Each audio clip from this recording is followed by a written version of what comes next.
Citizen TV, the citizen's power.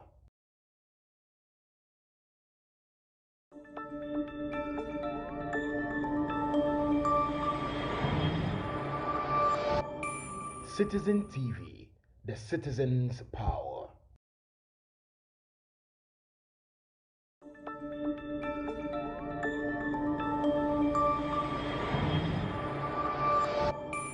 Citizen TV, the citizen's power.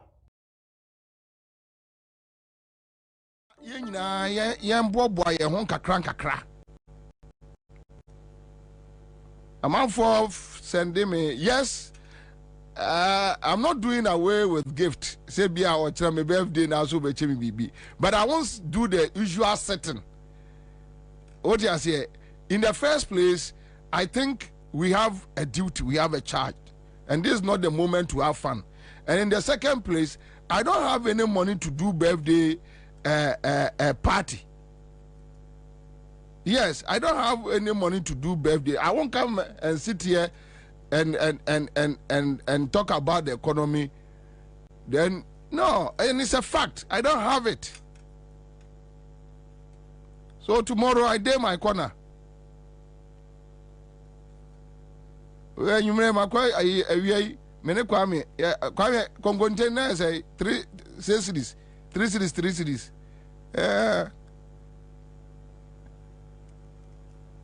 Yeah, me di bakuna. One aka bakuna na say the ma hofo no. One aka. Oh, di bakuna na ja di konkonte ball no bakwa chale you dey. Obosu agusu na what baby because and you see, the idea is that Omo yes can go them and they want everybody to come and beg them. Yeah. That is what they have done. Enti Omo eseda some be choky system no. What do you say? Ombe yes can nyina no more kipiska no. Enti akom de wa just a oba ono no ho no aba besra aduane. Yeah, and to Kwame, Ube who say, and number 2, almost as here with a good father, dear, and near day, said your mamma, we knew on Famano. And Omujay and 2 on Omobaye, ye baby him. Nana say, Omo who say, and ya better, ma almosa. And Omo movie Koska, they'll throw in money. Yeah, these elections, they'll throw in money. Oh, yeah. And this national executive now you'll be out here for by nature. Udi agro ticket they will corrupt you. Yeah, especially omo ethic sensitive roles in these elections. No, as a NDC security team no ma omo ni call omo because apart from some polling stations trying to buy polling agents. Changing pink sheets, and that one today they should watch it. Pink sheets no make me show more figures or through the free ABBA, and that and Adeba say end this 4 year from the coalition from the polling station to the coalition center. No polling agents no as a munya money neko.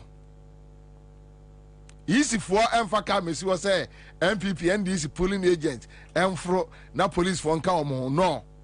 And these folks should make sure say, yeah, and this for the one more polling agent, Ebaba, and your coalition center into Mukura, mo pink sheet, any BBR pampe to the polling to the coalition center. Yes, Remara. Okay, so Obia sending me a message say I share the same birth date with Samira actually say happy birthday in advance. You share birth date with my daughter. All right, I see. That's it. Awale Muhammad Amish, I like your reality. Initially you were making it looks like you have never celebrated birthday in your lifetime. Oh, I have. Why not? I mean, Michael Ajano says, good afternoon. Watching you live from Kwabena. Ghana Nibia, our assignment come December. Yes, of course. JDM all the way. Dina Baka.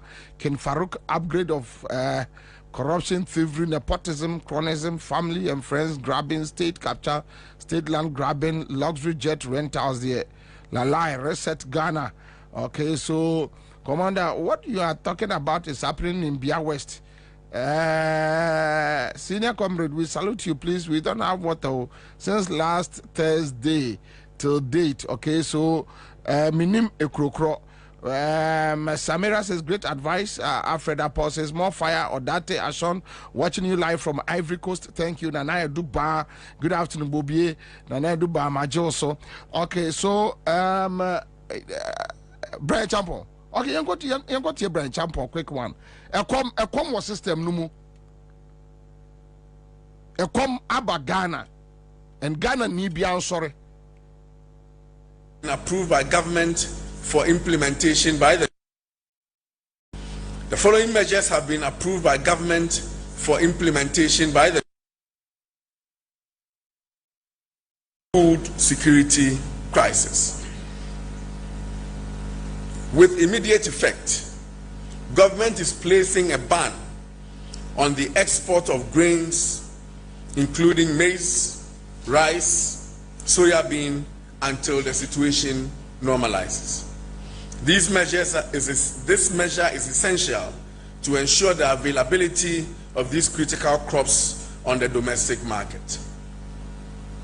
Any farmer with stock and interested in selling should contact our district directorates across the country, our district aggregators, or the Directorate of Crops, Ministry of Agriculture.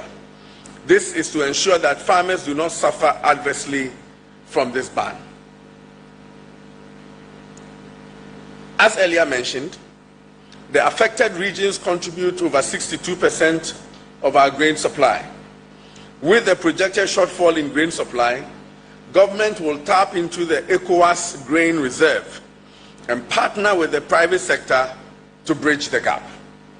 Government will also bring in 300,000 metric tons of maize and 150,000 metric tons of rice to provide food support to vulnerable farmers who have lost their crop and also for the market. Additionally, we will bring in a total volume of 26,000 metric tons of poultry feed to directly support the poultry industry as maize, their main raw material, has been severely affected. The following interventions will also be targeted directly at farmers to bring them relief. Cash transfers. The following measures have been approved by government for implementation by the food security crisis. With immediate effect, government is placing a ban on the export of grains including maize. Food security crisis, no, as it's changing and say komaba. It's so simple. As it's changing and say komaba. Oh, Ghana niya utime. When you have your vice president, who is the flag bearer, telling you that we are upgrading, you are upgrading hunger. You are going to upgrade hunger. Me Ghana ni metia taxes. And I'll say, would it be a friend PFJ? Abba. PFJ no, which means seasonal crops, seasonal crop farming. Say, be I say, in toast, about a year August. And yes, say no, in toast August, no, there be because more baba a year irrigations, and a year dams across a year northern farming communities. So that even in a year a dry season, no. Ombenyansuo edia ye equia sabeya aduane ebebe krum. You have pumped almost 3 billion Ghana cedis. Kwame, tell the man sitting there now offer 3 billion Ghana cedis enko dollars munechweska. PFJ nkwano what pump almost 3 billion Ghana cedis. And I share PFJ mu. Uriye PFJ one no. Want me a moon content reye. what started PFJ2? Then PFJ2 no was starting no. Obi nim sika wodi asemu. Then all of a sudden the Minister of Agriculture comes to us ekomo aba. Ekomo aba Ghana. Ne ekomo na aba Ghana no ntino. They are not going to allow farmers. They are not going to allow farmers to export maize, corn, and rice. Can you imagine? And now Abino making effort say, Obekra bro any more 300,000 bucks or whatever. Ediaba Ghana. Wow, enipano wabu kwasia mienu. Wa first kaso de koye PFG wakodi.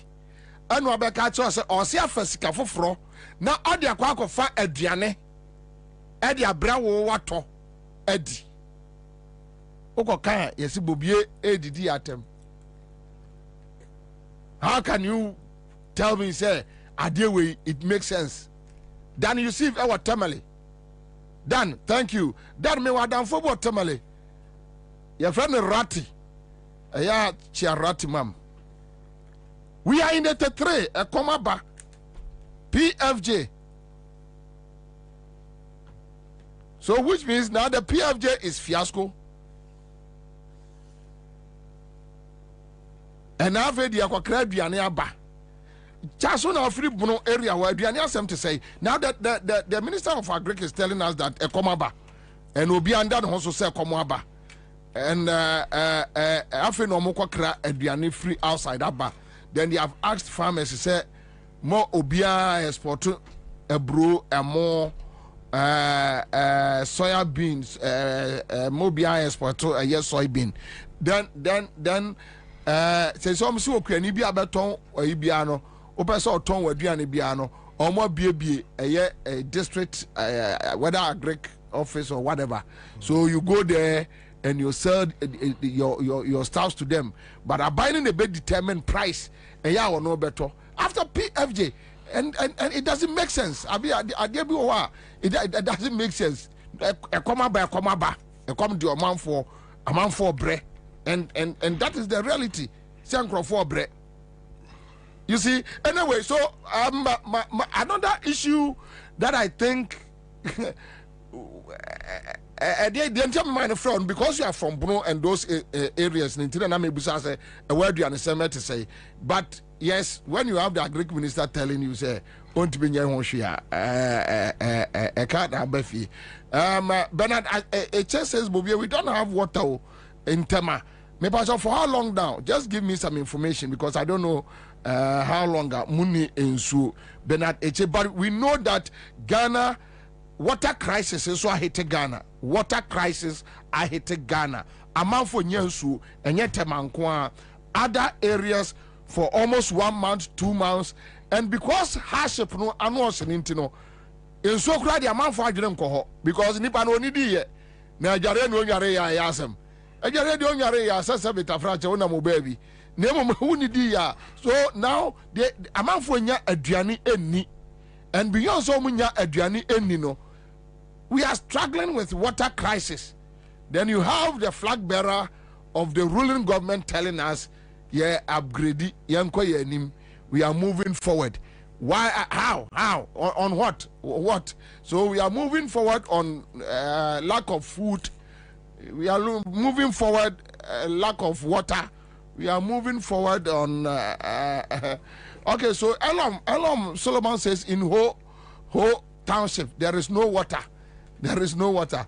Belta says, so if there is drought and hunger, what do they intend to feed the free SHS students with? That one too is another question. I don't know even what they intend to feed the SHS students with. I don't know. All right, so these are some of the issues. Alexis, Foresters will be a good afternoon. Please, we don't have water for some weeks now. Madina where? Be specific. Kofi Simon says, Kwabena, no water for almost a week now. Okay, so Kofi Simon says, Kwabena, no water for almost a week. These are the realities. And you tell me, let's upgrade. What upgrade? You need to reset the country. Anyway, but on the food issue, Chas, on the food issue, I don't know, someone was same problem with Moha. Koramedoase. Na mecha with tifo. Ubizam say on the food issue. One says our government we decided say obey fake data. Now I say fake realities. Amana siutu ni enkrofo peso omotia. Kwabena. Oba bobo se ahabo se anam. Anya. Unim. Anya kra. Me asem we na mi enro na e wo mano asem pese me ka food shortage ne ne keka. Kwabena ya come back to 1983. Ye beti ni na asi. Anase ni o honso 83 ni o honso ni Yesusa. But at least ni enyini banti ni ehunu ni ankrofo ye den ekum. Na ankrofo buffer about 10 years. Your countries ni be more than 5 years storage. Cobra crisis e ba no obi nko obi ma. Ombetimi ahwe omo man. Nese NPP timi use 8 years. And destroy yen forest. Unse your forest ni be on my rain forest. So what I say? Eti waka ho. Numre Kwabena 3 weeks ago, excavator nko ewura numre forest na bro 100. Because Omasha say release excavators. Me see enye release excavators are. Met me my contact number am confirm. Me tell the reason why. 4BN Ashanti region 4BN excavators so much ko nyina e free last week nya information no. Omasha say release but you can't blame the military. Because obi na tiba bi ne ode eye order abase omo release amount for excavators e ma omo and they are taking all the excavators to the forest. Wasa Memphis zone Kwabena forest reserve kakra na aka no eno na ebo nsuo to ene afi na Kwabena won eye ebi sitimi sisirem na eja bono so te ase na eja asante na eja western northwestern region baruni ni esi ye Kwabena apesebro nyina say about 95% of apesebro are say and also na standing between the gap of a friend is saying October, November, December, January esoyasene enso na Antony kwan so eduni unim ni esi ye tama abro no pensem ye kan pensem a sha say yi ne flowers ama ababe forme abano Kwabena sabre na drought ne ye den sha say pen see ye and I share brony nyina enti fertilizer kwani na invest enura wa invest petra or this spray ni for ase any abro no koto ye labor or han ye enti bra champo asama o kano aya na bisa mo say you know abai no kra nya sure as to sika o here to solve the problem. Yeah. Engineer woman say afi ahokyere be bakroma pa. Na me problem ni say one more falling under the poverty line. Ye can say enipa mako 8 million. Omu didi baako pe afi mua 8 million people. Wamu didi preko afi na se oba ntimi andidi mpre no within a day. This is where Nana Danko Akufo-Addo edi Ghana kodru na bobie condition ati say wo upgrade na so kan kire say yenche ye honwe but the painful aspect ni say okuani no any savings tio Near here no only savings. And wakoto kan mo aduane adi.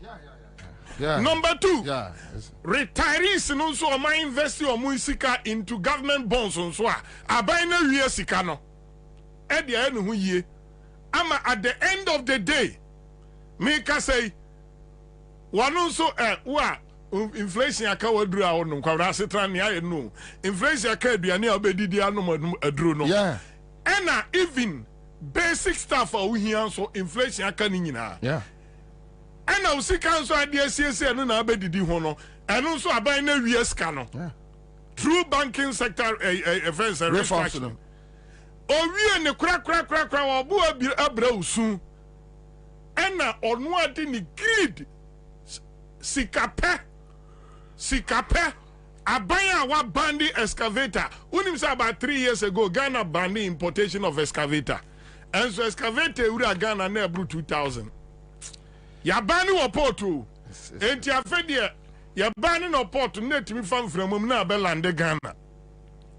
Portu no so ye de ache obi nsa. Ena kobra ye twanua no, Kwabena your forest bi no wo doman empatam wo de ko western north a. Kwabena utwam atimi hia nwansan so wo twam. Ensuo ntɔe kura na asase no mu onwunu ene ka kwan edam ebro 30 ka kwan a eda forest no ebro 30 na enim si ye ho ani anti kroma na untumi ko tra TV so eyi gold egu na eyi live on TV so wono o gold che obi a kroma Omo de galam say na ye the future of this country omo de galam say asay okro ye twa nua na won ensuo anu nua nyina ye twa ene ye wikin tano ye wikin pra ye wikin ankobra ye wikin adie bia bema the future atimi a survival. Minerals Commission penny Echo Asempa FM eya otuo ka say ye o ma semra to mine in the forest. Oh yeah, kurasi ni say so ma semra to mine sabio kurasi say sometimes enti eya na mibusan people for no say we are upgrading. You are upgrading what? You are upgrading your worst situation. Omo memu aye. Trotro driver TMO. Trotro driver TME. Taxi driver TME. Yes, we young people in that taxi. No worries. I'm abunfu. Baby, I want to abunfu. Ya kwaye brentua. Emuna nyamedia maya say ye ni dim free. Eho no na bua nsuo to. Ebua ma nsuo to. Nsuo timi to makua ni enya bibi ye. Na beyond that the crown so no. Emu ena wokọ eye villages ni mu a ye nananom do wo mu Kwabena no na mayam humi mframa pa what you say mframa ya humi enua no na sone eniema boni efa mframa mu ba no so na akufuado eni baomi atras wo dem eni wutumi nom atras wo dem agye atumu say yan hyehyɛ mra ebema ho kwai say ami asɛ saade ye mbɛsɛ saade no ade na maye mframa pa humi pa ebema ye nsu ato ebema nsu ato na ensase no bɛyɛ ensase papa ebedua so aduane no wase da bi mamu nu aduane ye hia ahomepa ye hia ensuo monko na monko mine ewo saa ade no na ensuo akese be nan ankobra tano pra ofi nomne ayi no nyina so a eno na survival yem forest no dodoa ni nkuro na dodoa musam nsuo enom ayi mu nam edidi omudwuma no so a ye de chamfa ye sinsuo ni finfin ene ya diverting so na Kwabena ye destroy ni ebeto ye bia.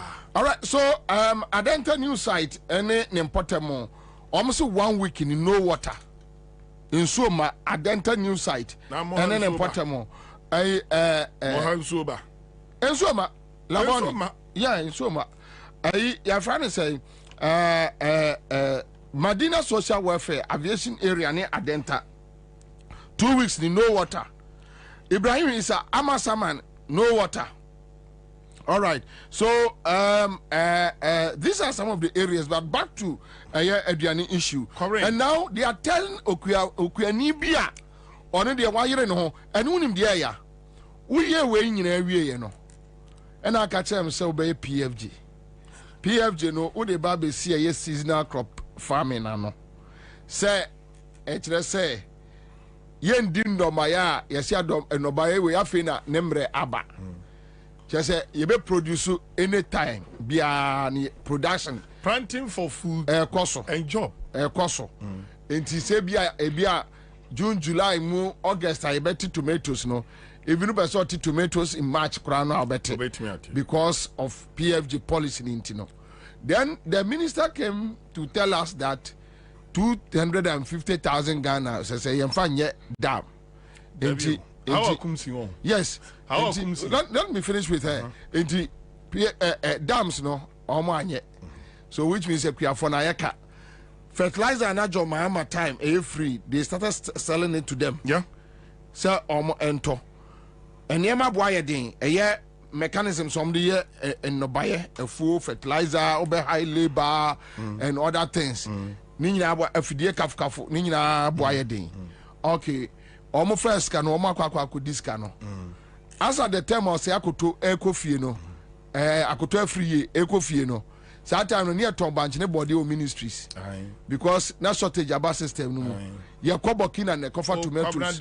You Burkina and cover. You are running out of ideas. Yes, you Burkina and cover tomatoes any journey. Near you cover body. I cover body. Then the minister after the government and AJ a year before. And my would you may yes on super Tom Banch body other year a year before no trimording edodo into a no buying on super Tom Banch anybody.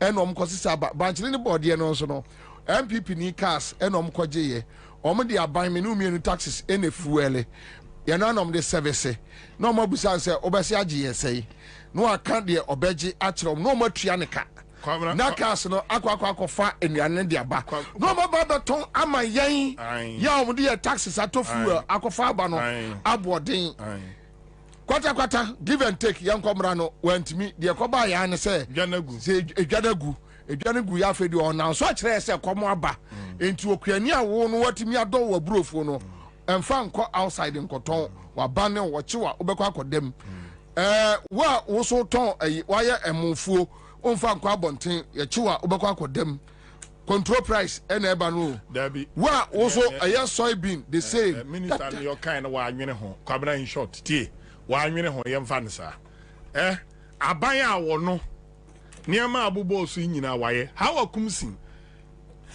ka kire nana mi hu ha wakumsin na me bo ayeden ete woni say ha wakumsin millions of Ghana cedi eto the whole Ghana when you district bi amfrim okwa wonim no wabodwa nana no mabetra se nananom some kaisa alaji ba omi ahye Bobie o se constituency bi e be ma no $1 million or see about be 1 village 1 dam. Ade amike masa oko banda oko time oko bunu media bunu de na minim. Me bi say na say nationwide. Or say $1 million na ba omni na na ba betena se enu achi no special initiative office no on be one village 1 dam. I fed your copy ya or say na $250,000 250,000 Ghana.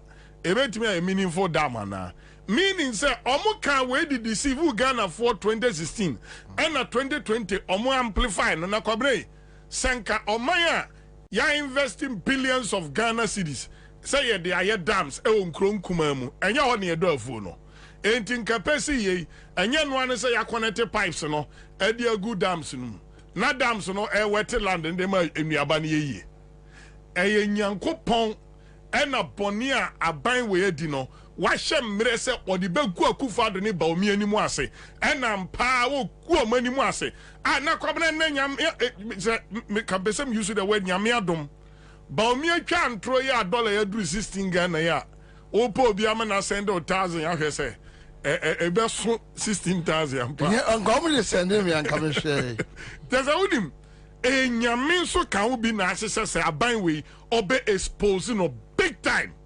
All right. Buffer stock. Hey, uye kuya ni udo niyama koma bre champon a on tuya ko otom. Ombe free. Munko bisa munu ma supply free SHS nuane no. Ombe ye demonstration ma aban no kra so pa omo. Minister twifa omo so ansa ne ye tua kakra mo eka ni bishim.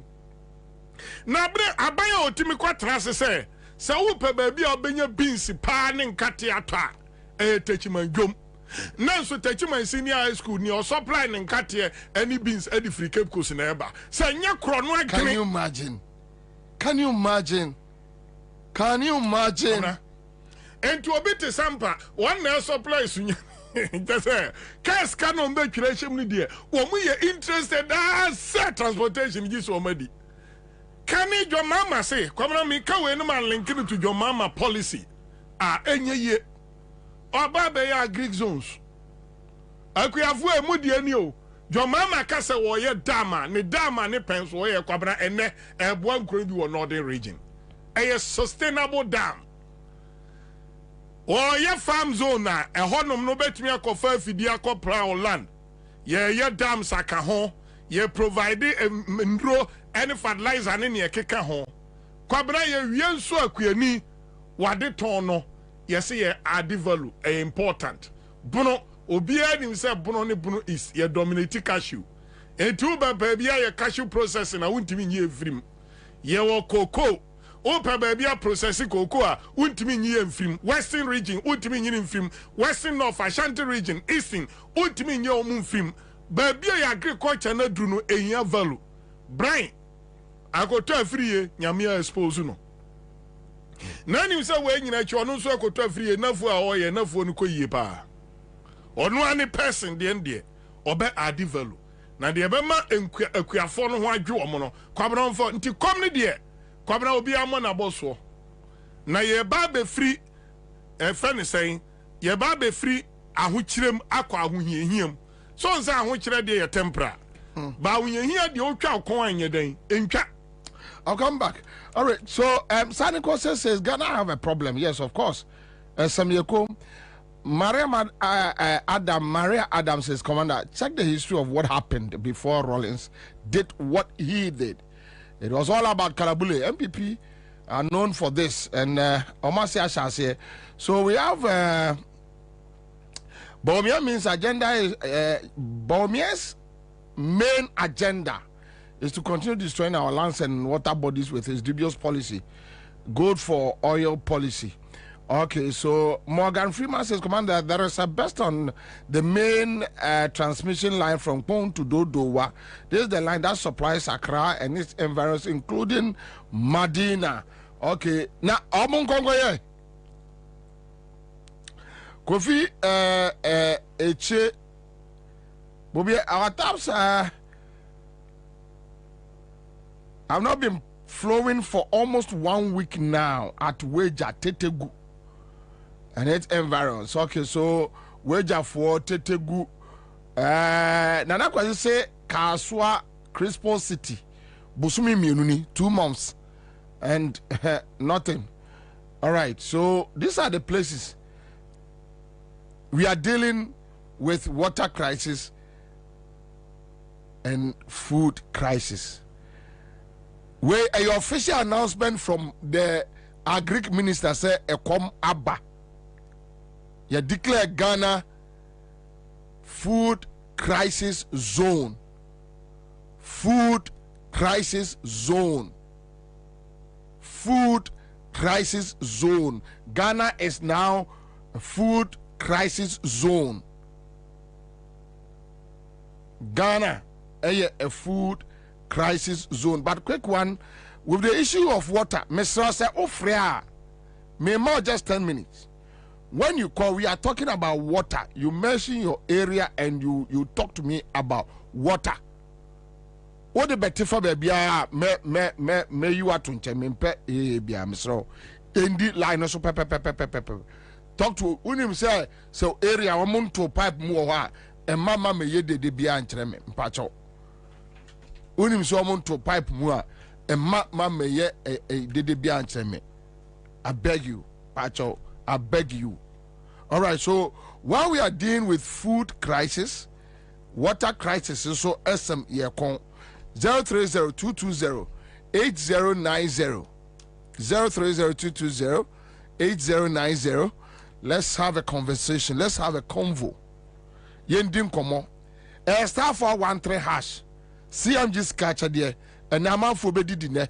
And ye betcha muska. Me bomb skatuo. 5 me. I'm out for ni dine yanko. I'm enjoying this powerful show from Kojas and Pa Furniture Works at Dum Kumase. All right, so we have our first caller on the line. Hello. Hello. Commander, I'm not in the town area. And Council Sumini and Pacho. Unia Bema, Jemfi Francis, Oda saw mine. Commander, yeah, your horn, Oda saw mine. Or more connected pipe with fee. A group of on side. There 1 month in the horn more pipe or mo. No crana make a throne. Pipe for my intuition, a fine passer or Boston. Pipe for my. What's it a heifer and Potamo Bear? Oda saw mine. I go by Oda saw my maybe Oda saw my honor. In so bear 1 month in you, Commander Pipe for my. Yeah, you're good idea. A month for 2 minutes. I have you. And yeah, you do. What I say, here, just a old talk is you or come now, or maybe a big group polytank to Mamma and Son will you so. But pipe on it, dear, 1 month in the pipe for my Oda saw mine. Wow. And I make wow. Wow. And pay for your normal to normal in every day. Okay. All right. Thank you. Sugar Lord say 1 week now. 1 week, 4 days now. No water around Kotubabi down. Any Ebony area. No water. 1 week, 4 days. Hello. Hello. Eja. Yeah, Pacho, good afternoon. Good afternoon, sir. Nika say free Akwetema, ahimfini nchenwa. Akwetema, me pacho yanko. 2 weeks ni pipe on mine. Yeah, ye be flash quality crowd. This is why I akwa koketo buren. Bibia pipe on mine. 2 weeks ni. 2 weeks, quarter 2 weeks. But more fresh Ghana water. I don't fresh cry. Omu fi ukra. From okay, all right. So I quit him man for I don't know. Ken Farouk is here. Hello. Hello. Pacho, your first of everything. Manda boy, your friend me at spin test. Etonam was spin test. Okay, Etonam you didn't come on. I want to start but spin test but bẹ́ẹ̀ tó fún màjìlẹ̀jẹ̀ ọ̀gá sọ nípa ẹ̀sẹ̀ àwọn màjì tù kúránpù àkàkúrẹ́ bí ndí ẹ̀họ́ bàtìnà spin. bẹẹbi àwọn ó sì hello ó sì bẹẹbi àwọn yẹ fúnra ọsẹ yìí. bàtìnà spin test. Batona. Oh, okay. Ẹyẹ portion bẹẹbi àná sẹ Batona nyinaa. Yẹ bẹẹbi àná ní sí nkú adìẹ nso ọba tó nso ẹnyẹ ọmọ wa sáré na ọmọ tó tanka yẹ dẹ yẹ ní santi. Yeah, well, this is around my two. And now after a benya, so what 2 3 weeks after a benya got ready. I see. But for how long? Ni? Better to 2 months. Ni. 2 months. Ni. Wow. Wow. Okay. All right. Thank you. Frankana say 1 week now. No water in Tema Community 5. 1 week now. Hello. Good afternoon, Mr. Bobie. Good afternoon, madam. Joyce Santoni. Santo. Joyce Santo. Joyce Santo. All right. Auntie Joyce Yanko. I was a bocheha any pipe. Omutum. It's a no mulo di polytank no. Tank ne baku 120. Buko survive one of my tank back 120 or Kiane. If you could forget on long one, 250%.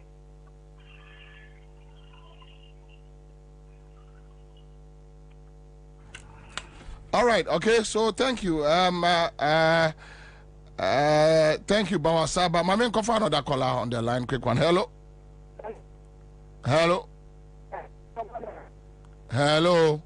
Hello, Commander. Pacho, your first everything. All right, so I think say ni parent me na so ye mama ko fa another caller on the line. Hello. Commander, Boam. Pacho, your first everything. Where uni abema kawaje fevi odoko. Okay, Yanko. Commander, who is odoko? Ufika sana sa oba. Goyen hotel no. As oba ma Steve online. When I met Commander in Sumba. Ana eba so a ebe no me na wada no. Ana eba. Ntiwu da mai me pay pipe place so. Because Commander me pay so eba say me take kwa na me chai because eba tina so ne ba no be do ne ba Commander me check obe funti no me pay so Kwana junior bano, mint to me constantly place in a so much dear brain to the bro. That's it.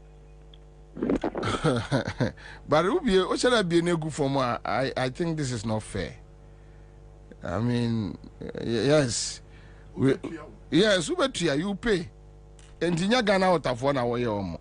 Anyway, Patricia Mecca, or say from Friday, what am I here? No water. Okay, David Usu say Tabora for the past 2 months now, no water. Tabora. Hello. Hello. Patricia, you're first of all. I'm Patricia Christian, my friend, Fete Kakraba. Fete Kakraba, I can see Uncle. Almost 4 to 5 months, and Fete Kakraba in Yansue. Hey, I am say a major problem, pal. Almost 4 to 5 months, and Fete Kakraba in Yansue. Kuba side or the park national in Sumba. They say Fomuso and a man for airphone. A Fomuso, once or I'm a junk to pay for Musa, won't maybe. Yeah, quiet, no more inside the Nimia at home. You know, near a bontia Diania and any person dinu. Yeah, then a year, and one can was a mile. Fete Kakraba. Fete Kakraba, a Wutubli Kule no son are there. Maybe the brain Zumba, bear 4 to 5 months. Okay, all right. Yeah, that's Nova Moses say Nima any Accra New Town say in so anyway. Such says Bobie the Ghana Water Company Limited understands only one language, which is rough tactics. If you visit their offices and show them Bibi Kakra, like Akufo-Addo said, they open the taps. Well, so Kona could show Bibi Kakra police for Bejawa. You know, so another issue because you cannot just walk into somebody's office and go there to misbehave. I mean, you can't be a Odoko Glory Land. Ohimameska, okay, on the say Ohimameska do Tiabruchin and Huajuno and Obihuyan and Nika. Hello, Kwabena. Bacha, your first everything. Only I said to you, Botiano, Old Botiano. Old Botiano, Pacha Yanko. Yeah. Kwabena, yet Tigana, so I write and Kangana who, yet Yakrapa and Kangana who. But you know, me see, almost to me 2 months, 2 months. 2 months, what I know, 2 months. 2 months, you know, one day, and I just allow my thing. I thought what you mean, sure. Now, you obedum be a big crown, a bear, a two ball will be or no, or to back at the back home, 2 cities. And I'm sure about that I am about our Botano. Yamabo. Oh, too bad. All right, Gregory, I see this is Bobie Kotubabia Bavana down all through Ebony. We are in our 7th week without water. I have been to Ghana Water office at Ridge twice, yet no results. Okay, so on Grandpa, they were Timmy and any Ako and Ghana Water service office. Hello, Commander. Yes, sir. Never mind. I was young. Ana Galilea Brigade. I have honorable strike and persuasion. 2 years to Yeda, then soon you put a bed doing Chica Bang by Sina to Kwabena. I had the mind, Papa. Yesterday. Oban Wabu Gama and Castle for your brown shoe. Oh, Ofa. What can you say, dear Miomubume? I am a kind of say, I'm a rahodo, and I commander with the Anwaka Biama. Now, me as over the way. Ah, Baga Granga Cadabio, I'm a kind of say, I say, Bobie, yes, Bekayana, and Muwak, Ghana, or Muwa, or Mudu. Oh, Mubu. Apota. Aye. Jaina me grant no mu hu me de nkoma batum ke ne o mbe fo mo na benanti abo baba batum abai e de yanyina look we are suffering same into ya na mo man nyet say ya ti radio so no I say the problem is all the fans are bronsan ya motimi nipa yi mu ene enso ni fia enso ni ha ene me say anya Accra FM and waka say Accra FM na Laboni prime area see na Laboni kra that's how they are saying hello Tamara mpacha first of free mpacha uni abema jana wana ameza free Kwabena Kwabena ajana wana me pacha yanko eye awe ho eye ebu sebi ubetia isi kana isi ani ti awutia ade no bia eye show because I don't think I was a banisa. So I didn't quite need to be on the flow. Every week be a bad fight. Twice you look at me. Come on, open on me. What I do there and show me.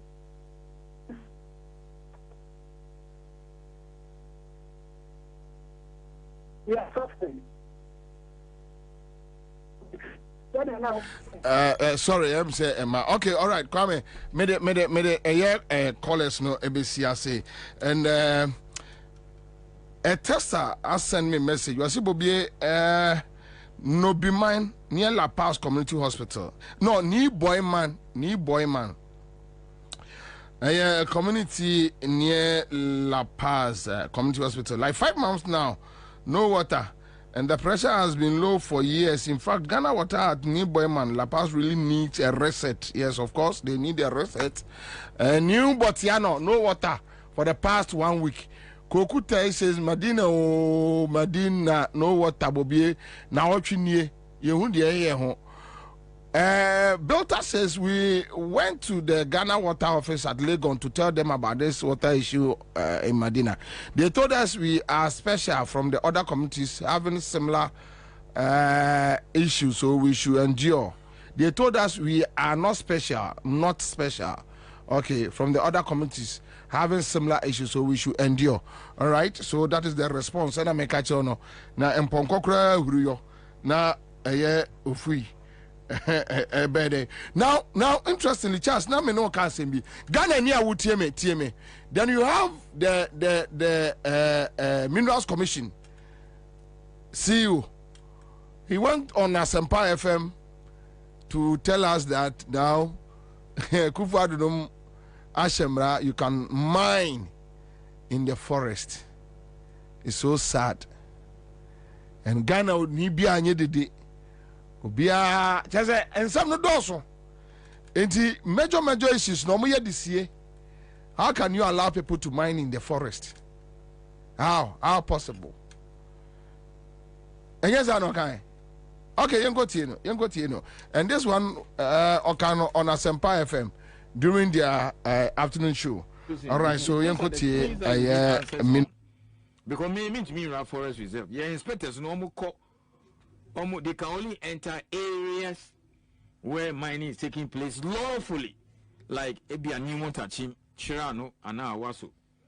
The illegal place is not based. No, say illegal. No, it's illegal. Yeah, man, you know, sounds so now nobody can enter a mine without the permission of Minerals Commission. If you are not from Geological Survey, you are not from EPA, and not only Minerals Commission officer, you can. You need to be around mine. You need the permission of Minerals Commission. Now, can you just wake up and walk into cardio center? Titi Hana, people get babies stolen and things. Even all over, even Abroche cry and all those things. Do you just get up and go into cardio? Now, sometimes in Kofoko hospital, I do baby, they can tell that Jinaha, don't you cannot go beyond this point.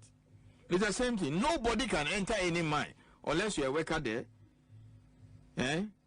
Apart from being a worker then those who have unfettered access, Minerals Commission, EPA, Ghana Geological Survey, water resources. Wow, water resources. I don't know even me ministry cry some this is me arrange. So as journalists, how do we get you? You have to come to Minerals Commission and arrange with me. Even if they are bringing their expatriates. And even the Newmont, the whole word MD. Newmont, the whole word MD. And I go for the whole word MD. Newmont MD now or New York, no? Or Buffalo visitor. Or bet me about Accra, Abehumi. And I'm minister. But person running or so called Newmont mine now watch him and Kenya's just on your permission from Minerals Commission. Into umber at least 2 weeks. So yeah, MD for America or come mine visit a day or two. Ne or the pass or the DB have an approve it. MD of overall Newmont boss in New York. Freedom So you cannot just ordinarily go. Sounds to me, I cannot just enter Shires just like that. I need to be permitted by the forestry officials. It may be as a tourist and now approve it. So you cannot just enter a gold mine. It doesn't work that way. The question is this: Ubisamia, me personally. Now let me tell you my personal view, not government. Should we mine in forests? Hold on, baby. If you beside me, I will say yes under certain conditions. Yes. Under certain conditions. To Bonami explaining topic we it will be the whole of July. So for example, the type of thing that is happening in Newmont, Achim, Ghana bauxite, before I was born, or Chirano, is being done straightly. You see, this people go to see it. It should be permitted. But then we should stop pretending as if we are ostrich. And now you name the cause and now emotions. The emotions here wow, last say a call football match, you could lose, dissolve the whole team. That kind of thing. This is what I think we should do as a nation. For example, Mitiapa and say there are no minerals in the forest. Too much. Too much. It is here too. Yes, sir. That's all what I'm saying. Okay. What we have not done as a nation, you say, maybe the time has come now because as in some you know, as say crime and certain things is going on, and then government changes their rules. And so now I'm saying this is illegal. Now we are there. It's in the course of governance now problems, but now I saw either with new policies or you change the law. Do you understand that? So this is what we should be doing. I think, sir, fortunately, on India, Ghana Geological Survey, we should map all our forests. Proper survey. Just listen. Get education first. And if you still disagree, I'm okay. Well, you know, abortion is allowed under certain conditions where the child is raped. If it is danger, it's a danger to the health of the mother. Ghana is allowed. But we'll be all crowd. If you say, Akwara 1 year 6 years, I'm not best be raping the crowd. No, Manu. In spite of the fact that what he says, rape in Kofana Jana Kobe bastard.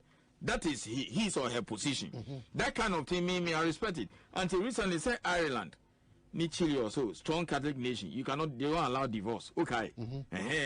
That is it. For life. I think they've changed the rules now, whatever. There are some countries, apart from one crime, I think Australia. And Chile also, I don't know whether Chile has changed. By force. And you know, at two mame, the laws allowing mining in forest areas.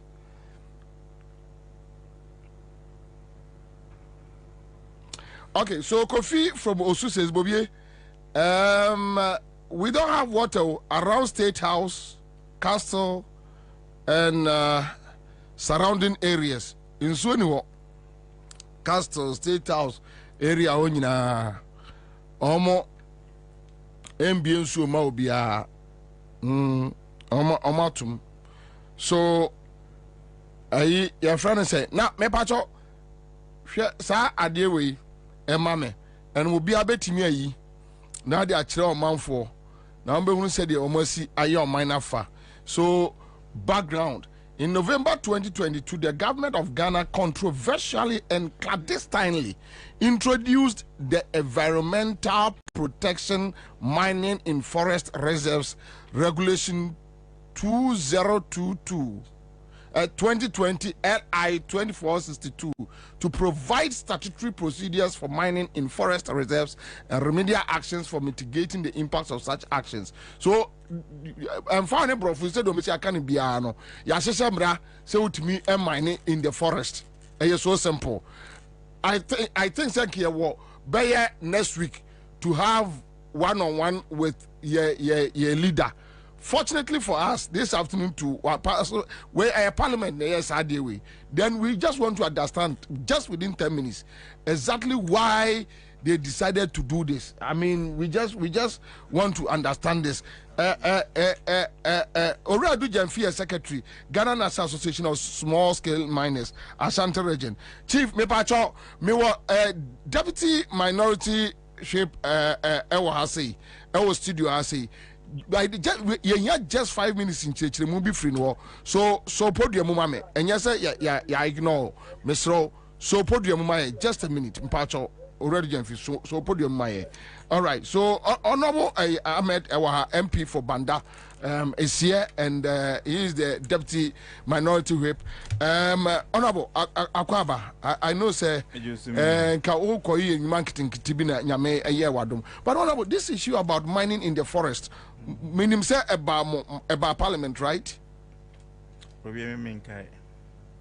Onka is about parliament. In the end, a Yo, Bobie, my main fa of videos in a mincha, a T4, Muti, and a cry FM, so an area. I Mikaya, I'm say about Parliament 16 years ago. And that side issue, ya, Upejai, a bar out. And that was in connection with Newmont, Ghana.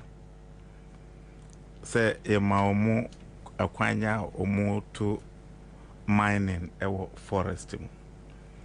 And as I say, mean come pa the minimum effort from an independent perspective. So I more passing which year a series of almost passing BM 2004 and I said President Kufuor time 2022 the near the year President Kufuor time the America, and that was in 2007 and now 2005 emobako and e beside on send will beside sana ye nyina ye mu bi beside say then na ade say a forest reserve untimi enwuram enkoye mane a edikan for no ejai tu ho e ba ne say na ye penso de ya jai ama nipa eko forest no ekoye bibisa. And to be honest with you, nchechiremu a e ba ne say won say omuye no illegal sama ne koye se forester ye si nipa intimi nwuramu no timamfo na tena waye han ma nipa wuram ena mra shebedwafo hu ye so na se ade no ya wuramu awie. So what do you do in the EU kan ena omoye bibia ye friend say regularization. How do you regulate it? This is how omofa backdoor e wuram enti e ban sa ban sa na go say nipa no so person wura mo betra wa ma galanse for ne chinse of where did the ma into be na nipa na wura enti ye time na say ya wo kan 2022 de ye buy me kai say the ranking member on Mansan Lands and Forestry Committee Alahasa Sohene. Okay. Or beside the similar questions here will be say be. And almost okay. Nepano eura mwe and yes I feel na ye issue ama nepano akwako ye no a regularization na. Indeed the same regularization no mo justify no President Kufuor time no. That same regularization and anane omudi buy. So what we can do is say this ye strict law. They said the President Mama Eken say a forest reserve is a forest reserve. Finito. And ya dia ye beja. What regulation? And say uka say uko echiri na wako yana nanu mutamu. Ndiye no mu ye ni say this forest ye nwurem uko mwa BBC ebeto. As say no mu kwa sorry unlike say time ya ye kwa sorry. No mu musuro say omekoso they were sacred groves. Yeah. This is how they preserve them. And some ye time ye buy yeah, the executive instrument preserve our community area. We have something we call Bui National Park. Our call forest for game and wildlife for Ewoho. But I say, Bobie, to be honest with you, is school now. I say no any idea about the BIA.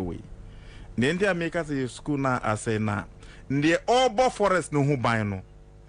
Ubekuma utubi. The all kase where game and wildlife reserves. Ubekuma uyibi. Soja ni na okwa akobo ban wo no. Soja ni kwase what mine ni akonwa so ya mankobi. I'm telling you. So this is where the realities of where we have gotten to.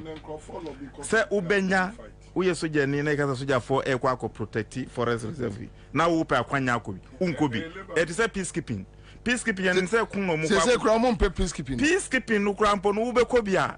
Ye dem say first no kasa wo ko peacekeeping na way far. But I say one lobby pa na say one. This is where the realities check of where we have come to. And then there will be some mesona kwanso anono by me gidi say bibia to chima kakra omba omse we kura forest no kromo awura mwawi regularization, so just regularize it. This is Ansah site ube kwa no yesi ni panasi fie o hewi ndi enku bubu na yen regularize no. So either regulate illegality, either regularization or non-regularization. Just say ye mbran say you cannot regularize it. Not just say me ko na me ko see me fie me say we ya ban asase me see me fie wo ha enya dia aban edi asase no krata ebe mame dachin ankwam ombebu no say unless something like that into the regularization. But nye say afina ye ma ye mbran say nipa nkum no mu konko to. Okay, so this conversation in no free. Say Ora Brian Champon, your official announcement say Komwaba. Ghana is in food crisis. And for that matter, in the enemy to say a bro, soybean, any more my exported. Okrenibia or my banning farmers from exporting food because we are in food crisis. Food crisis, no, your indicators are at the back. We are looking at a year weather pattern. Then again, because we raise issues about drought. Then we are looking at PFJ anye. Then we are looking at even yes. So these are some of the realities. Then to be honest with you, say can't the agricultural aspect now, even forest reserves no. Lands and Forestry Committee me gidi say ebe u topic we say obenya obi ti say Kwabena minta kano. Yeah. And also obi ti say Alhaji Collins that say ba lands and forestry issues our parliament. The authority is Alhaji Collins that. Okay. Obenya sound microphone bi no more about it now. Your government policies concerning agriculture. Government reserve lands no bi wo hwa yetimi demand. So we ma concession na wakwa akodo wo ho na wadua nnua wo ho. Ye wo sa eno ye ma se forest no emu hade yetimi demand mo wakwa akodua aduane wo ho. This say board ye wo omu wo some regulations bia mra bia ye di yes are normal no. But to be honest with you, me ni sap area no nim there. Okay. But I know they have a standing rule bi wo ho a buy no out of the forest reserves no for agricultural purposes, even for tree planting purposes. Omotimi edisa concessions no be amounts eno yemfantu nchen. But when you come to agriculture, on the agriculture no say uka eduan so da ben na kuane no betimi atuanika. I don't know. Ye na ya eduru e bia mosisi you. You say me kuani pa o. Inti this is the time ye do ebru na aba. Ye do beans na aba. Ehwan ye den. As they say, demand and supply forces no ebe push price na kosoro ama kuane no bank bosia na wako agricultural bank say wako je bobusia mo say kuane de mo bosia wontumi ntuane ye mfa ma no. This is the time say the farmer now ono ni dwaba a bank for be ma pressure say o me man bosia no man na bro na wo do ya wo go on obetumi ato o say percent forces of demand and supply a regulatory pricing and the farmer will always be low there. From where did I bena kuane betumi anya ska atuanika? Put that one aside. se wo pese solve problem ya bra champon pese also anu aduru ya ye mfa paper farming no ento nchen ye ka paper farming planting for food and jobs is on people the ever PFG in twinchen ye mfa PFG no people na ye de yes adwuma no nto nchen na ye ma agriculture for na nkasa extension officers ni kwa for na nkasa ye mo mu the needed resources direct needed resources o je koye kwa adwuma no obimbo kwa koye they will go and do it for us. Put that one aside. Say uko wa kwa na omunya ska na ombe ye adwuma no say o party ni power unya bio ena ndi enti ameka say yemfa paper de no ntu nche ni say uni say ndi o free wa bra champon bae no. Do you know why we are at where we are? Onu bae akoto bae as minister for lands, minister for food and agriculture.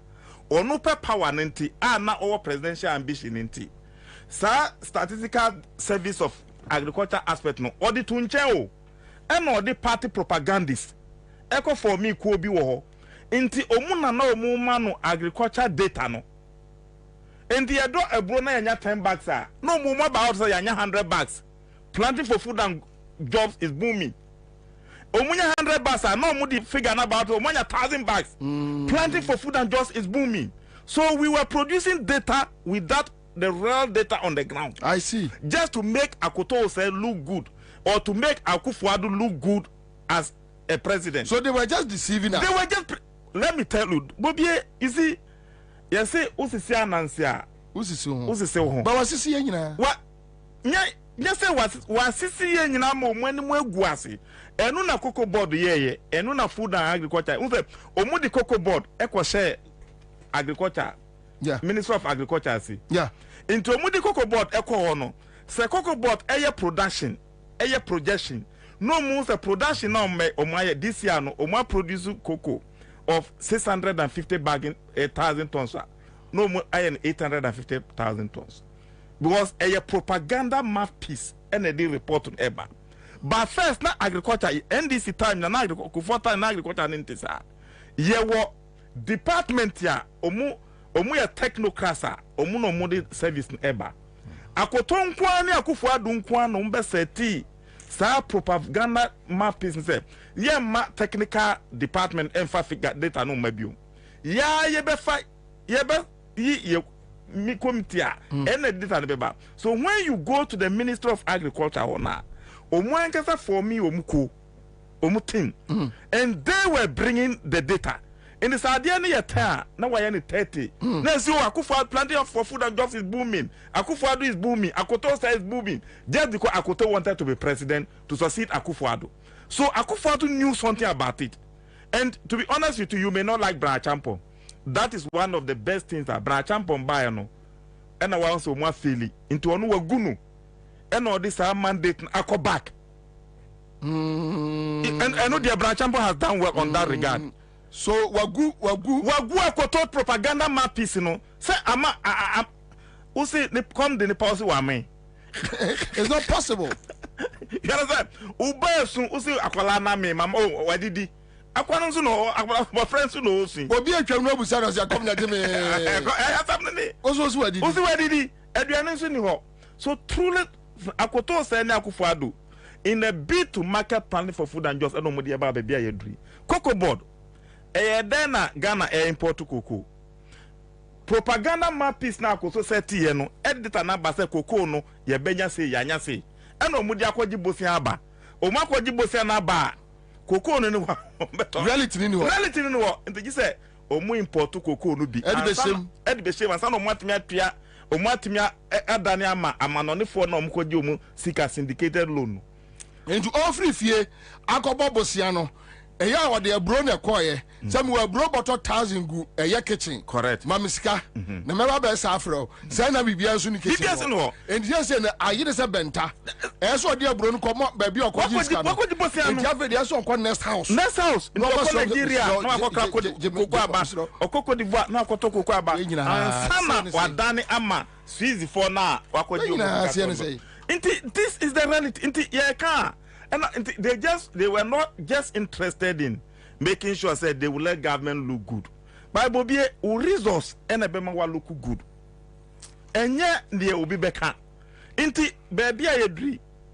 ya debi me office na madam for be by or say Pentecost elder no I mean that or say me elder ba ko bi ade bi a waye wo cocoa board wo surprise me ade or say ya working projection ade near 650 tons or say report was or the parliament no elders is or the 650,000 tons no eba parliament ya government will not look good into yenye no 850 into na or can we are indicting me because me young elder aye bribia enye as a Pentecost elder dan me to nka me yasu Bobie I need 3 years any yende but the projection is showing a Ghana to me produce 850,000 tons 650,000 who project I say who calculate 850 any yende so the realities propaganda mouthpiece now and that is how they train they don't see anything omu hu say sa de no mu ye no eyebone any yende that's terrible. Oh, I'm telling any yende say e be kan no kra kire ye ho so what Brad Champa is saying say obey ye all kana the results will come. Let me tell you Yako bam your mama akọ kra fertilizer ba fertilizer na opese wo di tro egu opone so na wo di opone ekọ 20 ye jakwa kesi na ba ya nka ye hu se opone de no so sa na omo ye yes ah enti ye technical person na di na ka o NDC ni no na ya ka technical person say wo say wo di tro gu we so na di we to my jaw the same thing and omo ye opone no mo de no unso mu ye chief director no for health reasons ya jano for health reasons wa jano by fertilizer na mo de buy no wa jack fertilizer no ha mana pro a pro and pro baby akọ kraba yo betua ko but akwadwu adona nka ye de bedo amando buy na ba ma Ghana for anya kokoo no anya no buy na anya aduane na de no and wa say no just because umpopuni asemti enti boni na we nkofo we de no enu nti na akwaye omu se krembonia nsu afa no no oso we mu a nsu na fa ne batakare na ma no na ma ndi se aban no ohun ni ho ano ndi champo ekai even to pay salary self Ami Ansah is crying. Why I don't think MPP for air patcho really Bobie 2008 now no papa we see ensuo fa Christonia ne Bible there on Genesis chapter 1 Bobie ensuo fa Christonia Christian church yeah uka 2008 no mo patcho no yeah the same thing now Ami Ansah no air patcho so history will repeat itself and now we are trying analysis now at them clear. Let me tell you, say the amamwo no mawa akuntabo eka. Don't think so. Me dada nipa na dada nipa no. For how long can you be deceiving Ghanaians? You can. And they say yanka no kran chire ye ho a Bobie ne eba no nye. And clearly aban we or the sika no mo say people farming no or say me the sika no kwaye wi. Na wa fair chire na wa gi sika no. Adwa no munya nsa ase o. Obedi. O sika no kura na wadi. Obedi sika no na ehye obotom. And clearly the same thing inti yaka say aban dia ba say the best of we agriculture adwuma no amanya aduane di eye Pualugu Dam. Pualugu Dam no sika say na ekose wo. Enye $12 million. Ya no so inti Bobie $12 million. Sa brokra na nke di do Ghana ha. Enke ko se tomatoes ya ye ke na nke di do Ghana. Even se irrigation farming and na nke ye just one stream. Irrigation farming and kayendo tomatoes and feed Ghana. Why are we doing this to ourselves? Na ba mi abetimi achi afa kwa dinawo na waka say the Pualugu omani uze ubokro no uye boni na there's a limit. Na say unsuro boni biom. Into MPP form Ferradi biom. They are not ashamed of themselves again.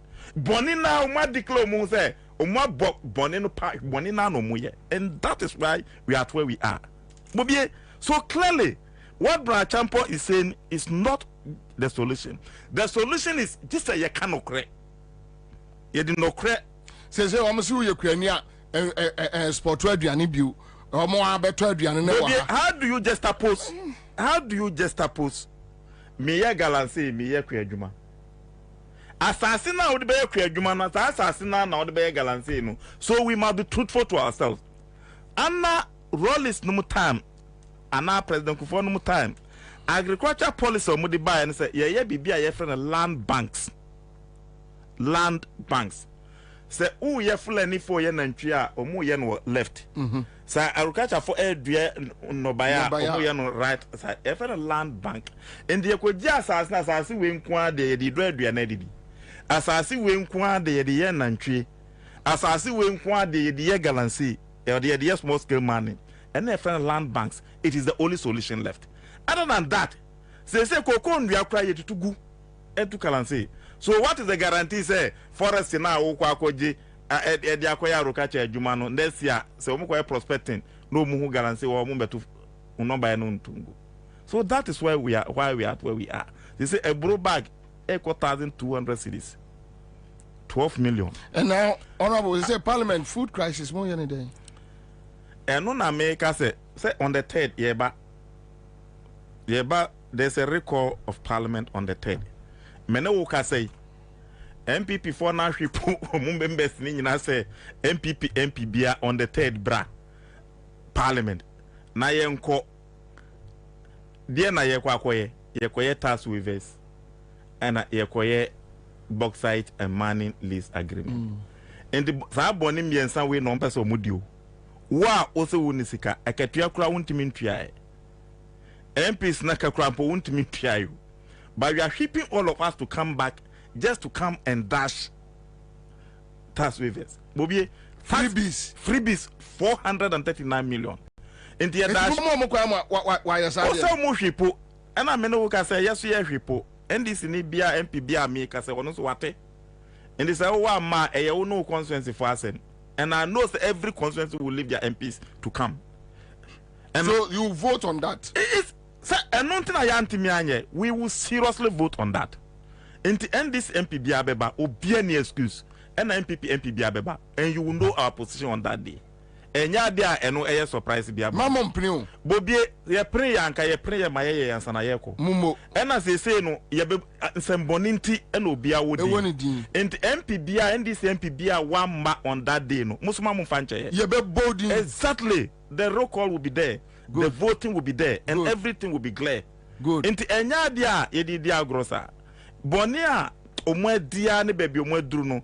I can't just 103 days to elections.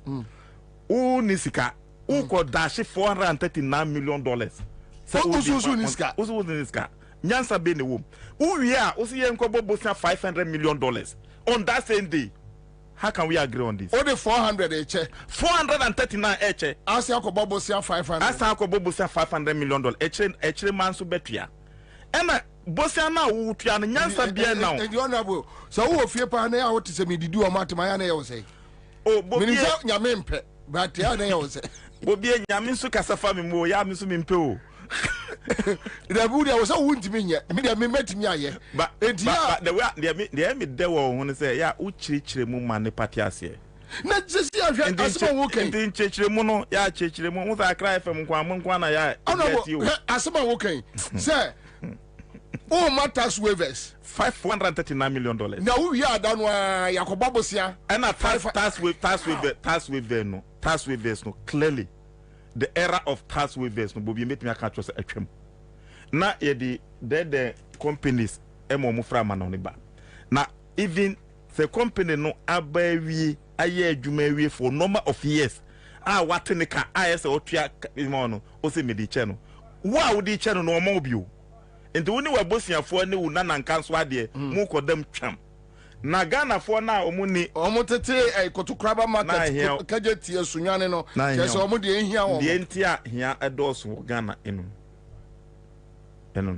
ena udi enu nso tuncha bosia na ye kwa akobo no Bobie wo se wo hu akiro wo kwa akobo bosia na wo bo no nso wasa akosere se me hu akire mi to the point say mintimi ntua meka inti misre mu amuma memre na wo waji sika na di krampo si ye mo mra ansa na watimi apia na ekire ma no youth na omuba omuta there will be no upfront pay receivables on beje no do omuda achi besi omuse. And this is the government that also odwene Ghana mabro, and the youth must rise against this government. Bobie, I'm telling you, any person pan America no. Say we are youth. Now kwa to Obama sa ban we ya and the Dutch will be bre. Bra will be bre ni say. Say nye IMF ne stop na ka okobo bosia was your bet 100 years amu. Enu no ka ya na nyame pan so ntuma wanya bosia enyi biom. The last bosia ka Akufo-Addo ekwa akwaje was okoje century bond. Century bond na century bond no oni asibe Osasibe be reading report and say, oh, we are going for century bond. And no lose in the seat. Akufo-Addo na nkasa say century bond. And no IMF for a stop no. Where will you be? You are 80 years old. Say okoji century bond and say you think you will be 180 years? Yes. Are you Metusala? Over. How will you pay the century bond you are going for? And what are you using it for? And the worst of it all, near Ghana for Nindi for Adri and Maho. Eya ye mubi ye jini wana ya unim. Yensika Ghana for mabon. Ena ye call demonstration. Ena ye can say ye nguma suya da chinte. Ye mada chinte. Mabruno da chinte. Ye bibia ye friend Ghana Educational Trust Fund. And no crampo or the Akwaji Botia. Into young woman, the future of Ghanaian youth education had been mortgaged by Akufo-Addo. By you to not agree any maso. They've not come back to this. Bobie, and free education. Nanadu is the government that does not even have the moral authority to talk about the future of Ghanaian youth education because we are mortgaged. Sikana odikoji enunsu ndi okasa odbensu wamfanye. And you think this government think about the future of this country? He doesn't care. 15 years to come. Ghana get fancy care about Biana Nadu Ojino 2018 ediye. And nothing on one kasa ni huachire no. And you think he thinks about Ghana's education? This government, Bobie, the future of the Ghanaian youth is bleak. And don't be surprised that Utiwana Obiafa ne Bagiana Oko. Ufisa youth in Jimmy. Oh, they've seen it. Most of our social conscience and social capitals have been contaminated into Obiantiminka. Because the future has been mortgaged. So the only hope is when your mama comes. Now your baby won't say Adian Eban because on mortgage in 2018. So far, how many years now? 6 years ago. But still, for the 9 years to come, the get fund had been mortgaged. Now, why no mortgage ma or mortgage ma or nan kanswa na kanswa? They form a committee called Dachi, special Dachi bond. Inte ono nimba de. Although as much for the mu akrachi for power. Una nan kanswa Dachi na waton amount nan kanswa. Almost says oh, massa, they've mortgaged the get fund. They've mortgaged the ESLA. They've finished everywhere. This government, don't be surprised that on one crop for a soretiano MPP for now, Omwati Omu free MPP no mumbo damo. Ala no mumbo damo. Hosam doye no mumbo damo. But they think about the future of this country. But we are not campaigning for them. I'm telling you. That is why Ombetinya Jai Omo party. Like I say, ye kwaji or minus yo. That is the cause. Into wa ukoye campaign ama MPP and Baumia lose locoso. Oni locosa or janaso. Into ono ye no ye say and one say ye say toy. And I free. He doesn't know the direction I walk. But the future of our education has been mortgaged. Loans now, why ukoji bosan say won't mean to now patch or say ye momra na me ameba da achi na me da atua me so me ba no so na bia ni wa me kwa kofa aka say me the way e kwa akosi awa ba betua wo because normal na e wo ho no nyina na do o de ase awa agiska ska no so a o de abo preman bra wan fa nye hu a edi productive returns bia be ba na o de akotua. Thank you, Honorable. That's enough. I'm in Shroud.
All right, so that's the Live in Accra 100.5 Citizen Show. My mention mo video bi ewo Potwase ene Akwadum forest belt, right? Ebenche bi me kira o said ye almost ye eho afa galamsey omaye eho afa me wi amekwa Ashanti region makwa akoye adwuma bi wo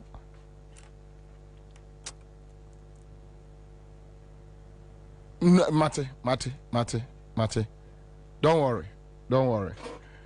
Pacho, one who say video we a Potwase ne Akwadum forest belt. The amuhunu wo konongo, the omaya no konongo no kra de. On konongo kro no, omo butu konongo kro nani. Mon ye kwayem de omaya kwayem. Mon ye de omaya kwayem. Mon ye. Kwabena ti Asempa FM so ka kire say wutimi mine ewo eye forest mu ni asesa mra akufo ado apase mra ye mine wo forest mu hwe de omaye forest no hwe de omaye forest no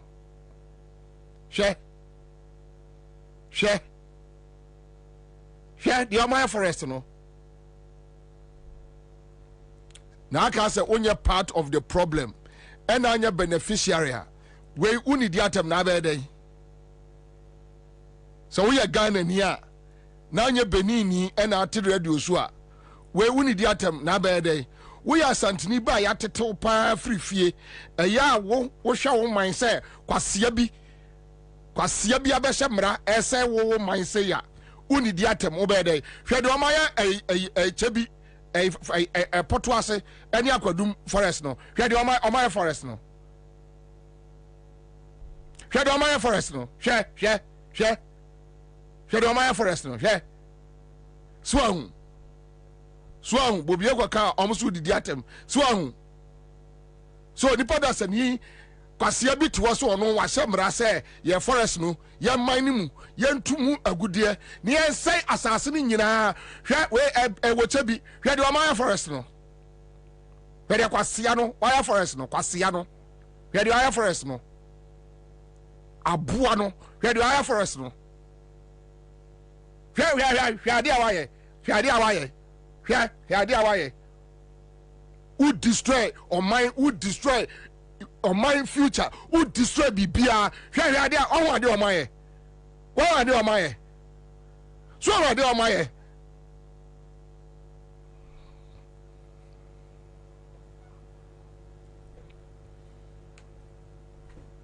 Ɔho ade ɔmayɛ.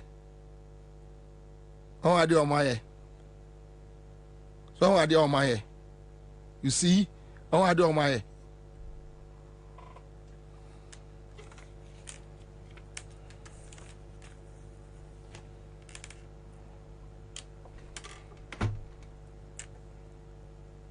I do my.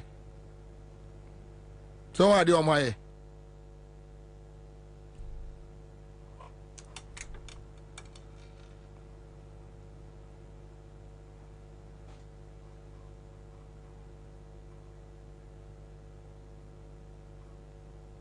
Fasobe na abenya. Fasobe na abenya.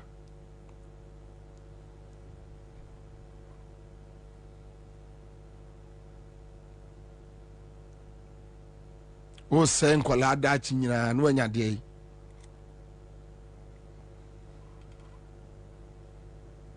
Na de na abenya. O my fe se Ghana o sen no na wanya de. Ubenya de.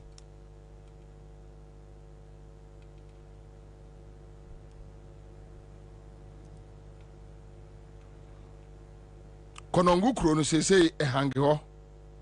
Konongo ehange ho, ekuro no hange wo sei.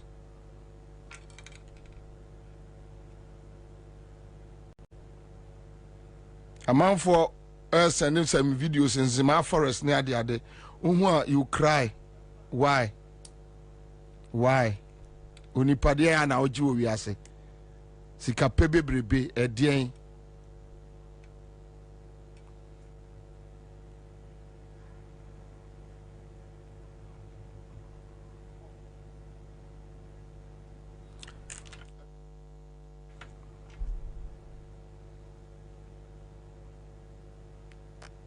Nya wiase ajapadie nyina na eden. Na eden. Uye ma kaso iskani na eden.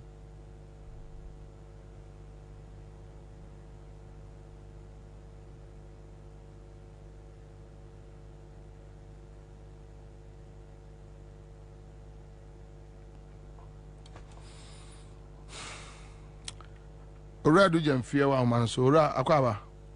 Mejosu bafo. Mira, mona mo wo asantememu. Aduja Fiminimu from Love FM. When I was small scale miners Ashanti Region Secretary. We are saying moi shall J mo excavators ya abanchichi ya no. Moi J ena moi sai atiasi wuranumu. Omo de mamo. Aduja fu ya juma Love FM. Minim se sa na wotie. Enti na motie. So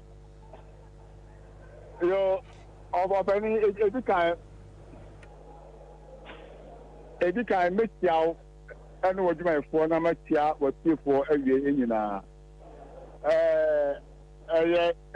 no kure say my adwuma our multimedia partner me no ekata nso no Ghana Association of Small Scale Miners na ye twerefo awo Asante Mountain na what am no wo ka no so mbo no am say wo bo ama no apra if you say asemo a wo na me edi ho ankomo ana no die minim ani ba bi a akoduo no na da ate ni akwanya wo di ama me say ntemu bi a me nso me fama ati efo no kure the numbers do no operation to be a course afraste any afi ama the day do no machine ya ba abonten e be kasa e fa kwanya na operation so no e koso any your members ni bia sabe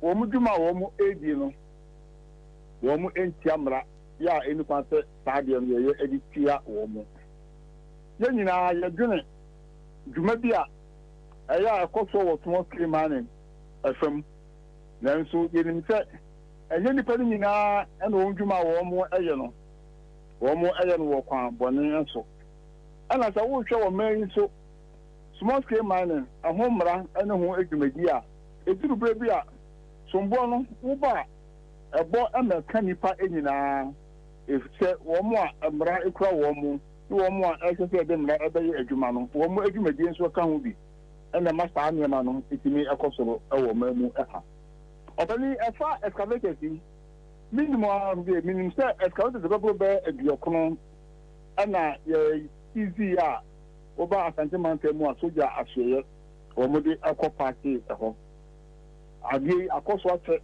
ama yakasa ama so bodie ya pay your bed atnati say e bra sa dwumadie we ekoso na yedim say wo mo asabi wo mo dwumadie wo mo eyen wo kwampa so no e wo se ekene de wo ma de ama wo mo no ye kan ya ama amaka enti na de na ye ni afi so ye better any say ba no ayen say so person o release machines no ade ma wo mo ye tie no ye ni ade ama ye ne MPP benimfo ni bi ehia ama nkomodie ye di na say dwumadie ni nyina no wo mo de be me pacho money MPP benimfo ni share officially and say in a private capacity say mo go share di mo nkomo be explain it well yenya enkra sa ba no aya adwene say ofese orili di machines no le emom ofese wo de fa association no so sabe e be ya wo mo e be release ye de ama wo mo no emramu wo se etimide saade no e ma wo mo ebio wo mo asibie enka tasem ene wo mo dwumadie enka tasem nyina ye nyina be bo ahwe ama saade ni nyina afoso sabe e be ya wo mo a efe efata se wo se e de wo machine se ma wo mo no ye de ama wo mo ene wo mo a ense efata nso no aba no hu ana mo a obetuo opani na de temi se ye dwumadie machine do no a ye high eninti ye wo enimako ya do no a ye foreigner ena wo mo de mfidie ema ebio nso foreigners po ni bi ma wo mo ase obo ho ebo wura akwaye mu akwaye adwuma no so no ebio nso machine eba ebedi mu enti na ye nyina ye nim se ye behwe aboa ama na fo a wo mo enkrata efata so se do mo machine na de ma wo no ye de ama wo mo ye ni pedifo ACI ema ye di sa enkomo ekọ wi ase ye se ye ntwen kakra mimi na me no ekasoi se wo pro bia o ye member na wo kusa se ni machine no enkrata no wo famra ya obusu yakoje ya de ya metimi akase machine no ya release dodo no amade aka no de aka kakra bi ya se ye betimi akase ekwa fa so eni etisa ya wo mudi release de masa yen association no eni mahu bibia etisa na sa wo ka na wo gbo fun sombo na de sombo no ababa abese yen eni ye members ya ye dim say ye members bi ewo mu a legitimately e wo say de wo mu enfidi e de enti opani mo say ye bo say mo ba boa na galamsey no mo ahwe na mo aboa aban na manako say you are telling us say oh mo members ni de munim omo sako because mo de no amoye ne legal ebinum so ajeje a wo mo yate se ebinum kura so aje China for de ama wo mo a omo si akowuram na ka chem se no de unim asem a which means mo promise some be boa aban mo akon galamse ni ya ntro opani de tie nyina ene se ye ekwan na ka ye ekwan na ye se ni mu se ye be fa so ama ye di release no ebe wi ate no wo mo amfa ye anka won aha na ebre bia ya na me bi yawo se ye ka small scale mine dwumadie ho a na fei sombo no ye de ba ababebo association na opani ye ete ene se wo ye opani na wo ya ban na se wo di dwumadie I was able to identify the main stakeholders ya one woman a year duma. Now dia ya NSA. Ghana National Association of Small Scale Miners a year kwa sabi Ghana emra ena edi ebaye. A year adia aban adi atum na parliament ena mata adia no edi ebaye. Na empebebre no se ye tu anamo anaye enti di effort small scale miner ho your involvement and your input no ya you give mo yaw pa prebia ya ka small scale mining ekwa ya ku tanka aban etumi ahu ne ko no na wo di magiro do no se eko no ensa na ya responsible se bibi ekoso na enye ya ya tumi edesombo aboya anka Ghana ye betumi akọ yenim pa nanso no eba emra and see the Mbrano ye a Jumanoa.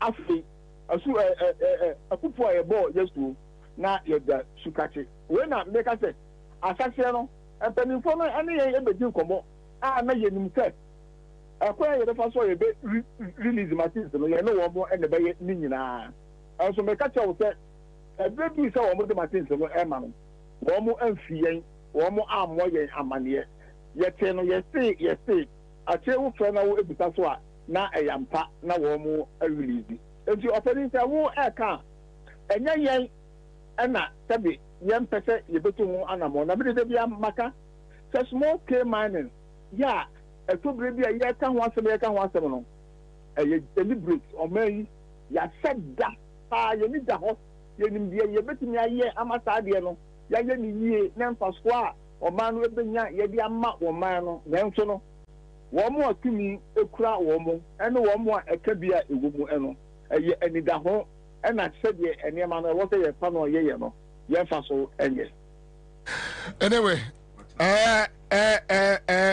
Mira baby ade na duru no ayadin ye yate se enkrofo age enkrofo de China for excavators de ma omo mene o ka se ye show video bi okọ porto ase ene akwadum ebenche bi de omo aye forest no enye bete wokọ konongo kura de last 2 weeks me back mase me be se kwa santema mpo mi krom na ahwe de omo aye konongo kuro no a na areho many pictures from Enzima Western region omo butu asase no say I did not done free for all. I did not done free for all. Opani dia ewo mu ene se wo mu a sebe efata na wo mu yempo dia ene na nka yehu asem no ekasu na ade ba ko ma ene se small scale mining no the moment a obe tag obi se wo ye illegal no wo ye ni dwumadie bia no a sebe ono owia no ho ana wo de ye saa adwuma no enti no enya de a obefa kwa papa bia so aye saa ade no sebe onu mu ye so ye illegal na wo tibi atu amana no na wo disika no ayi a woni na ho se wo katafo na wo ba ba so se wo ye illegal nna se sia so a mene o ekatai ade a ebeye me ya foreigners a sebe wo mo pati wo mu a wo mo to koti kwa so wo mo ta aka no wo mo ta de makisi nyina aka akọ ewuram wo mo ta de makisi nyina akọ ewuram enti se sia no de ba bia ye gyina no sebe ewom se ye kasa se ye members ebeja akonya na wo mo aye adwuma e de abo wo mo ebra nanso exercises na eya no a eba no sebe wo mo atumi ekura wo mo no wo mo eka ho ebi ene license ya ye san eba so obi ye illegal miner obeye legal miner no Ghana ha ye san okay ne maka no the minister say Ansah na obefi so no a wakono license ta oba ya wasan nyina won fa nyina ebra abonten na Ghana for enhwe ade no so no license ena ma obi ebeye legal small scale miner yeah na wo say wo san krata no emfa ema no a ebe ebe na ebeba anyway efabi no wo mo a ebra no ekura wo mo a ewo so wo mo ehwe no wo mo dwumadi eka ho bi ena ba bia yaduru ewo sa akwa no ko mene enawe yedase bebre so that's it enya konya odi amame alade enkam bi amen. All right, so that's it live on Accra 100.5 Citizen Show Tuesday afternoon na and opening kesi be a birthday and for that matter no say opening kesi ante yenka na say ya nyini ye pacho monfa opening into ha say emame ora Mensa Thompson Asipa and any birthday yes and Mensa 27th and I'm assuming 28th so happy birthday to you. All right, so Mensa, this is one for you, Mensa Thompson Asipa. Let's do this for Mensa Thompson, a brother, a friend. Mensa, wherever you find yourself, bro, happy birthday to you.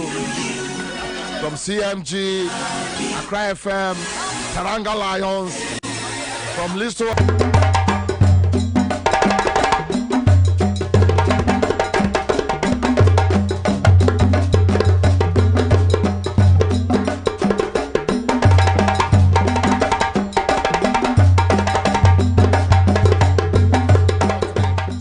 6861 on sabe to me aka womo afei na ye kai wo say bills microcredit 15 years in service anka ne near from quick credit so ko shia aye bills microcreditor na ya quick credit for no a wo mo ya adwuma say ai wo mo ya adwuma papa wato yimeska wa che say ya santini amfa ya santini amfa se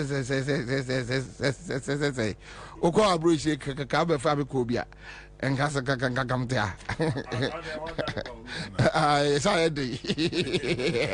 all right, so that's it. My main car was say a ya bo car engine ho ban from overheating.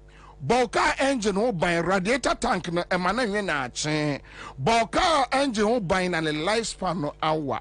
Was ya fei a fuel consumption ya hwe ni ye. Na dia den say o car no engine isu what take am ne sunde da ya wo wo kwatwe prices ya ni ache. Charles ubi bi ni abobonu anka beto akuma bi ama no Dabi mi gina bonte na afrem sem himbrem timora na na me me pa cho ni nyina ne se see was 50-50 engine coolant ya na Ghana fo agi atum ya no a wusa ho a wabọ car engine kwa fa so bi ani so what the 3367 aba 1090 coolant what the aba or memu lubricant shops ubenya bi from 0244 577 559 afei give us herbal center was say main country Ghana for one de give us P aba give us co one de aba give us herbal mixture and give us GC mixture capsules aba the woman say eya co any P no fabom resource no e change. So yechechi ahwefo sese na Citizen TV Ghana. All right, about 2 p.m. 2 p.m. to 6 p.m. You are going to have serious police officers coming after you. You are going to have serious government people coming after you. They will frame you. The next thing, which will be. And now what the assembly that over, it will take you hundreds of years. As someone I work constantly, I don't know how you know it, but it's a serious matter. I mean, look at the video. With one phone call, did you see how the military got there? Yeah. Eko, do you know one thing? Hello, Mr. Eko. Yes. Do you know one thing? You see, Prof. From the initial stage, I investigated into the matter and realized that Prof was framed. Because you are trying everything. You know something, Duncan? I don't want us to go on other sides of matters. But this particular people and this particular concession, I want to be on record to say that Pimpom Watson did not authorize them. I see. But somehow he was informed. Now information being, they are going to do this thing. They have all this. They don't have nothing. When you see, but if someone like then you get the call from someone like that. But the okay, I say, Ghana now, although your ministerial appointment, you are controlled by the party authorities. And that's what I've told you the lawyers. Their lawyers is Gabi Ochedakun. He called me personally. He made some lawyers call me from the office. They spoke to me. I told them that from these are the same people. Do you remember this? Kokobaku took me to court. Do you remember that every morning my picture was on the front page of a crusading guide? And then make a job. Nti wa wotie me Are you not sad? Wouldn't I am yesterday? Sir, you hear the media houses shouting, Galamse, Galamse, Galamse, but Omunt Mimboida, Omusro. City FM through or more, Joy FM through or more, Peace FM crowd and cohort. Or more, Ubia through, Adu FM through, TV3 through, Ubia through. Obvious through because look, Kwame, Adia Irana Yasha.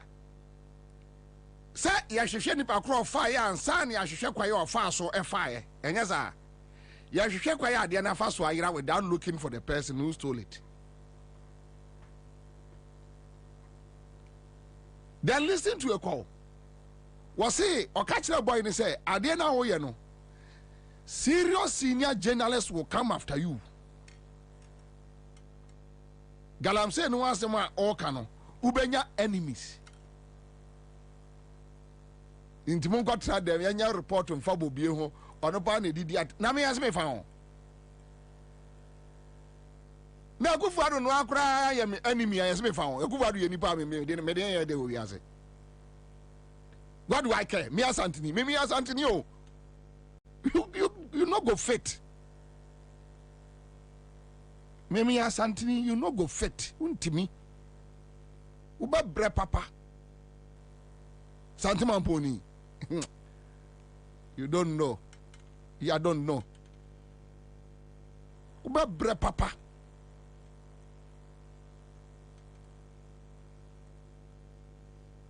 Uba ere. So ako una boy and say, Ubenya serious enemies. Then he started mentioning the enemies. Serious senior journalists will come after you. On my way, and to me, I'm Fred Ecoset. Journalists for now they are involved in the Galamsey business. Or we are not senior police officers will come after you. Yantimia Musana say, "A here for." And yen na yo kruba ni etietiamu. Galamsey. Ah, but somebody has given us a clue. In CID investigations, yes, Obiama a lead. And yes, sir, this is a lead. This is a lead. The Ghana CID department is sitting down. They know the right thing to do. They are afraid. The IGP is afraid because he's a puppet of Gabinum. Yeah, and I damn pare or no, I had says so. Gabinum Kasa. Look, there's look. Security. We have people in there. We know what is happening. At a point in time, you come and show toughness outside. There are never one you need to concede and leave it. Even a damn pare, you know.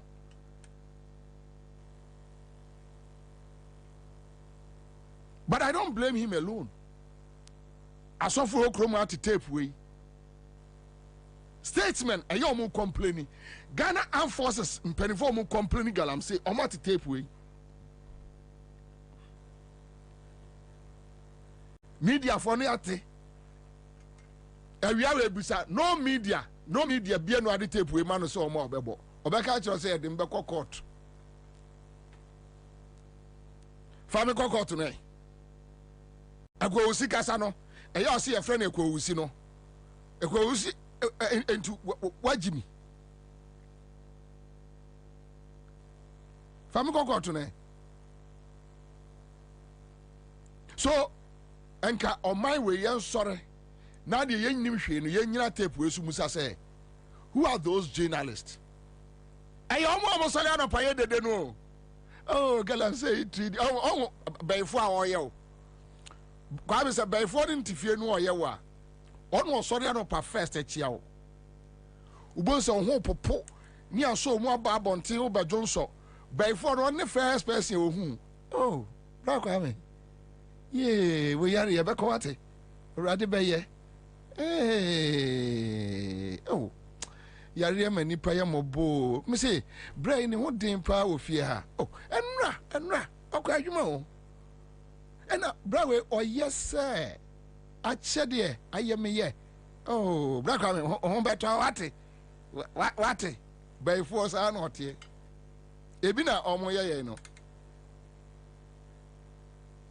to almost sorry and a pastor on radio station. Na galamsey na here for dear Raddy, Bue Raddy, Raddy, Bue Raddy, it is a galamsey, Bue, almost sorry, I no more touch and fine. It be the generators, high. Yes, and I say, but I could be the Kennedy Japan call to me, baby, I could see. A hormone said them, yes, I did. No more Tiamu Busa, nay, for an air. Oh, only a bay forward now, my moasa. Echo Usiama, a lead. Leading in investigations, you just need a lead. Wama lead, Waboga Abidin. Wama lead, Wabo police from Penny for. Call Echo Usi. Who are those people?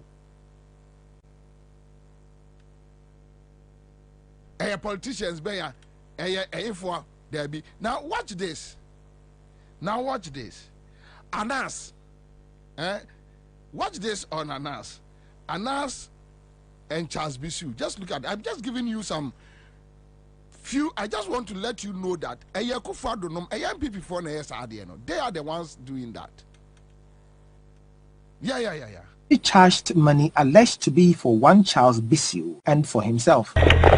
I'm good at ash in the ground. But I know the. You guys did it. After waiting, so you will be on my money 35 account. Nice. And I'm oh, tell me if you know your account. Oh, we are. Oh, the enemy discuss here. Into the audio. Yes.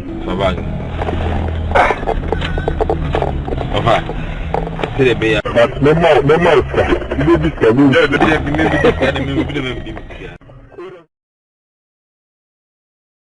Show your call, show commitment. Oh, hey, one or two things.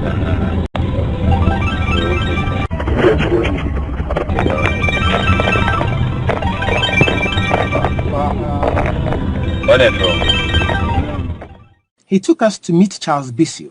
Mr. Charles Bisu is secretary to the Interministerial Committee on Illegal Mining.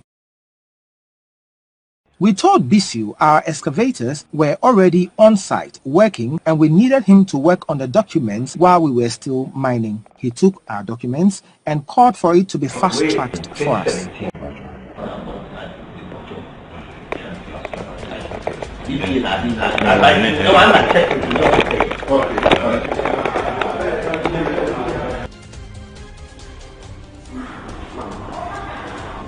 Because we have to make sure you fast track with the say, but new year, and I know them what is actually all resources.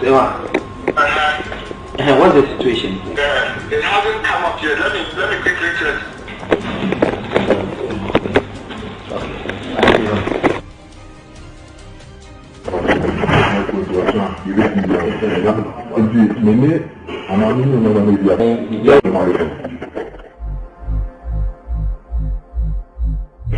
Waiting on the last 1 year, I know you man, until the waiting on the car, machine, but in the first, so the first, at the end of everything, one hour, you make a holiday in the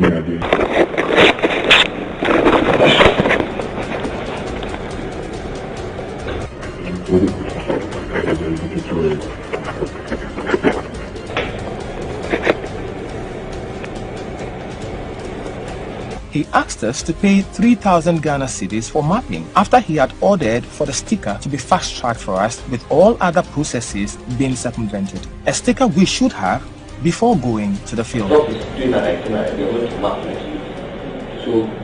I'll speak to Doc, but tell Doc, give the name to Doc. As I said, they should add it to it, so they do their hair. And then they'll pay the 3,000 for mapping. Okay, we want 3,000 for mapping. So let him do that now, and then give them to Doc. Doc will call you, and then the mapping team will go there. And then let change to apply. Now apply for ETA. Right. The ETA, Doc there. Okay. So I think doctor is coming back. Ralph, what? Now I tell him now. Okay. I think it's almost through.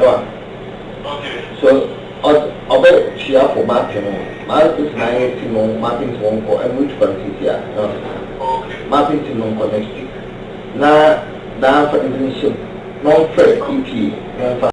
Question I said Ghana and Ubusa want to say, what has happened to these cases? Or man you take interest in these matters? And we know and at the say. And but I hear say Charles Bisu air contested MPP demo as Western Region baby, right? And I use so guy no your friend is a Kwabena Central Region. Then what from what a party Hieska? So when you follow all these arguments, now catch them say Munim ni pakra or yeah. But then would be an iPhone report about Emma. But then would be an iPhone report about Emma. Which year the MP? I was not culture was saying. On chair of Parliament. What be doing? Elvis Donko. So,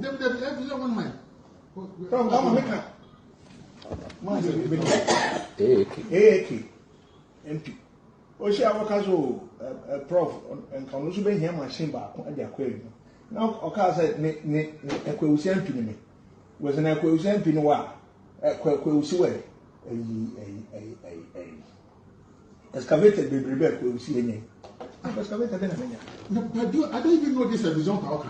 Who is he? Elvis Donko, member of Parliament for AAK. I don't know him because she am I said that last week cook chamber and we think it's true. Please go out. Don't annoy me today. Please walk out. Prof, no, please. Don't see the way you are talking, I don't like it. Prof, say anytime about no, but see, if you come out to accuse me, I don't like it. You go when I'm ready because I'm doing something for tomorrow. No, Prof, I thought would be maybe when many don't any bar with regards to young and first can come apart. Yes. What Prof? And our mommy authorization. Some formal thing, na me set up no money said man. Yes. Wa Prof now san catch him say, "Eh, tin na message. Me fa gizo, me fa nka." Yes, sir. But do you tell me so why is that maybe? Oh, Prof. We talk about the framework. First, you know, say party this guy. It's okay. Let's go to me now. You want to be concession. So what to me or concession? So you go there, inspect the place. Let's form a team. But you can't know. One can't just say, "What we I'm gonna go for you." I don't know. We talk about the framework. One can say, "Prana, we see more. We call Takwa." Abraham Becker say, "Area ho baby, gizo mobile suggestions. Area ho baby. A home mo ye me yenko ye adwuma." One can say, "Prana, we see more. It's so much as." No. We are talking. No. John Bobie, if I'm right.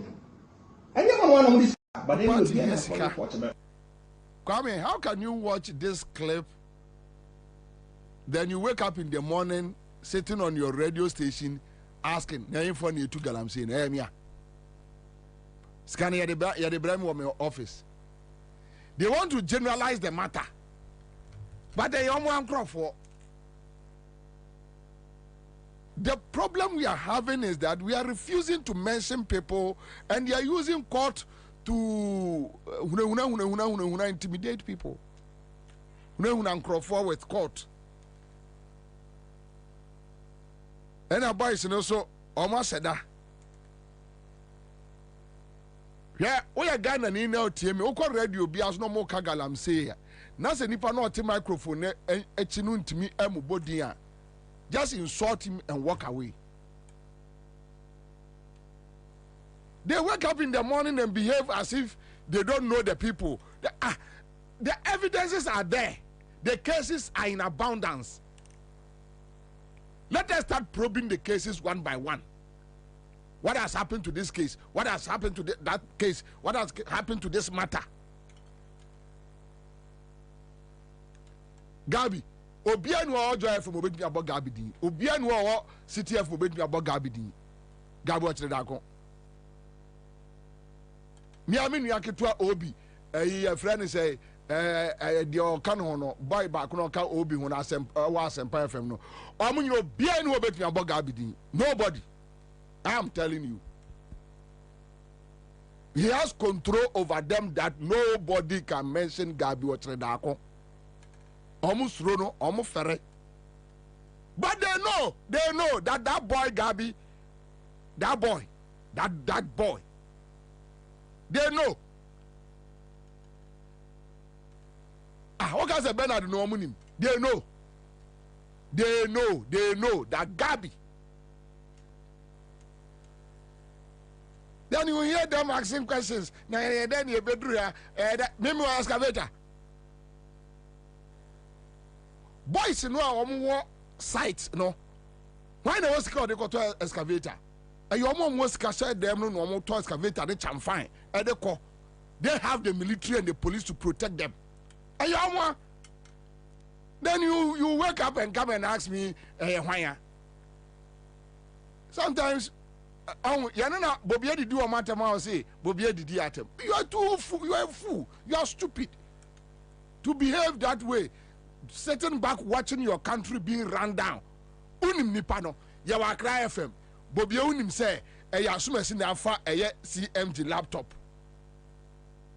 and that's a kwame nim so me boss Bobie na afa and ye pi laptop no na kwame afra adwefo ni nyina dey afa laptop yi de enyo kwame so nim say me boss na afa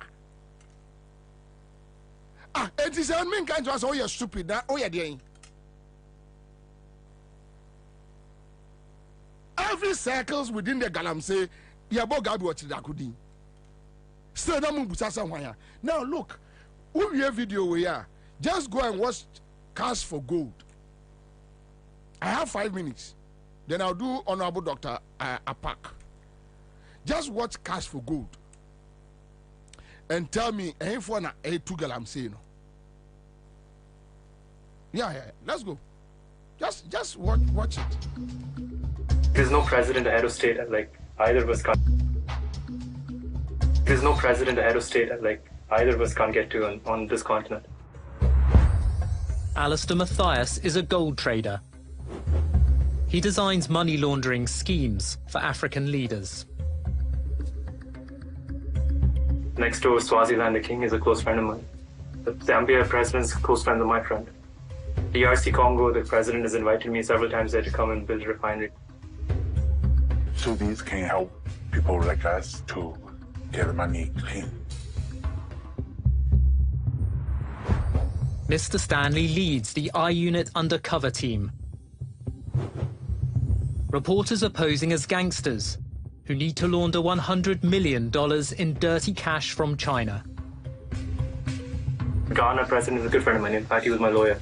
Like Cyril Ramaphosa here, I know him, I know his kids. Zimbabwe is easy. There's no president ahead of state like either of us can't get to on this continent. Alistair Mathias is a gold trader. He designs money laundering schemes for African leaders. Next door, Swaziland, the king, is a close friend of mine. Our president. The Zambia president's a close friend. Who is a friend to the most notorious money laundering personality? Any obia or no, or illegal mining across the African continent.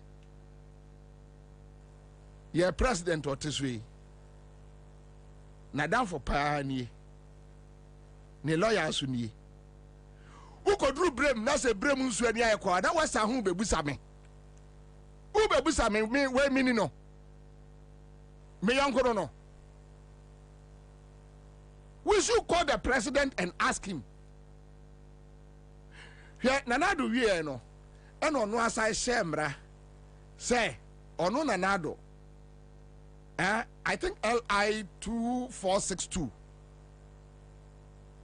Say ebia wo kwame opese okọ ye forest reserve mu a oba na be kan asem yie otimi ma authorization kom nekotu say problem abapa no. You see, they were looking out for a way. Also, the national security for quite what ekotu galamsey.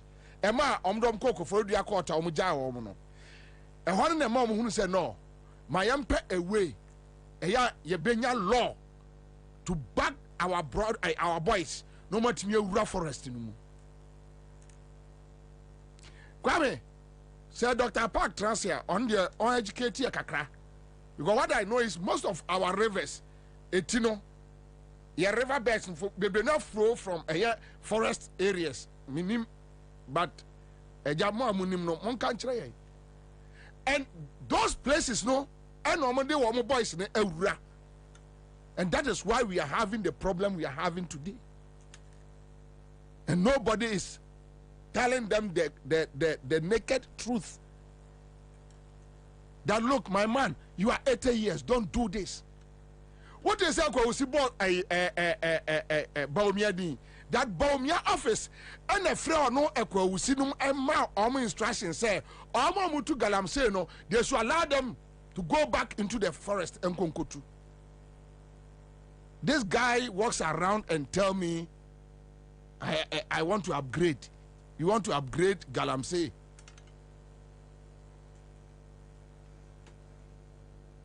Then another will come back and tell you, oh, also the presidency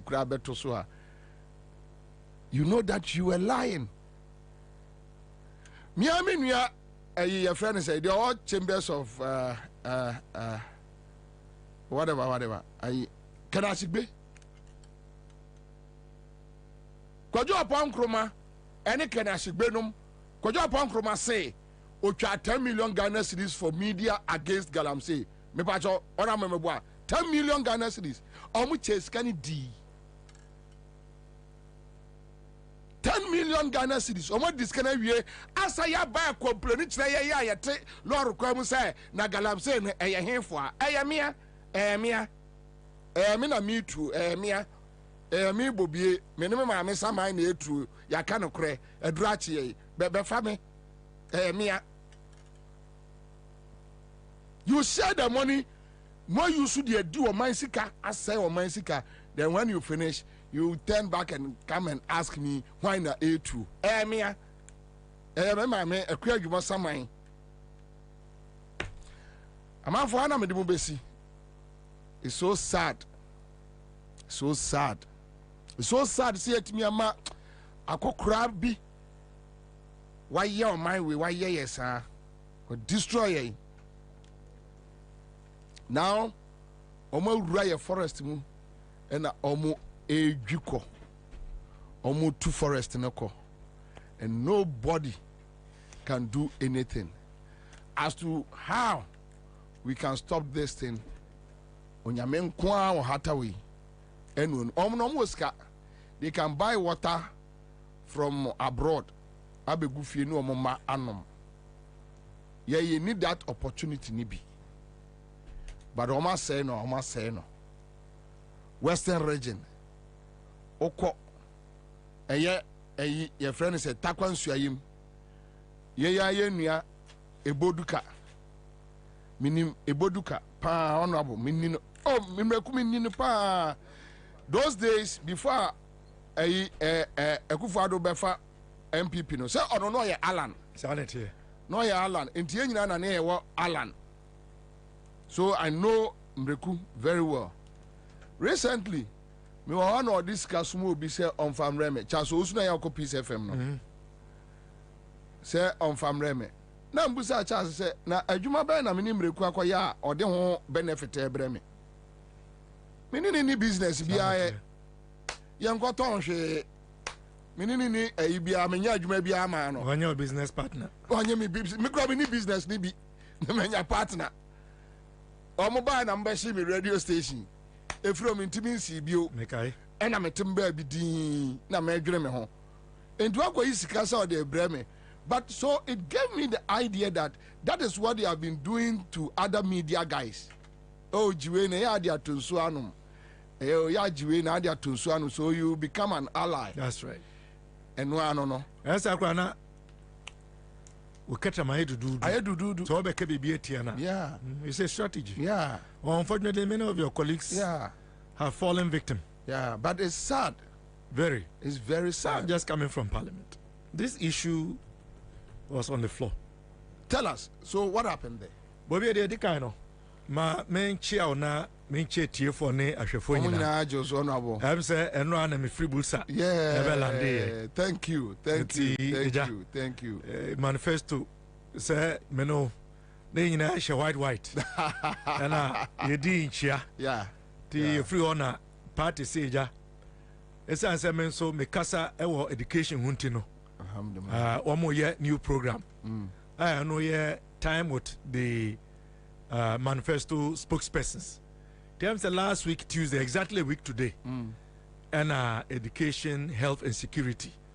Yeah, address the media from party headquarters on these sections of the manifesto. Yeah, you see we nipansuna mindi kind. And so me biemu kakra ye ka brofo na erisa na twi nso kakra.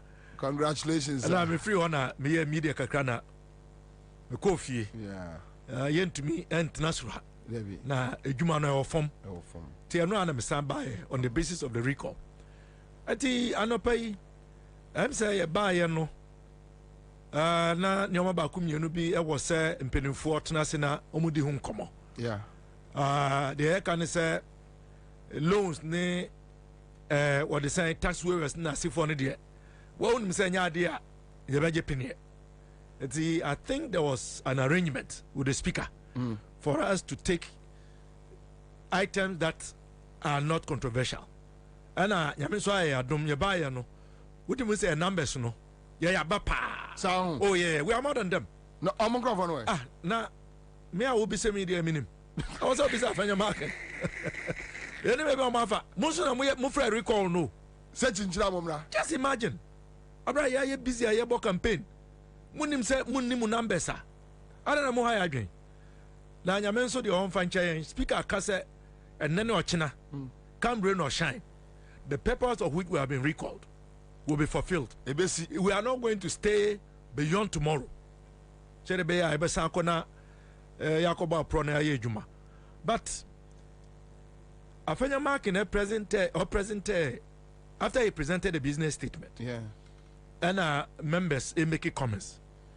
Iti miami nuya kitu anime yonko Samuel kujeto ablakwa. Speaker man kwenya, as we say in Parliament, they call the speaker's eye. And will make a submission. Sir, the echo in terms of Galamsey. Any reports are after the Ghana water, Edeba.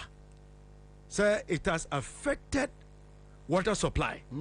Because of the extreme pollution of all our water sources, the turbidity levels, baby, Ghana water is struggling to find resources to be able to purify the polluted water for human consumption. And on that basis, he was making an appeal, passionate one. Say, although the recall is specific in what we have come to do, given that Ghanaians are bearing the brunt of this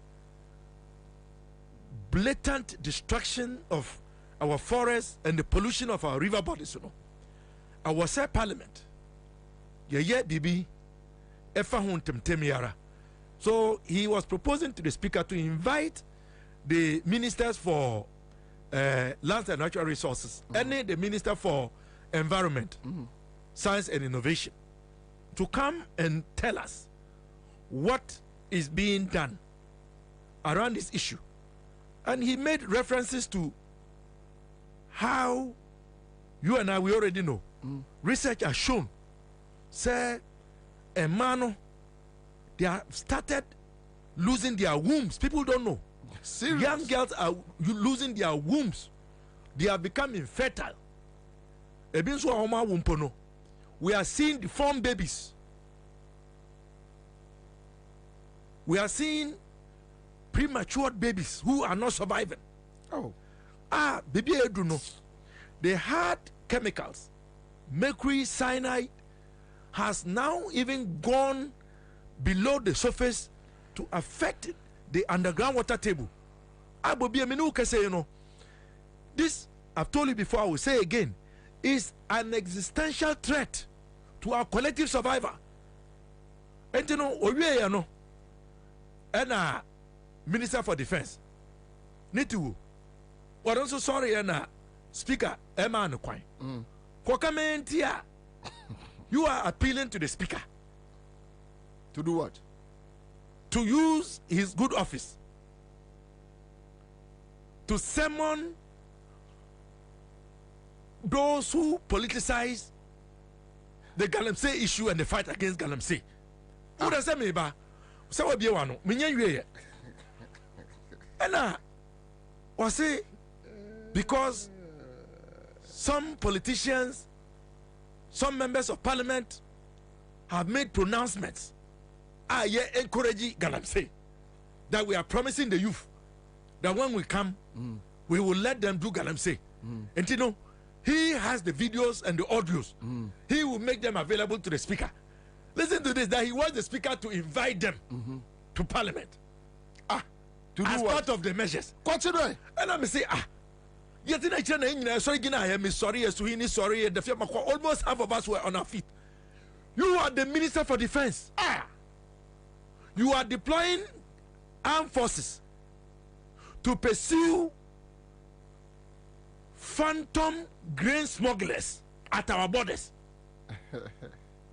And yet you are there complaining about people who have made comments when champagnes are still on our rivers, when Galamsey is being done on the major Accra Kumasi road. Konongo. A Home Minister for Defense. Eti to force and sorry and Speaker man Kwai. And leader put it to him that as a Minister of Defense, you should be bold to say that your government, your president, who said he was going to put his presidency on the line, has failed in the fight against corrupt Galamsey. And you have failed, admit it. As a Minister of Defense, this is not the appeal you should be making to the Speaker. No, but honorable, you know those who are doing it. The records are there. Mubusano. Between the honor say ye jeli China niya ye nyamfa sobia. And the honor say a mebrunun go to Galamsey no. Why? Nasa Speaker wa me kwa me yankasa. Ye nyina so original. Ndi ena ye leader so e ka de obeka. Avere yentia na me kwan so ameba senator maso. Me do pono na me be pie na me hu se another press so original. E the Speaker man akwanya. Ono nso ka me ntia. The water bodies were more polluted under the NDC. Can you imagine the type of leadership we have? Bobie, look, I was listening to you when I was coming. And let's be clear. Akufo-Addo Bawumia MPP government is singularly responsible for the decimation of our forest and the pollution of our water bodies and all the consequences that we are beginning to record. But me pacho, okay, ona mamusu asem. Ekwa usi tape no. Me met me be present my parliament. Na say nya no kwa overkaya even before ekwa usi. Remember the former Minister for Local Government. Now Ghana's ambassador to the US. Haji Alima. Didn't she say that party boys and girls DCEs were involved? Was it even a secret? Was it not public? Now Akunta mining. Akufo-Addo didn't he clear Akunta mining? Abraham Onwa, the Minister for Lands and Natural Resources, and the Minerals Commission indicted Akunta mining for mining in the forest. We have all seen the documentaries and the reports done by, Erasmus. What have you done about that? And we are beating about the bush. Who doesn't know that the presidency is the headquarters of the ongoing decimation of our forests and the pollution of our water? Even if we don't know anything, Yati Kroma, Anna, your friend say, transport department head, FA National Security cars from Jubilee House, Ediko to Galamsey, Nano Pong, Based on that, enamuyi na di every Jubilee House. Yani bibiano. National security cash. Yani ade ko galamsey ewatiwa. The guys were arrested. They took them to Koforidua High Court. The following 3 days, and Omabusia for a press conference. Says the Kufuor and boys no, they will expose the presidency. Ayo. And one woman jai woman. Voila. I know 3 of the boys from America. You see? They are my friends. You see? And you know, look, let's call a spade. And we need to identify and apportion blame. Bobie, you mean to tell me that the commander of the Ghana Armed Forces, and we all know powers are mampeni ewo oman wemu per the constitution, how you control every single aspect of our national security. It's sad. And you are telling us that you are so impotent, incapable of dealing with this menace, if not because of complicity. The only reason why this is happening is because of official complicity. It is as clear as night and day. We all know the truth. Simple. And the only way this can come to some resolution, some sanity can prevail, is if Ghanaians vote against the MPP, because Mahmoud Bawumia is not going to do anything different. In fact, you said it earlier. He says he's going to upgrade. He's going to upgrade a broken economy. He's going to upgrade galamsey. He's going to upgrade corruption. He's going to upgrade the hardship. He's going to upgrade the crude haircuts. He's going to upgrade inflation. He's going to upgrade the high cost of fuel. He's going to upgrade the city from the current $1 to 16 Ghana cedis to who knows where. Ono kura de ejai na damfupo anya hwe. Me se oka Damfumpo wanya hwe na ko. Me se na ko no ankasa no unim se ko was selected as predicted by the Jeopardy document. So we read the forward. Yeah. It says very clearly that they know that the Ashanti wing of the party is lacing its boots to take over after the exit of Akufo-Addo, and that they should find a way of bypassing them, and that with hard work they can identify somebody of northern origin who they can recruit to become the flag bearer and hopefully become the president. What's here, Bawumia? Statement, so that that person would have unflinching loyalty to them, to superintend over the maturation of the Jeopardy project. And we all know the circumstances under which Bawumia was selected. Now, one, and you know, he's not any different from Akufo-Addo. Saturday, no one to Bawumia. Man, Bawumia went to Chebi. Miamenana Amwatia Efi, Uforipenny fee, Yakano Uforipenny fee. He went there. Bawumia to meet Jina, bedroom, F5 microphone. Ekachiro for penny, Amwatia say. Chebi, and Omote MPP. Na MPP, ahim fio, a one MPP free. Na ye, Edward Akufo-Addo, Neneba Akufo-Addo. Pawili. And JB Dankwa omnete. He couldn't even mention Victor Usu. He couldn't even mention na Dombo na debi also he represents the Dombo. Dombo beka ho ona oka ho. Oh, okay. When to be more even buzier. So you see the loyalty. Yes. Unflinching loyalty. We are no beka cham say ejapade book na nyam. Oh, masa. Na ade anya ne kre. And we are seeing it manifest.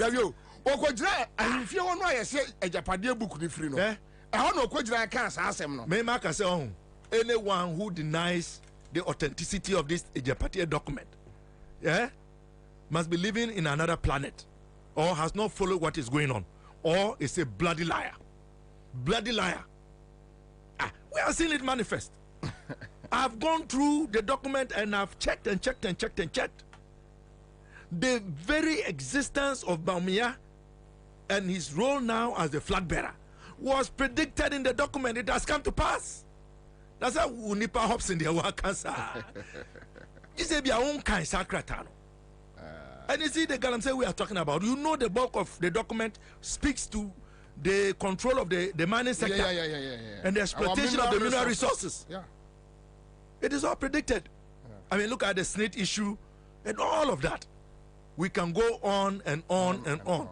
The issue of Galamsey and the destruction of our forests, the pollution of our water bodies, must be placed squarely at the doorsteps of Akufo-Addo and Bawumia. Nobody else. Because all these people that we are talking about are either their party people or their appointees. Honorable, thank you. Live on Accra 100.5 Citizen Show. All right, so Nkomowe yebeko swadi onyame na betre baby a yedi we befa. And today we are going to talk about NDC manifesto, bullet points on education. But interestingly, Honorable Ansah now obe started with manifesto no and seminar. Edu Watch. I don't know whether I've mentioned it right.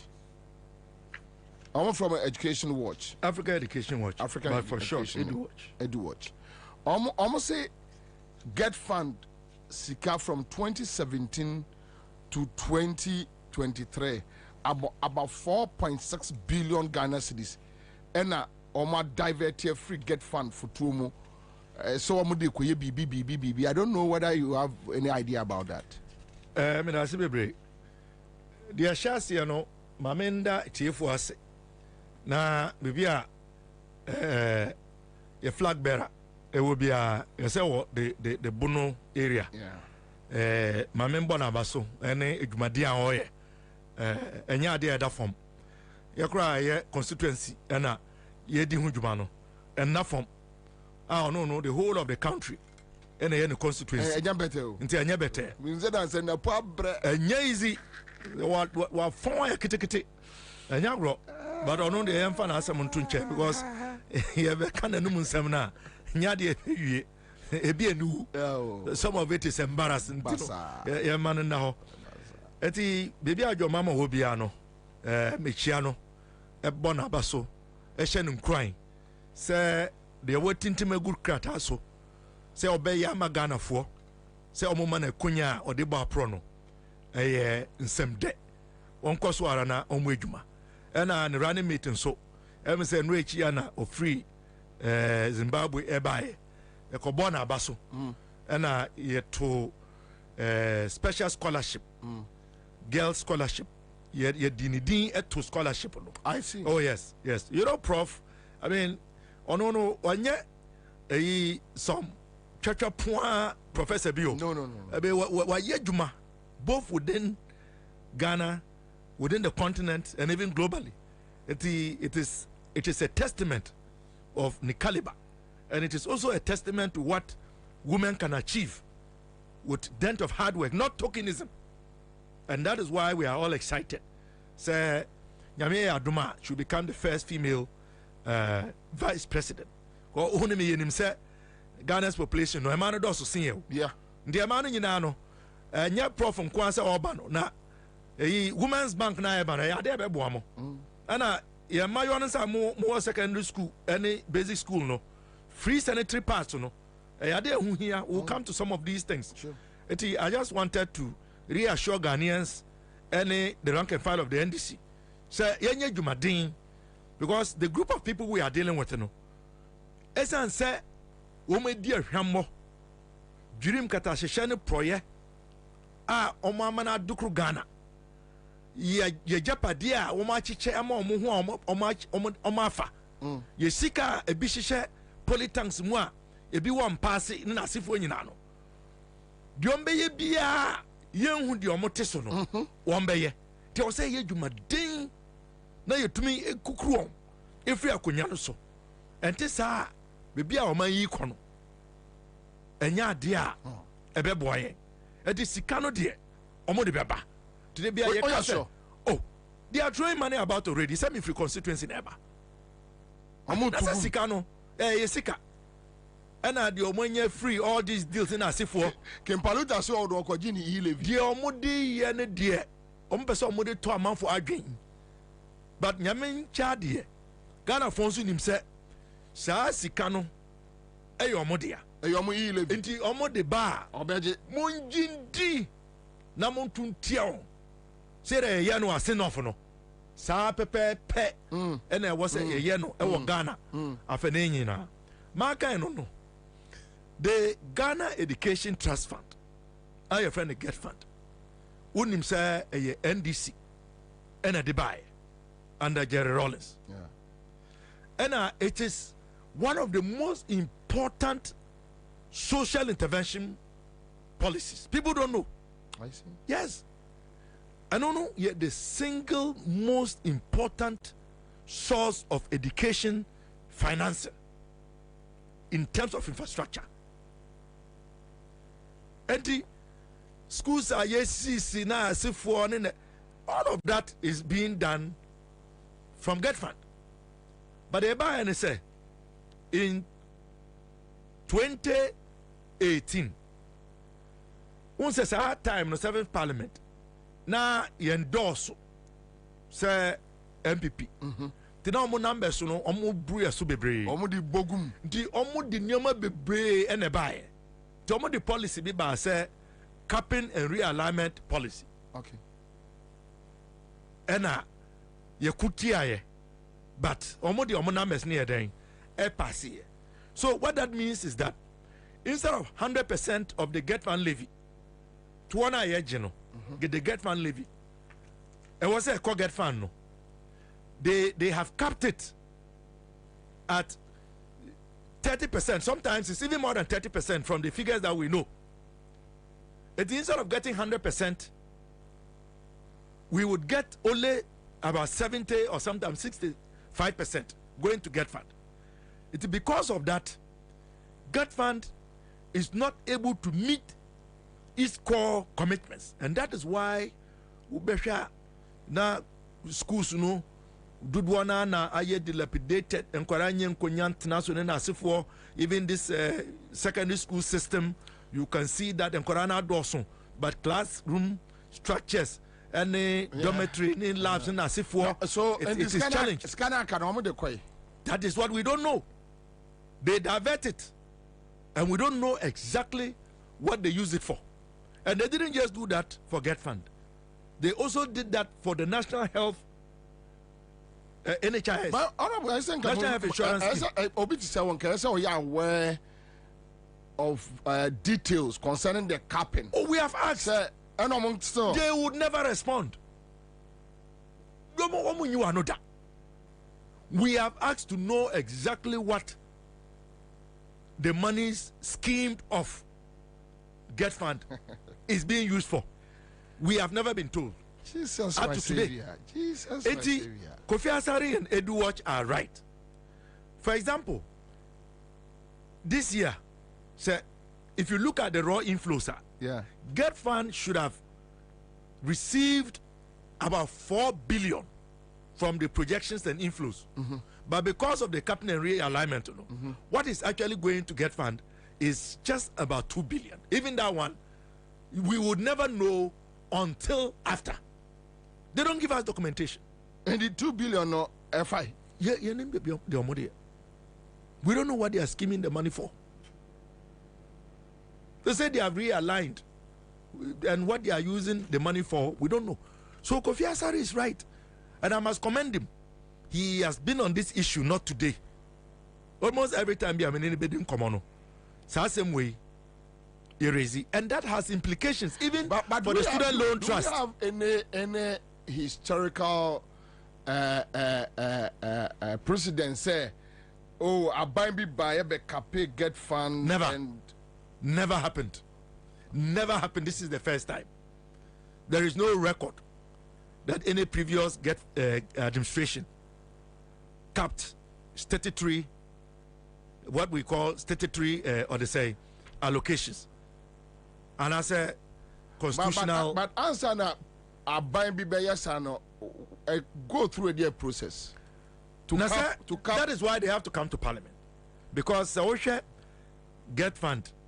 So they use their numbers exactly to pass the capping and realignment. That is why John Dramani Mama, so 10 years, all the time, no, he speaks about getting a parliamentary majority.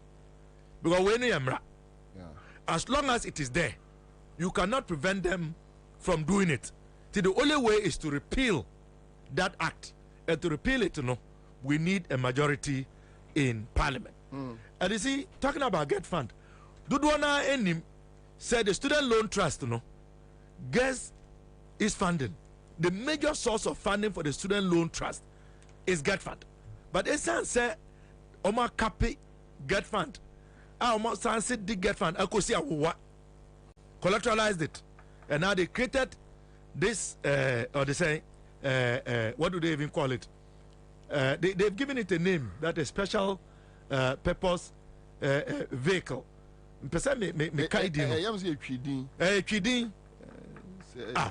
Oh, how can I forget? David, and yes, but in one of those names. Oh, how can I forget? Medium Komosa. And this was done under Napo when he was education minister. Done under him. Dachi bond. Dachi. Seven say Mekai. Dachi. And also here. We don't know the true beneficiaries, those who are behind the Dachi bond itself. Oh, how? How? How saying they will never give us the information. Now, auntie, say I'm on for information bia ma. Money any loss bia it will compel them. You see, I think that with the new standing orders, after the Parliamentary to be able to compel ministers to provide information. Okay. And I think that Okudjatoa Blakwa sharing the or they say Government Assurance Committee is doing a fantastic job. Okay. So that is an avenue where we can compel them. Okay. So what here so far what has been going on, at the Government Assurance Committee now. Yeah. You see that ministers are brought and they are put under severe pressure to provide information under oath. Some so far have had no choice, but even an Umpono, you see that they are very dodgy. I mean, give us the list of assets of the state land registry. Let's have a list of all state lands and their locations and the acreage. When so you can provide it. Not your fair, Just imagine. You say you are working on it almost 3 years. How can you be working on something like that for almost 3 years? But you see, they cannot provide it because they know they are sharing the lands and selling the land to themselves. So once we get that document, we'll be able to identify more land that they have appropriated to themselves. So they don't want to provide it. Anyway, my manifesto, NDC, Abba Bemuda, 2016, Namokoye, 2020, manifesto on education. Going into 2024. Bobie, me Debbie say, Wabisa Simi, Intino. Ma, Ninshasia, yet mean canning in Ados. Yes, yes. The key areas. Yeah. Sir, we share a manifesto now. Education section, no. We talk about transforming education.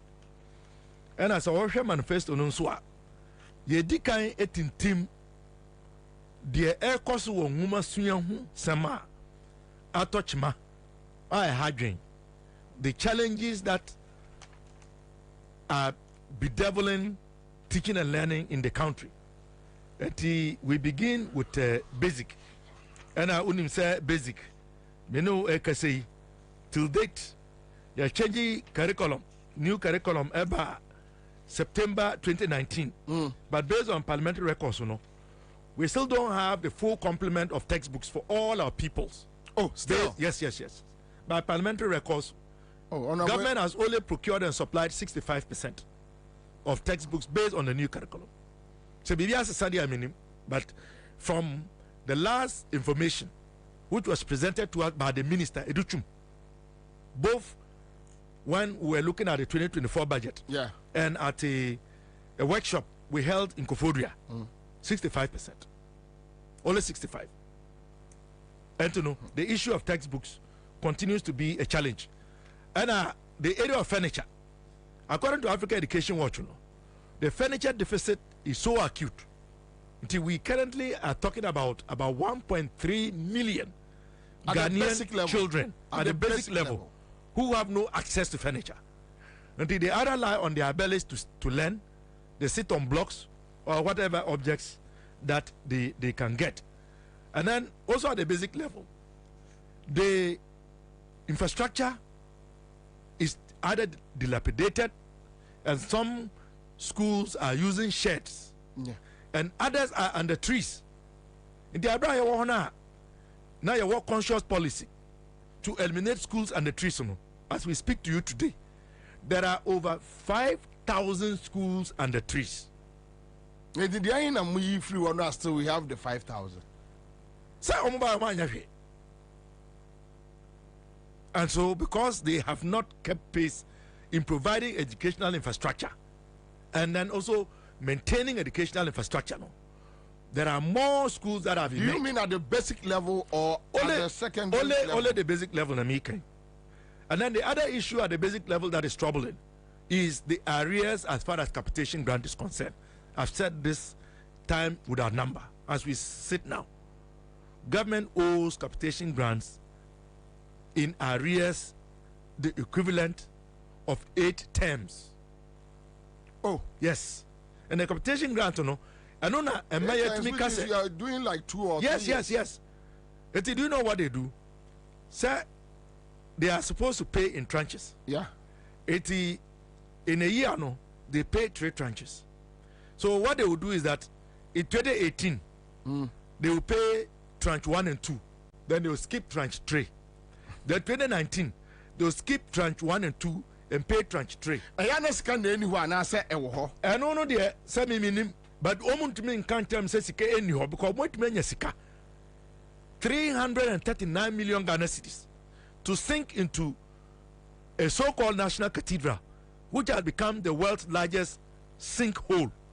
What me almost $12 million. Eddie a Chinese contractor. Quite good damono. Ye who block biao. So I've argued, sir, it is not that there is no money, but it is because government has refused to prioritize their hear me no. The omo person omo ya ne die. Omo nya sika edie. But the was say omo ya magana for ne die. Eba omo say omo ne sika. But they will tell you the cathedral is for Ghanaians. When did we say we wanted a cathedral? Now we work as here cathedral. And you know, these are some of the issues at the basic level. The other area that we are concerned about and we are addressing is the quality of the food through the school feeding program. Yeah. As you know, the rate per child, almost say they increased it from 99 pesos to 1 cedi 20 pesos. 50 pesos. So they have now escalated to 1 cedi 50. Yeah. In all honesty, with the current levels of inflation, 1 cedi 50 pesos. Ejamwa. We make me the feed ejamwa. Na yenipa. No. What quality of food are you feeding our wards? So part of our effort is to address some of these issues. So just the key ones. Let's look at the early childhood education. Yeah. I don't know. The incoming John Dramani Mahama NDC government would introduce what we call the Bright Beginnings Initiative. And only idea a bit boy and Kwarana Totofewa between the ages of 3 and 5. Okay. Bright Beginnings. So we want to revive and repurpose early childhood education. Because you say a idea a bit boy. When you have the children at that age between 3 and 5 introduced to a formal structure in the form of pre-primary education and as a childhood education, KGs, they have an advantage in terms of the encounter with formal education. They also learn to function in a structured environment. Say there's a teacher. The teacher has a structure in the classroom. Yeah. And it helps them grow faster in terms of their mental capacity and to be able to also grow in their social interaction. Research has shown that early childhood education is very, very, very important. I'll even use myself as an example. Me no, I didn't go to preschool. Oh, okay. But me no Dimechi. Yeah, Daniel Apak or your professor UCC. Me nyinse no 2 years pe. Or no call preschool. And I can tell you that by the time we entered secondary school, we were at par. Yeah. Yes. Watch me. Pepe. We were at par in both physiology and mental capacity. Because he had the advantage of doing preschool. Then I mean, you can say, me, Dr. Nana, me, Jaya, and politics. Or no, I call a professor. Yeah. Do you understand what I'm saying? So, even from my own background, now I'm a ministry teacher. I know the benefits of preschool education. And we have said that because we attach importance to this, we are going to establish a department for early childhood development under the Ministry of Education. But right now, you need visa. Not as far as I know. See, Biabadia, and you're enriched in a buyer. But that's why I'm a member of the committee. That's why I'm saying. Okay. So that should tell you how we are determined. And then we are also going to review the early childhood curricula to develop a nationwide value-based curriculum that enhances the psychomotor skills and psychomotor skills of the children, and to equip them with basic life skills. Because when you are functioning within a structure, you get to learn all of this. And then we would also ensure that we have a seamless transition. Because once you have them in the KG, and we also ensure that every primary school has a KG. Then when they are transitioning from KG to P1, what means they are already familiar with the formal educational environment. Adults, we have 11 key things that we are going to do in the area of early childhood education. But another important one that I want to say is that we are going to promote the creation of digital content of supplementary early childhood learning material. Where the world is going, whether you like it or not, we are not going to go back. We are going to also but we are not going to upgrade a broken system. That we will not do. You reset it and fix it. That is it. In terms of basic education and Kasano, just a few key things. But baby, kakra about the basic level. Also, Napo education minister. About we try and come introduce a same-sex comprehensive sexuality education. What has happened? In fact, they introduced it. If you remember, we waged a vigorous campaign against it, and it was stood down. But it was introduced as part of the new standard-based curriculum, which was in effect as of September 2019. If I have a video of Napo, and I'll share it with you, when he announced that it was going to cover from early childhood all the way to senior high school. Oh, I have a video. I'll give it to you, because questions must be asked. Questions must be asked. Really? There is no reason for us to believe that if the unlikely scenario of Napo and Bawumia taking over the reins of this country, they will not reintroduce it. We have no reason to believe that they have left it. And Ghanaians must know the type of people we put in charge of the affairs of this nation. I learned some there are implications. Books need to be printed. Yeah, printed. Yeah, and I suspect that is one of the reasons why there was a delay, because they may then would have had to extract that content from already printed books. But that is my own, if you like, conspiracy theory. But it will make sense. Yeah. So what we are going to do at the basic level, you're initiating what we call the Smart Start curriculum. And what that means is, rather than waiting for the students or the pupils to get to secondary school to be introduced to science, technology, engineering, and mathematics, as well as coding and digital literacy and TVET, you share from the basic level.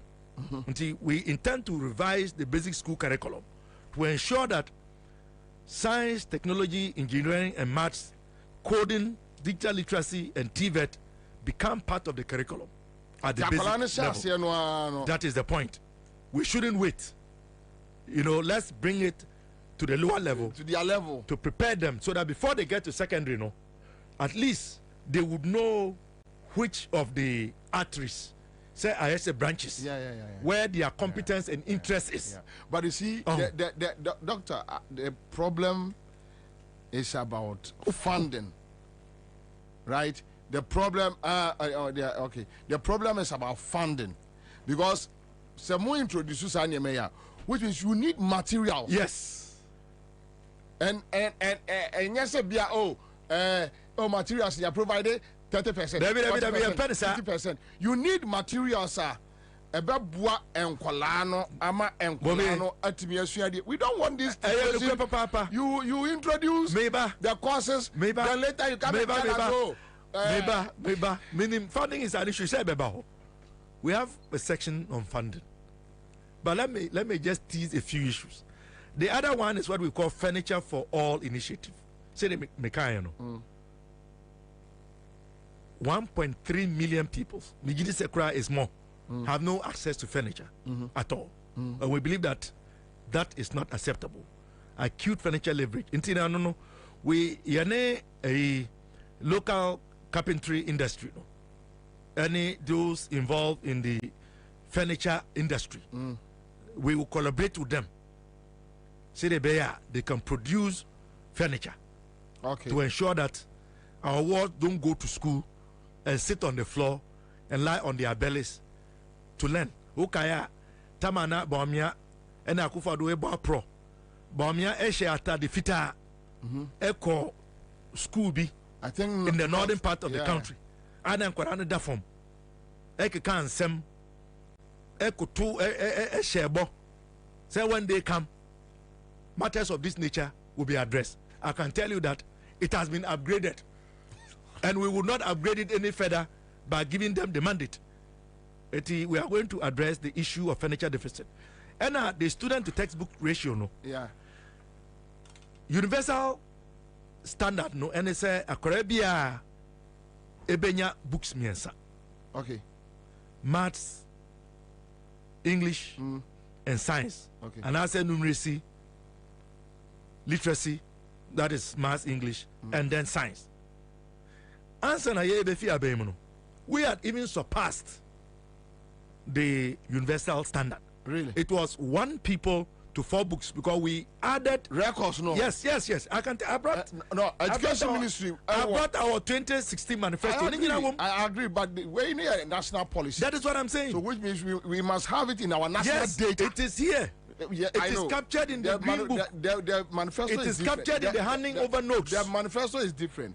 It is captured in the handing over notes, just like the e-blocks that we completed 76. Okay, so and operationalized national data. Yes, national data. Yes, that we is what achieved I it. Yeah, that is what I want to know. So we even passed the universal standard. But currently, no. Asian say only 65% of the required textbooks have been procured and distributed. No, we have fallen below the national average. And you know what they do? They do gerrymandering. Fumbisi English Arabic primary. Na ya mawon or they say science and maths. Na ya mawon English. Na wamako Doninga primary. Na Doninga primary no. Ya mawon English and maths. Na ya mawon science. And this is what they are doing across board. But in reality, no, very few schools have the full complement of the required textbooks. So the John Dramani Mahama led NDC, if given the mandate, would ensure that every people has the full complement of the required books at the basic level. Capitation grant. We have said that we are going to ensure the timely and regular payment of capitation and feeding grants. See the IAEA head teachers, ESU, loans just to run the public basic schools. That is why you can see that many public basic schools are so dilapidated. Pumana bubu, Puno bubu, Walsono, Akrake, Ukonyani Nina, Bubu, because it's the capitation grant that the head teachers have to use to procure the services of carpenter, any mason. Say, oh, by patches way, Puno way now, because the capitation grants are not going. That is the other reason why we are seeing the dilapidation of many public basic schools. And then I'm saying, what is a school for AS sports, any cultural activities? Unless MP sponsor. Because it's the capitation grant that is also supposed to be used to fund culture and sporting activities. I see. Including mock exams, including buying chalk and attendance register. Now I'm saying, no, I'm going to be a kofia. Not teacher for now catch trouble. When you are coming, tell your parents to give you chalk. When you are coming, tell your parents to give you markers. I am telling you this on authority. They can deny as much as they want, but this is the reality. Another key initiative, that we are going to promote at the basic level, and this is from P1 to P6, and I mean GHS, is to promote digital literacy at the basic level. I don't know. We will provide computer facilities installed with digitized learning material. GHS level no omuni computers on this year. Bulsa South. There is no junior high school that has a computer lab in my constituency. Me and me even bottom seeker. I thought desktop computers in 2019. No, but nationwide, is it an educational policy? Say, but it should be there, but anyhow. Okay. It's not there. Okay. And I'm giving you the example from Bulsa South. Okay. There is no single basic school in Bulsa South that has a computer lab. In fact, some of the schools, the children had never seen a computer or touched one. Me and me bottom scan I'm 24. Say at least who say the tier. I see. No mon for mon sanka keyboard. Na mouse no. You can't say draw a mouse. No man could draw a crap. Because many they don't know that the computer mouse. Who has a mouse? Yeah, they are all expected to write ICT. So you can imagine how this policy is going to make a change. So upgrade ICT labs, and then you better promote solar energy as a primary energy source for school facilities. And I think we can do it, because first of all, no, solar, if you invest in it, it is cheaper. Now the technology is there. And secondly, most schools are in communities. Rural electrification, no, enyen do ho. So in my communities, for example, Bachong say light in New Ho. We call Bedemblisi light in New Ho. Yeah. We call what they saying Yipala light in New Ho. I can give you, but they have schools. So this deployment of solar is going to assist. Level, not more policy be. I don't know whether I'm right. JM time. Namu provided a school uniform. Sanitary. Namu provided a school sandals. Sandals. Yes. Are you guys bringing it back or? Yes, those are a given. It's a manifesto. It's a given. We will, when we come, those things we will do. I could afford to buy an Omami. When was the last time you heard students being given school uniforms free? So are you guys even exercise books? Are you guys bringing that policy back? It's a given. It's a given. Those are directives. Those are directives. And those are things that by default you can expect us to do, because free exercise books, free uniforms, any free handouts clearly made a difference, particularly for rural and underserved communities. Yeah. Where the parents have to struggle to make a living. And you know, a woman said it is not listed, but we are going to invest heavily in basic education, and that investment definitely would cover some of these areas. I was saying 2015 my school was supplied with Ariba laptops during Mohammed's time as president. Please ask him if they will continue. Yes, I just spoke about ICT and computers and computer labs. Oh, 2015 Muyebi. Oh yeah. We have the records. I see. Yes, we distributed laptops to both students and teachers. And in our 2020 manifesto, one teachers no a monthly salary. Debbie. Not a free, state sponsored. Not this one that yet omo market and so omunya a laptops no. We have said that we would continue with those policies. Yeah. These are some of the highlights. Yeah. Now secondly, the why unim dada. Yes, you're doing come. But this issue about free SHS, the progressive aspect is there. Now, the wholesale no ababeso yekon. Are you guys going to continue with the wholesale, and how? Yaka, and I am say enra se utie your flag bearer. I am say na o Kintampo also. I saw the video clip. He made it very clear. So be say John the man and mama ni NDC. Ya kase ye betwa free senior school mu a yensi ni who, and I agree with him. Nowhere has John the man and mama said that he is going to cancel free senior high school. Once I know when we said we were going to review it, no muka say review means cancel. Now we are speaking about resetting Ghana. They are saying resetting also then means that we are going to cancel free senior high school and everything that they have brought into being. And the question that you have asked is relevant. So let me let you know what we intend to do at the secondary level, and then I will dilate a bit on the issue of funding the free senior high school in its current form, because we are here to represent the people. And once this is what the people want, that is what we will do. Okay.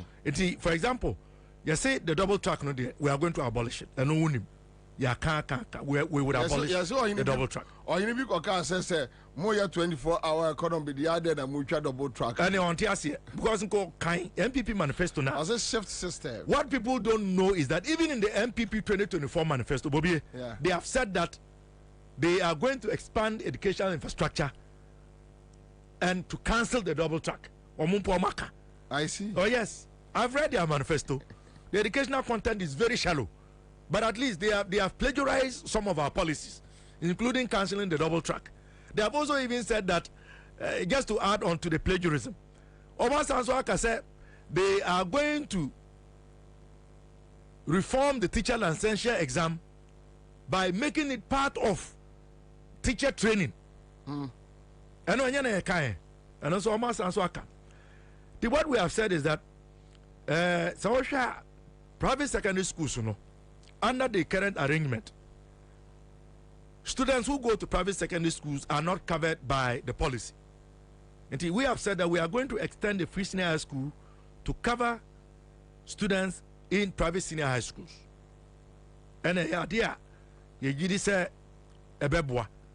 we have also said that here's the funding part. This is your interest. Yeah.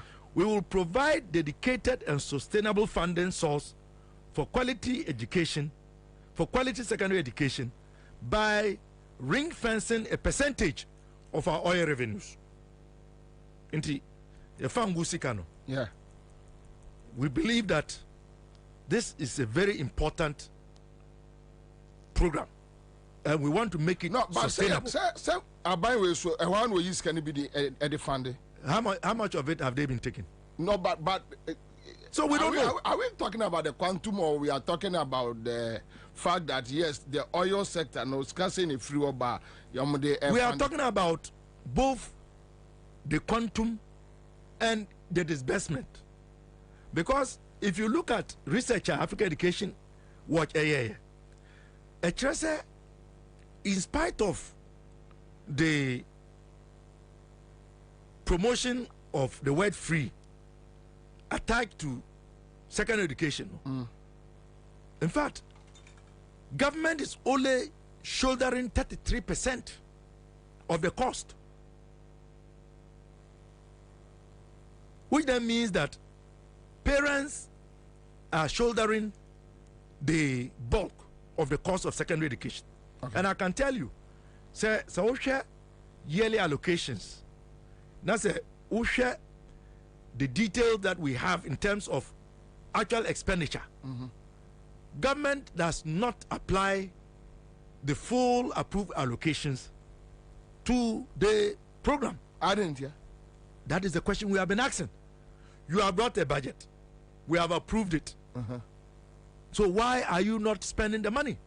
And even what they spend, you know, but some of us have raised questions about the utilization of those budget in the bar. Free baby. And yes, sir. Sanity. So maybe after approving it, you know, the baby on motivation can free no more san canina. It misses I just want you to educate me. They should come and tell us.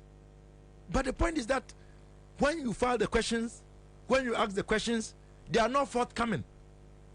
I have had questions on funding free senior high school for several years, still admitted, and I'm not getting responses. And if you no, it's our money, it's our taxpayers' money. Then when I ask you questions about my taxpayers' money and you don't want to give me a response, Charlie, the man needs to find an alternative. Sanity. I think that we have to start swearing to Antoine Yama and Nobopo and Co. or my own village deity, because then the Basic River. Because then again, most of a very difficult situation to scrutinize the system. Exactly. And to hold people accountable. And that is exactly why they are very dodgy. Because only himself no be dead here. And yeah, they are and did I be who no crane?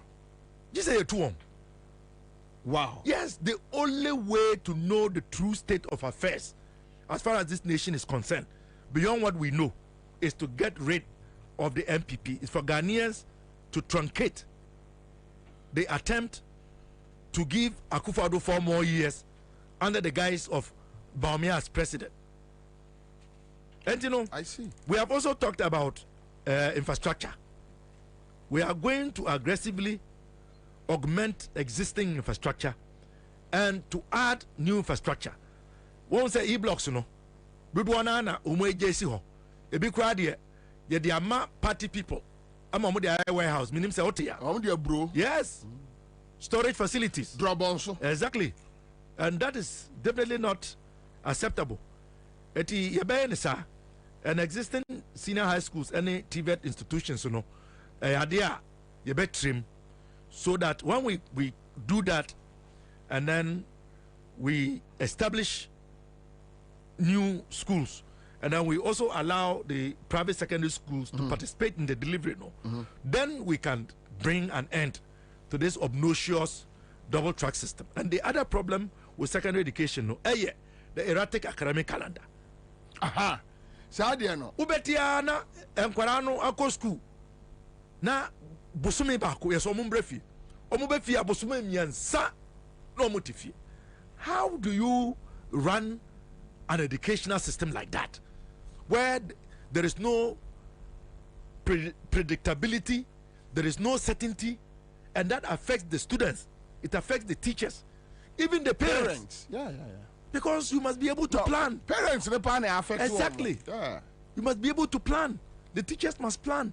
The students must also psych themselves to know the number of days that they are going to be in school and then as for. As I'm telling you, many of us, me baba ko ewo school, oba efie, nke was say omoko sometime next week. It has been postponed. And they have had to register Kwame. For classes, I pay 2,000 Ghana cedis. Now think about those who cannot do it. You know, we are going to bring an end to the erratic academic calendar. We are going to abolish the double track system. Say that we will have a single track as the norm. And now, we've talked about the issue of feeding, the quality of the food, the quantity of the food, and indeed the wholesomeness of the food. We have said that John Dramani Mahama has said that he would decentralize the feeding arrangements. How? Say ano. Yeah, the amount buffer stock.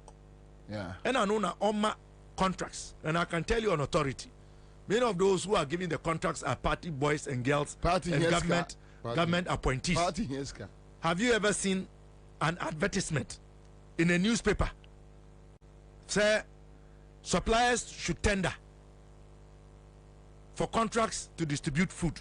When will be that? No way. So how are the suppliers selected? How are they selected? What John Dramani Mahama has said is that he is going to decentralize it. As of now, 30% of the feeding grant echo to the schools for the procurement of perishables.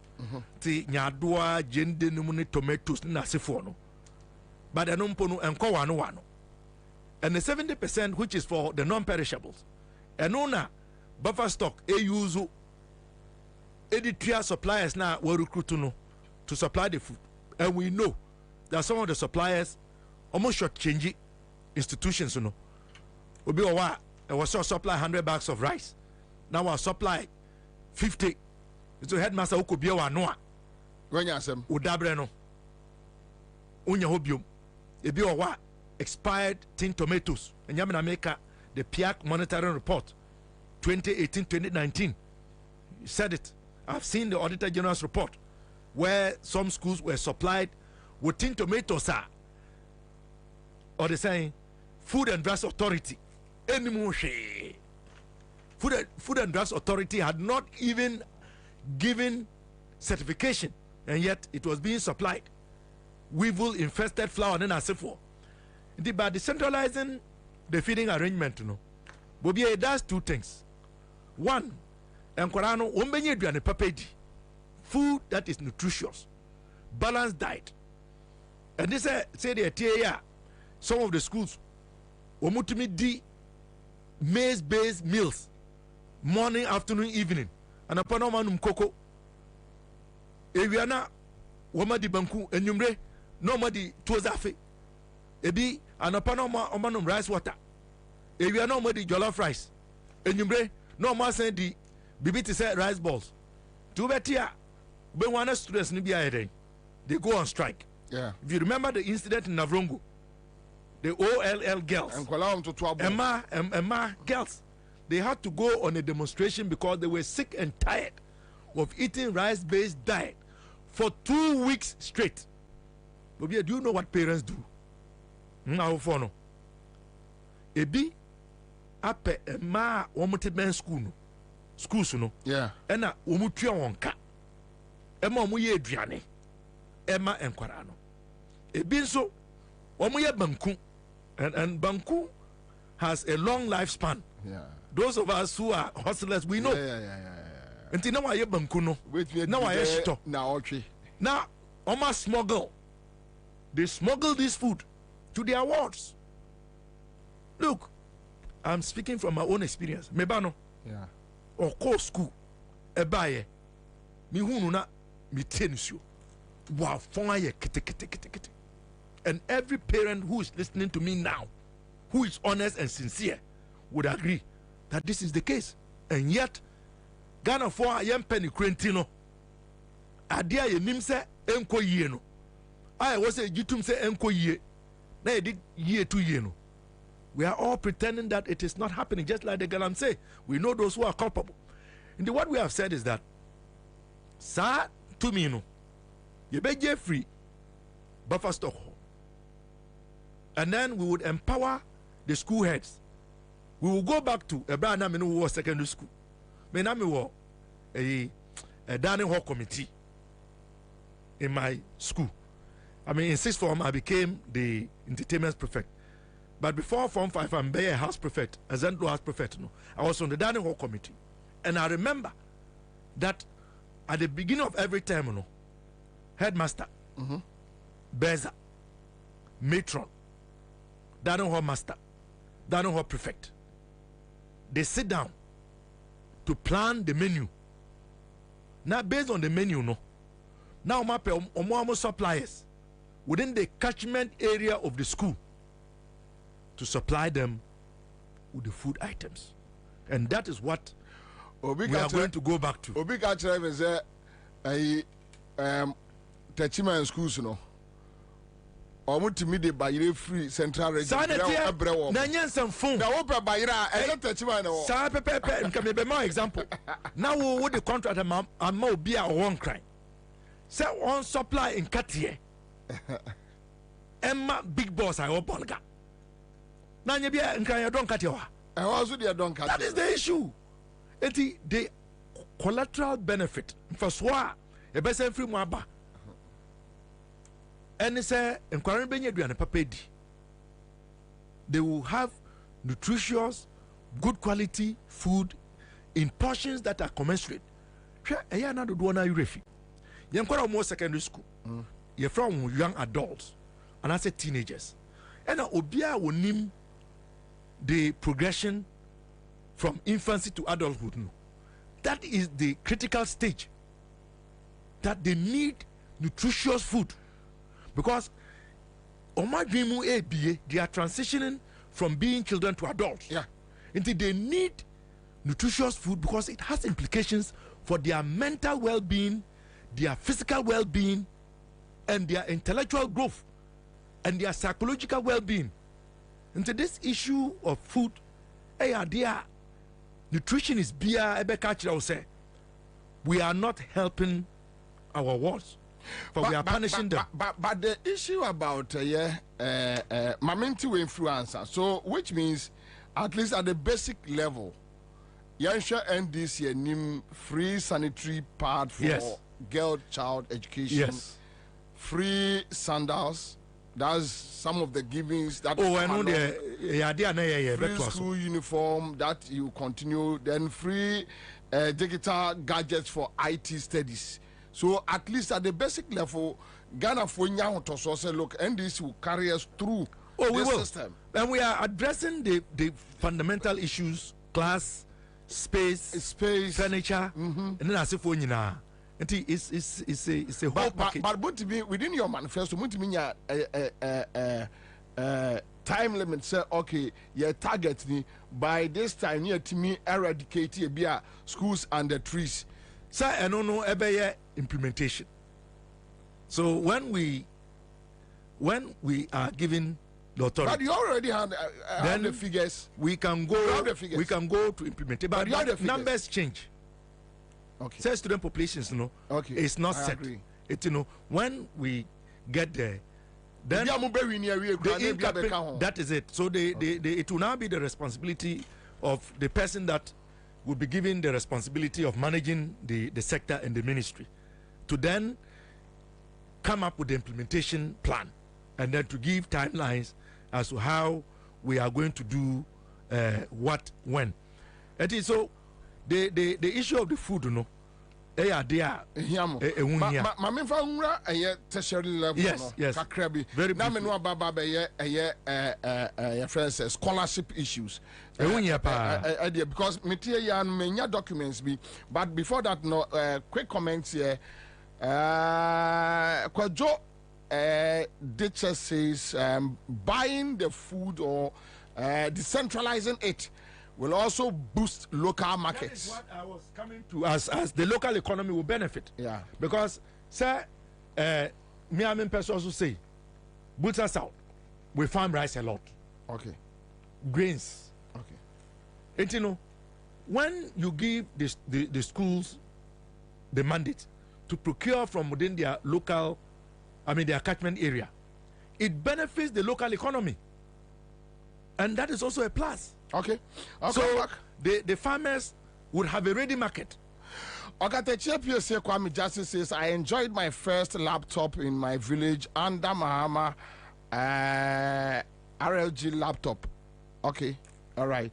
So, but mind you, patient of Forest says, Galam say, okay, so let me move on. Emmanuel Tawia says, Bobie, your show is live on Loud Silence TV, and I'm watching you live. All right, thank you. And my regards to Kevin Taylor. Yesterday was his birthday, so yesterday was Kevin's birthday, and it was massive. Kenneth Cummins says, with regard to feeding, why not leave it in the hands of the heads of the schools? The current centralized system of procurement is plagued with corruption. Why continue with it? Okay, so Kenneth, what do you say, Honorable Kase? So we are addressing all of these. Move away from that centralized process and we'll decentralize to it. To reinforce John Mama's position. One will say, CHAS, the Conference of Heads of Assisted Secondary Schools. Afibiano, Omu Yenshemu, Omu Yensua, Omu Ishu, communicate. Yeah. Every year, they have always made the case for government to decentralize the feeding arrangements and to move away from using the middleman. Called buffer stock. Buffer stock. Yes. Okay. So Nana Hema Abna Kisiedu says, Bobie, the painful aspect of this double track issue is that some of them cannot even write their own names. Much more myself. Okay, so Abban says, Bobie, we are paying more money for the free SHS than if we were made to pay the school fees. I'm sad. The type of education that we are giving to our kids, all right? So Alex Sankos says, the worst part of it is they are not going to suffer alone. The water will come through to feed the crops, which will be sold to us to consume, and I don't know exactly what. Okay. Thank you. All right. So Richard Kofi says, in 2013 I was in GHS 3, but I got a uniform and slippers free. Right. Okay, in 2013. Okay. So Paul Hansen says, if JDM don't win this upcoming election, I'll do everything possible to relocate to Togo or Burkina Faso. Simple. Nameko. All right. Abai says, Bobie, I also benefited from the free laptops program. Then time I was with the University of Winnipeg at Santimampon campus in 2013. Okay. Now, Bongo says, Bobie, it is true. My dad received the laptops JM distributed to the teachers. He even shared for his colleague teachers because he was the head teacher. And they weren't deducted. I mean, it was free at that time, comparing to the current situation we have here. Nana Hima says, in 2015, my school was supplied with Ariba laptops. I think I've touched on that one. Then we have Johnny Fojo saying criminals in government. Johnny Fojo, okay, so I've touched on that one. My man Simon Bio, Honorable. Adeba na ye echnie ewo ekrum eye sa mo first year tertiary students. Very well. Quick one. But answer them every second. No. When we say under the current arrangement, PTAs have been sidelined. Yeah. And we are going to reinstate the parent-teacher associations. I see. To play the role that they've always played. Okay. Because why PTAs should be sidelined. The parents have always played a very important role in complementing government in education service delivery. We have put it in our manifesto that will reinstate PTAs. In terms of my message, but my sending for confirmation. Okay. MCB vote be ebe koso. So ebe koso there. I was saying.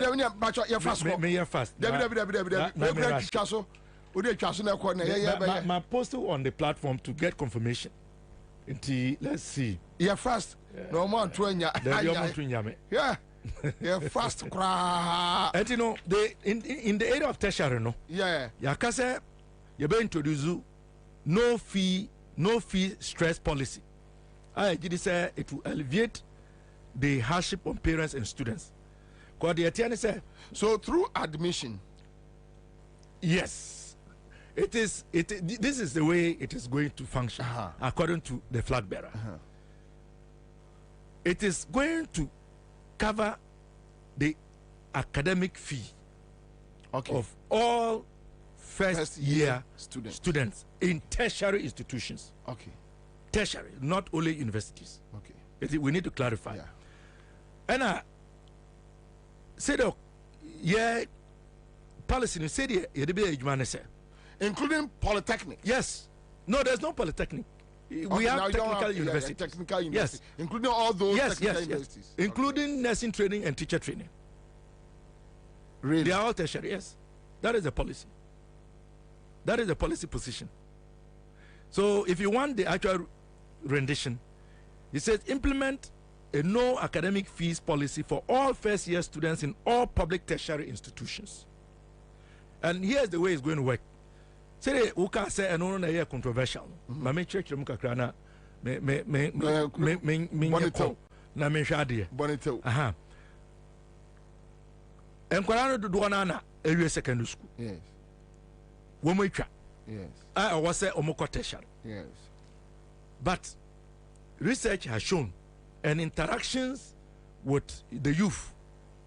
Amenya intiasie say taking up your place, your mau admissioner, taking up your place, you know.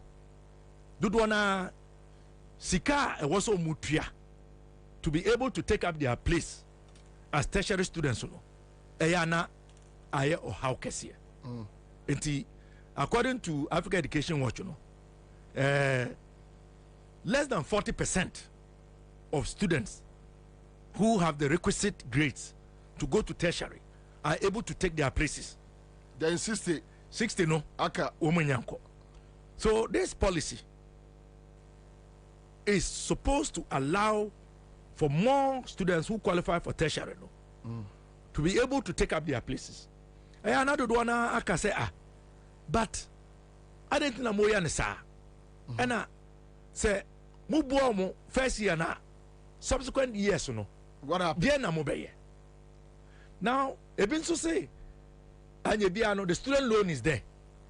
But what people don't know, they say, Ansah na obe qualify impo, say obe apply for student loan.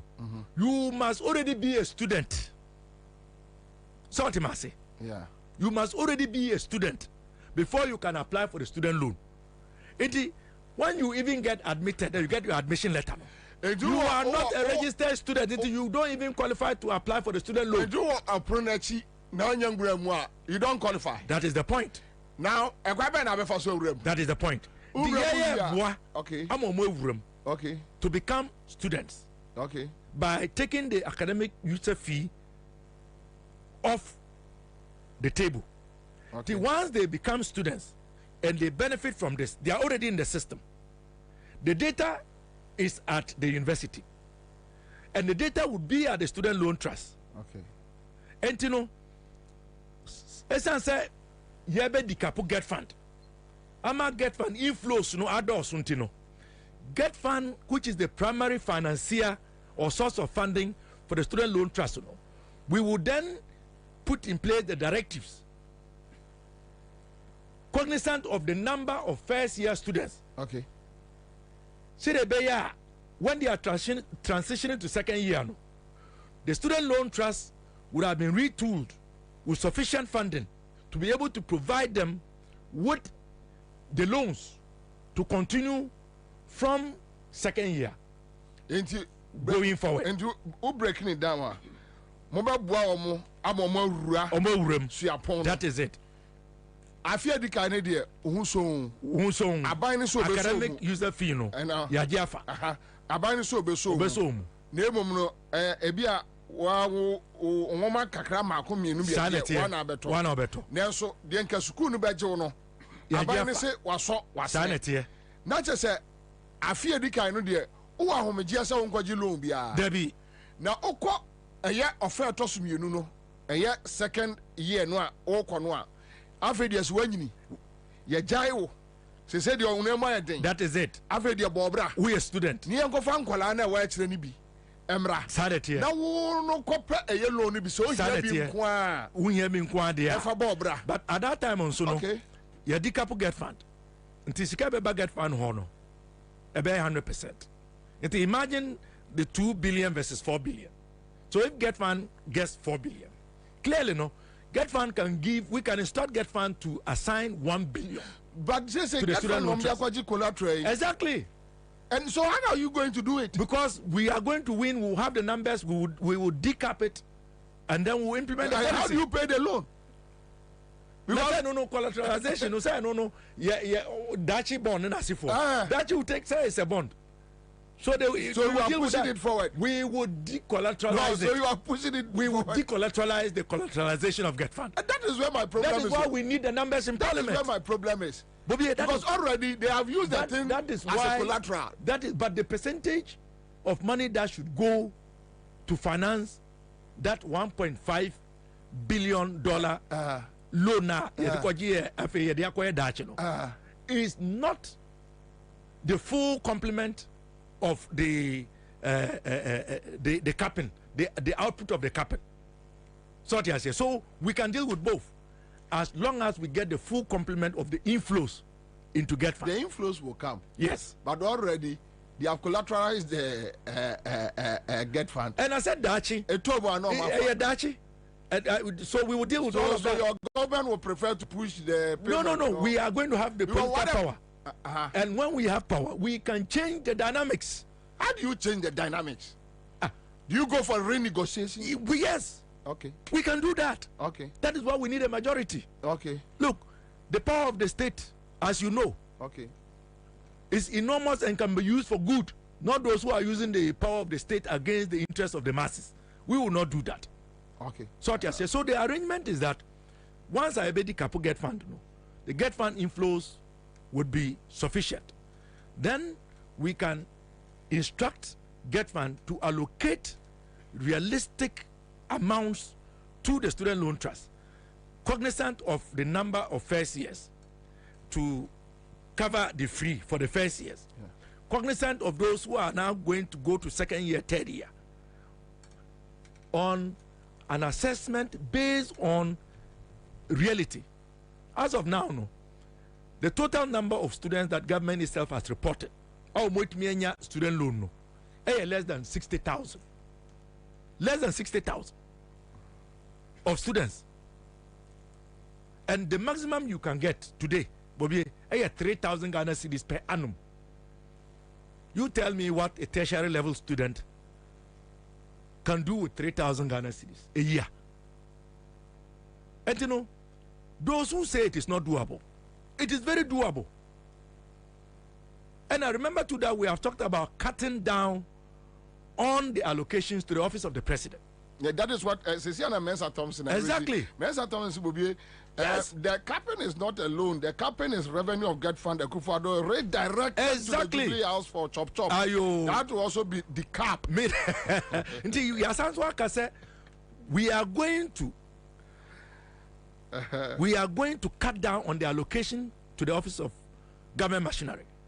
On average, since Akufo-Addo and Bawumia took over the reins of this republic, on average, every year, on average, 2 billion echo office of government machinery. From Get Fund? No.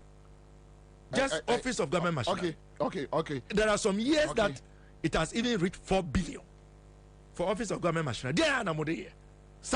What is at the office of government machinery to warrant such an insane quantum of money? So we can finance all of this and do most of the things that we have said we are going to do.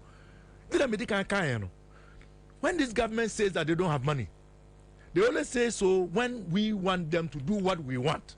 But when they want to do what they want, as in allocating billions to the office of government machinery, somewhere. Honorable, it's so sad. It's so sad. And we are also looking at beds for all. So that one, we are going to enter into a PPP arrangement with the private sector to leverage on university and lands of our tertiary institutions. And I said here, JM, I described we are going to have a standard. We are going to have standard designs. We are going to have standard designs, and we are going to negotiate PPP arrangements. We would augment and increase on-campus accommodation at an affordable price so that students can have on-campus accommodation. The other leg of that policy, which we call best for all, no, is also to engage private investors to put up hostels, and we will negotiate. Hostels no board deal. It is outrageous, Bobie. Some of us say Ken UST or a mining engineering. I was paying 5,000 a semester, not a year. Can you imagine? Can you imagine?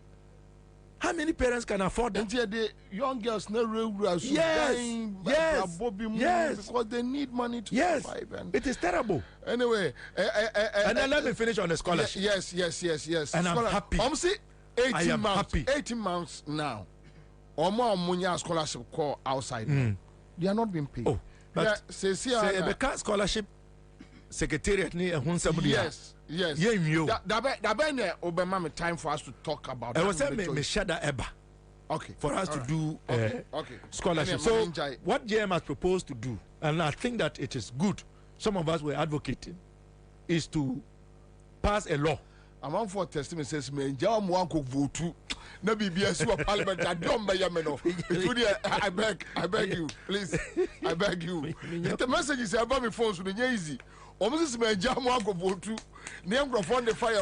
They will strangle me. But just on teachers. Yeah, I can't say we are going to abolish the teacher licensure exam. Yeah. I be incorporate into the training in the final year. Yes, also I can say teacher for no say na promotion some your co-promotion na ya mom enko new level na sika new na for. So we'll make sure that teachers are promoted timeously and we'll make the funding available to address their what they say salaries and also remuneration at their new levels. And for rural teachers, you say the teacher dabre, the new policy. Teacher dabre. Your friend say teacher dabre. Eti school bia yebesi. Design would include teacher accommodation. Wonderful. Particularly for rural and peri-urban areas. And in addition to teacher dabre, we are also going to give the teachers who are going to take up postings to the rural areas their salary plus 20%. 20% of their salary as an incentive. And I think that this is also going to help. You be chat licensure no more, and you be chat the compulsory 1 year national service no solo. You be chum. They are awesome, but my main question there cost of I can question you, but it also will take us another 1 hour. Thank you so much for joining us. Honorable Dr. Apak, a very good friend, a senior brother. Yedia Grache. Sir, don't want to say from Commander Boa. All right, so that's it live in Accra 100.5 Citizen Show. Kwajo says, Bobie, oil monies can also supplement the funding for stress-free policy of the level 100 students. So let's get it straight, all right? Thank you for your contributions. Live in Accra 100.5. Make or break, Haba. I'm really tired.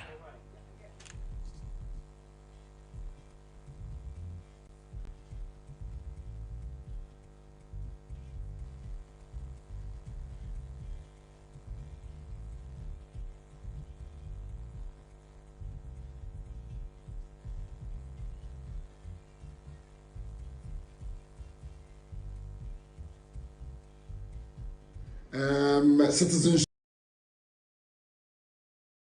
Show. Yeah, they bring on Citizen TV Ghana. Me pacho obo Citizen TV Ghana pa na bie na dem na Citizen Show na dem ebe Citizen Show with Kwabena Bobie Ansah. So yecheche ahwefo sese na a Citizen TV Ghana. All right, about 2 p.m. 2 p.m. to 6 p.m. At them Citizen Show. Yeah, they bring on Citizen TV Ghana. Me pacho obo Citizen TV Ghana pa na bie na dem na Citizen Show na dem Citizen Show with Kwabena Bobie Ansah. So yecheche ahwefo sese na a Citizen TV Ghana. All right, about 2 p.m. 2 p.m. to 6 p.m. Edem Citizen Show. Yade bremu on Citizen TV Ghana. Me pacho obo Citizen TV Ghana pa na bie na dem na Citizen Show na dem ebe Citizen Show with Kwabena Bobie Ansah. So yechechia ahwefo sese na Citizen TV Ghana. All right, about 2 p.m. Pepe 2 p.m. to 6 p.m. Edem Citizen Show.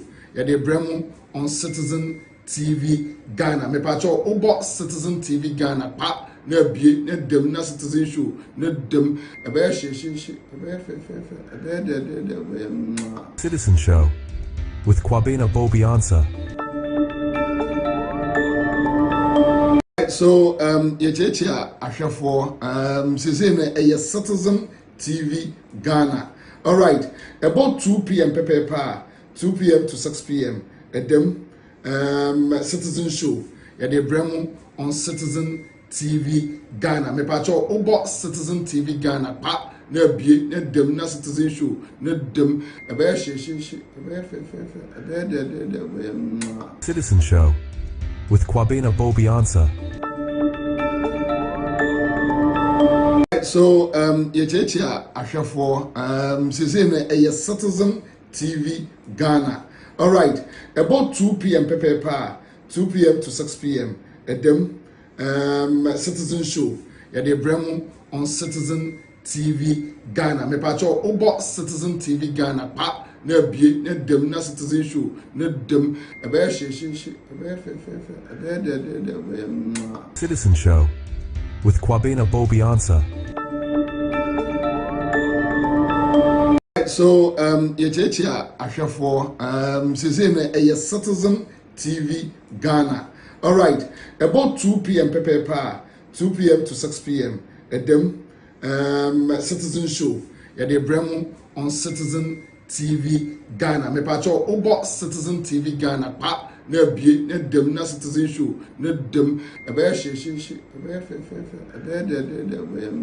Citizen Show with Kwabena Bobie Ansah. So yechechia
sese na Citizen TV Ghana. All right, about 2 p.m. Pepe 2 p.m. to 6 p.m. Edem Citizen Show. Yade bremu on Citizen TV Ghana. Me pacho obo Citizen TV Ghana pa na bie na dem na Citizen show na dem ebe Citizen Show with Kwabena Bobie Ansah. So yechecha ahwefo sese na Citizen TV Ghana. All right, about 2 p.m. 2 p.m. to 6 p.m. Cocoa board will surprise me. Adea, or say, ya working projection, adea 650 tons. Or say, report to us or the Parliament, no. Elders is or the 650,000 tons, no, about Parliament, yeah. Government will not look good. Into 850. Into now, or can't wait at indicting me. Because my young elder, I bribia enye as a Pentecost elder. Then me tuan kami yasu. Bobie, I need 3 years. Any ende. But the projection is showing is a Ghana to me produce 850,000 tons. 650,000 tons. Who project I say? Who calculate 850? Any ende. So the realities. Propaganda mouthpiece now, and that is how they train. They don't see anything. That's terrible. Oh, I'm telling any end. Say, I can't no cry. So what Brad Champa is saying? Say, obey the all cana. The results will come. Let me tell you, your mama I cry fertilizer. Fertilizer now opens a woody throw a good opponent. So now the opponent echo court 20. Ye jakwa kesi na eba ya nka ye hu se opone de no so sa na omo ye yes ah enti ye ka chief technical person na e di na ka o NDC ni no na ya ka technical person say who say who di trouble we so na di we to my jaw the same thing and omo ye opone no mo de no unso omo ye omo say chief director no for health reasons ya ja no for health reasons wa ja no by fertilizer na omo de buy no wa ja fertilizer no ha ma na pro a pro and pro baby I cry by obetiako but a creaju a donanka e bedo amando by na ba magana for anya koko no anya no by na anya aduane na didi no and what say no just because umpopuni asemti enti boni na we nkofo we di no enu nti na akwaye o mu se krembonia nsu afa no no oso we mu a nsu na fa ne batakare na ma no no na ma. In the say aban no ohun no the champion airkai even to pay salary self Ami Ansah is crying. Why I don't know MPP for air patcho really Bobie 2008 now no papa we see enso fa Christonia ne Bible there on fa Genesis chapter 1 Bobie enso fa Christonia Christian church yeah uka 2008 no mo patcho no yeah the same thing now Ami Ansah no air patcho so history will repeat itself and now we are trying analysis now at them clear. Let me tell you, say the amamwo no mawa akuntabo eka. Don't think so. Me dada nipa na dada nipa no. For how long can you be deceiving Ghanaians? You can. And they say you can no cry chire ye ho Bobie ne eba ne nye. And clearly aban we or the second more say people farming no or say me the second kwaye we. Na wa fair chire na wa giska no. Adwuma no munya nsa ase o. Obedi. O sika no kura na wedi. Obedi sika no na ehye obotom. And clearly the same thing inti ya ka say aban di aba say the best of we agriculture adwuma no amanya aduane di eye Pualugu Dam. Pualugu Dam no sika say na ekọ say wo. Enye $12 million. Ya no so inti Bobie $12 million. Sa brokra na nke di do Ghana ha. Enke ko se tomatoes ya ken na nke di do Ghana. Even say irrigation farming and na ye just one stream. Irrigation farming and kayendo tomatoes and feed Ghana. Why are we doing this to ourselves? Na baumia betimi achi afa kwa dinawo na waka say the Pualugu omani uze ubokro no uye boni na there's a limit. Na say unsuro boni biom. Into MPP form Ferrari biom. They are not ashamed of themselves again. Boni na uma declare mo say uma boni no pa boni na no mo ye. And that is why we are where we are. Bobie, so clearly, what Brad Champo is saying is not the solution. The solution is just a you cannot create. You did not create. say I'm so you Ukraine sport aduane biu. How do you just oppose? How do you just oppose? Me ya galanse me ya kwadwuma. Assassin na would be kwadwuma na assassin na would be galanse no. So we must be truthful to ourselves. Anna Rollis no time. Anna President Kufuor no time. Agriculture policy o mudi buy and say ye bibia ye friend land banks. Land banks. Say who ye full any for ye nantria o mu ye no left. Say agriculture for edua no buyer o mu ye no right side. Ye friend land bank. And ye ko dia asase we nko ade ye do edua na didi. Asase we nko ade ye de ye nantwie. Asase we nko ade ye de ye galancy. Ye de ye small scale mining. And ye friend land banks. It is the only solution left. Other than that, say koko ndua kra ye tutugu etu galancy. So what is the guarantee say forest na wo kwa akoje e de akoya agriculture adwuma no next year say wo kwa prospecting no mu hu guarantee wo mu betu number ya no ntungu. So that is why we are where we are. They say a bro bag 1,200 cedis. 12 million. And now honorable say parliament food crisis mo any day.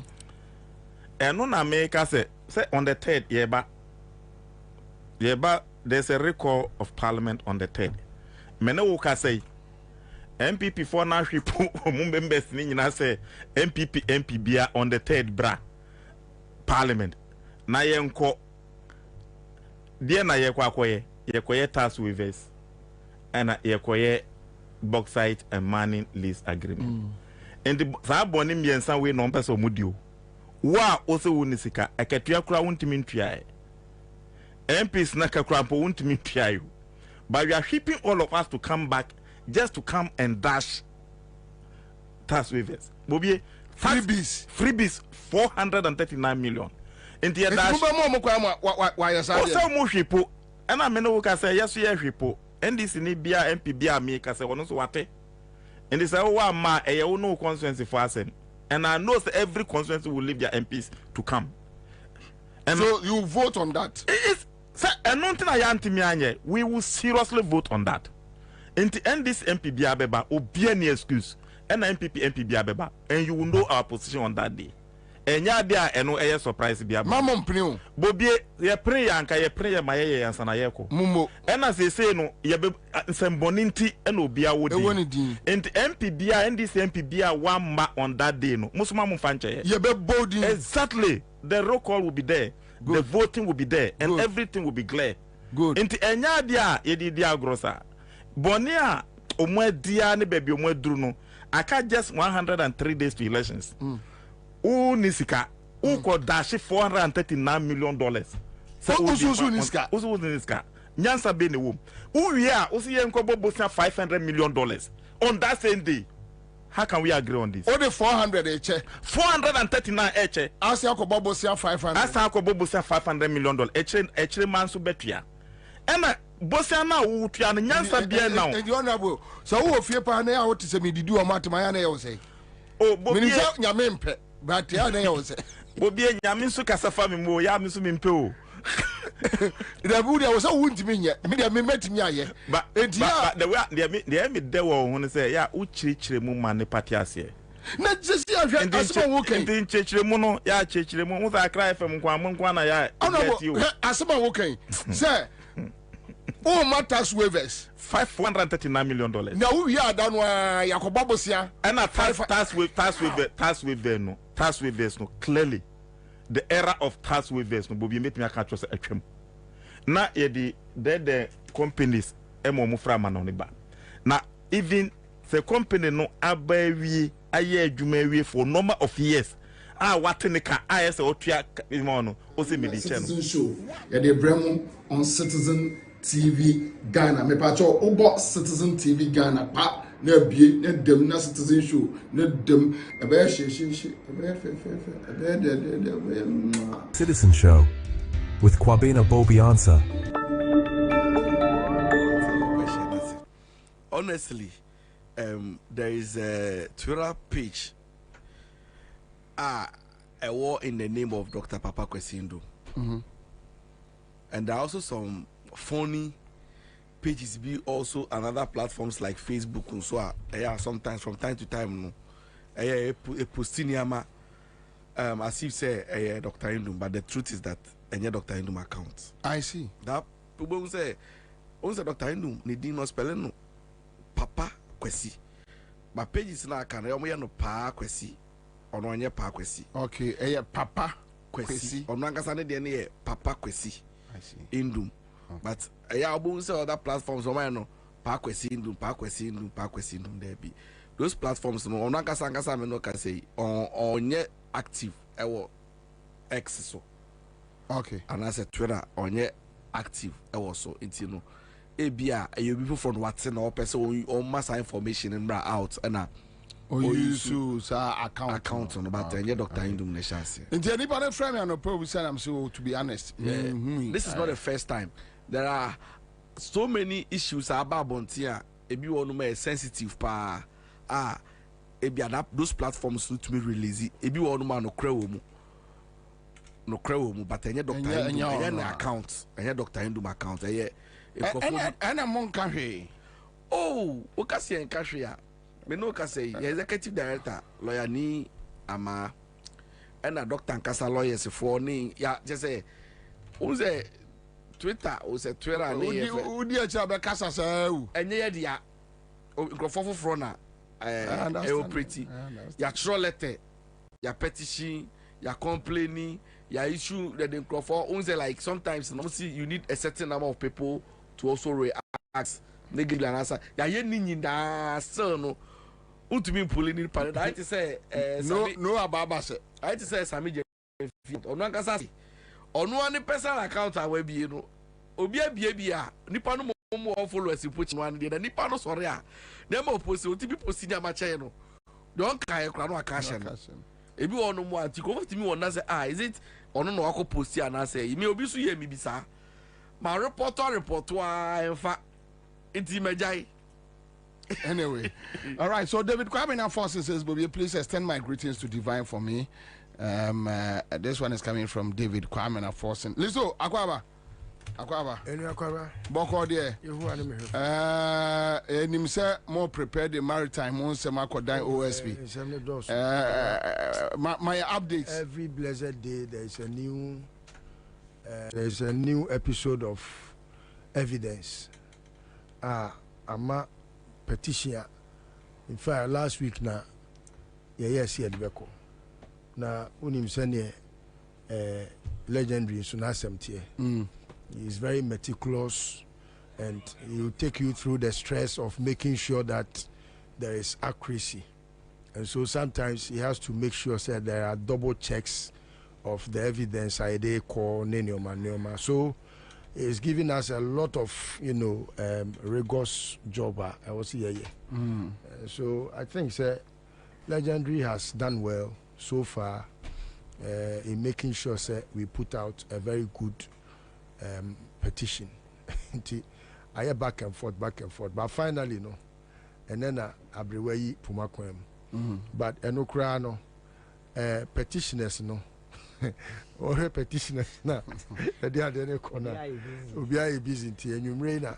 I address baby Ubia will be a any say quite be a before more massing sign, ever more massing sign now. The documents are come home and Yami admit and papa they submitted. We are still on anyway. However, I think it's too alarming. Say nipa timi disabone no. I mean say what me akwa fa maritime sika say when I director general for an institution we need branch ewo up north. Kwabena shobia pubia na up north for. Na wakofa company sika just because say all along all pay position be he's MP. Contesting as member of parliament. On a contest Agaga. I just recently got to know omode ne friends and posters nyina ba.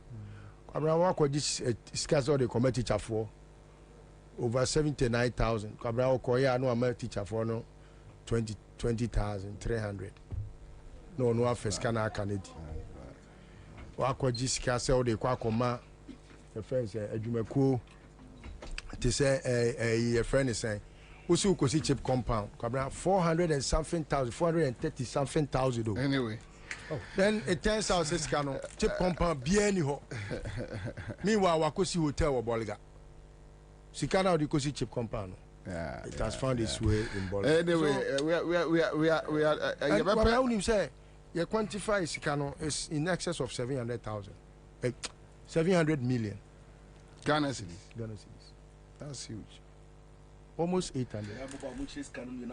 Anyway, my member a legend Akwaba Ora Rexuma. Akwaba Bokode. Good. Ora Atodazi, General Secretary my GCPP is here. And Agato Akwaba. Commander. Eyonya park bi oye. Oye for Kobo stars. Easy Friday all aspiring presidential candidates for the 2024 elections. Yeah. World Rep. We hear World Rep for a discussion. Okay. In fact, I saw a lot of the independent candidates themselves because for a meeting like this, they will be so interested to know what the issues are. If you want minimum Wofi Kumasi, they had to stop filling of their forms or the campaign and whatever and come down for it. I see. So it was a good demo. Tell us what happened. In Komano, in fact, most of us were disappointed. In Komano, Yakoboya, and the next week, you have filing of the forms 9 to 13th. Obian choose the day, not timer, about filing the forms. That's all. So Cheddar got angry. Most of the people who were there, we were like, So I raised the issue there. This is the first time. I mean, Divine had followed these things. Intimekade, what is the problem? On the day of filing, you spend about 5 minutes, actually 10 minutes. The chairperson receives your nomination forms. There is a pager, obetro, need a timer, a file form. Then she signs, the candidate signs, and the two supporters sign. That's it. And acknowledge receipt. That's all. The review of it is done later. So when they receive it, then they give it to the team that will review it. When there are issues with your forms, now we're from Nababaye. In the CCIS and church routine, now I'm going to church routine at what time? What are you going to do with it? Also, so that now it's okay. If you border at any day, I'm supposed to be border. MPP, LPG, GUM, and I think an independent candidate also. We now will decided that on the 9th at 9 a.m. they will be filing their forms. So now the EC was saying, okay, we'll give somebody two. Now, based on what? Based on what? First come, first serve. Exactly. If I am in this room, now say, what's in there? Microphone or air? Nay, na yaba. Pen Bob first, no. Oba webe room. It's sorry, now the next person will be room. And like I'm saying, you will not spend more than 10 minutes receiving forms. Because of this, you call everybody to come and sit there and spend their time. And I also want to tell some of the candidates, because there were over 30 people in the room. I'm sure a ballot paper, if everybody should go through, we have about 30 people on the ballot paper. Oh, yes. 22 independent candidates. 24. Yeah, 24. He said, we do 24. In the crowd, me who other two be one so bad. And they said some 5 people went to my rich on phone. On phone, So for me, and some of the questions some of the candidates were asking, you see, or your mambu for yet no be afraid to my presidential candidate. I'll come back to you. All right, so my main man for say Ghana Club 100 on 21st edition, Ghana Club 100 Awards Basso, 11th October 2024, and almost outstanding companies. Waha, omo jiri se omo aben pa na omo abo omo abaso. Omo se entries no ma shase. Den. enti amanfo mfa wo ho enhimwe deadline for submission no 20th of this month busumi de toso aduo no wanfa odi ama Ghana Club 100 21st edition omo awards no worry Frecha Sopoko Mensa na say nuaba efua Techi Mills on 0244 318252 na eno omo enkasa Greenfield Scientific Herbal Clinic omo the Bright Soldier capsules aba Bright Garlic Plus capsules omo de aba omo offer a world class ambulance services na umpewe na pede Greenfield Scientific Herbal Clinic and for enterprise or say Connect Cosmetics bema yes you got it oba ma onye hwam na yenwane Connect deodorant obi agiatum FD agiatum omo approve 24 hour down boko utwemu ana ohwa yehwenhwenhwem enye ntefentefia mesro Anfo Enterprise Connect Cosmetics Accra say Antivic no akotu no Kumasi Crystal Ventures Tamale Muni Ventures ene omaimu supermarket nyara Anfo Enterprise Medina New Road ewo ene omaso ekese na ewo Lodge Tavern ewo ena Accra Stretch 9th edition yede kwa wie on 21st September enti Ghana ni biara adani a Founders Day a holiday men trafie be join ye stretch ni ekowie ni ewo Lodge Tavern eho aduane papa fie Saturday Sunday special boss of Friday night live band ayaya de keke osi enkai Ghana fo nyina se no ye tabia Herbal Center woman de tabia Herbal Mixture aba enti de yade honam ya wanum atunum bi mo sisi yade koto constipation tabia Herbal capsules tabia takum wo de wo na aye na no so no ede esayare tu yare ase manipadua gina ho osunya di mfirise du ngotwe a emfa wonsa enka Bills Microcredit womo a enka ne ye from quick credit 15 years in service aba womo ya ade monye womo so na sesei de unya ho Bills Microcreditor wonu se eyoyonko dada no na wonu no ekoso a etu anamo ebobra foforo bi ameka ho Royal Chapter Property Group Limited say enka Ghana for say teacher maintains ase no bode na nebo no da form eno omwo 2 and 3 expandable bedroom houses womo turn teacher mante womo emra emuofo na de atua umpewe na apede ensuo nkanea akwai ewo ho from 025 6515862 Mamembo wesuncho top choco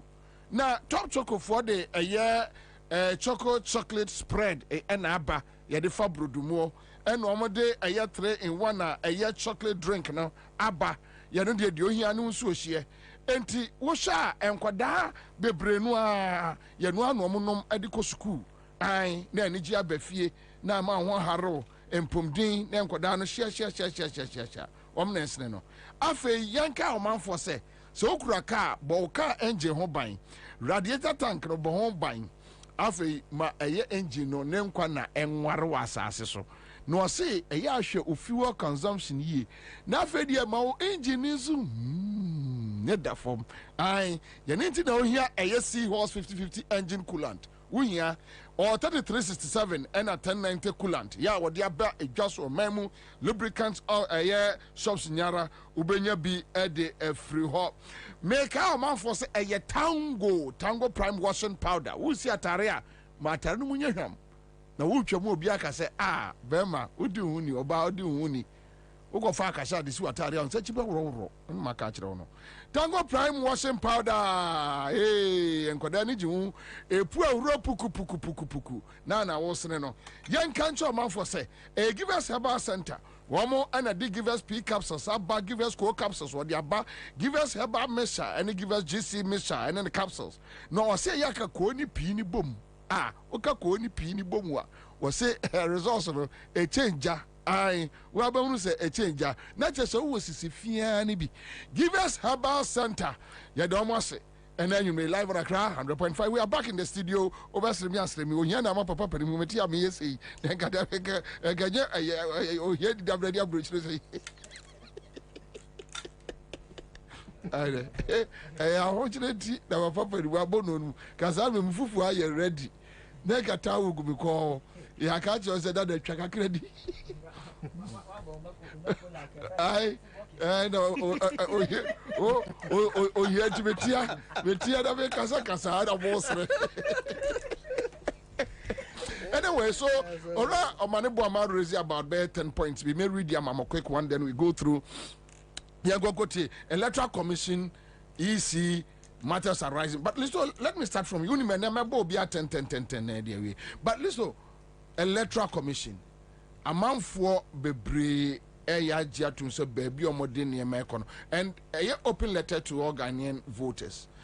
We Dr. Manifesto and Ansah. So 10 critical questions flowing from yesterday's press conference by the Electoral Commission of Ghana. So Dr. Manifesto said to ensure the credibility and integrity of the imminent 2024 general elections in Ghana, 10 critical questions with some sub questions need to be addressed. And in light of the recent proven allegations, that is by the NDC, and admissions by the Electoral Commission is regarding the voter register. So keep in mind that the Electoral Commission already has 35 outstanding questions relating to the stolen or missing BVR and BVD equipment. Doc, or stolen, when you're missing. I don't know. Stolen. We in the NDC do not seek vindication for raising these concerns over and over again. We just want a credible, free, fair, and transparent elections. And the new and additional questions are: one, the extent of manipulation. The extent of manipulation. So we will just hold on with the point one. The extent of manipulation. A, how widespread in percentage terms is the issue of illegal voter transfers. 2, that's B. If the Pusiga EC office could transfer voters from Tamale South constituency without proper authorization, what is the scale of similar incidents across the country? These are legitimate questions. Point C, how many voters might have been affected, and how can this be accurately quantified ahead of the elections, which is only 95 days ahead or away? Sorry. So these are the few points under point one. Listo, Yananti. Alright. I mean, for na menchia minu na bedwa for na menchia o so na memo abaso ni wadwuma so a wo ye bo man Ghana. Electoral Commission. Para adia I was see di kan establish and they say as a people, is it really the case, say, there is an institution that we all can trust and believe, say, it is functioning as it ought to function by the laws of this country as an electoral commission, or there is an exemplance, or there is nothing that depicts of anything electoral commission, but BB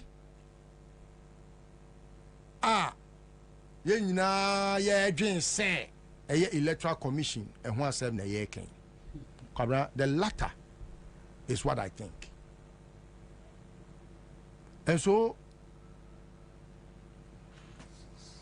I feel so strongly when people want to make it look like we are discussing an institutional, like a one remu nanso so no ente saa sabi preduasa se obi se waja na onye waja yen friend eja se obi se o maame amachile de ne bo ayobo anyo se Kwabena obi ese wo yire ana wo hu kani na ukohia no na because ose wo hu kani no o fa ni se wo hu kani a pacho ubetimi ni nada no One ne da say wa boy adwaman. Me boa. Enti no ade a me ya ne say we are not able to tell it as it is. We don't have an electoral commission. Finito. This can never be called an electoral commission. Finito. And so I was saying you kan hu no kra no na ye ma no kra ne dead. Na sempo e kwan bi e be fa so na ye be ma nsiesie eye correction bi aba e was ye fa so.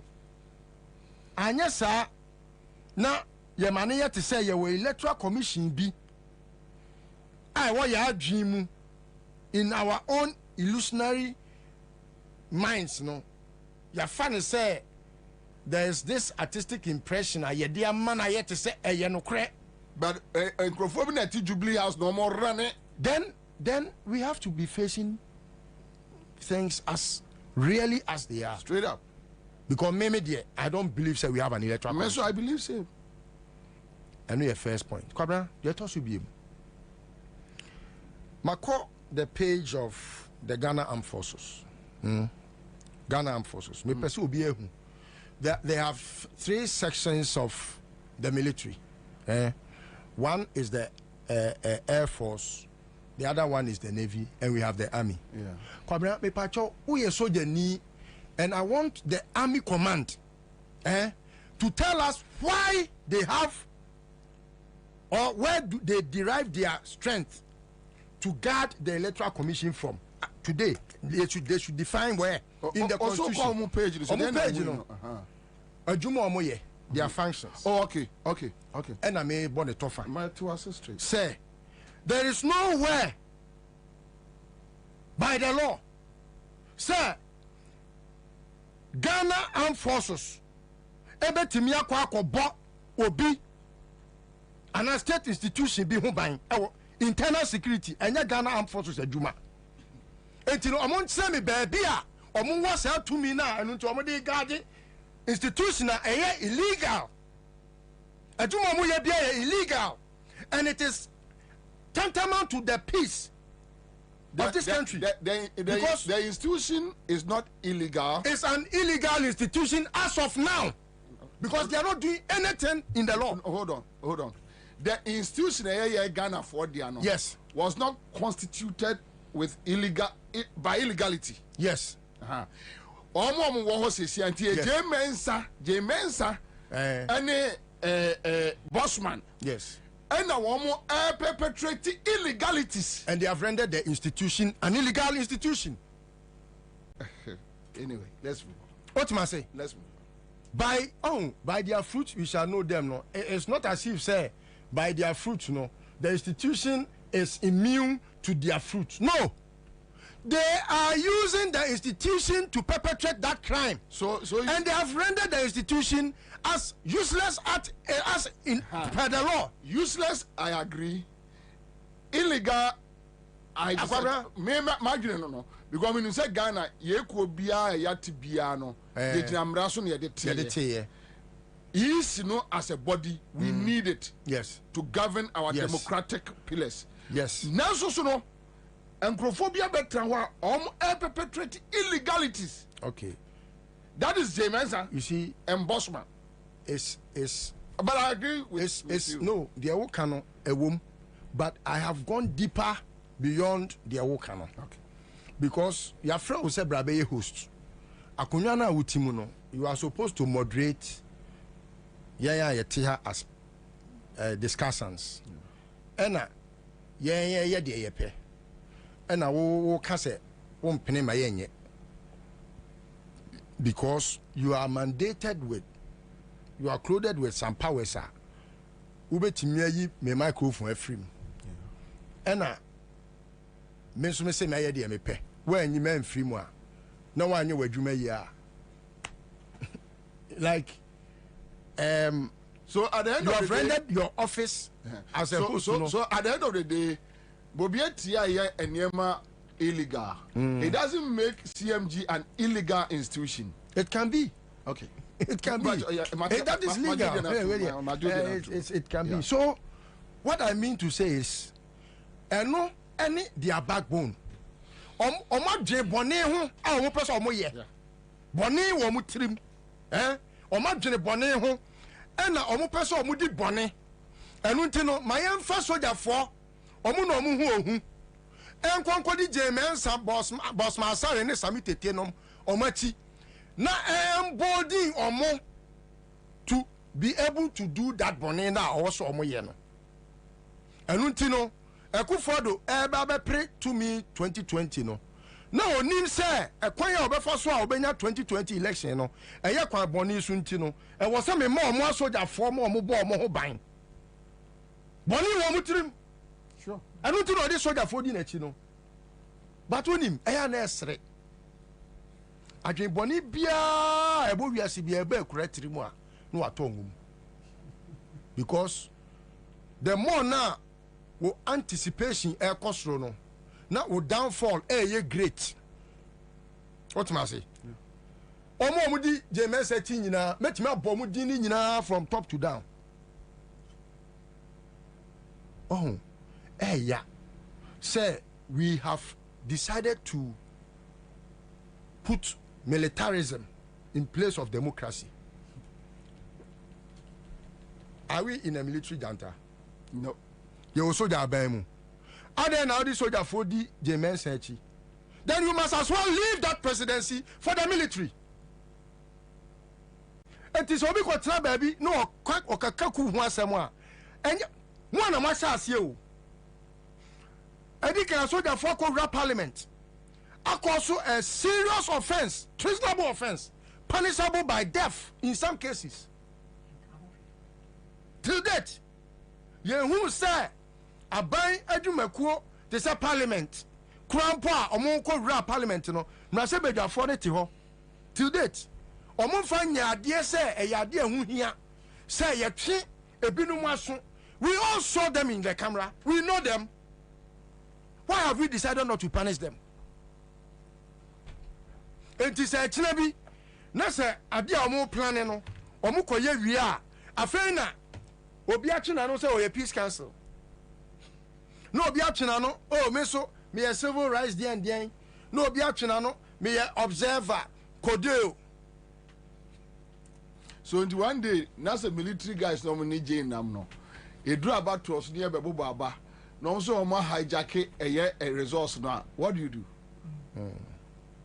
Because they could have done same in parliament. What do you do? It was just a few inches away from where they were to sit in the speaker's chair and announce, say, we have taken this country hostage. Simple.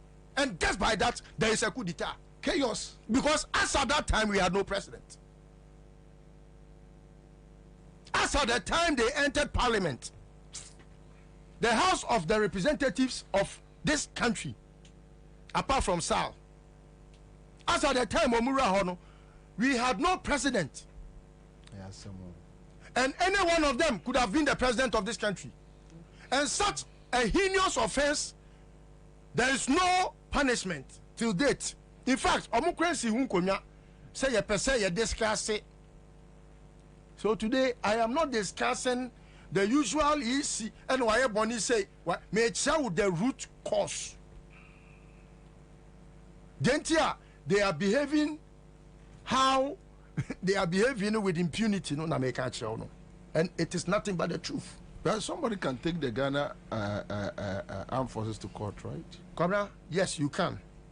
But the fact is that of course, and the minority can easily report it to the UN for the UN to withdraw the Ghana armed forces from anything security in the world.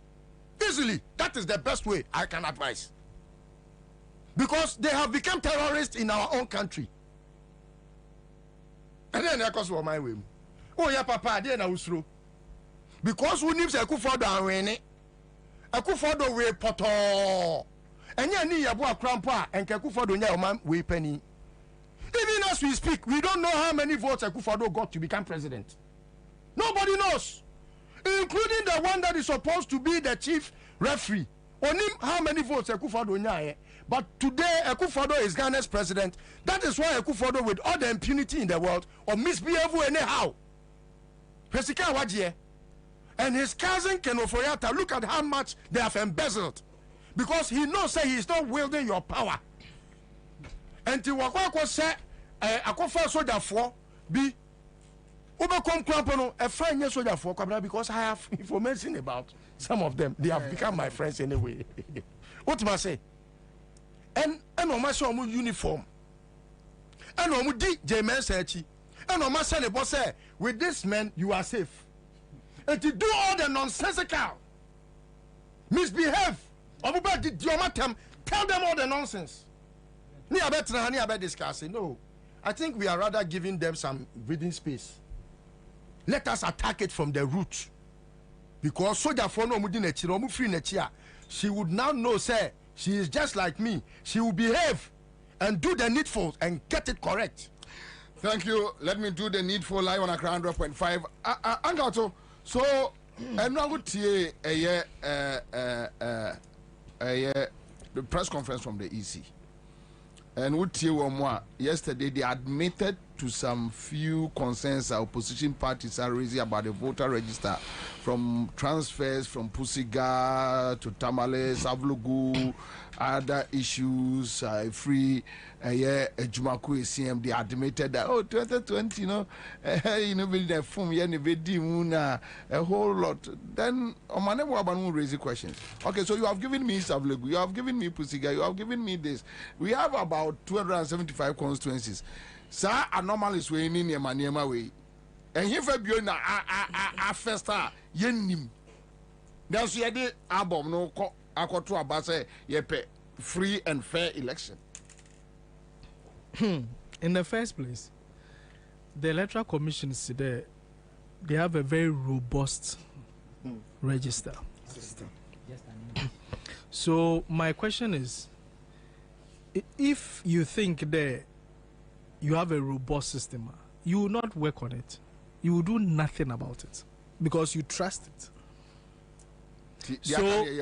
So which means that exhibition I was here now, normally exhibition is supposed to correct errors. You don't even believe in it.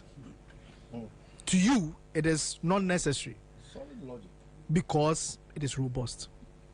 Your robust system has checked everything already. Number two, if you have a robust system that you trust in, because you trust in it. Meanwhile, just by listening to one person, you've realized the serious issues that you have with the register. So which means on your own, you were not going to do anything to check whether there are issues in the register or not. Until you can report Ansah. That in itself is problematic. Because the Constitution mandated the Electoral Commission to ensure that the register that they have is improved. It's clear. So I asked myself the Electoral Commission in the Yako meeting, one of the independent candidates raised the issue there. In Crawford were endorsing a form because the forms should be endorsed by 2 people from each district who are registered voters in each district. Okay. Now, some people came to endorse his forms. They have been transferred illegally to another place. So districts now, well, one were bed there, or freedom districts in our register one see were endorsed in the form. No, and the same people are not in that district. So what happens? So don't you think that this voter exhibition, they should let us do it again? For me, it's not about just voter exhibition exercise. We need a thorough forensic audit of the register.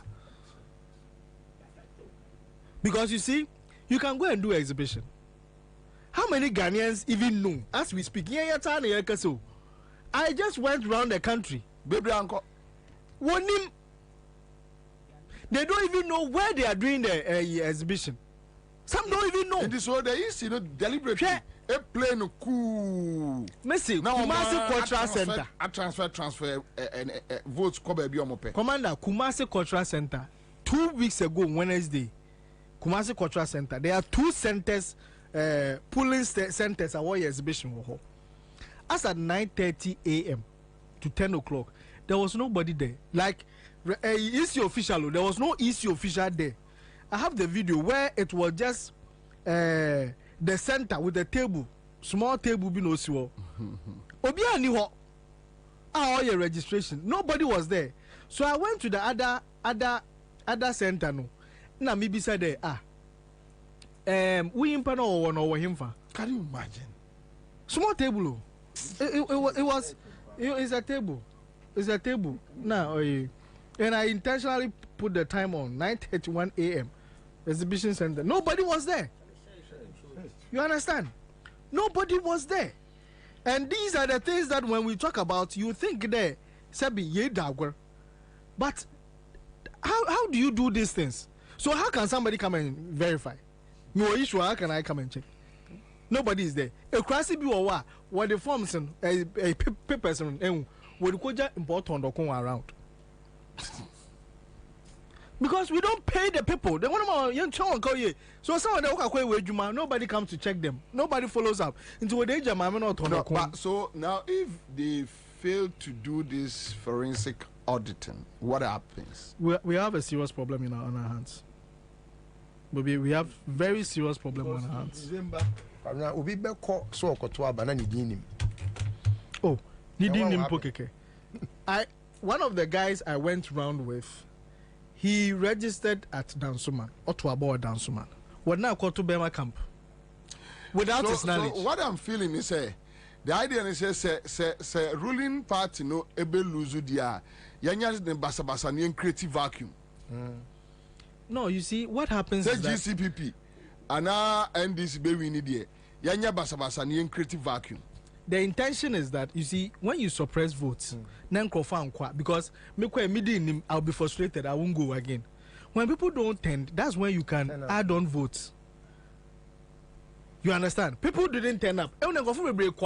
You can't pad the votes because you'll be overvoting. But when people don't show up, you can pad it and say, I got this percentage. So the intention is to suppress votes.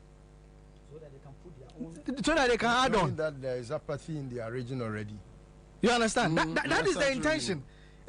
I want to encourage every Ghanaian there. You see, Ghana on your position Nasam.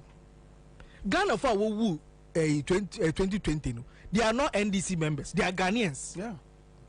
So it doesn't need to take the NDC to be calling the Peace Council or anybody for justice. It is we Ghanaians who should be interested in it. Sometimes we leave things to opposition parties. Oh, opposition for more than our one. We are Ghanaians. Exchange rate, one kind of GCP General Secretary on Yato. Intermediate exchange rate, $1 cedi $1.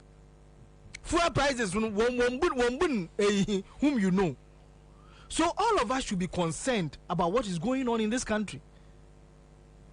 And you see, the National Peace Council. Me, I've encountered them several times. Programs we invite in, I have attended. One of the key things I have always said to them is that you might be doing ye kasa nti empede ebe name na ya body ebe ye kasa nye kasa. You see, odum pempendu bia. You need people to be told in their faces what needs to be done. Sharp. What's your more yeshahain kofu make certain statements and they keep on repeating those statements. Oya Dena Obia Wafan as vice presidential candidate in 2024. When you as vice presidential candidate, Sabenka some crown trendy ya oye nyansa sama Obia onyi areshim no benya areshim. Enka some crow nyansa sama otudu magana ne kanko. But you come and say the way or konfubi, I mean, such pedestrian politics. This is for somebody who has served as a minister of education. You understand? Sorry. We need to elevate our governance system a bit. And because of the system now you build there, we find all sort of people wanting to become a presidential candidate. And it's terrible. You see, all of us, your generation, we need to do something. We need to do something because those have failed us. And Jay Mensah and his generation and her generation wants to do something different. Oh no. You see, they can't change the will of the people. But for the first time in the history of Ghana, the equal round that but when you go around, you see and feel the ordinary pain of the ordinary Ghanaian. So when we sit on the studio, them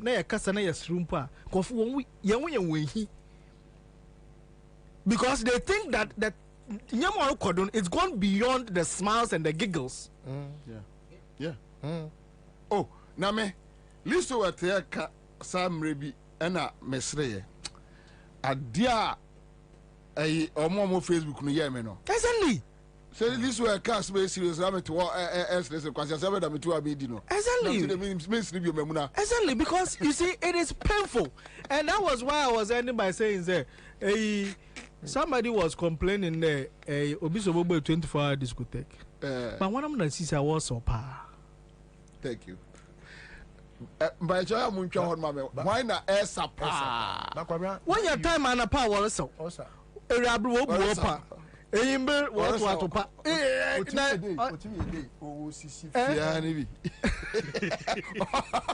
Anyway, Divine. So, unim baby at Aresia Ayemihu that if they fail to execute the forensic auditing, what next?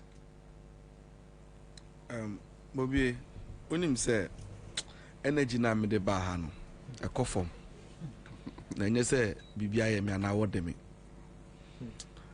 like me de madwen kako dachi ochena future ne de me huni the feeling na me nyana I'm scared for this country. Really? Yes, Miss Ro, like oh unim minia ato he's been diplomatic about some of the things he has to say because of certain things. Last time I was with him on a committee, and the response we got from the IT guy, I'm telling you, it's just that you have not even put it out there in public. You will be shocked. Say, like you give opportunity to Nkrofo Etiomoka leadership roles they trivialized almost everything, and then they make everything look like we are just experimenting.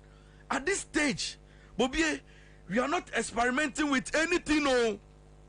And yeah, I see, you try software be, and now come, and away fire, and away anfa. Me, dear, me, many who need some na made it to form. I'm telling you, say Electoral Commission, Jumedia Odin one. It behoves on all of us here, and Ghanaians, baby, or put or party colors or not, and I say your political inclination aside. Let's discuss the issues because dispassionately, bipartisanly, in a manner, and quite to say MPP as NDC. Because you see, some of these meetings when we attend, we observe and we see the demeanor of the party in the incumbents, the party in power. You will notice meeting Ansah. Usually it's either MPP they don't come. Assembly can they will not be bothered to attend the meeting. Or when they come, when they speak, you might think say Electoral Commission, Mameno, and Kasa and say Electoral Commission personnel be na Yamane Jumedia Odi. And Sasem Winino, Yatianum Yankasa. Let me tell you, Bobie, on say na that's the case me say everything, the schemes in Yamakosunina, it's an attempt to suppress votes. And yes, it makes a lot of sense and it is true. But there's another angle also, which is the gerrymandering. Gerrymandering is another ploy. So that's how come this unauthorized transfers in a course. It was orchestrated in certain areas to gerrymander. So bit here and that's until gerrymandering here. It is the manipulation of electoral boundaries. And Kwabena say okay, everyone say last elections are to abano. Ebia osu kole clote constituency ye to abano. Ebia MPP enya 20,000. And NDC nya ebia 22,000. It's based on that. Who say a results are very close. In Tomu, yes, illegal transfers. Some say physically, no, they should have done it physically. They say it couldn't manifest and to be a Juma. In Tomu, the illegal ways, no, electronically, no, and the baby shema party. Sinabaya Sanko for Nitu to one more. Sa boundary constituencies, no, to say, Ebia, to Senya East. Or can't we central name.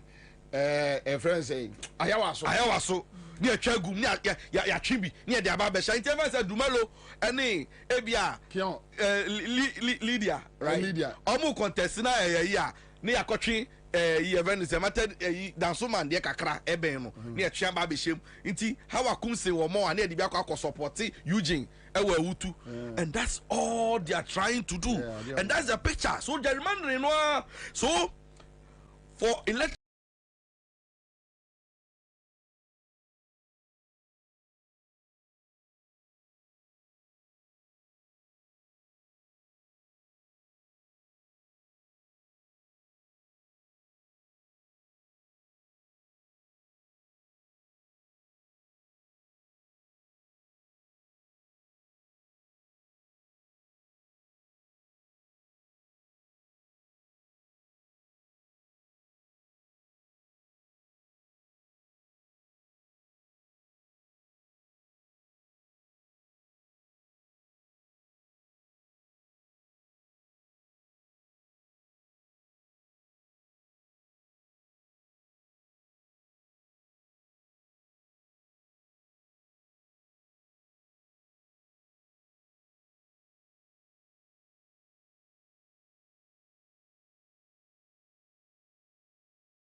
TV Ghana. All right, about 2 p.m. 2 p.m. to 6 p.m. At them Citizen Show. Yeah, they bring on Citizen TV Ghana. Me pacho obo Citizen TV Ghana pa na bie na dem na Citizen Show na dem. Enti woni wa bosiafo ne wo nana nkanso ade mu kodam twam. Na Ghana for na omuni omotete kotukraba market kaje tie sunwane no kese omudi ehia wo de entia hia edoso Ghana enu ena udie no nso tuncha bosia na ye kwa akobo no bobie wo se wo hu akiro wo kwa akobo bosia na wo bo no nso wasa akosere se me hu akire mi to the point say mintimi ntua meka ntimi sere mu amoma memre na wa waji sika na di krampo si ye mo mra ansa na watimi apia na echirema no youth na omuba omutan there will be no upfront pay receivables on beje no do omuda ache besi omuse. And this is the government that also Ghana mabro, and the youth must rise against this government. Bobie, I'm telling you, any person pana make no. Say we are youth now kwa ko to aba masa ban we ya and the dachi will be bre ni say nye IMF ne stop na ka okobo bosia o say betu 100 years amu enu na oka ya na nyame pan so ntuma wanya bosia anyi biom. The last bosia ka Akufo-Addo ekwa akoje osi okoje century bond na century bond no oni asibe Osasibe be read the report and say, oh, we are going for century bond. And no lose on the seat. Akufo-Addo na nkasa o say century bond. And no IMF for estopo no. Where will you be? You are 80 years old. Say okoji century bond and say you think you will be 180 years. Yes. Are you Methuselah?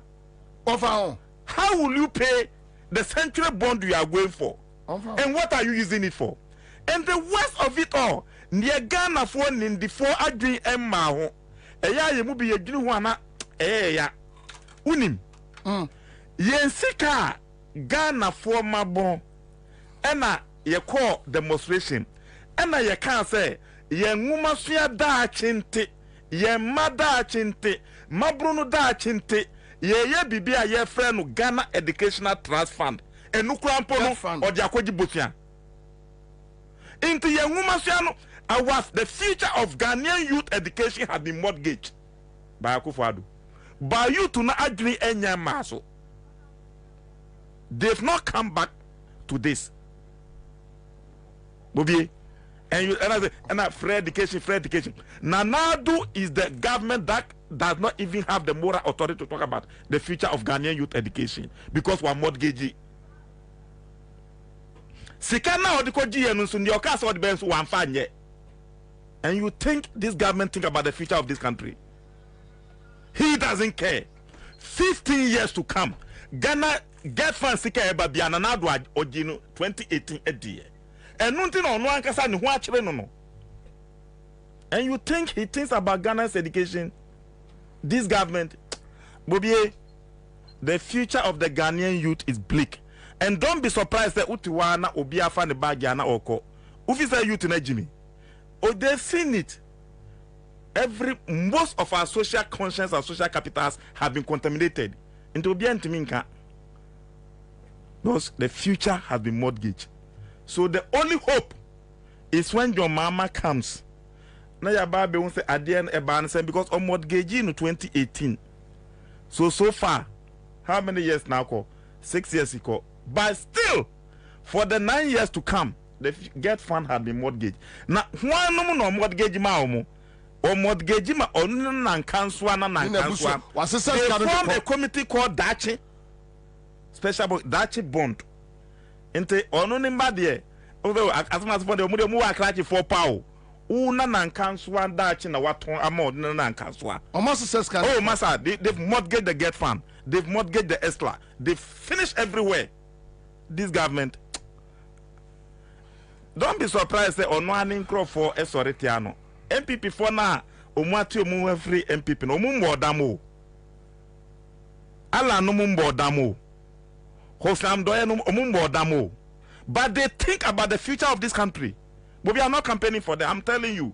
That is why Ombetinya Jai Omo party.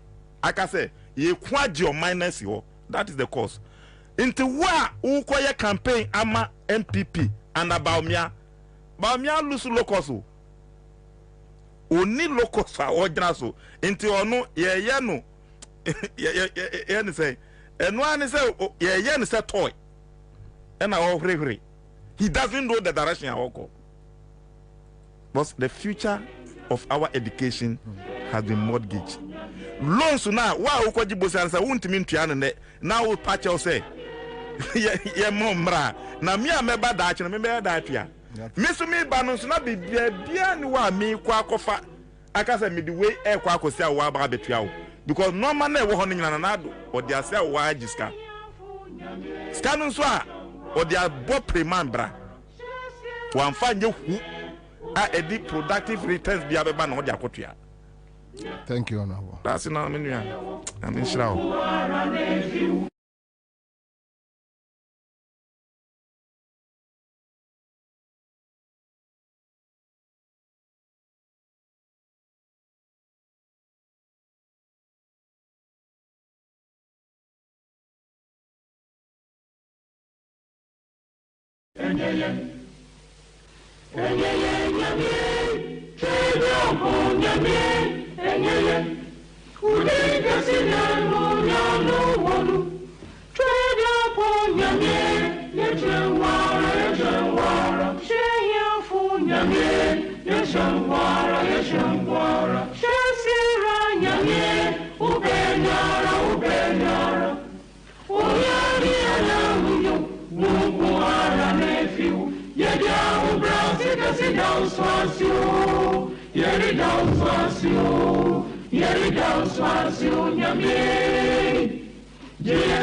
Nyame,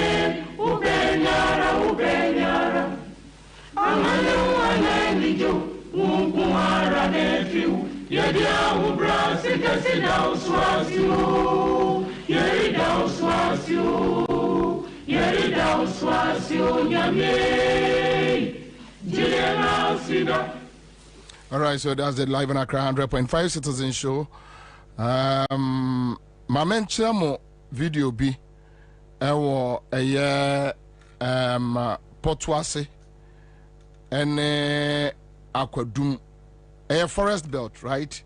Ebenche bi me kire said ye omasia ye eho afa galamsey omaye eho afa me wi amekwa Ashanti region makwa akoye adwuma bi wo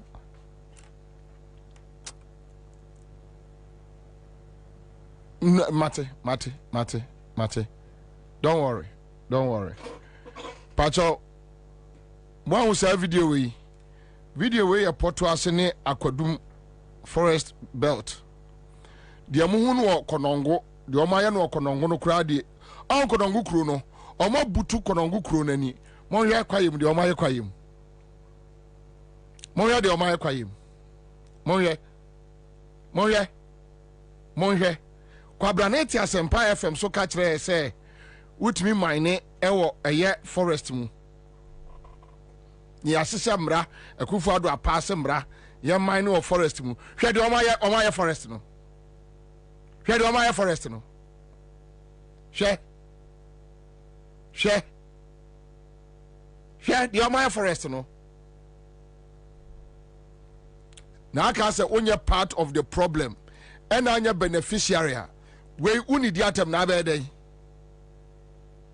so we are Ghana here na anya benini and ati radio so a we uni di atem na abede we are santini ba ya tetew pa free fie eya wo hwa wo man say kwasia bi abehye mra ese wo man say ya uni di atem obede hwe de omaya chebi Potwase any Akwadum forest no hwe de omaya forest no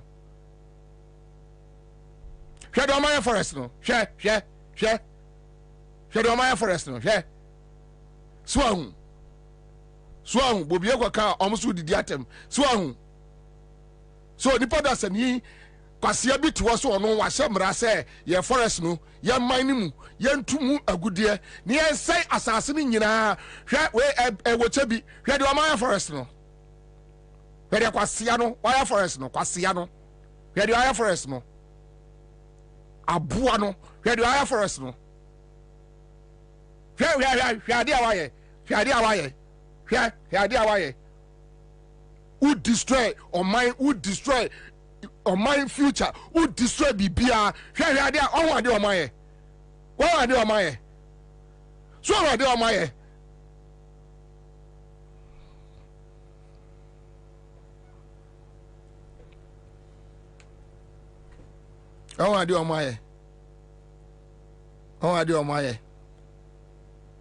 so onwade omaye you see onwade omaye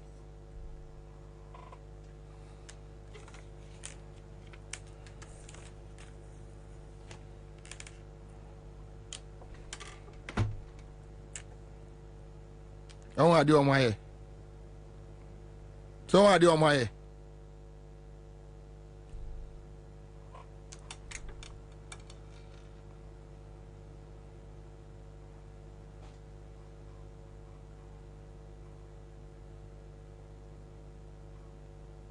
Fasobe na abenya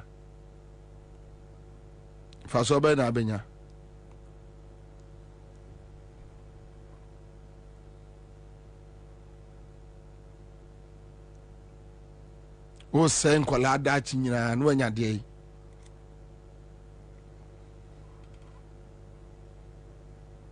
na abenya o my fe te se Ghana o sen no na wanya de ubenya de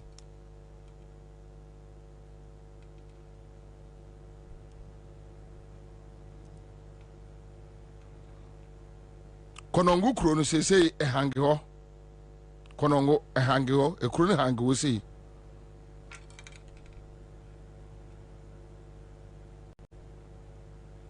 amanfo sending some videos in Zima forest near the other you cry why why onipade ya na oji wo wiase sika pebebrebe edien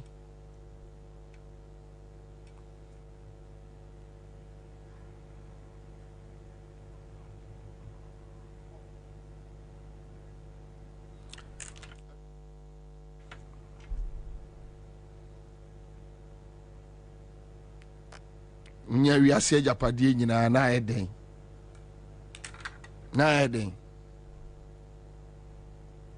uye ma kaso iskani na eden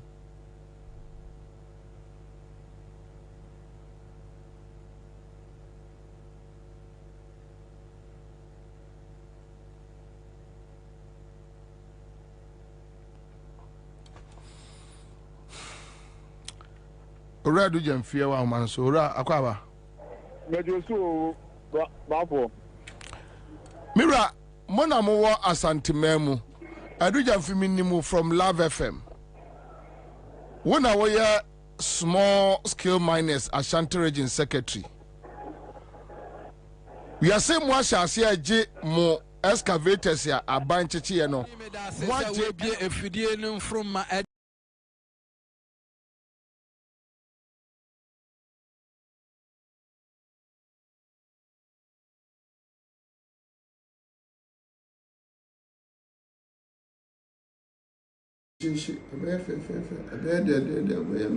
Citizen Show with Kwabena Bobie Ansah.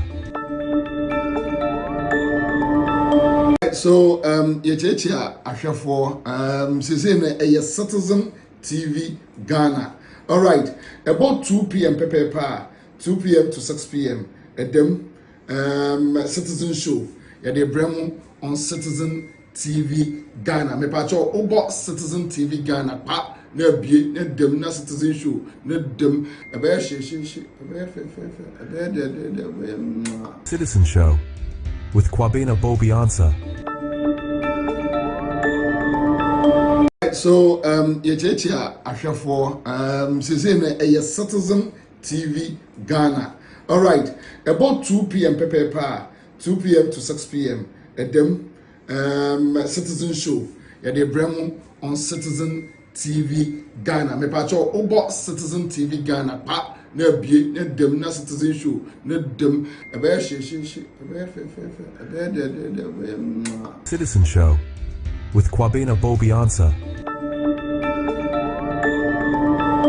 So yechechia ahwefo sese na Citizen TV Ghana. All right, about 2 p.m. pepepa 2 p.m. to 6 p.m. Citizen Show de bremo on Citizen TV Ghana. Me pacho obo Citizen TV Ghana Citizen Show na dem ebe Citizen Show with Kwabena Bobie Ansah. So yechechia ahwefo sese na Citizen TV Ghana. All right, about 2 p.m. pepepa 2 p.m. to 6 p.m. Edem Citizen Show de bremo tiesi wura numu omo de mamo aduja fu ya adwuma Love FM minnim se sa na wote enti sa na mote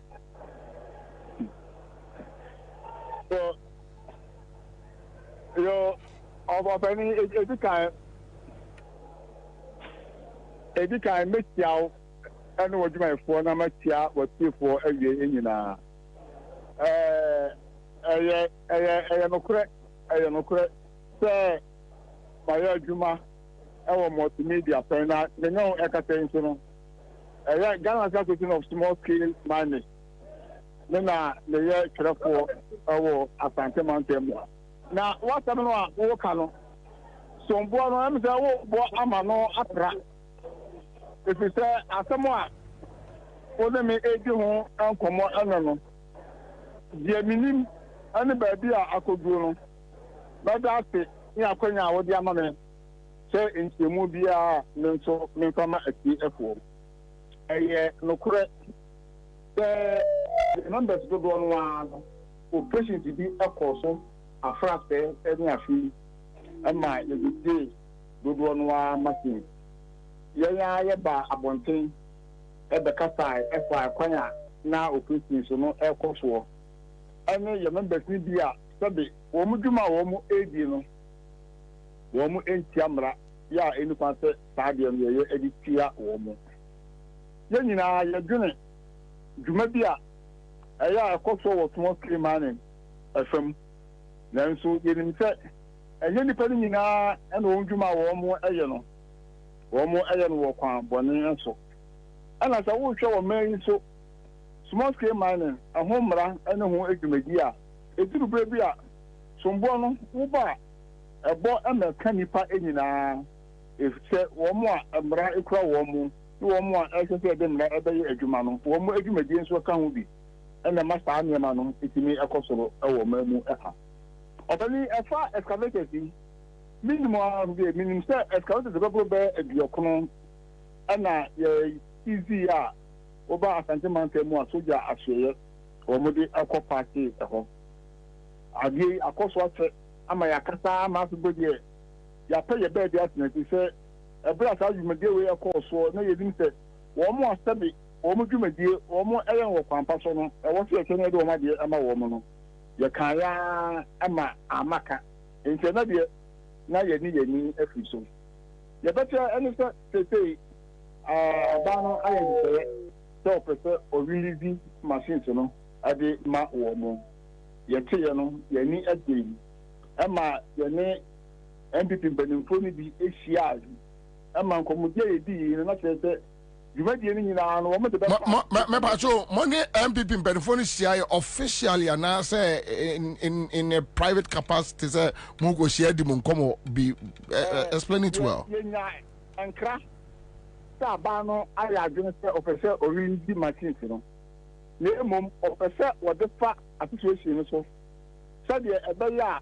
wɔn a yɛbɛrelease yɛde ama wɔn no mmerɛ mu ɛwɔ sɛ yɛtumi de saa adeɛ no ɛma wɔn mu ebio wɔn asidie nkrataa asɛm ɛna wɔn dwumadie nkrataa no nyinaa yɛn nyinaa bɛboa ahwɛ ama saa adeɛ no nyinaa akɔ so sɛdeɛ ɛbɛyɛ a wɔn a ɛsɛ ɛfata sɛ wɔsɛ yɛde wɔn akyɛn nsɛm ama wɔn no yɛde ama wɔn mu ɛna wɔn a ɛnsɛ ɛfata nsɛm no aba no hu anamo a wɔbɛtuo ɔpɛni na deɛ sɛ ne sɛ yɛ dwumadie machines no dodoɔ no a yɛ hae ɛno nti yɛwɔ nimakuo yɛ adodoɔ no ayɛ foreigners ɛna wɔn de mfidie yi ɛma ebio nso foreigners foɔ no bi mu a wɔn asɛ wɔn ho ɛbɛwurawura akɔyɛ mu ɛkɔyɛ adwuma no so no ebio nso machines ɛba ɛbɛdii mu nti na yɛn nyinaa yɛ nim sɛ yɛbɛhwɛ aboa ama ghanafoɔ a wɔn nkrataa ɛsɛ ɛfata sɛ wɔsɛ yɛde wɔn machines no ɛde ma wɔn no yɛde ama wɔn yɛne mpanimfoɔ ahyia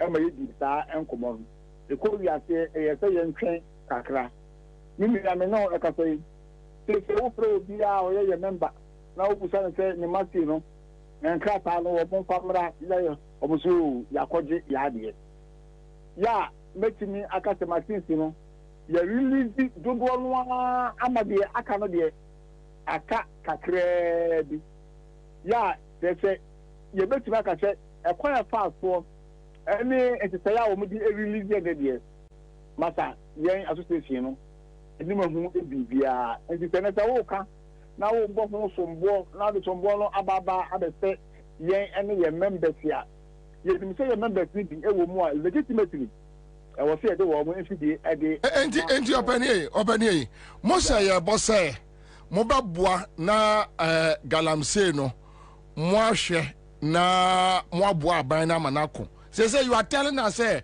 oh mo members ni de munim omo a omo sako because omo de no amo ye ne legal ebinum so agege a wo mo yate se ebinum kura so age China for de ama wo mo a omo si akowuram na aka chem se ye no de unim asem a which means mo promise some beboa aban mo akon galamse ni ya ntro opani de tie nyina ene say ye ekwan anaka ye ekwan na ye se di mu say ye befa so ama ye di release no ebe wi ate no wo mo amfa ye anka ho aha na ebre bia ya na me bi yawo se ye ka small scale mine dwumadie ho a na fei sombo no ye de ba ababebo association na opani ye etie ene se wo ye opani na wo ya ban na se wo di dwumadie I was able to identify the main stakeholders.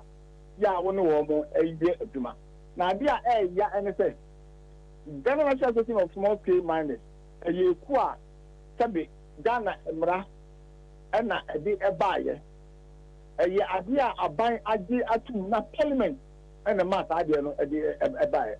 Now, and probably, say, ye two and among, and I say the effort small scale miner one. Your involvement and your input, yeah, you do more yapa. Maybe I can small scale mining acquire your queen. Tanka a buying a to me who a corner. Now, what is the material one? Say a corner and start. Now, you're responsible to be a person not a year. Yet, we at the Sombo Aboya and Ghana, you bet me up for you a pa. Now, so a bar emra. Anything that Dembrano year a Jumanoa. Afi, a put for a ball, yes, to now you're the Sukachi. When I make a say, Assassino, and then for any ever do come on. I may himself. I quite the first way a bit release my sister, you know, more and the bay Nina. Also, make a child said, a baby saw more than my sister, Emma. One more and feeling, one more arm, more and money. Yet, yes, say. I tell you, friend, I will be that's why now I am part now more release. If you open it, I won't account.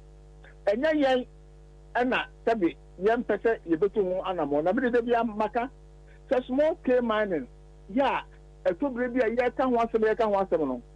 A deliberate or may ya said that. You need the horse. You need the better me a year. I'm a Tadiano. Ya ye, name for squaw or man with the ya mat or man, then so. One more to me, a crowd woman, and one more a cabia, a woman, and the home, and I said, yeah, and your man, was a panel, yeah, no, yeah, faso, and yes. Anyway, Mira, baby, I didn't do no. I had the, yeah, to say, and Crawford J and Crawford, dear, China for excavators, the mom. Many can say, ye show video be, okwa. Portuase any aquadum a benchebi. The Omaya forest no, and yet better. What Konongo cried the last 2 weeks, maybe me back, Massey, maybe still quite Santaman Pomi Crum. Now, should the Omaya Konongo Krunua, na Areho. Many pictures from Enzima, Western region, Omu Butu Assassino. Says I did not done it free for all. I did not done it free for all. Opani dear a woman and say, one more sabi a fata and a warm air yampodia. I mean, Nanka Yahoo 7 Ekasu. Now, I never come and say, small scale man, the moment I over tag will be so illegal. Or you do my dear Bianoa. Sabi, or Yano, and I will be a year Edumano. And you know, and idea, Obama be also Ayasa Adiano. Sabi, or room we are so illegal. Now, what TV to Amanano, now what this cano every year. One year I was a walk at home. Now, what about say you're illegal? And I say, yeah, what Mino Eka Adia Ebeya, foreigners here, Sabi, one more since 1 more. One more to take out one more Sakano. One more time, my kitchen in Atako, a wooden. One more Sunday, my kitchen in Ako, a wooden. It is says here, the beer you know. Sabi, a woman say a cassa, say a member, a business Aquina, now one more a year a Juma, a double or Ebra. Now, so exercises now a yarn one a ballon. Sabi, one more to me, a crap one more a cahu ebi. And then, license here, your son, must will be an illegal miner, or by a legal miner, no one. Ghana, your son. Okay. My minister. Say Ansah will be put on our work. License is that or buy ya was saying now. One for me now, Abonting, Nagana for interest. I didn't know license, and the will be a legal small scale miner. Yeah. Now, we'll sign Catano and Emmanuel. A rebel and a beba. A Fabino, one more, a brano, a crow, one more, I was a one more action. One more, you may be a can and a baby, you drew our Safano. Many an area, yeah, that's baby.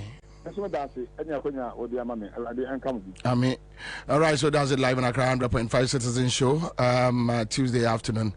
na ene opening kese bi a birthday, and for that matter no say opening kese ante yenka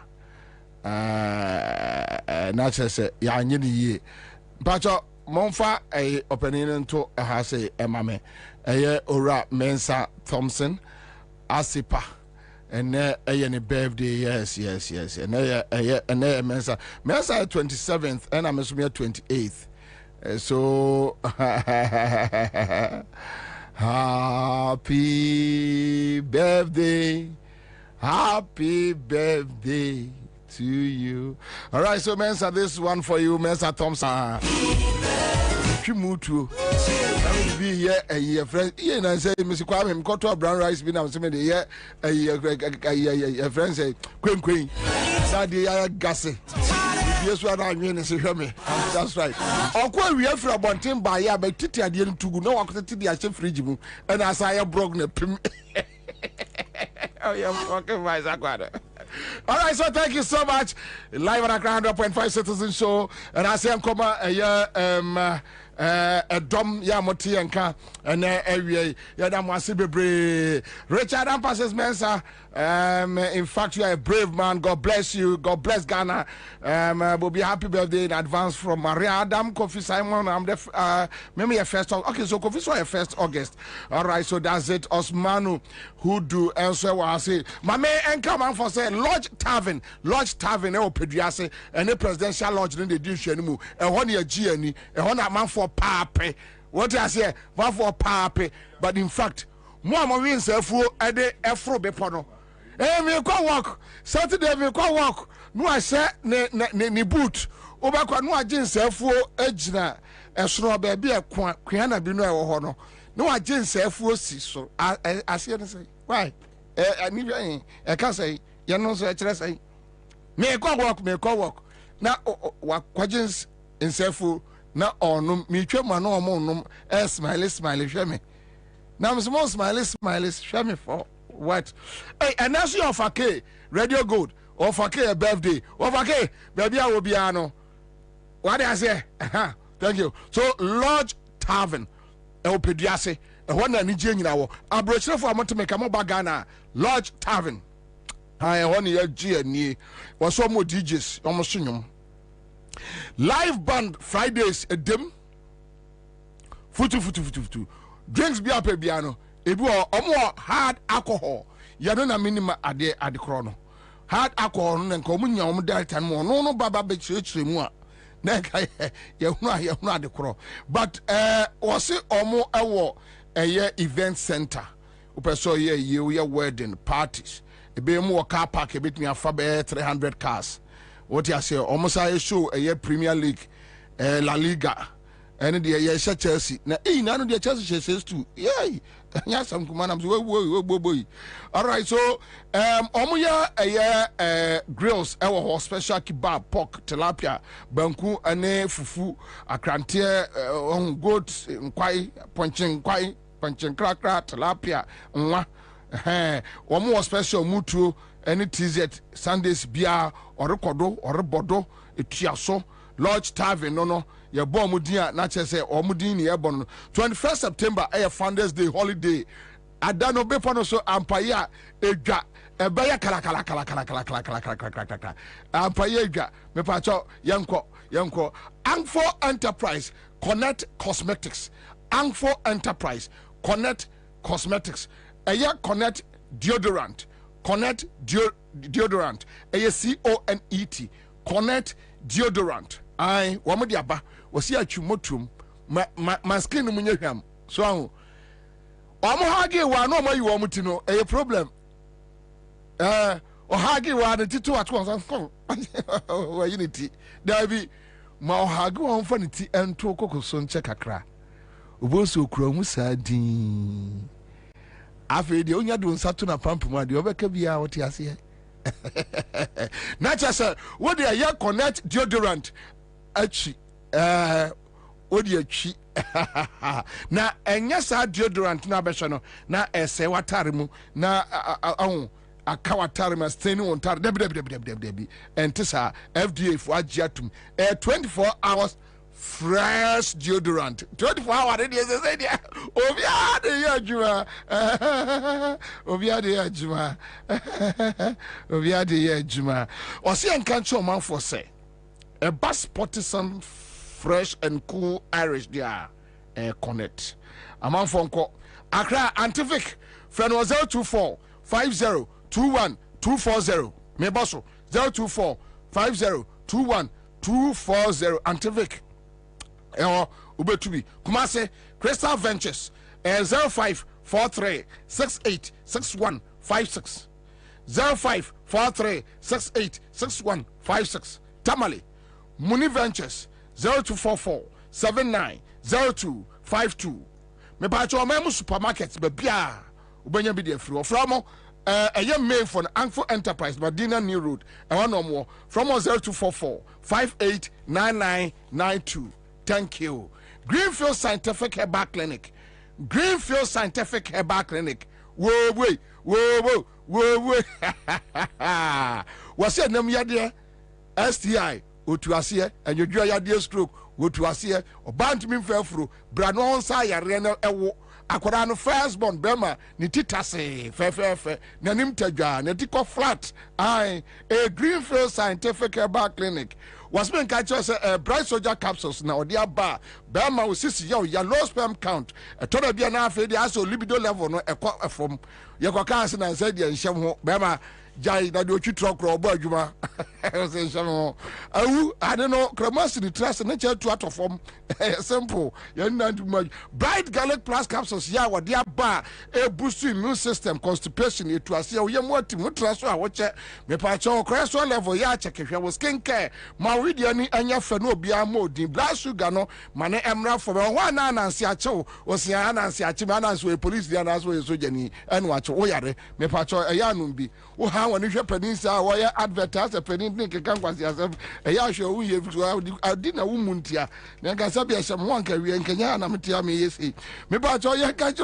man for se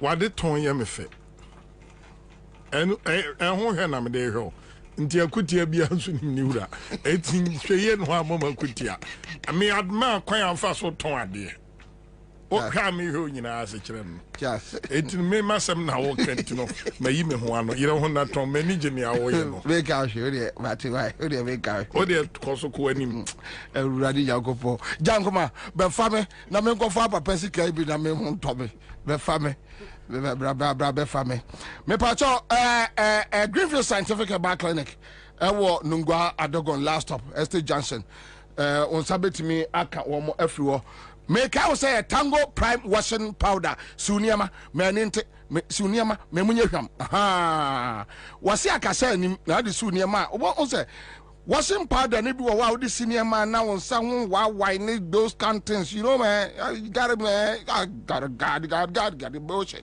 me pa cho wasi senior Tango Prime washing powder and what dia ba Delta paper mill for from 0243 033 na ekwa jewo die Royal Chapter Property Group Limited say en kanchira Ghana for say teacher maintain sa sinyina omo a say ebensa wam na ewakwa ho enti se woje sa asase no a asomdwe wo ho yenya twa kwai yedi nsuo kɔ yedi nkane akwa a wawie abrochirefo enkotre obi asase nkonya problem and wo masai asisi adampon so 2-3 expandable bedrooms eya ubetimi atobie yamfia ne enche o maso ye from 025 65 15 862 eya Royal Chapter Property Group Limited wamudin na ye bono akono saa no Tabia Herbal Center wamna de Tabia Herbal mesha aba se intridi yade fever na se honam tutu wanumu atoa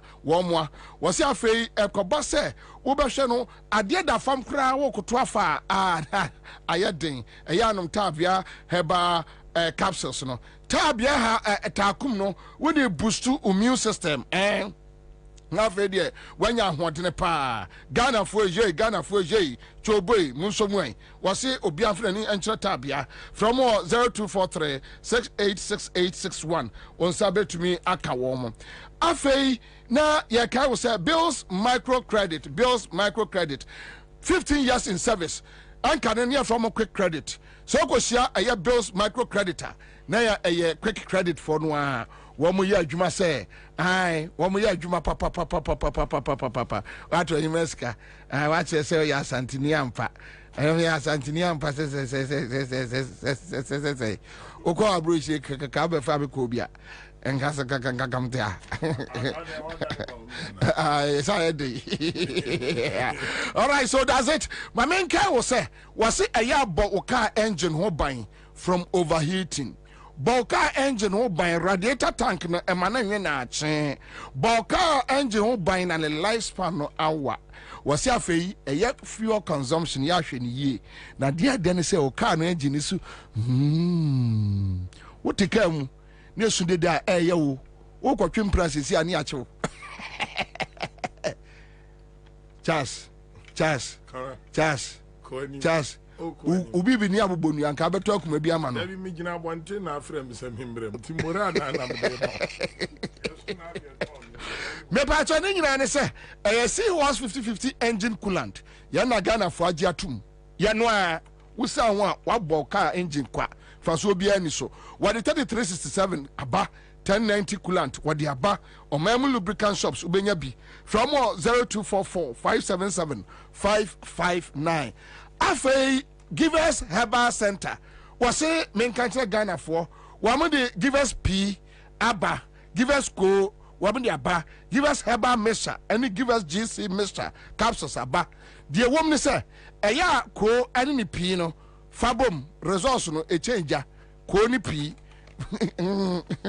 you say yes something day somewhere agwaro was business was bibish was razum zo papa pedi obon fun say get you top choco en kwada bedi pani bedi ai brodo ya to be fam hey lady no our advert na kwa me ya mobo no o say ai na say next for ba ma che blodo to blodo me pa cha blodo eya te top choco ni bi fam o ma ye bi te say eya toothpaste no wote anu ankoda na pe ebi wa so a o ma ye no konkodi saa ya no so te ankoda na pe 3-in-1 chocolate drink ya wode aba Milo esichire ene enema ewom dada de ohia ne ensuohie na na wo kono live on Accra 100.5 citizen show CMG's catcher there star 413 hash and nobody be patche me Bobie 205 me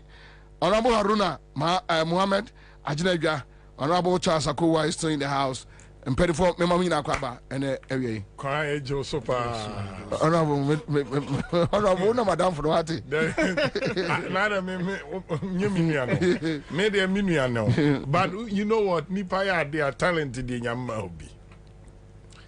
obi pa because I did turn on segment no eno kwa ye mure amame I said I was there turn near Mary me so more advert o chira me birthday na me kura poma wo se ne ya ka ka se me na so do radio so David the radio so out no o so de na kwa communal labor na oh yeah okay and pa boni for na abeji Ghana nka sabri mi se nka o sabri wa cha se a utufo ka o fa consultancy Niger ka ke go tro bi di se bi di atem ko bi di atem ro dem call go for di atem time wo dem ro dem bi say ka de man te na ye adwuma bom mutu for them is say what the amani a wanya ntina adetia but yeah well, I'm impressed I hope say meet me I be one day so yo ba me nyanche oba me ni mo gabi e be kire I didn't thought they wouldn't talk why kire say we free kuma anyway so but one me enra me hu bibi Sunday no me hu bibi quick yam person me boss man one for etie but me also almost 47 hospitals not to talk about cheap compounds not to talk about whatever then the information minister went to Metro TV with Randy Abe also almost 37 but I'll come back me person ya no kwa na mebo me ntachi de aka nyina na meja so I'm just putting some of these points together.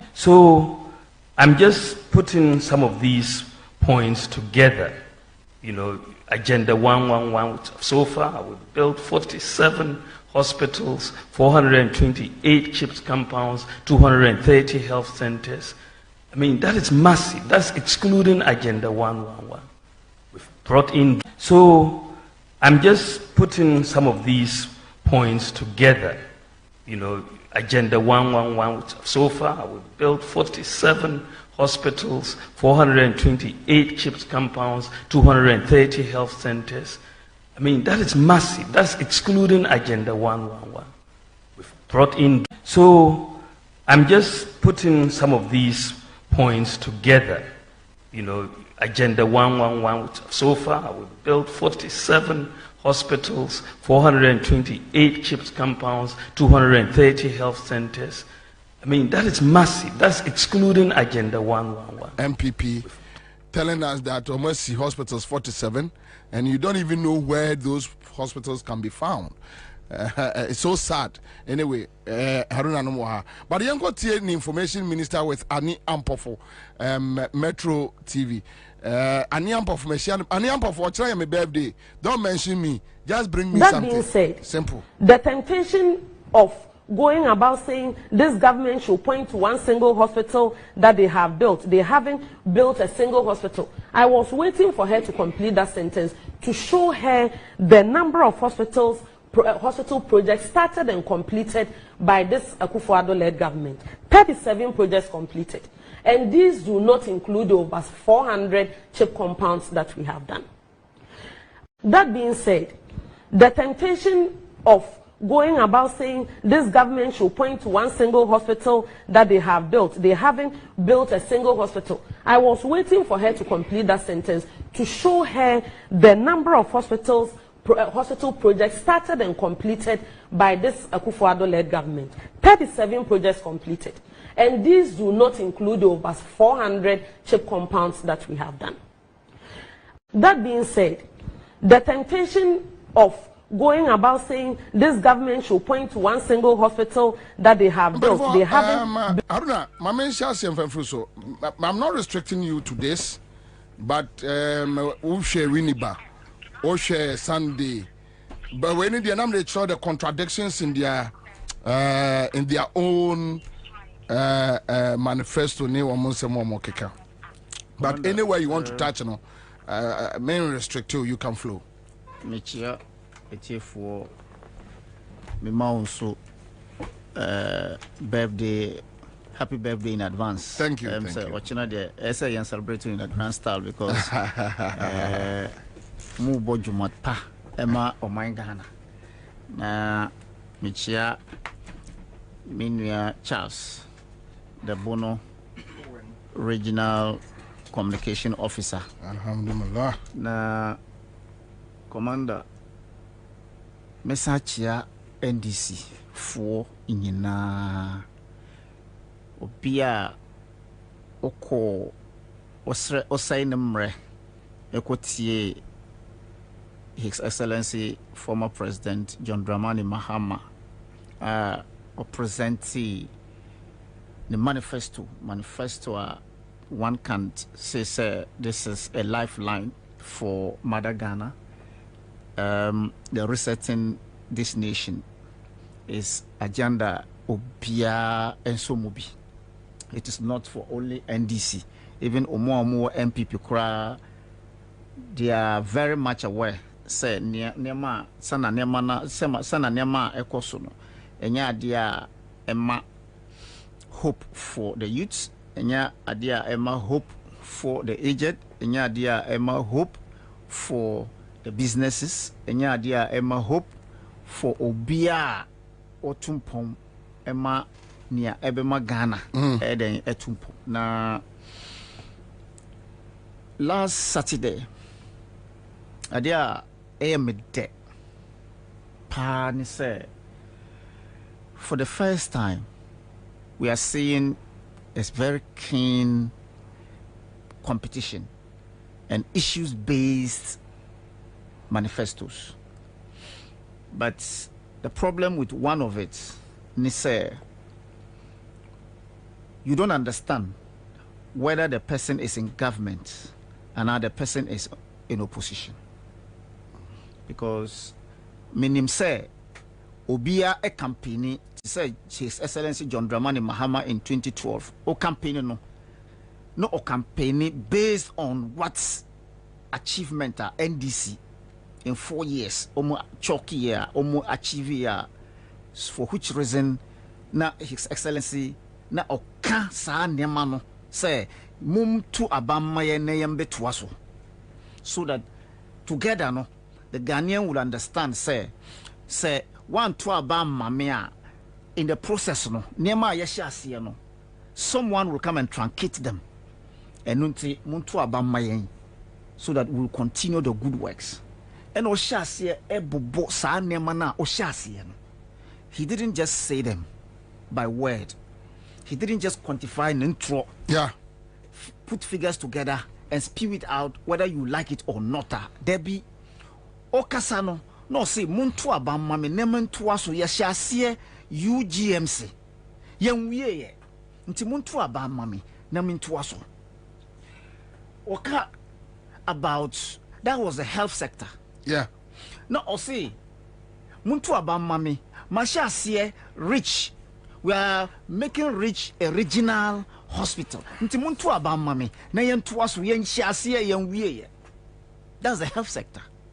Muntu abama me na yanko tuaso ewo Bank of Ghana Medical Center, that is the Bank of Ghana Hospital. Muntu abama me na yantuaso the Tamale Regional Hospital expansion. Muntu abama, look, na a doors. That was the health sector. What I see. Yeah. And then we came to the road infrastructure. And Osha see. Ose muntu abama me for the first time in the history of Savannah region having a highway, and in the past 89. Which highway? I'm talking of Fufulsu Damango Highway. Fufulsu Damango Highway. And it's in here. And it's in here. Under John Dramani Mahama. I see. For the good people of Savannah region. Ose muntu abama me na minko tuaso. Yehunia ekosu wakaswa. Yehunia ekosu eshasiye and completed under John Dramani Mahama. Ne freno Circle Dubai. Anamiboa. Look, the infrastructure development was a phenomenon. You can say ne edosu. What do I say? So when you have issues-based manifesto, you need to be excited. But look at near Odika on the day you call launchy manifesto. And Ukaya, the prior to Omudi NDC manifesto. Near Omuko. I said, say, Omuko ye rally, MPP na me Omuko takrade. And I make say, Omuko ye rally honum. Na enyem manifesto.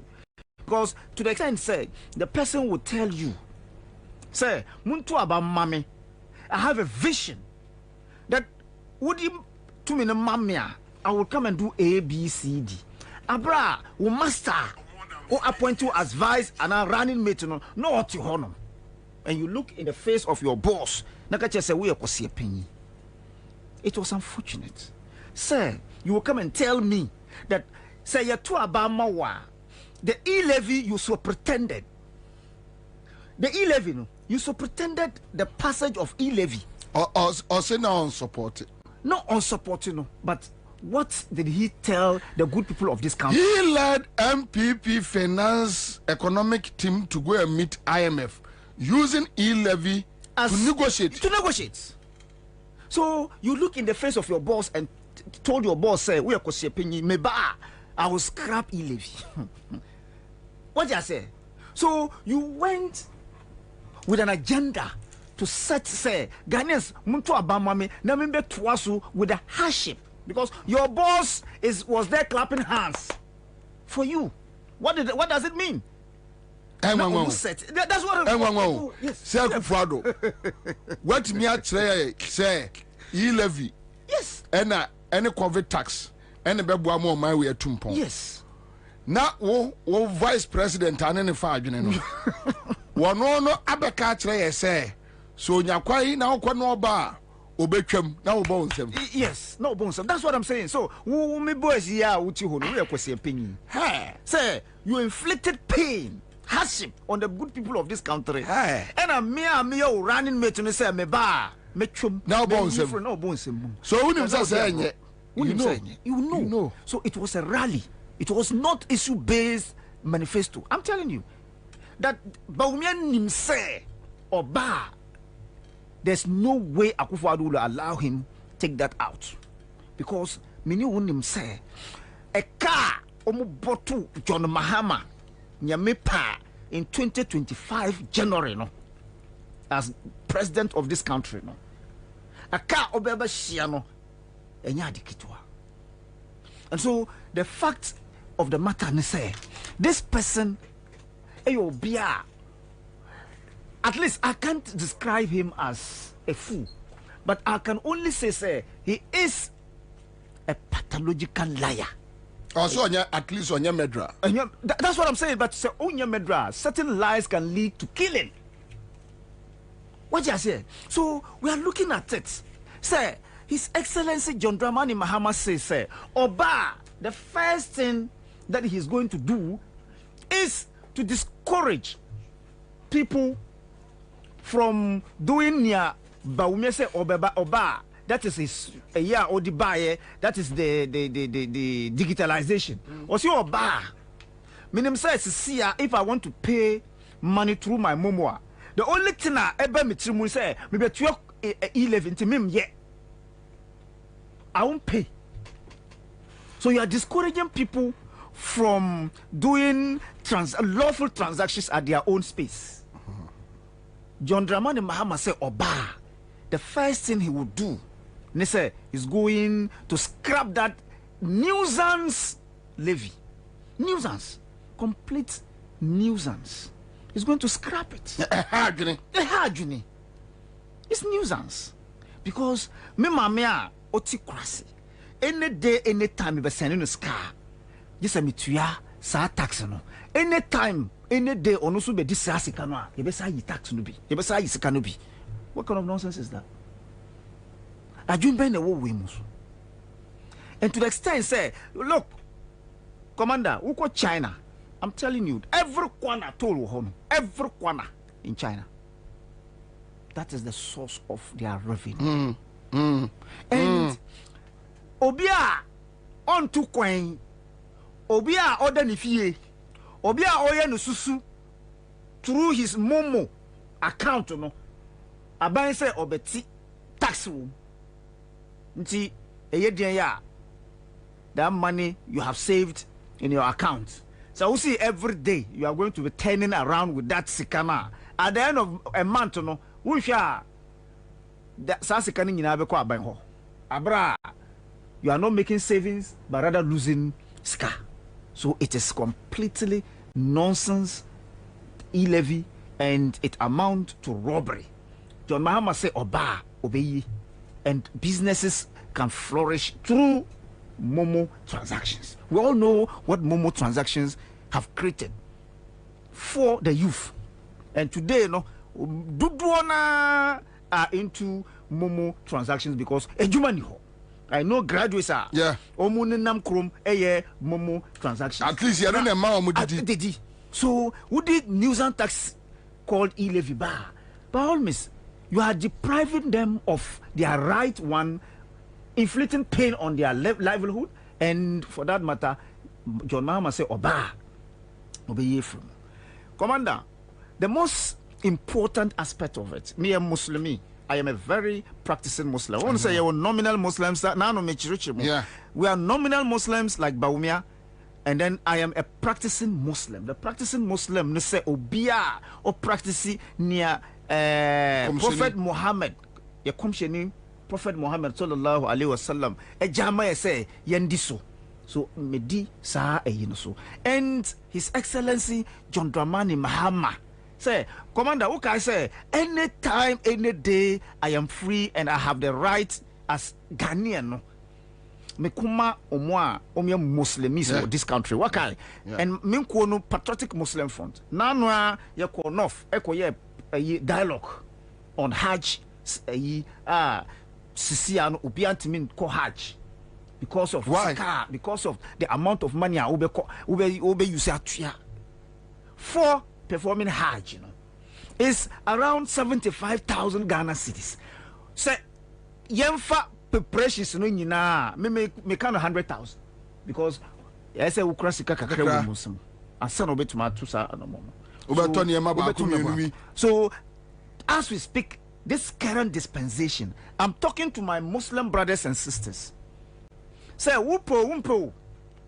So ubeko haja, you are spending 100,000 Ghana cedis to perform your desire to fulfill the 5 pillars of Islam. His Excellency John Dramani Mahama say, "Watinasi ayen hwehwemu already articles ehwenia ekoso the Hajj affairs no or see Oba is going to make sure he reduces it drastically." How drastically?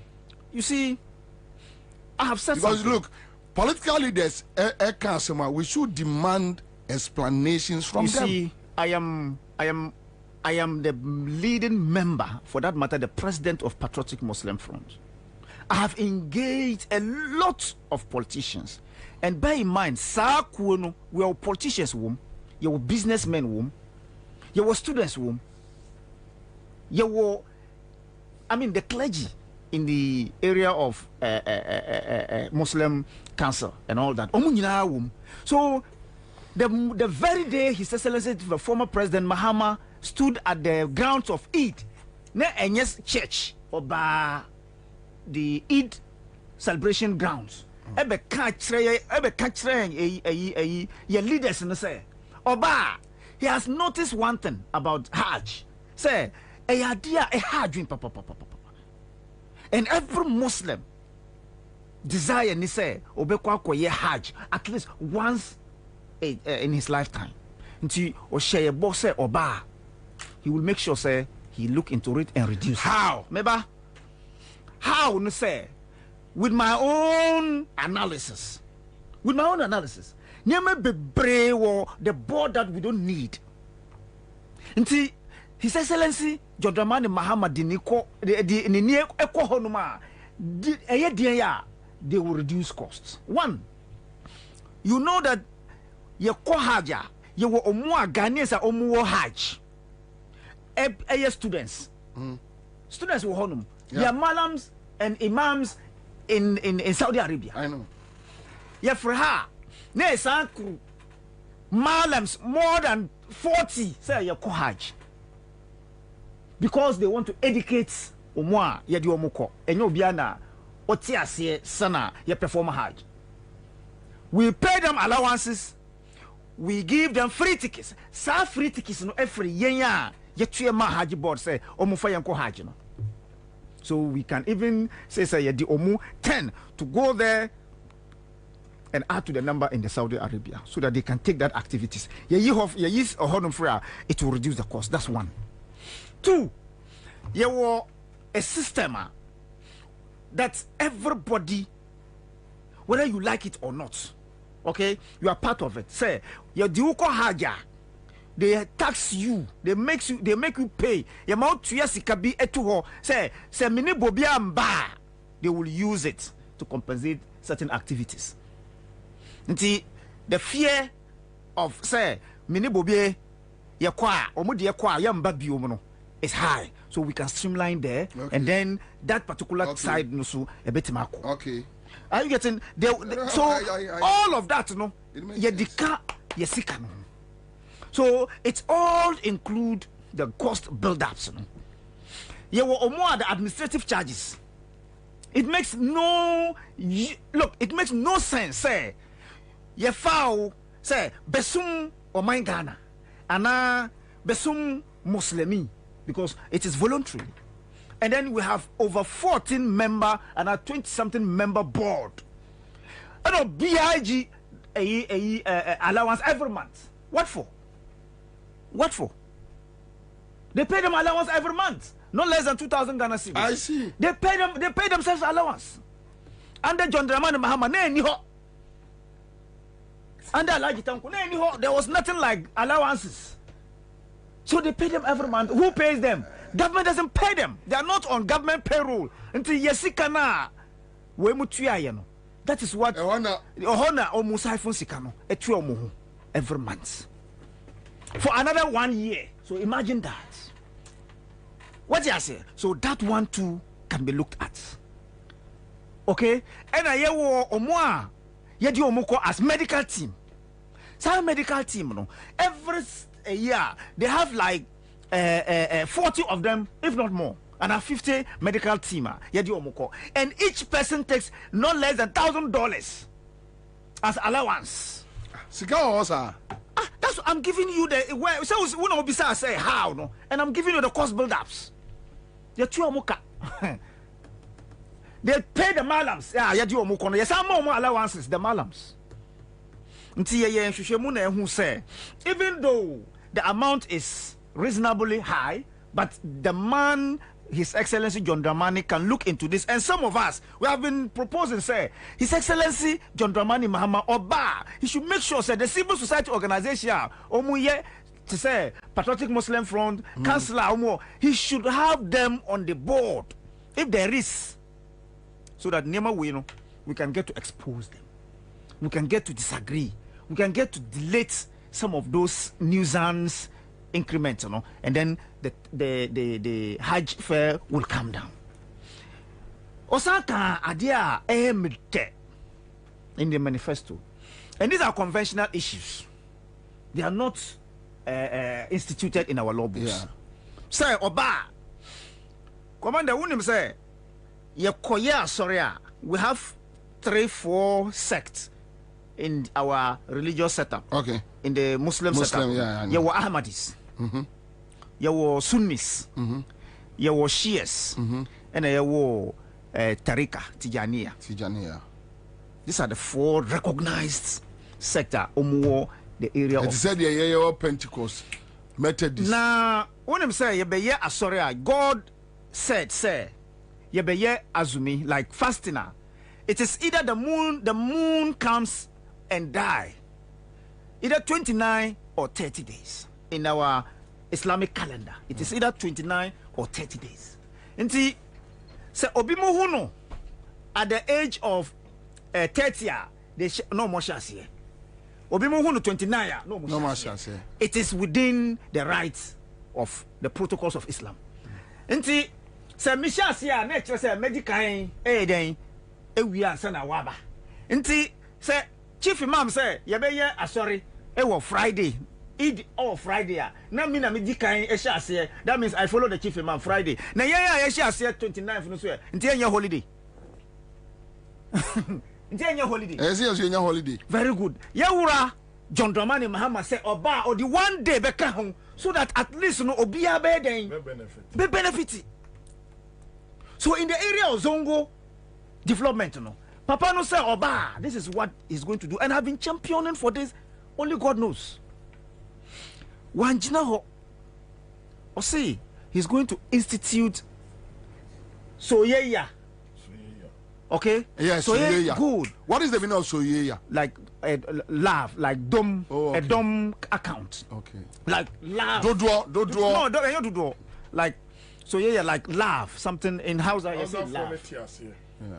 What do I say? Good. Also, Obe Institute sa fund no. Emma, ye mami mo, and ye nanamo. Say, at the age of 60, at the age of 30, at the age of 20, in the event, say, wukune ejao, and you are in the selling of charcoal, you are into selling of foodstuffs, cereals in Malata market, cereals in Nima market, cereals in you can say Mamobi. There would be that fund for you to access, so that at the end of the day, no, you won't feel say ukunu ni ho ana upapa ni ho ana me mame ejame. So this will help the single parents, not only the women. This is something that has never been thoughtful for the people. Almost say they have done so much to the extent of creating Zongo ministry that did not Yaguno. Those are the political projects, creating of positions for the people to loot or create and loot and share. I know that Saturday, meet them. And unfortunately, now come to get the first-hand information. But Miko baby and I'm here late. So I got back and I realized, maybe I ran on Musha and I'm saying, then I took some notes, and this is my interest area. Never know those. And I started by telling you, Papa no say, Oba, that betting tax na, yeah, there are two, Levy and I, friends, Oba, he's going to scrap that.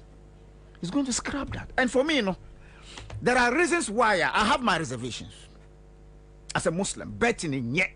We are why I'll tell you as Muslim betting in yet. So I don't know the rationale behind they are going to increase the tax to betting. No? But the people, we as the coming here on the religious grounds. Yeah. May I know people say Bobie meaning so a Christian betting. Meaning say Bobie a Christian betting. And I'm saying, look, Ghana is not governed by religious laws. Yemfa Christo formra, ana Muslimi formra, ana traditionalist formra, any of the govern Ghana. Yemfa menshia ayimfie, ana Ghana is a secular state. Inti ye laws no, yenkwahwe obi religion. And the pass law. Any of the pass law. There be.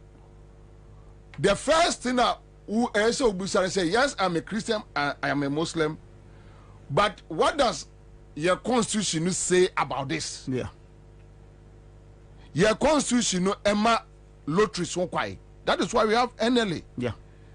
Emma a game, a home quiet. That is why we have Game Commission. Yeah. Yeah. So whether John Mahama is a Christian or not, whether Baumia is a Muslim or not, it doesn't come in there. At the end of the day, the ordinary Ghanaian, because we have people who don't believe in Muslimi laws, they don't believe in Christianity laws, they don't believe in Judaism and Buddhism laws. They don't believe in that. Almost all my movie. So then we are running the country with secular laws. Good. That's a fact. Now, near ni say the man didn't come in as a who explaining Emma Minewu ana etiefo. The man came in say like not to discourage people from betting. There be enye no nti na obaye. Onu ba the law no by say ye nhwehwemu no nyina no. Ya taxi bebia to the extent say ye taxi condom. Who koto condom kura ya taxi condoms. So ye be ye den Emma ye sanye ska. HND and almost this betting tax no Sweden aba. But John Dramani Mahama say there be so long as it's a business for other people and so long as E-Levy a nuisance tax the same way me as a Christian me who say betting tax is a serious nuisance as well nti osi obeyi ema omo pese it is like sana ukaye no wuni nyame. That's all. But the secular state and the laws are govern Ghana as a country, no. Emma obia kwen to go and do near opese or yes. As of American lottery. as long as you can get something to feed. Yeah. Enu eye wasam. Onia mini wunim the growth rates in this country and the number of youth this Oman Ghana chain out every day, every now and then. And your universities, you see, you were free senior high, you were tertiary institutions, those of the senior high a senior house, here kind of saying senior, senior high. I mean, senior high is good. It's churning out every year in the excess of millions. You see, the statistics explain say out of that 1 million, 80% of them have issues with their admissions. Yabeko universities they have issues with their admissions. They have issues with school fees. Osi Oba is going to make sure that all those who have first time entrance, government is coming in to assist them so that you will get access to university without fear or favor, without any hassle. It's going to make sure you get it as well. But the question I ask all the time is that how does John Dramani Mahama get to implement this? That's a question. And he also says there are issues of revenue areas yejai ema ombimu eliki ena omudiko ebina na deputy whip minority leader tia okay omoko parliament akwa approve tax waiver $430 million for foreign companies. Imagine adanwa no esa omo SI approve a loan of $500 million. Just imagine. Just imagine. And the explanation is logically, if you ask me, logically, okay, the number of ministers Akufo-Addo appointee, and the ministers' budgets that has no bearing on the Ghanaian economy. No, those monies can at least go in favor of the fresh entrance of the university students. It's a place that they can serve on money, they can get money to support these people. So if you look at again the sanitary pad, no, seriously, when them say every now and then, every now and then. So in the area of sanitary pad and other things, it will make sure that the girl child, you understand, and even not even the girl child. The hygiene area is most important. Look, Uko, the north, in the extreme area where poverty is prevalent. What them say, Obimu Dasu, you see, and Tumago. TV3 lady because yes, our documentary by dear Uncle did at them. Say name one you soon to and so instituting all of this, certainly would enhance the livelihood of the good people of this country. And say, I would build hospital, I will build houses for teachers in 2020. You couldn't do it. In 2024 manifesto, you said when you come, you are going to make sure every teacher gets vehicle to drive. I find it uncomfortable, and I think, say, Papano, or see, he's thankful to God, say, yes, or a liar, but not a murderer. Can you imagine? Yes, or a liar, but not Obia or Shiwi. Yes, yeah, but no Papa. He was, I don't know. Seriously speaking, Papa no, sure only Papa ni you. Because he's attacking his boss too much. Yes. What I say, I see the murderer. I'm happy that they didn't call me a murderer. Yeah. I'm happy that they didn't tell me, say me Shiwi. I'm happy that. So who are you referring to? Davio, just we didn't credit the president. No. Liar. We did be an eye. Anyway, the manifesto is something at least that inspires the youngsters. It has inspired the Muslim Ummah. It has inspired the business community. So a idea, we should embrace it and make sure we make it into reality. I will come back to you, Charles. Kora, meton Ghana how no dru. Bia metubi. Ghana how no dru ajo mam akofa aba no. Onse ndro ameka bibi kakra. Efa Women's Bank ho. Meka bibi kakra for other areas ho. Ene me pese meka business ho bibi kakra. Kwabena bibia na aye dagwene pa se MPP esen we ni power. Ebe how my Ghana eye Ghana yembra ye friend at 2020 Act 1014 say importation of salvage vehicles local a friend is saying automotive industry no John Mama some more kafa hono near me then say omo ade na affect omo na ba be bojo mama ba so di ne MPP for air candidate eni akonya teso aboso kan for ena kwagige to ena om de bra MPP year campaign 2016 oba ye no taxes are no den yeah woodie taxes ena ode agu omo so. But the good news is one more mokra niema efri amonone ka dada ho niema eja me konko ya mitimi se be ya baabi se ya menya baabi akwa akoto de abehye si ankra sa niema na mma for now the state of this country na ka say niema manufacture o Ghana ka say ene ye wo Ghana hanom enti emra no yes emra wo ho John Mama say magazine for okay ye ka Ghana de oka magazine na de Kumasi Swami yeah aboso kan for muntie kokompe for muntie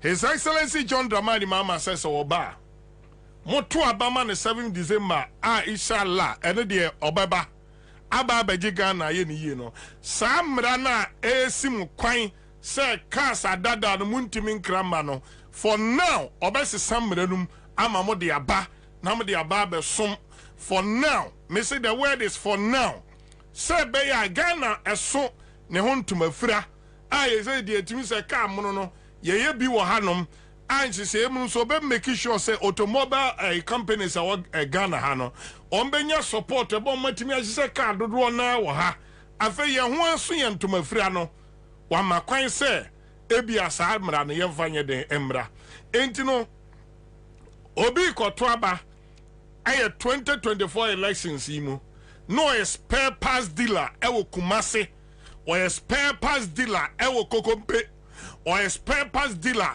ewo Aboso Kanya ne candidate irrespective ba busuya ofrimu emfa ni fia ofrimu no ne candidate aye candidate obeba abese samranum ama omoniema omakra ebi kura twegu hono mu a Ansah na omri baba kromadom na 2024 na ebedu 2025 na ebedu 2025 na ba omia na ye Ghana mampanyina anyame mag empare Ghana na chese oniema na kan sesem entimi nru kromadom etimesre mo se mo amo pe NDC manifesto no mun nsem ayede atie no the business community mo de ba ako a ewum no enu amika women's bank ho asem ene another part of me person me tackle a business aspect, you know. And he said, His Excellency John Dramani Mahama said, Obia di one ma wo fifiri sia, yababa no dom pesa wanye den onwe. Into obama tax exemptions, one ma wo munjuma adwuma afei na fifiri sin. One ma wo ye bodwa adwuma no, enfie mienu yemfama saafo no, emo muntua to. Nemo mama dwuma no gina yie after 2 years no anamfie mienu akiri no ne ye do mo so beka tax basket no anaba bi agigi to edigu no ne ye de amomo enti business community no mo so mo chafa ewo mu a eba beboa mo pa ene sa chafa His Excellency edi ba se obeyi to edi afri enwuma enketenkete so oyi free so a mo na beboa mo ama mo niema so ayede atimi akoye business community under pharmaceutical anaso omo sachira eniemam anandrom ema enro etimi fa ne ntoma pa efra no to binko pharmacy betimi edi adanse so what you say Samara pharmacy betimi edi ho adanse any Ghana pharmaceutical companies omo ye enro ehun adwuma bedi adanse say under His Excellency John Dramani Mahama 2013 to 2016 omo musika puduo millions of dollars na eso masini ama for the first time anti-malaria na Ghana companies na nkasa mutimi yeden produce no ha in commercial quantities enti about business environment na package 24-hour economy budget adwuma pa budget no nia ewode ma e friend saying the business community no enti mesre say obia open up na munyina mumfa mu nhyem na mumwa many only can be for education. I buy our school. Mimi will get child or I will also echo school ibi. Na sanitary pad a drew say omo menstrual cycle no bosome na so no a kobra omo adu say niema omo sisi omo ho na ejed ni bi na ni bia. It's not easy for the girl child. Yeah. But na Opoku Ajiman as education minister under His Excellency John Dramani Mahama kwabena omo kofa sa policy by MMPP for so power more na Samia Oku say John Mahama de eboba nkola no moja anu akodi pone ena ababe wie say research approve say sadie na ye jaye no mankora bebre je school ko yeah enti John Mahama ni ba obey o ma mehwe MPP for de omo ye no de abugana nemum oba be reset Ghana enti kwamra the girl child will benefit under education policy no one make sure say bosome so a sanitary pad into one trefie say onko school nansi ananso emma school dropouts no emma fam no en kwadi mu jomama so oba be so asene kwabra under education napo as education minister and the get fund koye collateral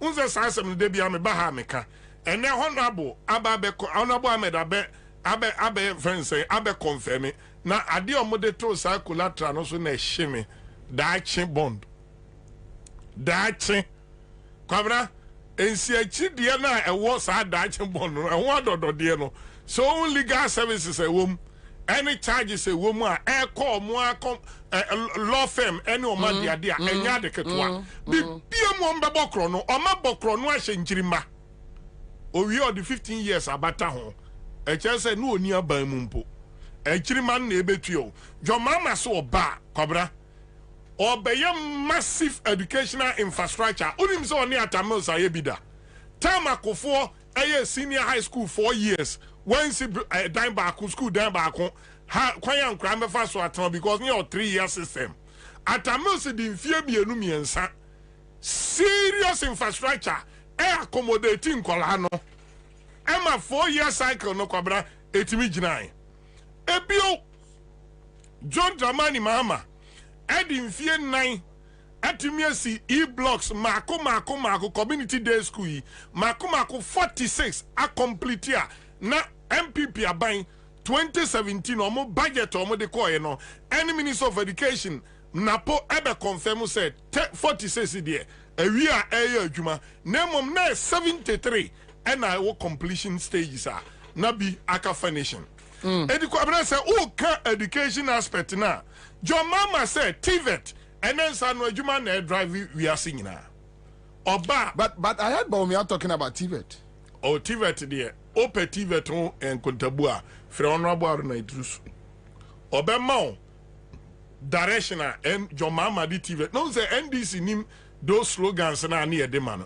Now say Mama ke ikura yanka krampo no yankrofo din say omode Mama din no be bataw ba me dia me friend Mahama ke kwabra John Mama invest in even private TNO private TVET and I say can you kind of vocational schools no or invest wom true Haruna Idrusu ya ko Honorable Haruna Idrusu na ninya 101 say on John Mama's investment when it comes to if anything TVET no sign visit school no as minister.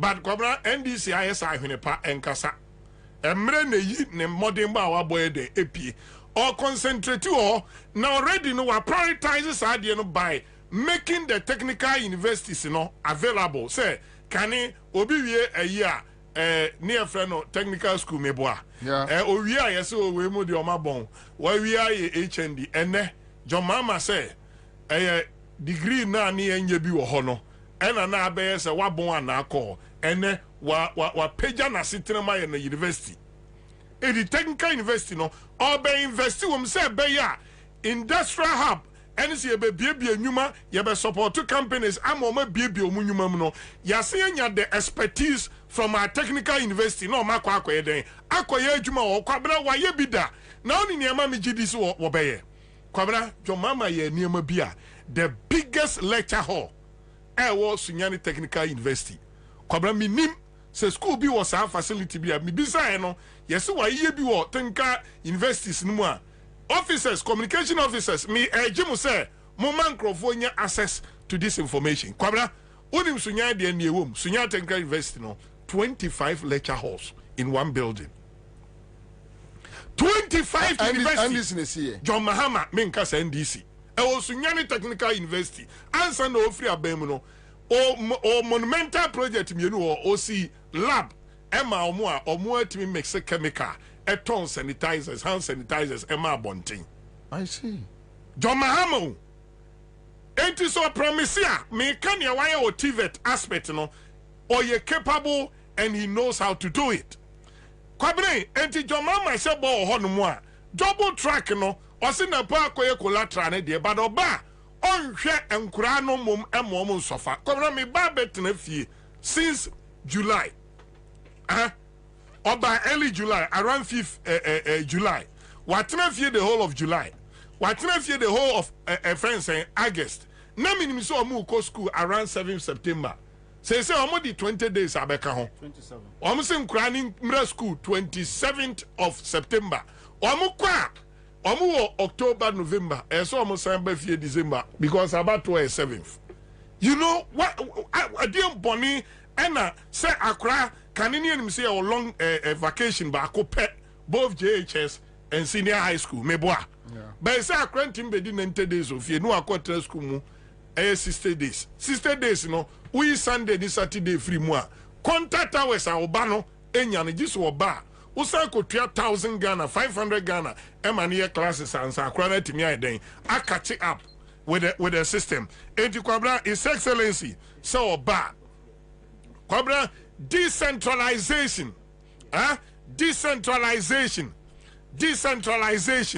of supply headmaster for atede eka jo mama transform education no o see omo obi mfa nkati emfri Cape Coast emre wo e wo techima biu omo obi mfa nkati emfri your friends Kumase so de command tebubufu a wo mo na bia binse papa no amma sa akro no ne nkoso enna tembia aban ne kan do so bebrebe no oso wo ba headmasters or the resources no be ma mo ne mobilizafo a muti school mu honom no na moto ade ne de afi the local market Kwabena na local economy no so no a boost to this is the policy John Dramani Mahama so ode yeden ode bre educational sector no I can go on and on and on and on but Kwabena niam bu honom a say one can man can be a natural anantie ne akwantunti ebi ana mantimi amba the biggest the burden of every teacher trainee student na no kra de manu ko yimika ese na jomama emma teachers feeding no more feeding allowance of 400 me kwa ka na teacher ni bi me te live no send me tell say da bi man kan yi 560 cedis Ansah na all free. Yes, John Dramani Mahama. Me say, said one more say sika we teacher ni na confirm me. Teacher ni na correct me live on TV program. Or see, sad na yamfa nye dede no. What is wrong with NDC? Teacher ni Kwabena feeding allowance 560 or say me 400 no me miss go to the real sika na ebo mo nche. Or say me GB me GB. Kwabena so nim say me cross check me facts Ansah maka. And now akufo do afa process bi so a odi frustrated emrante ne maba wa wie say be you be delay omo because on timi employ omo school dan on si bi wie by jomama no or the speed esi school dan no and the teacher for we are the demand for teachers no facility no mbe kire ma de na wo ya no mabo ni longro o si senior high school ni wie no the headmaster bangaro assistant headmasters bangaro no the teachers bangaro attach here into automatically move on manage school no wa peda bre na wa ye kwaye oye the same thing we so Ashanti region Kwabena ukwa so a eye a friend is offensive north school ni si wo and na so Kwabena na Abochi filling station na wo ho and na dru on mo a modern filling stations mienu because nkura na ba 1000 na ba kromo no have expanded the local economy. Omo kana joma meye sa niamai sunyani secondary school any Sunyani St. James is one of the best school. St. James you want me we ni Ghana nyina about examination ni offense and performance. Time a Roman 4 year then AC school microphone say na e room. Sunyani Technical University microphone say na e room. Se uni vision Kwabena ne adwoma mahu no unhu da teacher license exams. John Dramani Mahama say Sadia na Akufo-Addo di frustrated ankra no school mu no.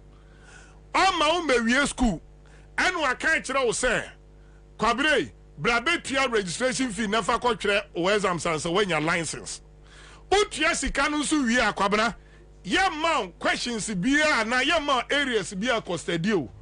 Who are near the how to a friend is saying give birth to crap and as a goat near the abro Kwabena. Ya chiro say chire kwan fa so wo koto ene kwan fa so wo nwa near the same question na begu anim wo kotwira near making sure say 80% of Omombe city exams no oma faili na ban na fiska no na ban onim say nursing training college onim Kansas school we ebefa 150 students who am ton forms 3000 aban yes onim say or the through the or you so midwifery and nursing council no and I do a more agenda. Onim say Kwabena onim kan say me fa 150 students e obrekum me fa 150 our time Kwabena obeton forms 3000 now aside the school fees admission ni bibia almost 6000 enti Akufo-Addo book Ghana for enti teacher ni obewie school as part of your final exams.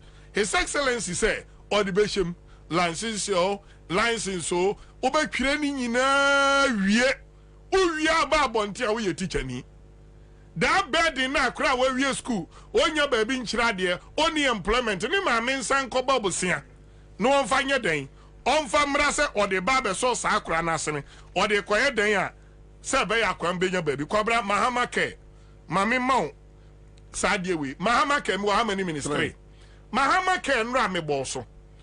Number one, also, I would say kind of attack couple the what do we call the health insurance fund. Yeah. On the escape you obedi. Sa no ye kodi or ye sika no.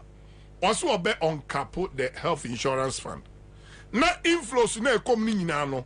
Akose be yo metimi atua eye facilities na omo hwe nkrofo yade no. Na omo so atimi afa nropa. Na nkrofo anya gidie e wo ye health sector num.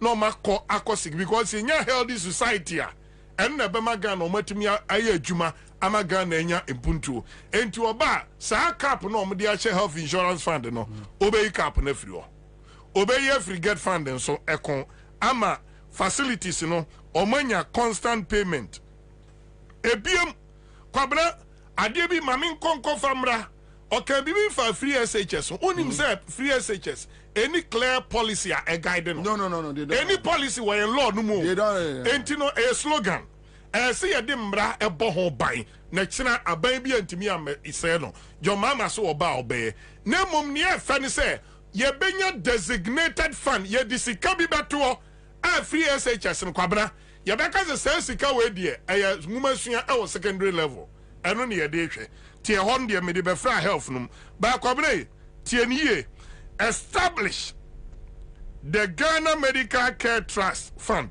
into bracket Mahama Care. Etiadeti na Mahama Care no yesuro se yebeka. Na why na dem why na suro? Enkrofo mbeso omeka omukadru trust fund na no mo refi say into bracket no Mahama Care no your son die no president mama ahonyame. Mahama Care no to support the cost of health care for persons with chronic diseases such as kidney failure, dialysis and okay. Yeah. Dialysis, cancers, sickle cell diseases, diabetes, hypertension, and heart diseases. Kwabena, we are a cancer or candidate, your mama, irrespective of party or womb. We are a diabetes, now pay free health care or candidate, your mama. We are any yadia be a chronic disease or candidate and a Mahama. My main first means here. Yamia, the man I'm a town also. Also, I'm so young. All right, so that's it live on our Crown 100.5 Citizen Show. Thank you so much, Ansah Akuya. Now, Obia send me a message. You say Kakrabedu, indeed, Mahama is a visionary leader, building 25 lecture halls in Sunyane Technical University. Then he mentioned so many university as well, but I don't know exactly what he wants to say. So, my main car was a friend is Fabio Mimos, Fabio, on Mama V, Fabio Niabe, Mr. David. Oh. Alright. Well, okay. Anyway, Nyami Adma Friday. Mimos executives. Nyami Adma Saturday, Friday, Saturday. Yekoja yenu Fabio na yako eneno akosie ninnua. Yebeye yenu wo Mimos enchenwa sorry dan kese no a no ehwa na yebetra aye na yie. Nti yebesre edomo a modom Mimos nemu a moye Mimos adofo executives enumu hinenum nyina monka hu se Friday Saturday yewo asem kese eda yenim pa live on Accra 100.5 Citizen Show. I'll be back.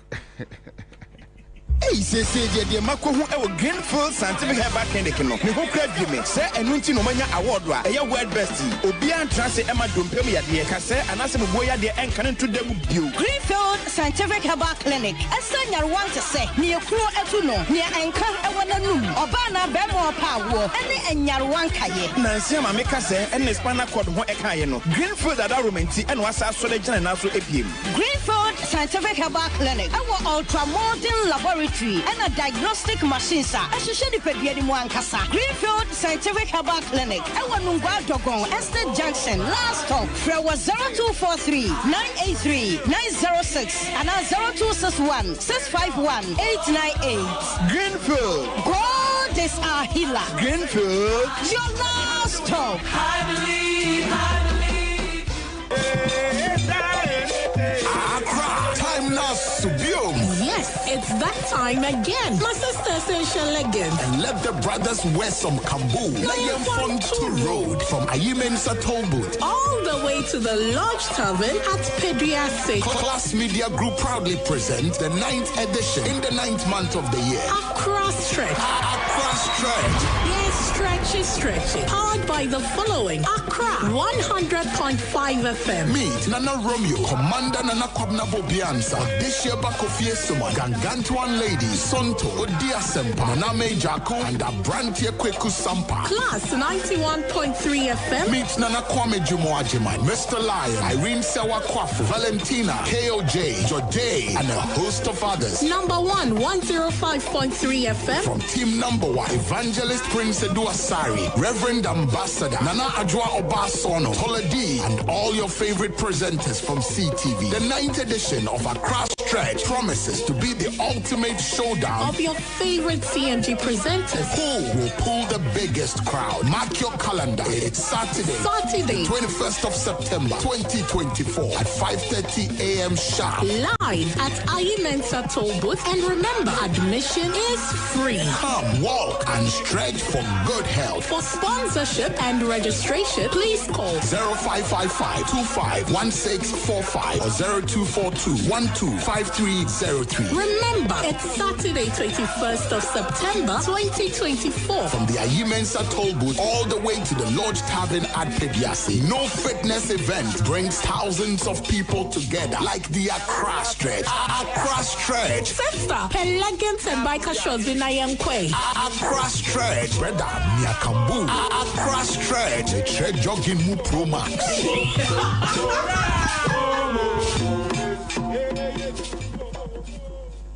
Say, Olympic Biakan Crow and Neba, I am age necessary so. Now, so a copasses is seeing who cottagema, and ye na sempa and a diabo. And then see and a makeup for Tabia Hepa capsules at the amount. Say, yes, see ya, dear pa, and I do Nipediana Bossodia. But what Diana no Tabia Hepa capsules. Now, boy, you see Mamma mine when you see it at me up by Dumapa. Say, I am Tim and I do your Fnia Bosso. I'm a Wintiminia Hoshia. But what Diana no Tabia Hepa capsules. Let's me. Befi a Philippe enim ama wo yefunu ada ho tabia herbal capsules ebuso ewo pharmacy shops any herbal shops ewo wiase afa na nyina ana afre ahomatrofo yi 0243 686861 kai se wo ma akranufo wo your painful ana wundi infedu wochi a wo numbi tabia herbal capsules wo sunumbi Sumrika Emra bills was here. If you say, Asumja Wunya Wayam, Bosia Bon Shaya Hudie, Educhum, Obi Bia Waye, any to make dear Biara Woody, bills will be Bimao, won't hear Susu, won't hear Awa, Nanya here no national ID card. Ain't it to Sumrika Frayan was 0302 200390 and 0596 920 833. Kai say, on Mansika Krobia Batang. Bank of Ghana and Sawo Bills microcredits Jumediemu. Bills Uposia Bohon Adamfo. Kai say Jumedie in Shishaka Crown. Mega 6 games. Star 266 hash. What you go do if you win 1 million? Mega 6 games. Play and win today. Instant payouts, no delay. Mega 6 games. Play and win today. Small stake, big win. You don't need much. Mega 6 games. Play and win today. Easy to play anytime and any day. Mega 6 games. Play and win today. You too can win up to 1 million Ghana cedis with only 49 numbers to choose from. Just download the Mega 6 Games app or dial star 266 hash or visit any Lotto agents near you. Mega 6 Games. Stake small, win big. The Mega 6 Games are regulated by the NN for persons 18 and above. T&Cs apply. Mega 6 Games. Star 266 hash.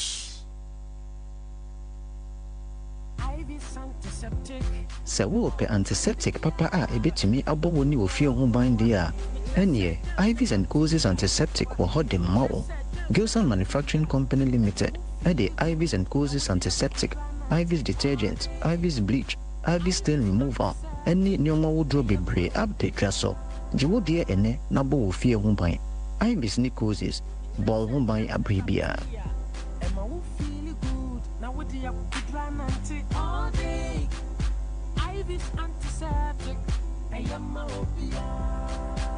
Give us P capsules. A memory. Manum bia ye benemu. Kani metutu ya na minkuma bo asese de. Beto esa kum menia G. Give us P capsules. Give it to me, baby. Give us core capsules so e. E mane meme nyina akoko yade. Sisi yade amama nya yem timotete wo mo no. Yedro no no. Manum bi amama de me ho. Give us core capsules. Mrs. Moye ding. Give us core capsules. I give it to you, baby. You give it to me. Yeah. Hey. Give us in no. A man need ya bebusiemu papa. Na bema ka give us P capsules. And ni give us core capsules bomunum dia. Na eni jeni ahwodeno. Wabrudo. Give us P capsules. And men what if you do what you do kronkwan efa. Give us core capsules. A painful about one more menu for an kwada woni if you do me nunka ho. E wo drugstore beer motofonko Give us Herbal Center. Teshi mobile. And na Teshi Adriami. Phone numbers 0543 222 470 and 050 68 FDA Aje Edwedi Nkratui Atu. TV Ghana me pacho obo Citizen TV Ghana pa na bie na dem na Citizen show na dem e be Citizen Show with Kwabena Bobie Ansah. So yechechi ahwefo say na Citizen TV Ghana. All right, about 2 p.m. 2 p.m. to 6 p.m. Edem Citizen Show. Yade bremo on Citizen TV Ghana. Me pacho obo Citizen TV Ghana pa na bie na dem na Citizen Show na dem Citizen Show with Kwabena Bobie Ansah. Ghana ye man pehini a odi Cambre so Osajifo Dr. Kwame Nkrumah time a oka say obey atomic energy project no sasase ya bi no be hu odanto abusua na wotwa ma wo mo ntanya asase ketwa na nipa hodo bebre so te sasase ne so disa bra asem ne betu dwa no man krofo bebre dey asem na abai na abusua say ne se da munya abotre ntine wo say free press conference na ya de But mo frɛ Ghana web for busa omo. Ye frɛ omo. In fact, ye no omo e koso din kita ho so. Still. And I almost say omo nya ye na omo kyerɛ ne say omo de asɛm na omo ate na omo de atodwa. Na anya sa akeke na tie enim ni pa ehya akiri.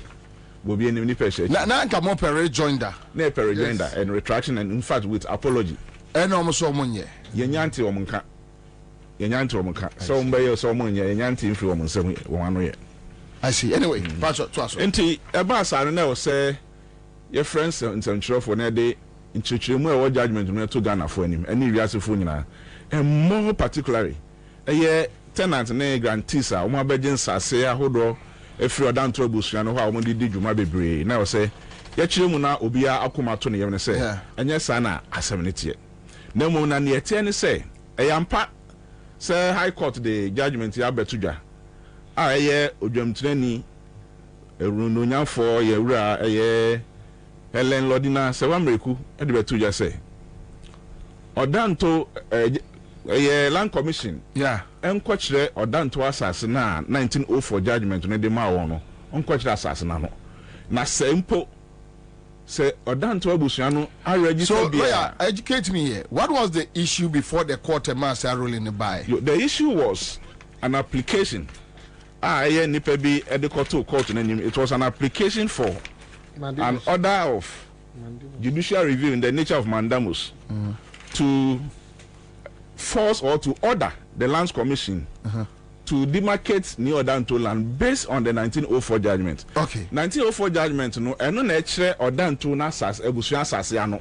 Yeah. Na nipa bebre yenim wo mu ehihye ebusua ko bi achi e force Land Commission ne say woman delimiti Odanto asase no na Odanto asase ne sododo na Bobie o se Nyankopon ba de no asase obo mo bi nka ho ne asase odi che abusua na se abusua bi eprenya no eno ano se yankontokwa nye embu mfa obi so nye na asase biem no way nti asase Odanto abusua no no based on 1904 judgment eno ano ho obi ntumi mfa bi nka ho. All right, so application no call no and a judge ne fo aso say Lands Commission enemo omonko sa Lands Commission enko kire Odanto asase no ano. Okay, based on the 1904 judgment plan. Okay, na 1904 no na sabre no na grade lines ni ho nti say withdraw asase ho plan a wode ntome ne nkurase ne nsuo ne mpopo ne ade a eda bebia obe kire se asase ewo no eno na wo de hwe nti sa 1904 judgment sania mani bi na kira no nkura wo mbobodin ebi e Kwabena Ajango Tepupo and White Health University of Ghana Health and mbia bebre keka ho aboba hacho so hwe 1904 plan a san kronkro ni san yamani nyina e wo so na ne yete ne se nipa bi a wo sa yam kotam ho a yende ya from say land grabbers and as a land galamseyers wo mun na mu na wontwetwetwa Odanto abusua asase ne bi eton ma nipa bi a ense na won fata disa nipa no na o maye ohintadu achi na won person do ani ekote Land Commission achi na o mu yesade. Are they family members? They are not family members. They are persons who are opposed to the the good name of the Odanto family, who supposedly are they royals? They are not. Are they boundary neighbors? They are supposed to be boundary neighbors. If you say ebiasi pen the year 2022 case be called High Court odwamtire ne no Justice Emmanuel Amoyati na Otis asem so. Yeah. Na sa asem na a painting family one Odanto funu bo ebohye ewo the southwestern portion ye freba bi ACP free Kwabena na akopoko ase a Pokiase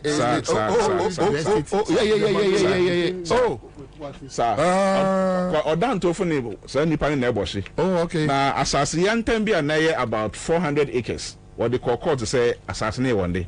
Now court no hwehwe mu na no ho se da bi assassin nya wo mode na ye Odanto fu momode. Nti Justice Amoyati ma judgment in favor of Odanto no. And osama additional order say Land Commission fu ni say won nkotwa Odanto ebusua assassin no based on the 1904 judgment. Na yete sa no anyende if you say nsema na ebe na nim so nka no na eno nka ho bi. Na enim eniama enipa bi ehye land commission echi ehwehwe say o person force so na down to asase no emo and say reducing in size. If you say green lines in nimu dia you betumi nkuro no bebre nso agu nkuro no bebre ase ahye nti won betumi dia fa ba bia na ebas anu na ebre a wo say de ko appeal no etwemu o court of appeal we went straight to the Supreme Court. And the Supreme Court in an application for an order for certiorari it tries order now Justice Amoyati. Which year? 2022. Oh, in the case entitled The Republic versus the High Court ex parte Maxim Law Company and Odanto family in the civil motion number J5/38/2023. Until the Supreme Court so it tries order now Onunyafo Otemuafo Penny Justice Amoyati emeki no. Oh, inti say nipa na wasande asem no court on kope mandamus no so we nipa bia we grantees supposed grantees from families a money or down to for everybody. Now we didn't show bebre just recently. So which means Ghana Web and Publicity BBA a year far from what the judgment by, right? No. They have. In fact, there's nowhere in the judgment Judge Neka say or done to a registered land with fraud and illegality. There's nowhere in the judgment. Bobie, I will let you see a copy of the judgment. And in fact, and indeed, Ghana Web, aside what they publish, they have also attached a copy of the judgment on their website. So at least in case a more fair idea, that you can give a fair reportage of what the court has ordered. It's a court I can say on ABC. The court never found in its entirety. In fact, per the records that were before the fact before the court and the evidence, there was nowhere the court ordered say such an act has been committed by fraud or illegality. And we'll be winning. So because we'll be the IABB with fraud and illegality, has some cases. Especially with a royal family involved. Exactly. Now you say Obenya Hombrasi no the medium poor Mebusian Nanka. One because ye pancho yanyan inti ye tria some nessa. But they say ne woman yes adiano. Laya Messi about my very good friend Taki. Bobie.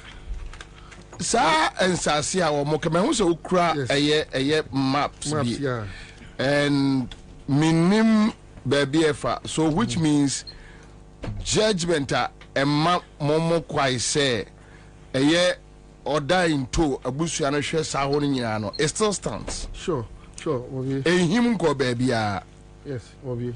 Then another judgment Emma Land Commission say which you guys don't have any problem, or do you have a problem? No, we have a problem, Bobie. Say Judge Benusi omonko share your boundaries now. You need problem. You don't because I be that. Now you see I have so many documents here. Means that you call your boundaries no any court Ofurata's court between we New Dan 2 versus no Ningeshade versus Tertiary. Tertiary is the head of the Odanto, and TT means a head of Odanto. Okay. When we were giving that, before we were giving that judgment, the court ordered that we should go to the boundaries. It went through the boundaries, and a map was drawn. This map was drawn, certifies our boundaries and our land that we are claiming. Do you understand me? So if a judgment and now a ruling will come and say that Land Commission should delete. This is 2016. Yes. Okay. Land Commission should delete. And then again, he said Land Commission has done the work already. Which means that this map that was fraudulently done by one Kuma Apau, right? Yes. And he admitted this in court through cross-examination between a case. Evidence. Yes, in evidence, yeah. But almost that person Apauno is not here. Oh, no, yes. And it's not fair. Sorry. For you to there was this case in court. No, but the point is, it's a court record. Yes, I know. It's a court record. I don't have he will just read the record of proceedings from the court case. He did this in court. It's a similar map. This one. Okay. Then we fighting against this. People claim this land. Baby, red markings no. Yes, and that land. So baby, red markings no one you here for. This guy say what do they? ACP Franco Estate. Franco Estate. Yeah, get into ACP Junction. On your left. And the right wall. So it's all they are all part of our land. But they are what? Taking it out. And they read the space here. And the space there you ask who a crowbar anyone and I say a nipebi. I will tell you the story.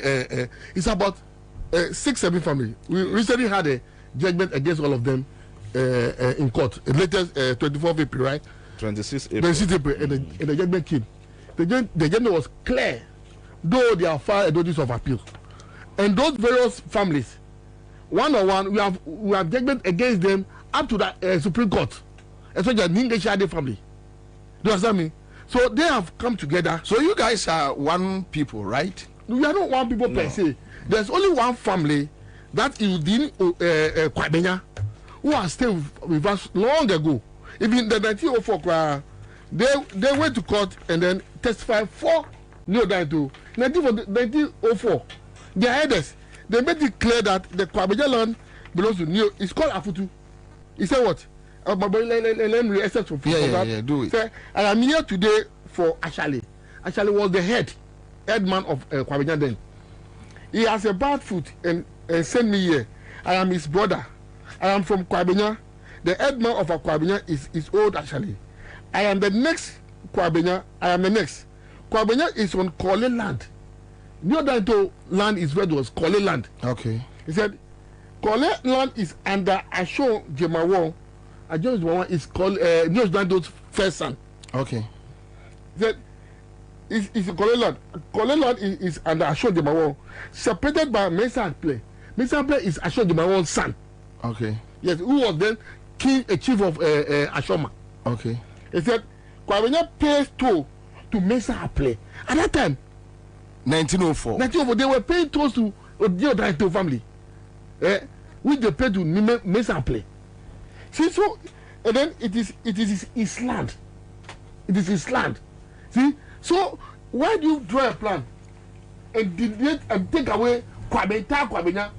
That is the center of. So this plan was submitted in court, right? In court, and in court, this is what the gentleman. I don't want to mention the name again because this is what the gentleman said in court when under cross examination. He said the question came and your SBD, which is this one, you know, it's here. The SBD. Okay. And your SBD, which you refer to as a composite plan, you will agree with me that there is no date on it. Say yes, it was prepared by my good self to demonstrate the position of the two plans. You will also agree with me that SBD has not been signed by any surveyor. He said yes. As I said, it was prepared by me to demonstrate the true position of the two plans. He went ahead again. You will also agree with me that your SBD was prepared not based on any order from this court. Say yes, it was prepared by me to support my case. And you will agree with me that there is no indication as to which document in terms of site plan were used in the preparation of SBD. That is not true. He argued at that place. But you know, he claimed that he prepared this plan for his personal use. Per the court examination, I read to you. Yeah. Then, Land Commission has adopted this one. The same plan, the general draw, and take away Kwabena, and all this land that belongs to. Neo Daito. Pastor, use microphone. No? All these lands, that belongs to Neo Daito. Look at this one. Yeah. And this one. This is the same land. The same land. And we want that judgment. We want that judgment. And all this place, this place is belongs to a certain family called Tertiary. And Tertiary, as of today, they recognize us and they give that regards as their guarantors. Tertiary for no more info. I took by part of Kwabena there. Yes. Some section in Kwabena. So, yes. They are grantees of Odanto. But you have taken Tertiary land out of Odanto land. And even they have taken atomic energy land out of Kwabena. Yeah. And this is the this shows that evidence that even this thing compensation when Kwanguma forcefully acquired that land, he paid to our family.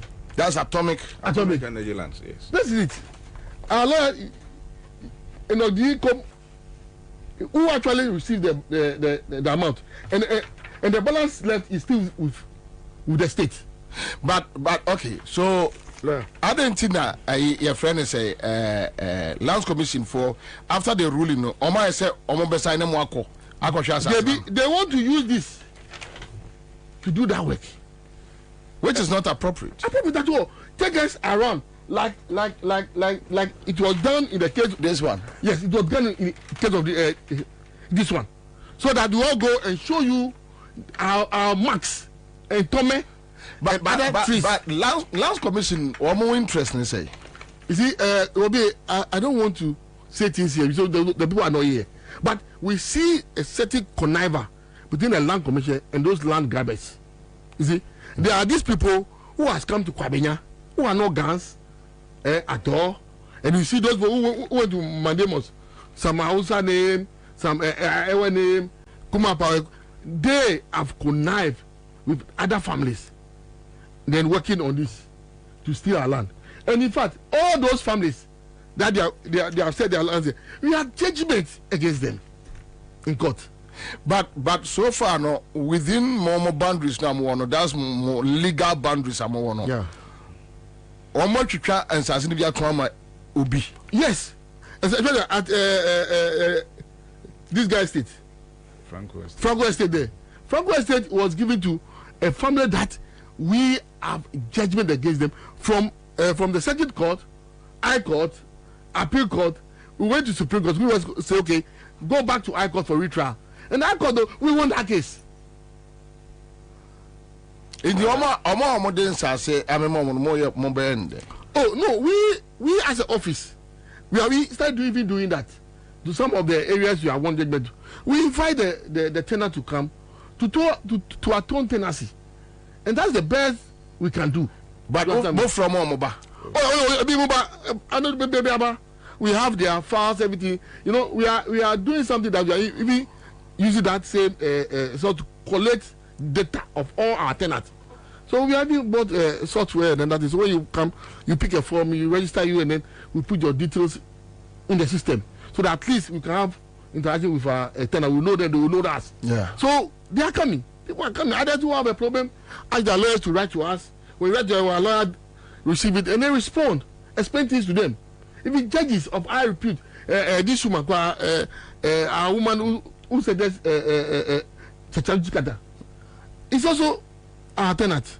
Oh, I see. He has come. The lawyer has wrote letter twice. Last time he came there, you were around. Yes, he left the letter. I gave it to our lawyer here. So we are not the family that will say, no, go away. We are taking land. We are no.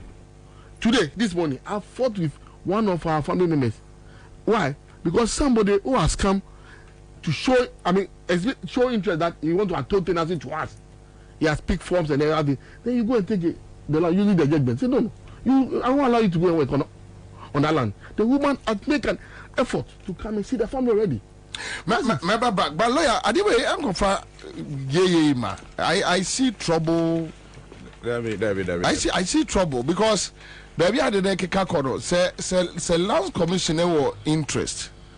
Then looking at the judgment, and the other interest parties, even some of the lands need be the so obviously there is chaos.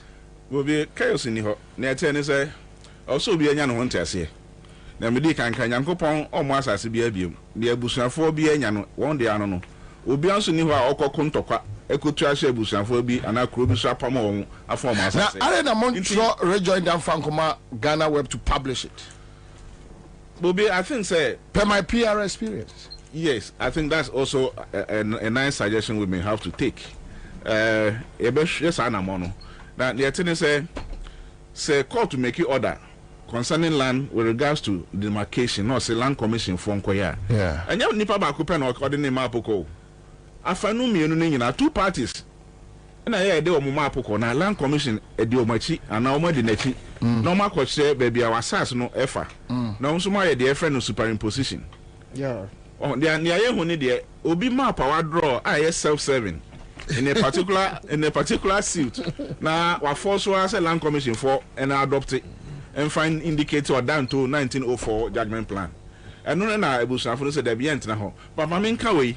Yeah. Ye issue na nka say the American kind. Ye Ghana web in some of the betu. Yes, I understand. With the judgment, though we have issues with the judgment, yasomu, we are taking the necessary legal steps to overturn it. Which is an appeal to the appeals court of appeal, and even the state of executive, which processes we have filed.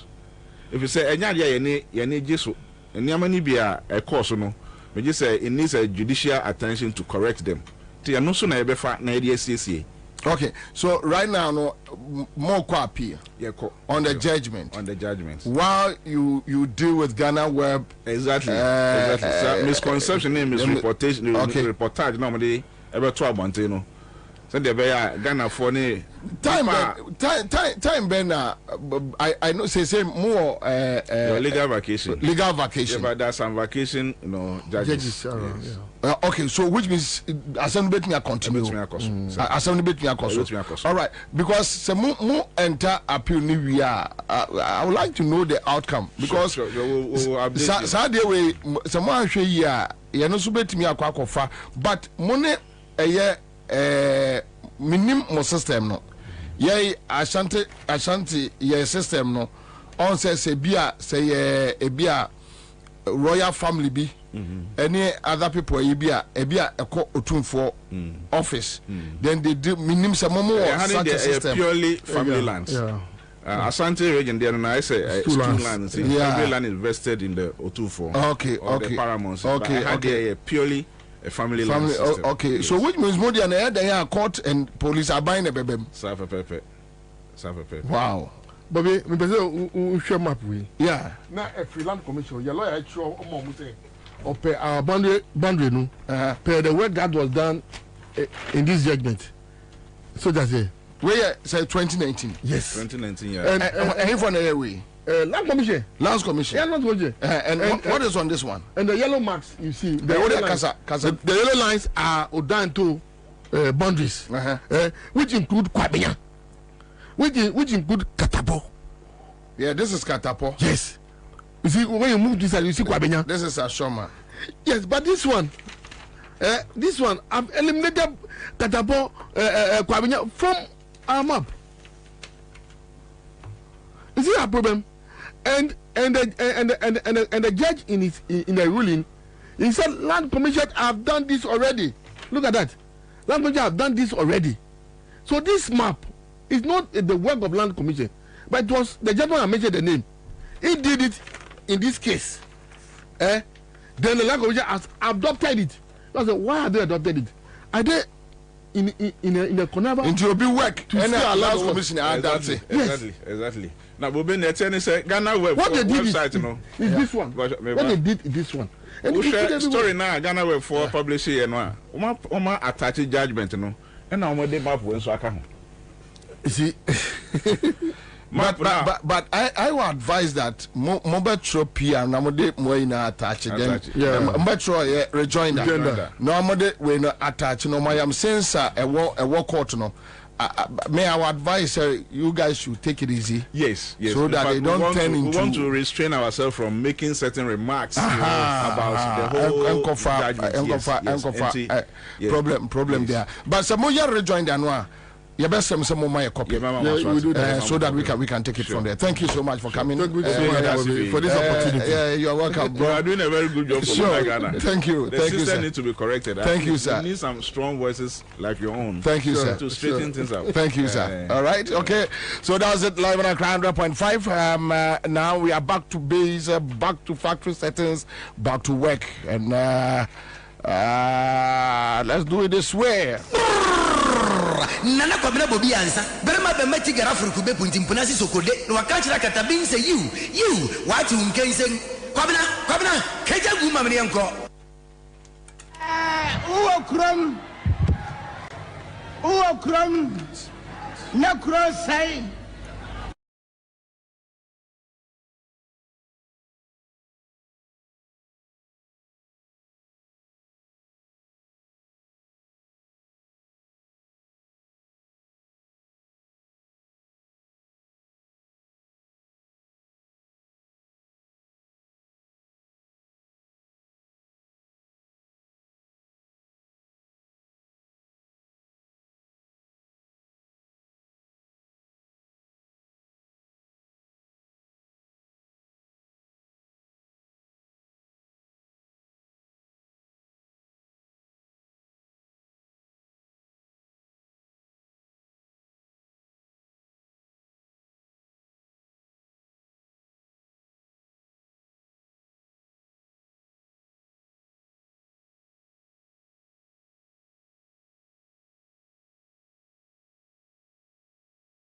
meti gara furu kube punti mpunasi sokode no wakachira katabin say you what you can say kwabena keja gu mamne yanko. All right, so quick one, and I'm in Mobile Jumaki to Ebi.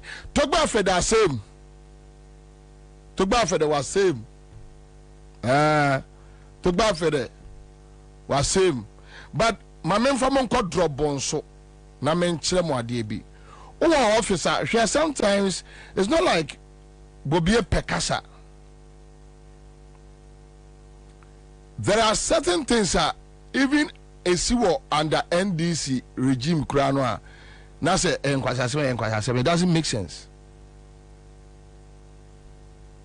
The only way you see emra maye kwai say Ghana obi betwutuo ana obi betwe aba no obi eno obepre. We have gone past that era. But you see, Maka some way, the only way, they be correct your system. And it says a penny Jimia. Miawani ekacha and say, what Jimmy pa? Yes, you got to do it. And I'm a catch now. Macron, it took a citizen, a French citizen, to slap him.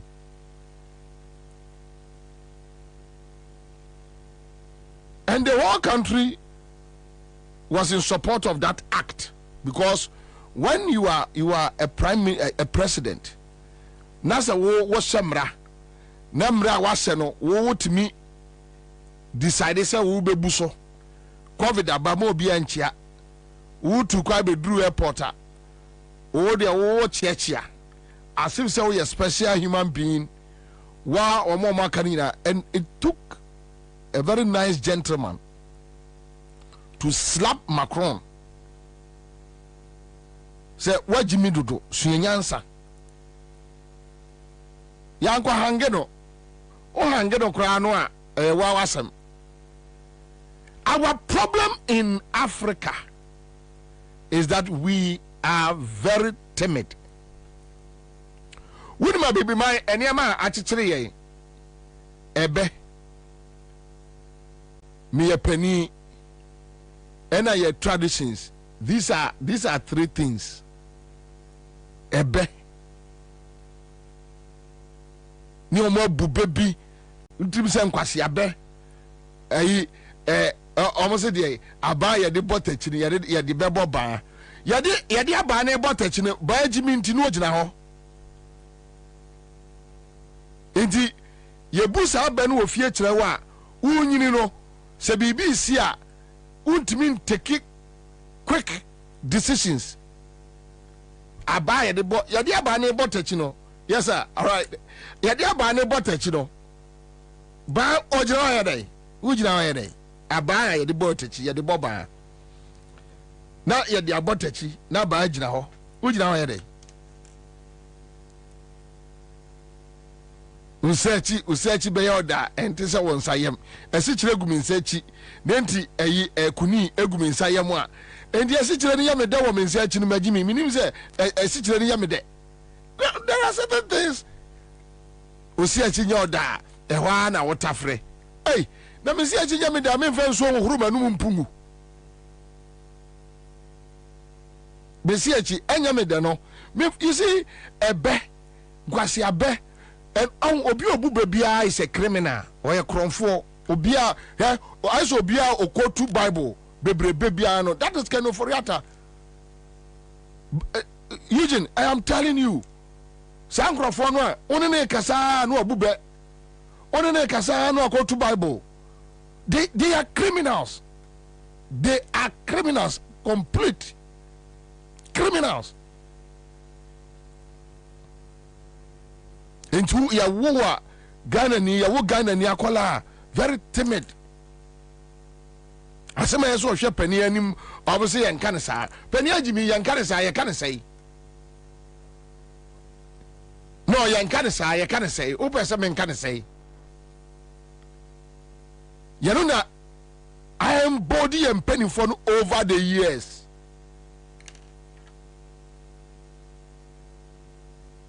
Galam say, ene last Friday, yeah, Eugene, go to Konongo, Orebeho.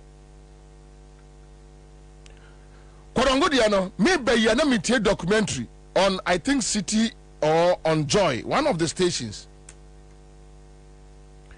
Friday, no, me ko Asante Mampong.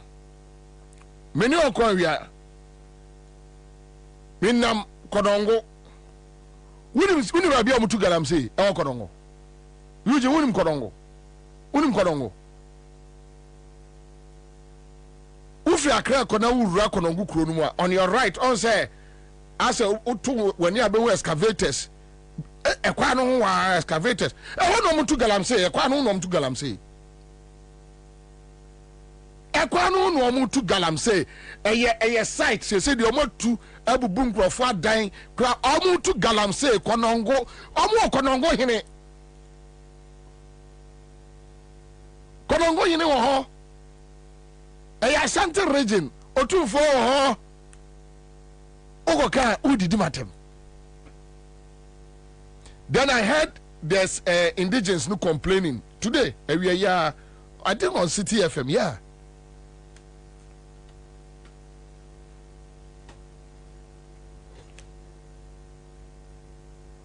We have become so timid.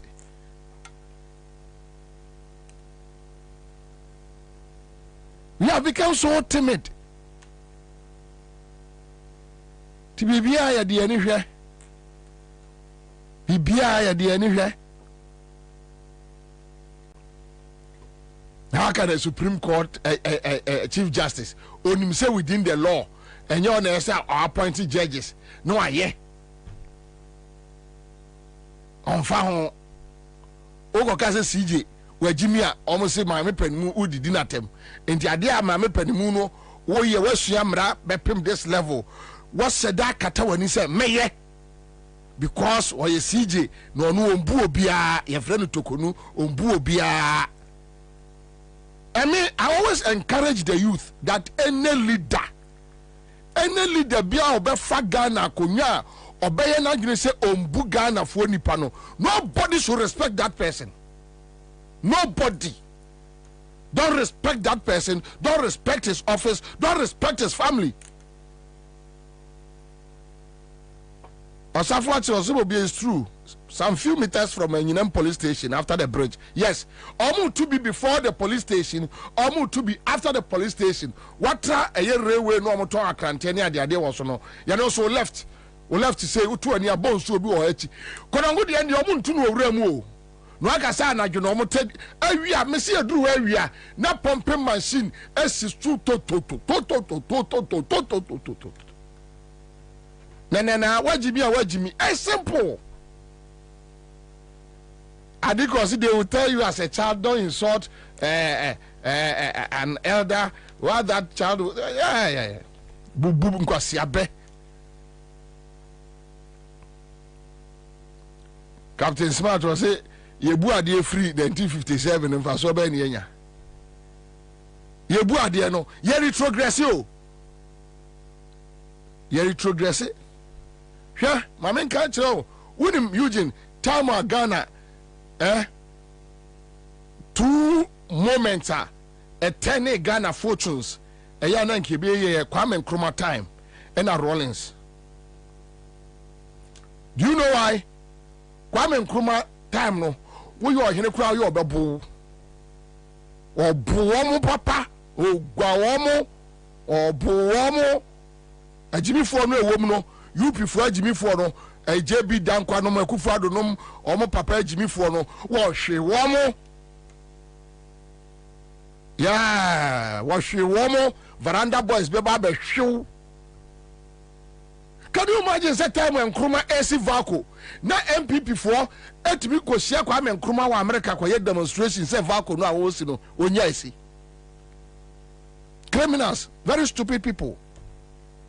Ahoya Taba Kwame Nkrumah esi moto Kwame Nkrumah esi akosombo the UP tradition and MPP for a woman a tron letter said the choir said nipa do say and our Ghana Kwame Nkrumah esi akosombo and ya gross abedu 33 million population akosombo no na ehwe ye with thermal plants GMD Jaye. Yeah, the same thing. Rollins 78 and Yama 77. Kwasi asema na yakoso ewo Ghana ha buzianom Jimmy say ya buzianom krono wiawia niema krofo sase fefa niema economy na ji wo nsem na admitija for almost 11 years. Na ese Rollins ehwim krofo obun krofo odi aba wo bi yam na omuye din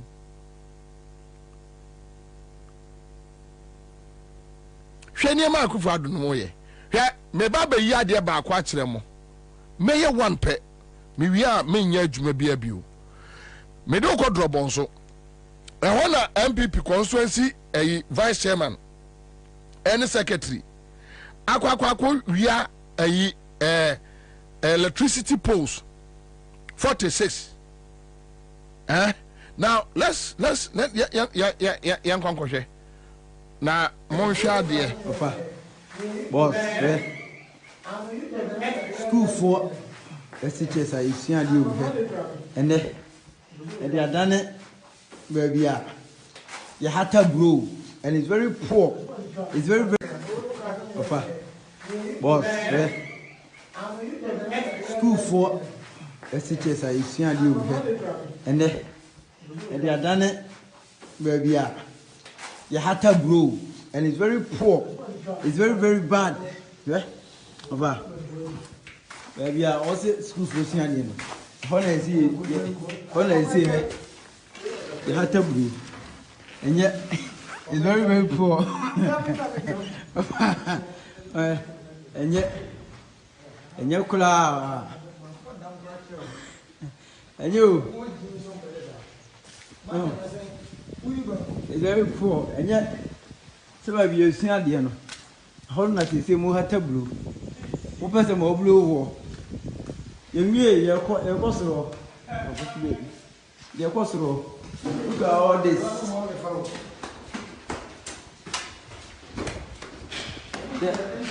The amount of other movements look at poor background. School na Karumu. School na Karumu. Mama see school for come on. Look at this school. E-block. Mama school na Karumu.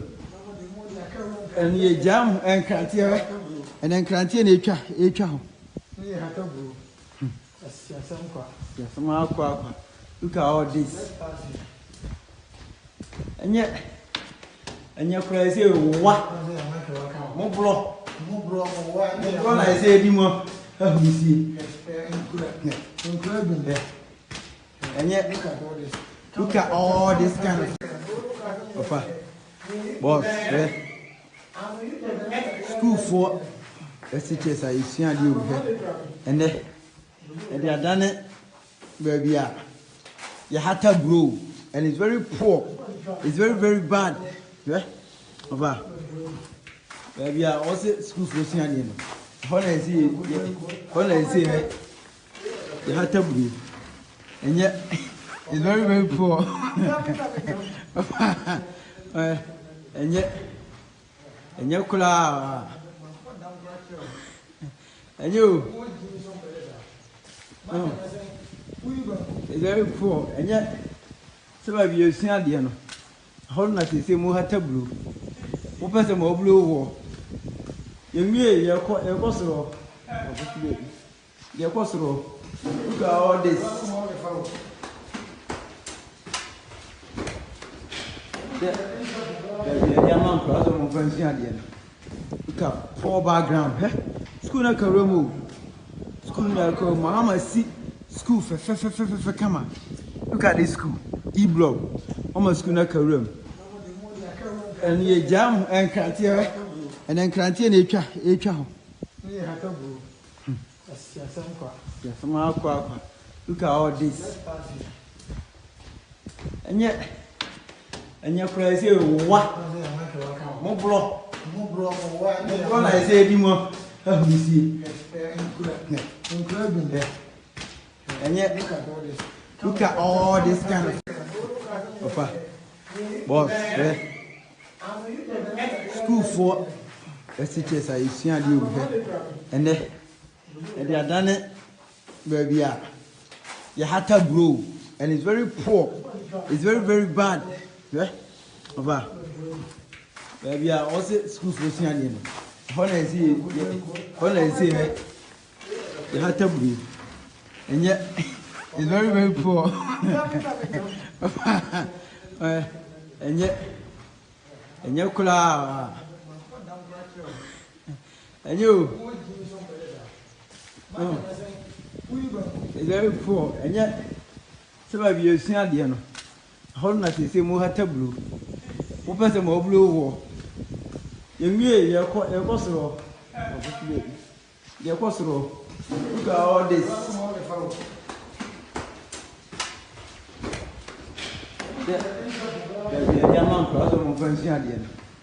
Look at poor background. School na Karumu. School na Mahama see school for Kama. Look at this school. E-block. Almost school na Karum. And ye jam and Crantier and then Crantier nature.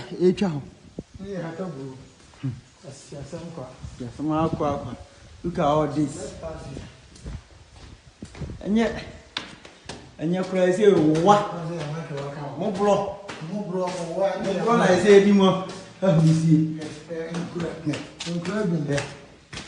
And yet, look at all this kind of boss, school for teachers are seeing you and they are done it, baby. You had to grow, and it's very poor, it's very, very bad. Yeah, over. Baby, I also school for seeing. When I see it, you have to breathe, and yet it's very, very poor. And yet could and you, it's very poor, and yet some of you see, you know. How much is a more tableau? What was a more blue war? You mean you're quite a possible. You're possible. Look at all this.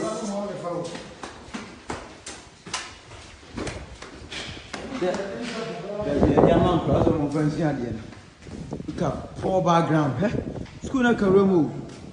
School na Mahama see school for Kama. Look at this school. E-block. Almost school na Karum. And ye jam and Crantier and then Crantier nature.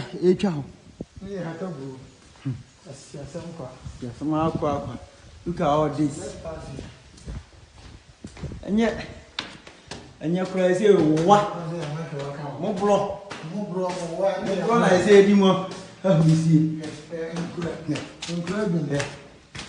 And yet, look at all this kind of boss,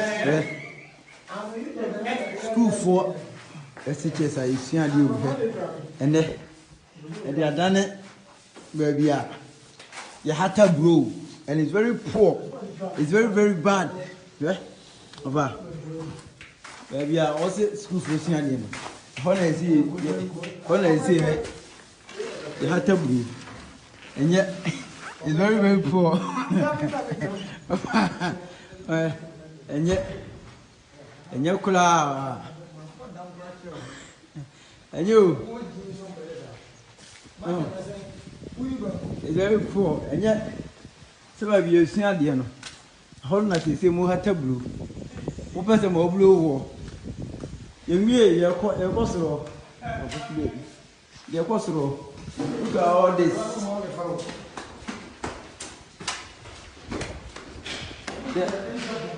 Diamond cross of French. Look at poor background. School na Karumu. School na Mahama see school for Kama. Look at this school. E-block. Almost school na Karum. And ye jam and Crantier and then Crantier nature.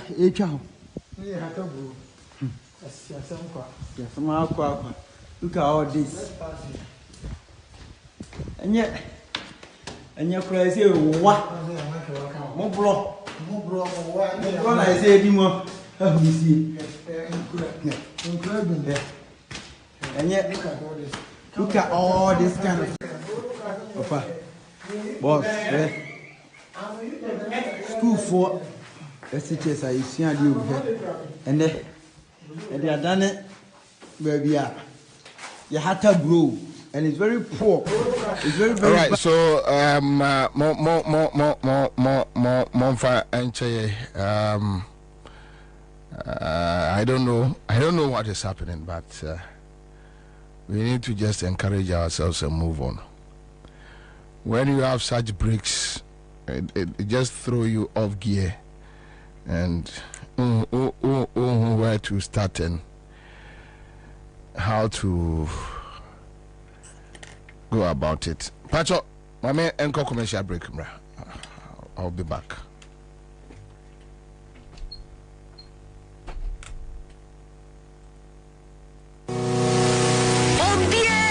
Mika Emra bills was here. If you say, Asumja, when you were in Bosia Bonshaya Hoodie, Educhim, Obi Bia, any to make dear Biara Woody, bills will be Bimao, whom here Susu, whom here our Nanya here no national ID card. Ain't it to Mika Frame was 0302 200 and 0596 920 833. Kai say, on Mansika Krobia Batan. Bank of Ghana and Sawo Bills microcredits Jumedimu. Bills Uposia Boho Adamfo. Kai say Jumedi in Shaka Crown. Say, Olympia can crow any bar, I am agency say so. Now so Ecopa says, seeing who cotichima, and ye na sempa and a diabo. And let's see and a makeup for Tabia Hepa capsules at the amount. Say yes, see ya dear pa and I do Pediana Bossodia. But what you know Tabia Hepa capsules. Now boy use Mamma mine when you see it at me up to my pa. Say I am Tim and I do your free apostle. I'm a Witiminia Woshia. But what you know Tabia Hepa capsules. Let's me. The fee a Philip Jenny Amawiyafu Adaho. Tabia Herbal capsules, a busso, our pharmacy shops, any herbal shops, and we are suffering. And now for our true for you 0243 686861. I say, oh, ma a crown for, we are for, and now one D in field watch here, we numbi. Tabia Herbal capsules, one numbi. Say the Mako who Greenfield Scientific Herbal Clinic. Me who credit me, say and Unti Momania Award, a word bestie, Obian Transit Emma Dumpemia, the Cassa, and Ansah Boya, the Encanon to them. Greenfield Scientific Herbal Clinic. As soon as want to say, near Crew Etuno, near Anchor, Awanum, Obana, Bemo Power, and Yarwankaye. Mansima Mekase, and the Spana Quad Ekayeno. Greenfield Adarumenti, and was our Solejan and also APM. Greenfield Scientific Herbal Clinic. Our ultra modern laboratory. And a diagnostic machine, sir. I should show the Pediani Moankasa. Greenfield Scientific Herbal Clinic. Our Nunga Dogon, Estate Junction, last stop. There was 0243 983 906 and 0261 651 898. Greenfield. God is our healer. Greenfield. Your last stop. I believe.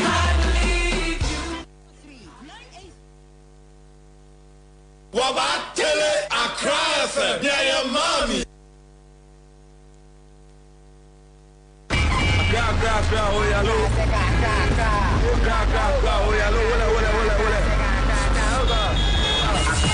FM 100.5. Nana Kwabena Bobie Ansah. Berema be meti gara furuku be punti mpunasi sokode. No wakachira katabin say you what you can say. Kwabena, keja guma mani yanko. All right, so we are back. Yanko ye Juma kakra. Media you be from a year Drobon so chiremo. And we a year school daya. Yes wo. Ena onipa dasani hata ebro ewum. School daya. Yes wo. Ena onipa dasani ede e-block no adane baby a ye hata ebro ye yi nkonwa ne nyina afiri ho ena omo hata ebro ewo ho. And sometimes Sir, uko hunu say ni power ya. Now to radio so aka tell me say say any pano. I don't know. I don't know. Minima de cry a haganani. Yeah, minima de cry haganani. Minima de cry haganani. Wan kasa. Oh, waka nipa MPP ni asemo. Obiasi school die. Wa wunyusu school die no. O man kwala nkum. Wa parking konwa na egu baabi. And I wo hata bro and a bro gum for almost 4 years.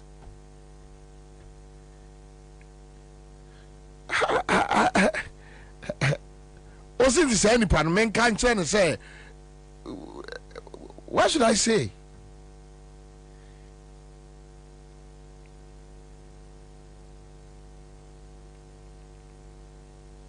Obi a wotie ye bia nim.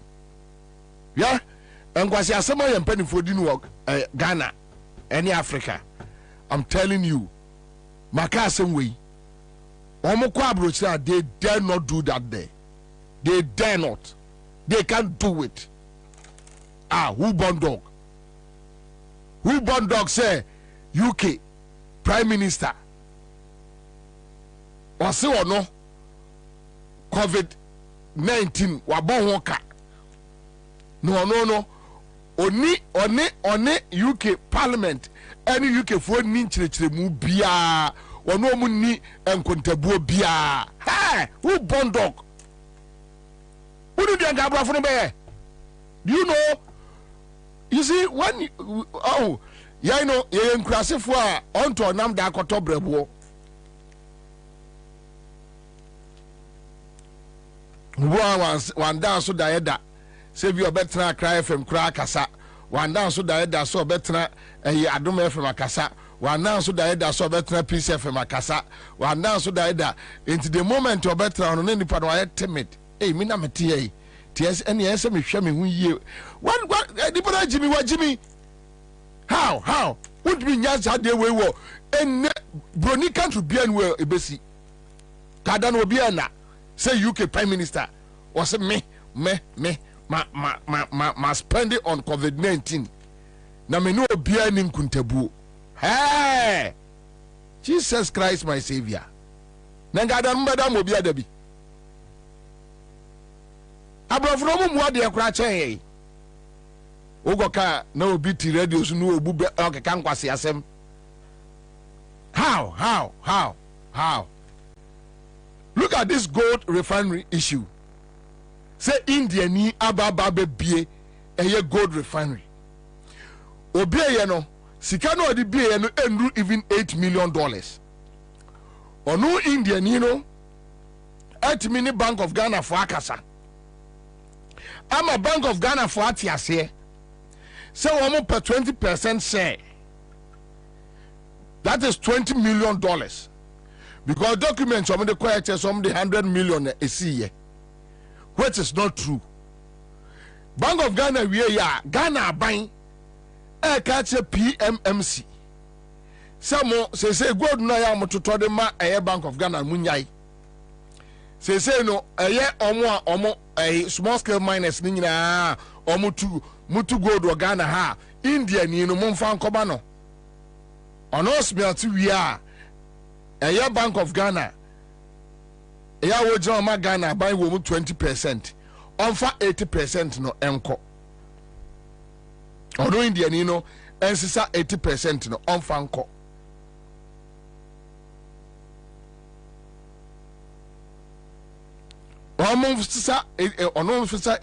Shankwasi asem ebi no mde ya with your friends say Frontiers. Yes, our airport the same thing. Frontiers say Nigeria near baba business scano e de Ghana nyamu $6 million per. Was he me bank for do dia me nkoto na me nkasa da idiot like that. A nation record like that.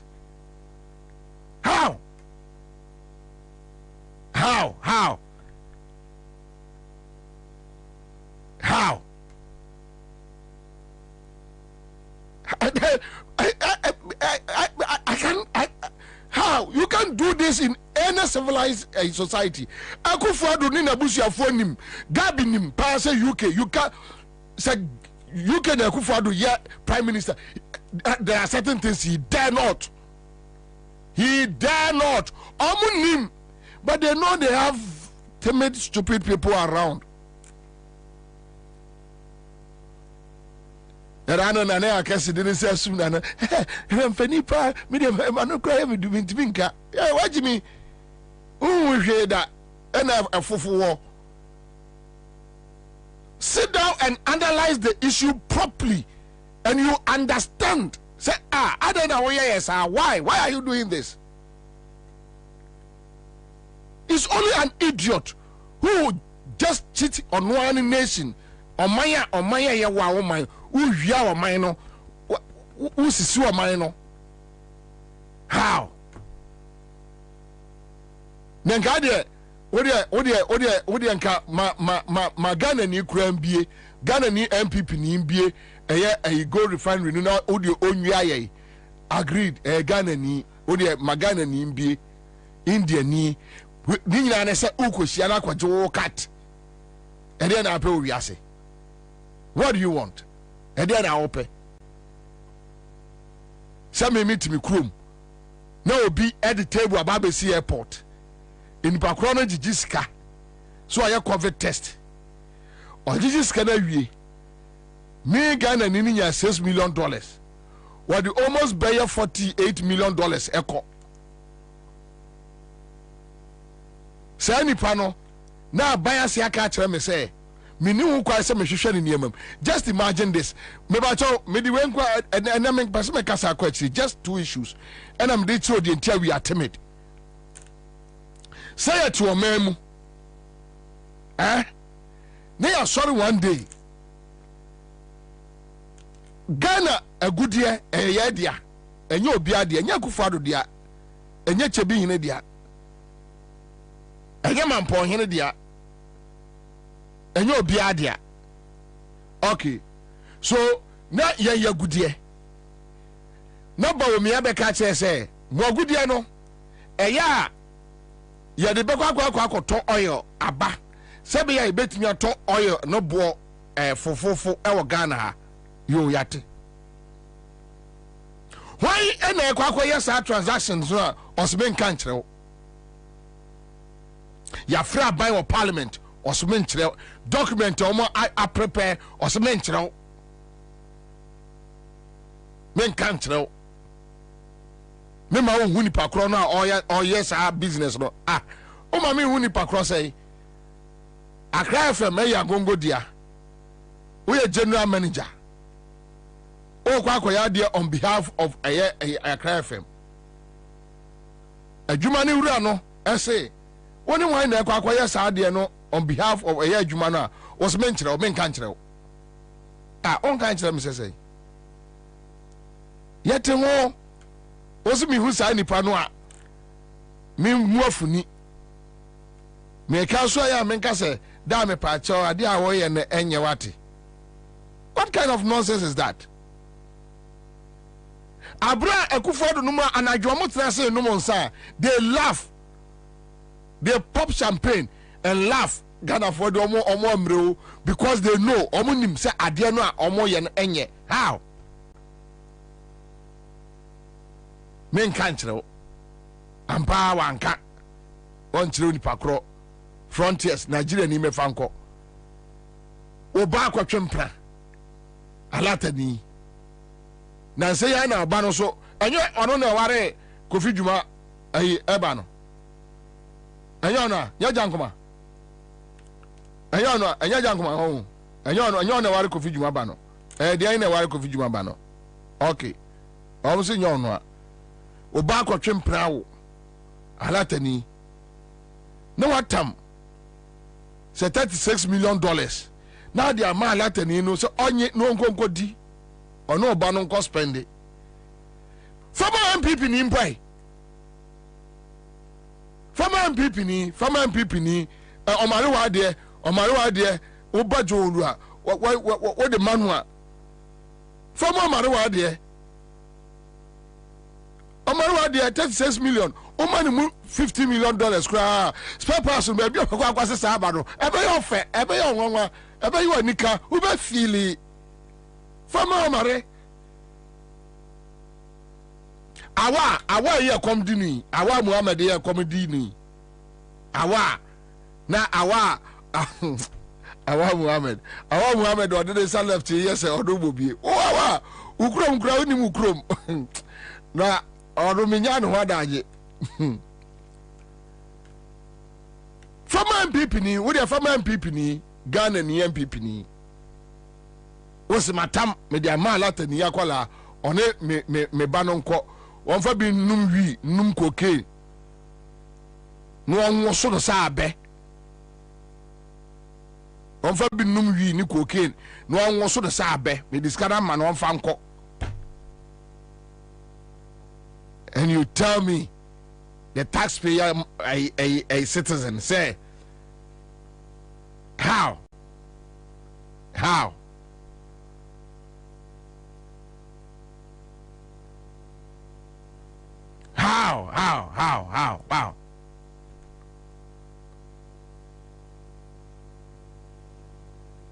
now listen see mention another argument yeah dear tio yeah dear yantete yes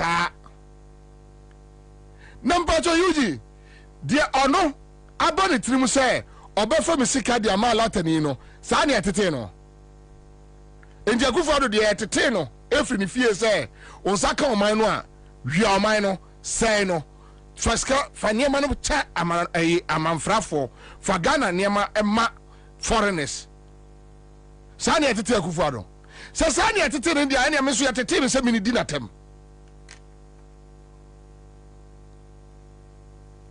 If you are a politician, now Sani Tete will say, would you be say or my what Jimmy to be say or my Meso Sani Tete, Mr. Some catchers what Jimmy. Say Antete, sir, then don't behave like that. So one behave, sir, Mr. Sansi Antete, Miss Antino. I won't behave like that.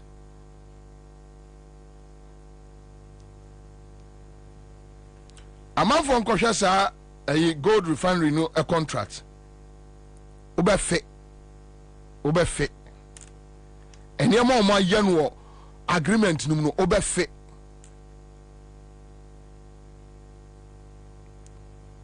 Nah, ya account for ya before ya and cry for your tears.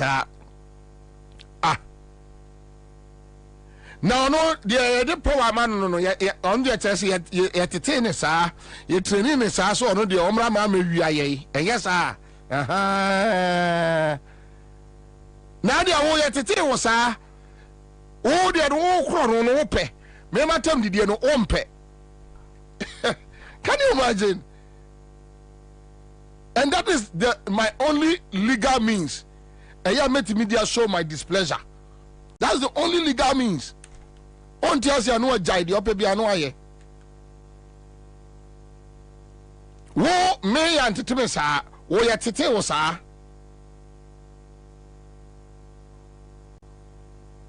Wo de say ye training wo se ewo no wo training akufo do ne ba omia se de si wia wo man ye ba man ye sesa wo man enema ede ma ahoho se wo de wo ye tete wo se wo ye kronfo. Now why I tell you so your crown for all boy minor chrono no one needs the chrono no, and you have supporters because they are benefiting.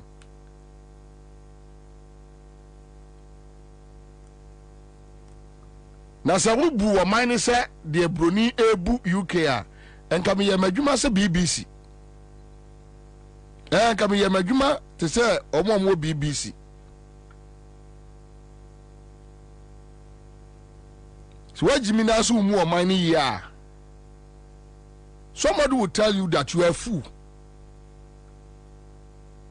So running on mine to say a pampem store. I say a nemes will be a pampem or running on mine.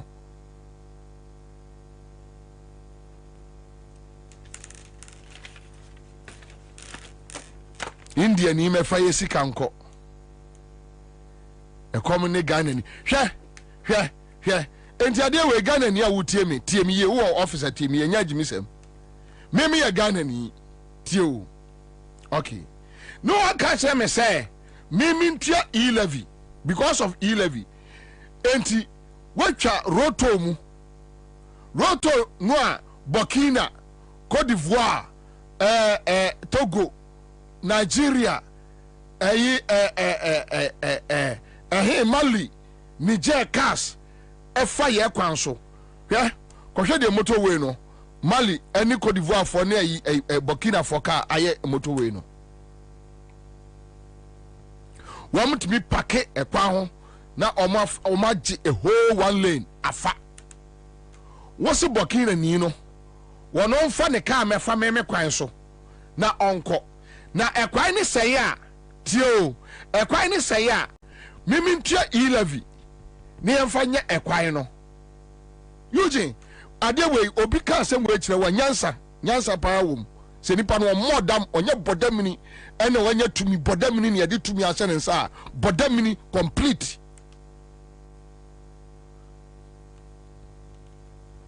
bodamini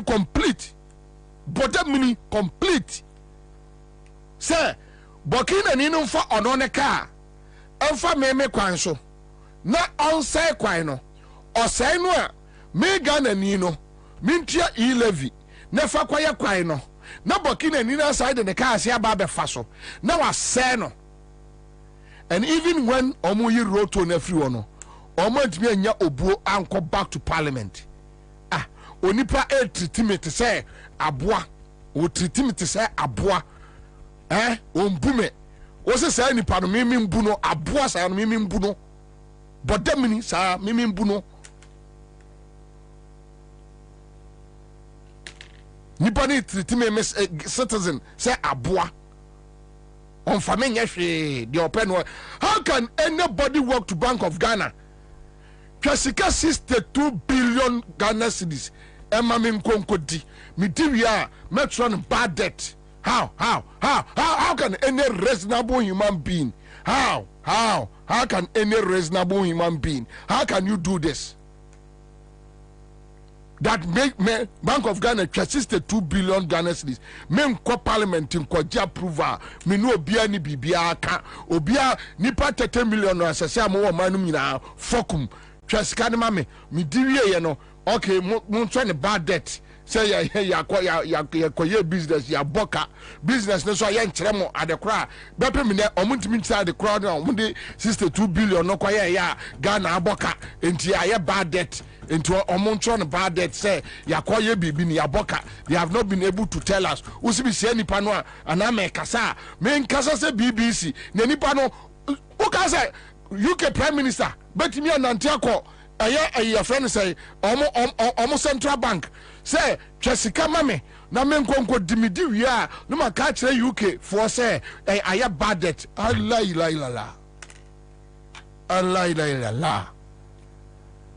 ha na o Prime Minister o betra kromo da bi o bet ono ma mo betra ho yes mo ka ni yes mo abusuafie ni yes mo ma you see abrofo no ade ane den na chichiri wo mukuro omo de mojahye na chichiri wo mukuro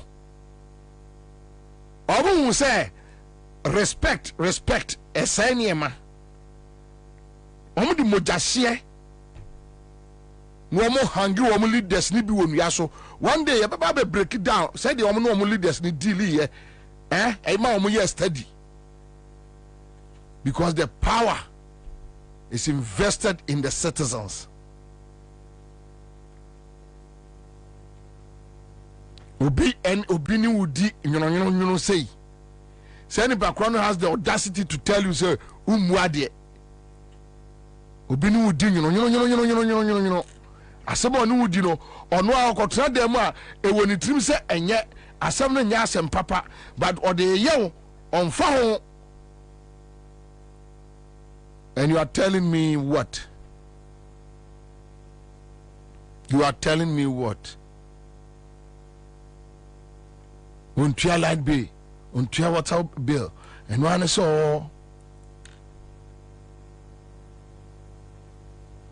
Shepualugu say Makwakwa Jiska na me $12 million ama obi wadi wanya adwuma no ombua o omne na cheye omwe ye chippings Pualugu oma oxen Pualugu dam ehwo ne ma chippings yom ni kogu om de be ya adwuma oma oxen chippings ya tip oma kwasabe tipi eguo oma kwasabe tipi eguo chippings kra oma oxen chippings oma oxen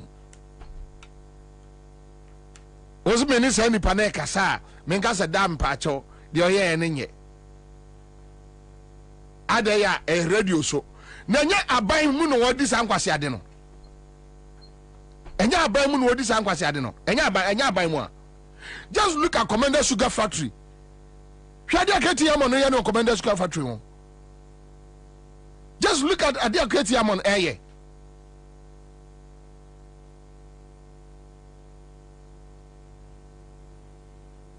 hwade akati yamon ye wodwiri wa wonte ase say aden obi de woka obi de moka bone ben na ase Ghana for ayam bone and obe kire ye please.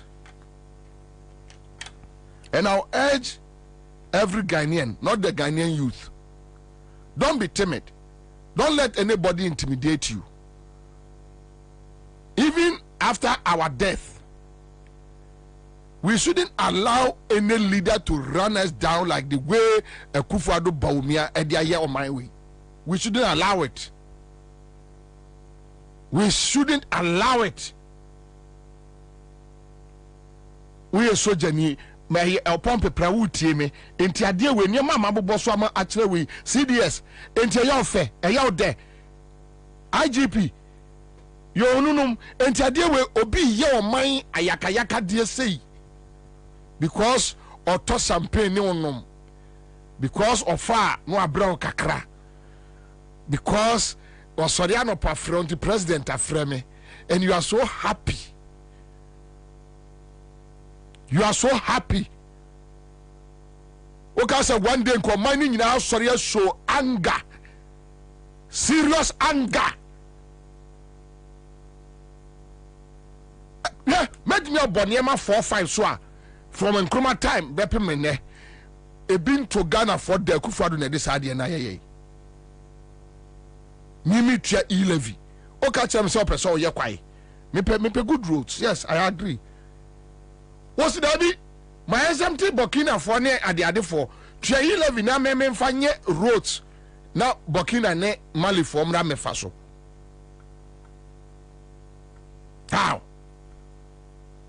Yariaba mitimi krom no obi atimi afri Nigeria ade ne company ne equipment aba ye port very strategic security place no obetra ho aye COVID tax why ye test ne sa nya sika ba ye $48 million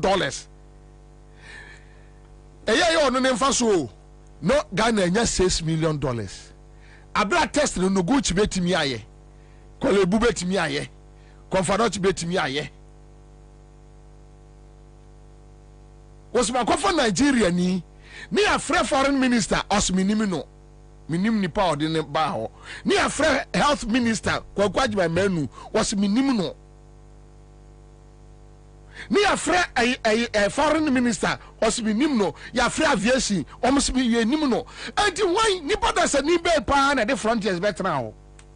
Now you that this stupid president Timia say issue statement say Ghana ni bia ni wo kwai say obusa frontiers adwuma wo ye no eni ska om nya no Ghana ni bia ni wo kwai say obusa sa asem we asem we ye ka na okrobe so even Burkina ha oni wo mko kasa asem we jabe to man no mu even Burkina oni wo mko di sa agro no a jabe tom Côte d'Ivoire, Ejabetom, Mali, Ejabetom, even Togo here.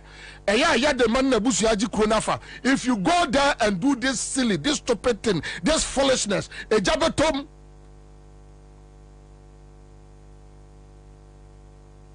Now the Ekas word Jimmy was a mempe. Who are Jimmy Kenya catch now? Was mempe on Paddy. Enko, wo be she? Enko, wo be she? Ya di be she. Please. Ya pa mo chow. Ebia wontra se analyze niema ntino. Won tiase. Yeah, metwase ekoma do too much am anytime I dey analyze ade. Ntina obunfu ye no. But sen kwatimi atrase dia nala enke be bu say why is this man doing this? Why? Ade there. Me meet me krum. Wafa me gold. What they kwa for oil. Oil no ata na me turn boarding. Gold no why na kwaya me nka nkyerɛw. Me meet me krum. Me tua taxes. Utimi na nteko Bank of Ghana tweskama 62 billion Ghana cedis. Me di wie no aka kyerɛ Bank of Ghana right in a bad debt. You busa asa de as me nkyerɛw. Me meet me krum. Wako je your friend say a COVID sika also about spend it. O spend it say yati bipartisan committee or parliament bra o MPs ni NDC MPs mun chire yemu e kwa mfa so spend ya na o to nyom nyame na sirame na siwo aseme memetimi mem akokora ma bobra abrabo na me boy na midi mako pension midim sika beto what di o mine sika e na wa akofo we ni aba enti ese odo nsa bebo me medienum na wo di kokotua ama na obi di sika koto bank hwe woni me na asebasi GIJ banking cleaning a friend say NDK GIJ for sika say 11 million Ghana cedis e na akokem ewa NDK osu NDK 11 million Ghana cedis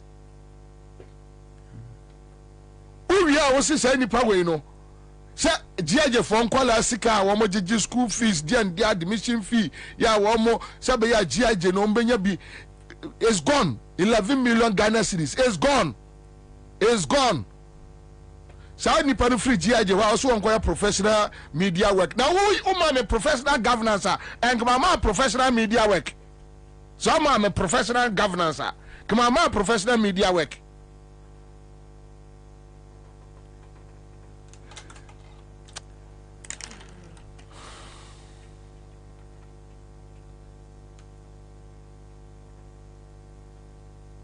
Anyway, you see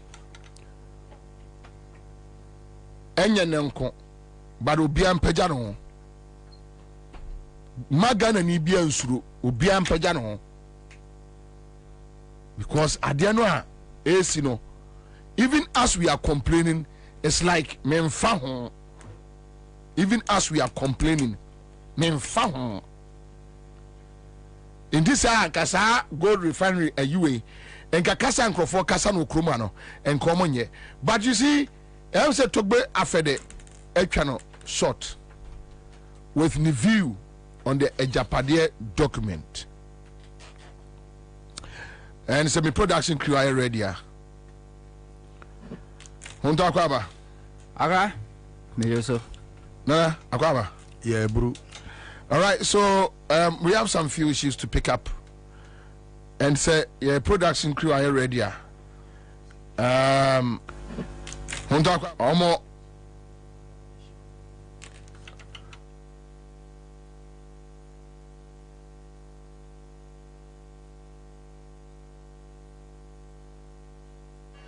and sadly, my company is also mentioned in that book. My small strategic African security is also mentioned in that book. I find it difficult to believe that that was a genuine document. But of course, certain things that we go through give us thoughts to the contrary. I recall that in 2019 thereabout, we received a letter for us to sign pre-written in our name to resign from the group of companies that advise government on its bond issues. That came as a shock. Another time, we had a commercial paper outstanding with a state-owned financial institution that had not matured. Suddenly, we had debt collectors at our door demanding repayment of money that had not matured. So when I reflect on some of these things, then I begin to wonder. And only about 2 months ago, Yoko was at a small factory that we own in Tema, Pioneer Kitchenware. We're just majority share owners of a company that is going through hard times, closed down. We're thinking of reviving it. And Yoko was there because PKL allegedly was owing rates to Tema Development Corporation. And you wonder, what did Yoko have to do with indebtedness of a small company to, So when you look at all of these things, then you begin to rethink about your view of Ejapadie. But again, you just reminded me about my involvement in the setting up of data bank. So that makes it even more surprising that after helping to found that company, I could also be a target. And sadly, my company is also mentioned in that book. My small strategic African security is also mentioned in that book. I find it difficult to believe that that was a genuine document. But of course, certain things that we go through give us thoughts to the contrary. I recall that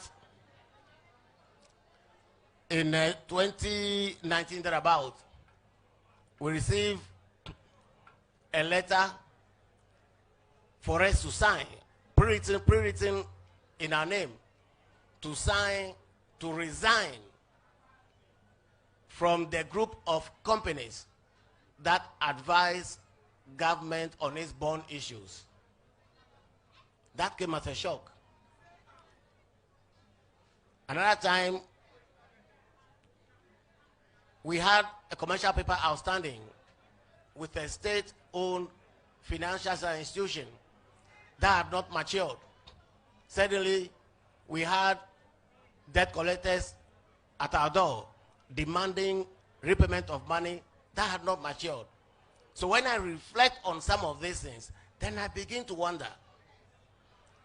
And only about 2 months ago, Yoko was at a small factory that we own in Tema, Pioneer Kitchenware. We're just majority share owners of a company that is going through hard times, closed down. We're thinking of reviving it. And Yoko was there because PKL allegedly was owing rates to Tema Development Corporation. And you wonder, what did Yoko have to do with indebtedness of a small company? Oria unto Akwaba. So talk about the raising concerns over this Japadie document.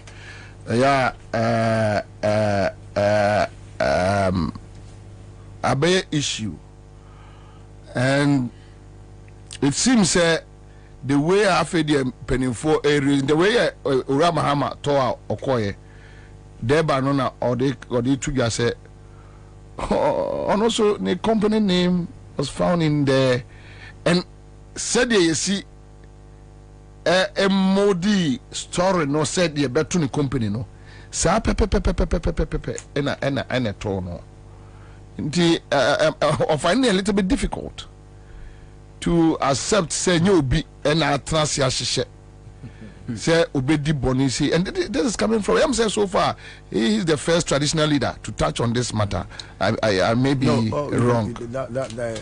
The first traditional leader to have spoken on this subject is the one who now superintends over the for a penny fee. Okay, no, okay, so all right, okay. So make us say after omono, so omo try no they complaining. Okay, so I'm talking about the victims. The victims. Ghana for victims of that. So you are putting Onono as part of that set. Okay. Yeah. Okay. And anyway, but anyway, but want to from Tobafede. Kwaba menchia na menchia na napoku jere se wa pome okay menchia etiefo ne ahwefo nyina so na awie na hwe misa so wo sire wo se the new bibi ni mama manifesto into there now take your time na me wo hwe misa na aso person we can be batuntu you say oh yeah Kufuado your true manifesto more than what's up for here. Well, man, Bakuna. You will carry 2016 Green Book. 2016 Green Book, Negun Crofo Boots. Our producers near Pebby Gradation. We are never Michelle Pabla, run come 50 pieces no year. And I'm at your offices. Maybe I'm a Dibiswabana meche. Making sure 15 in a sign. Because we near the was a Ghana babu who reading who the Muhammad and this woman no na so atoaba. Nana ejapade ense mo hwe Ghana your maya. Sometimes wudua said ya nana ya wudi atem no. And I can say ebinum se wudi atem no. Sometimes I listen to Kevin Taylor. What be di atem sa na ma wosumiti. Who says I didn't declare no mudiatem? Nina say baby ya push wa kwa kuduno. You have nothing to say or do to express your displeasure than to tell them so you are a fool, because that's who they are. Na me Kufuado abusiafo no mo na japade no o ma twro mu didi hu o mo de o mo ne ama no. The Omo kakra nyima bufu say Ghana phobia abusua mu nka ho bi ejapade aye ade ma abusua no wo nana wo fa wabusua wo kuro kasa wo ka enka ho bi no no nti radio so ti TV so ti social media no defend it. Yesi bakwasia nto de ensiota na gina wadane na wantia ade achi ye fomu afoi ensu anhu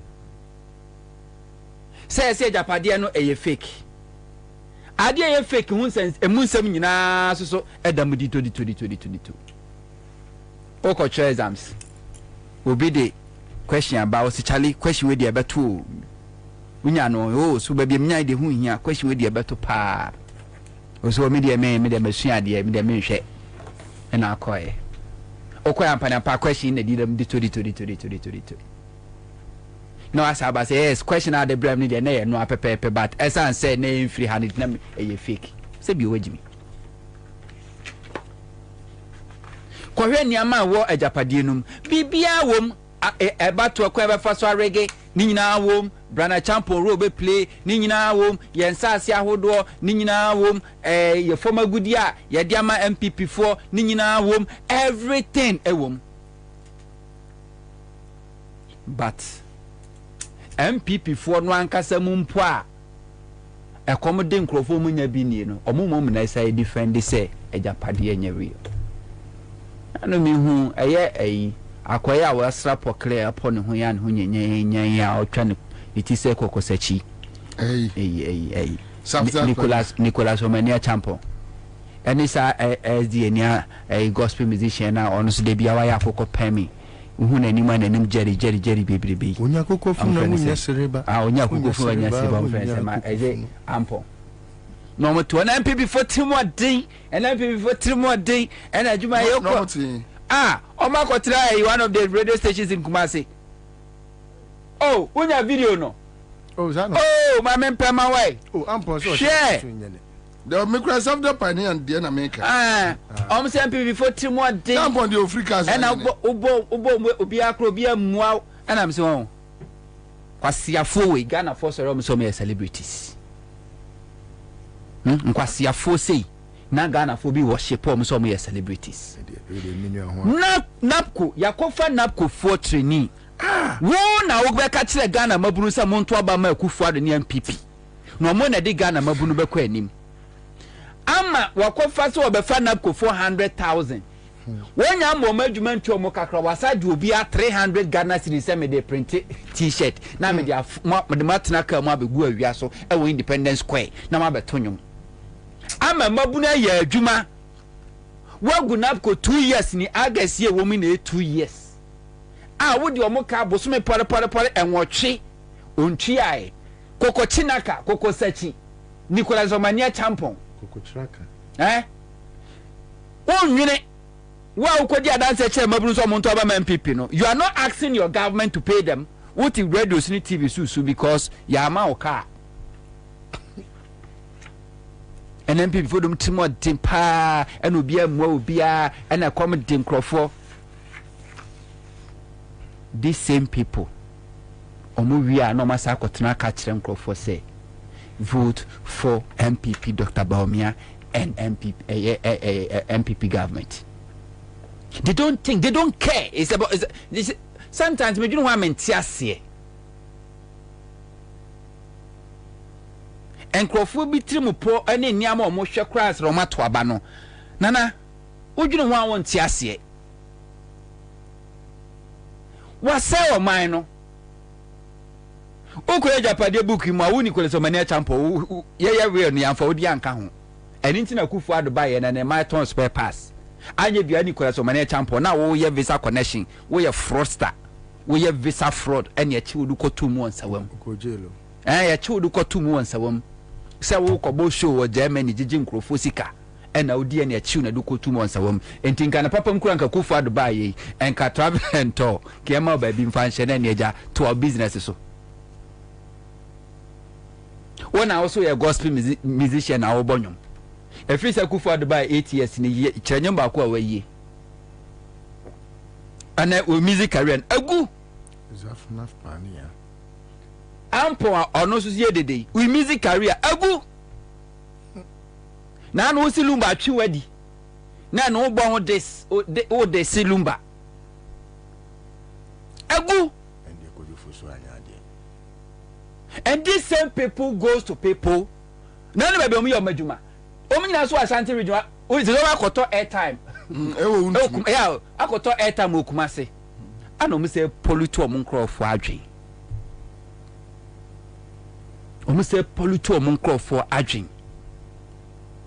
Akufo-Addo ne ma akohwifo Akufo-Addo be ye president Akufo-Addo be bia no na oye adwuma ne ma hwi no no nsa bro drive the cab bokas mu rough rent kura no muntimi ntua airport residential Akufo-Addo baba ko ho no ne mpana tie rent kura no muntimi ntua wona na hyehye ya bro ya de ne ka kobo misata ka mu bra no vice president no akohwifo we mu. And now no yet me the contract man so on class per pass $32 million. Onukura no a ono a wodi bi ne nyame yawo say alata ni boy no a oka ho no. Yen na yame ya ma yame ya se alata ni boy ni de Akufo-Addo compensate eye na danfo no owu ye o ware ne yire no. And Akufo-Addo compensate Nigeria for. Compensation Akufo-Addo edema sana ni nyonko Nigeria ni no a owu mysteriously a ware ne yire no. Akufo-Addo compensate Nigeria for. Na aboso ka spare pass dealers o mo na disi ka support Akufo-Addo no mu business agu eno kodu aboso kan a hot amanfo so. Esa aboso kan eni awudome cemetery difference bi anim ba bia edin. O mu business agu. Na obesa kwa aboso ka honom na obi ta to se me MPP media me MPP ni. Mi wa business agu. Okoswame agu spare parts business agu because Akufo-Addo compensation odi man Nigeria fontine and then Nigeria for na this paper se ba Ghana omo mfa tema ha boni otua duty omo de fa fom no mas magudi abewura enti wo spare parts na wo turn 100 Ghana cedis or no be turn 50 Ghana cedis enti no kwa boso kan a shops na won 5 or 70% of the shops no eye Nigeria for and I take over Nigeria for na these shops no omo kura sa de rent Ghana for under Kufuado now so under John Dramani Mahama na gutafo eye demonstration against the government because almost say we call retail business na foreigners and ko man ka say Nigeria for say foreigners and gutafo no mo himfa people don't think to sometimes it tries my dreams into man we be ye ni enye ye that so long as you have this kind of people with this mentality hey NDC ni say enko yo no ankasa ko besa punish ni party amon say asade o ye ne me bon so man pipi ni never Ediana Togbe afede anya man pipi ye ti Ghana dada nyerim say Togbe afede do ye MPP ni because business one ko for ye asono sogli asono ne ho kron ba ye hu Togbe afede but because we are a very smart and a king we are hinia onim nyansa na enya hinia nkwan wodi onim how to establish business to be after the business awaye nyina waye no Ghana ha wa create jobs e dia ma Ghana mabuno mu ye bi na no Accra House of Folk he eye commercial officer we si fe kotoko ni bi kotoko washroom kra mu ni bi baby o meja o mo na akro mu ni bi hwan ewo ayi Adakojachi. Oh, akaruram. Adakojachi. Akaruram. Omo yusu. Akaruram. Omo yusu kokore. Kotoko ni secretary that full stop. Okay. Yeri there. Ba yai kotoko there. Yes, baby a training center the okosha ene je.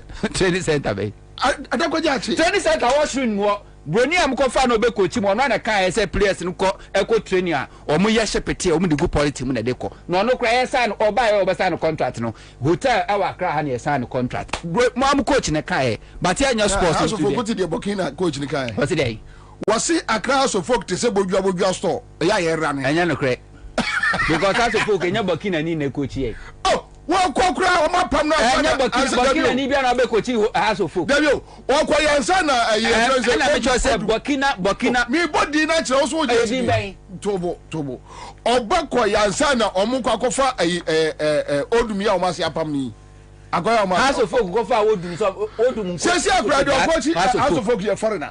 ẹ̀nà mi kyerẹ́ sẹ́ House of Folk ẹ̀ ń kọ́fà odùmí. So me kochi ato ana House of Folk for Burkina baby aso me kochi House of Folk sesia the citizens they say are foreigner of Cote d'Ivoire on free Burkina Faso ya go for Burkina Bay so man me kochi the truth of the matter is that House of Folk because of the proper investment Togbe afede oye kotoko irimbo bochemu ẹni sẹ mo kọ ẹyẹ pre-season camp ẹwọ Dubai a mo de atirikọ num tea ẹwọ hɔ nom a players ni kọ ọmọ náà mọ airport suit ẹ̀ṣọ́ mu oversize suit ba mo kọ Angola kò yá àtẹrẹ ẹni ẹ̀dẹ mo kọ Angola kò yá àtẹrẹ ní bed sheet. yẹmia ti o ti mi fa kọtọkọ efu ní akọ àbọ̀ mi di adé ẹ̀dá hɔ o de maybe one day let's do that Togbe afẹ́dà yẹ investment a mẹ́nẹ́. The investment or ye Edma House of Folk. And no nanchain. Ebani energy, electricity. Omampeni ku 4 person omo sha se na sogri. Independent power producers. Papa we kamumbi. Ni business ba ko bo din se si ya o se waterma. Ni nyina any business na Ghana an se won crop for ahimfu bebre Ghana ha o magidi pa obi so mo business omo ye wo hemfa omo ntime nkyere omo business omo akonya na South Africa. Because omu mpese omo be ye no mkrom kwa na omo na ono ankasa ne manfo hu de ode omu sika ye ntino South Africa no odi ni dwa but Togbe afede de heya no ye no Togbe afede sunwa aban mu as a council of state member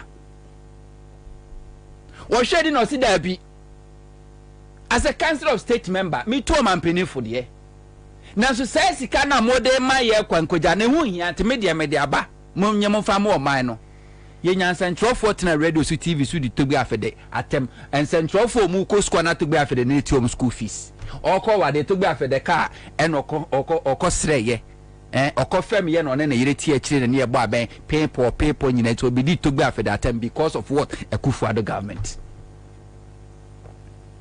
entini yempe baby mfa ne hye yem collapse na adwuma na so obi di Tema Development Corporation ka as a business yokofo and a cocoa daka. I say African world is here to buy for that.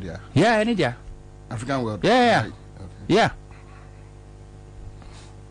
Any dia. Wo businesses bebre. Ni nyina so Ghana ha. Anya ni nyume nyina ne wa. Dia ni ha. Ntiminka. Ntiminka dia ni ho. Ni nyuma yedi nyina de Ghana ha ya na wo create nyina. So de woni mu. Senka himfo Ghana ha nyina so bia create ni businesses mo eye wo Ghana ha se ya ka unemployment be kofo omunya so mo so South Africa no mo kono ekoye business ni landing no munya no ha ukuro mu hina abona kutia hai ukuro mu hina me mikro mu hina no hai na oni mukuro mu hina na okasa let's but I business na maker let's go ni nyina akiri no Oma hu se papa ro ni mu nyansa data bank amoke to gbe afede no a shareholder no mo mobile obi onim nyansa onim sika pe wo kwampa so bia no yemfa kwamboni nsu gu nadwuma enti atagete no ye gu nadwuma ye wia ne asade yokofu atiasi so ye finish kwata na sa Ghana fo no a ye the victims of ejapade na mu bia sa kwotena radio so TV so social media no mo say defend the oppressor you are at the program we defend you on tiase ye chedi wanya bi ani unfree say Akufo-Addo buy na ne ba jankrama mo $millions and omo bags ene ofa jankrama a omo bra ne bag ne handbag ketwa etimito Toyota Prado unfree say Nicolas Omane champo asrokwa we si wonya bia enka obetun abobra ampo nko nya bia nka obetun abobna ko mabna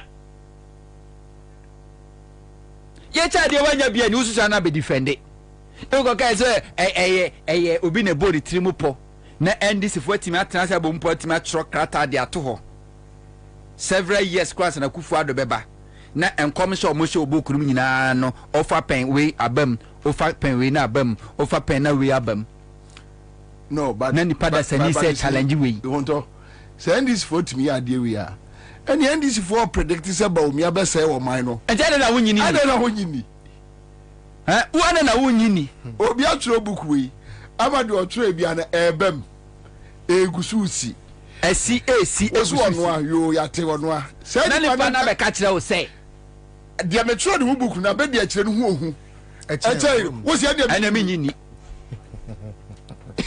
so what di ntia na mahama e ka so oba obesi psychiatric hospital bebre no abodam for Ghana o abodam for Ghana papa ubehu obi address kama te kamu fe enso no abodam obi won ma won kasa ya obebu nu pa obi na no so kasa hu adwe da ni ti wo se a se nyenyenyenye onipa miensa wo wi ase on bodam a wo hu da obi a wa she suit obi a o sika ni bodam a wo hu obi a wa ben and obi o wo dibia position dibia bi ti se Akufo-Addo nam hoi ye ka so abodam a wo hu sa kwakwa adwuma man no ankasa ameka so abodam anka wane beje di so abodam o wo dibia wo sika nti e den so obeka so abodam na health minister go be badwe hu say ye wo health minister or no abodam three category of persons our any papo din sem so no kra wo yare wo na adwi mu so wo mie na anka ono ankasa ntu na ntu ya enko beje di say ye wo minister wa abodam wo hwapom din o si e tere bia na adwi esisi so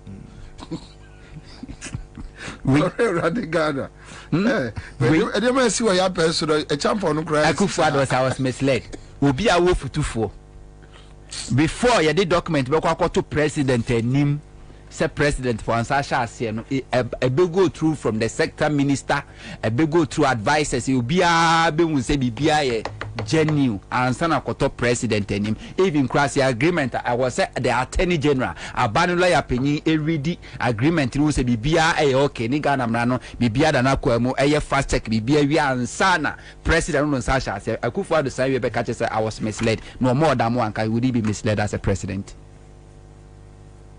Yeah, Janice, Nipo on catch Ghana for say I'll run a transparent government or buy the first bossing or $2.5 billion. No, they see. Nipa no share chili now. Your kwaje bossing if one this kind of my house, 2.25 billion. Yeah, 2.25 billion. Template. Yeah, template. One this kind of my semenka. And so scanning the bit here. But when you kwaje bossing a free no. Nipa no chen temo no and se wonu be kon ho. Aya hwan o semenka. Yes, scam. Wa jiska free World Bank ho. No aba bete so. Wanka David we oteso be ya say $8 million e ne bete ne to ko foru aga ya one person bi your friend is saying Makasibe ya na bete ne to say sika na akwaji ye no 2 billion IMF dia no wachadi oh no asaga na sika na de fa wi mu hyen na wo di tware wo wiem na parliament say okay president me say ya ne bo ho ka but ye pesi ehu say sika dodo sen e na wo de afa ewiem hyen na wo de atu kwan o se men kan kire me national security enti men kan mi ma munhu eye musika de enso mi ma munhu de madie be ni misika ato ho ama ade ama o se hweso u dibi wadi bi nya bone se misika dodo a wadie was men kan kire because national security we would say the why national security.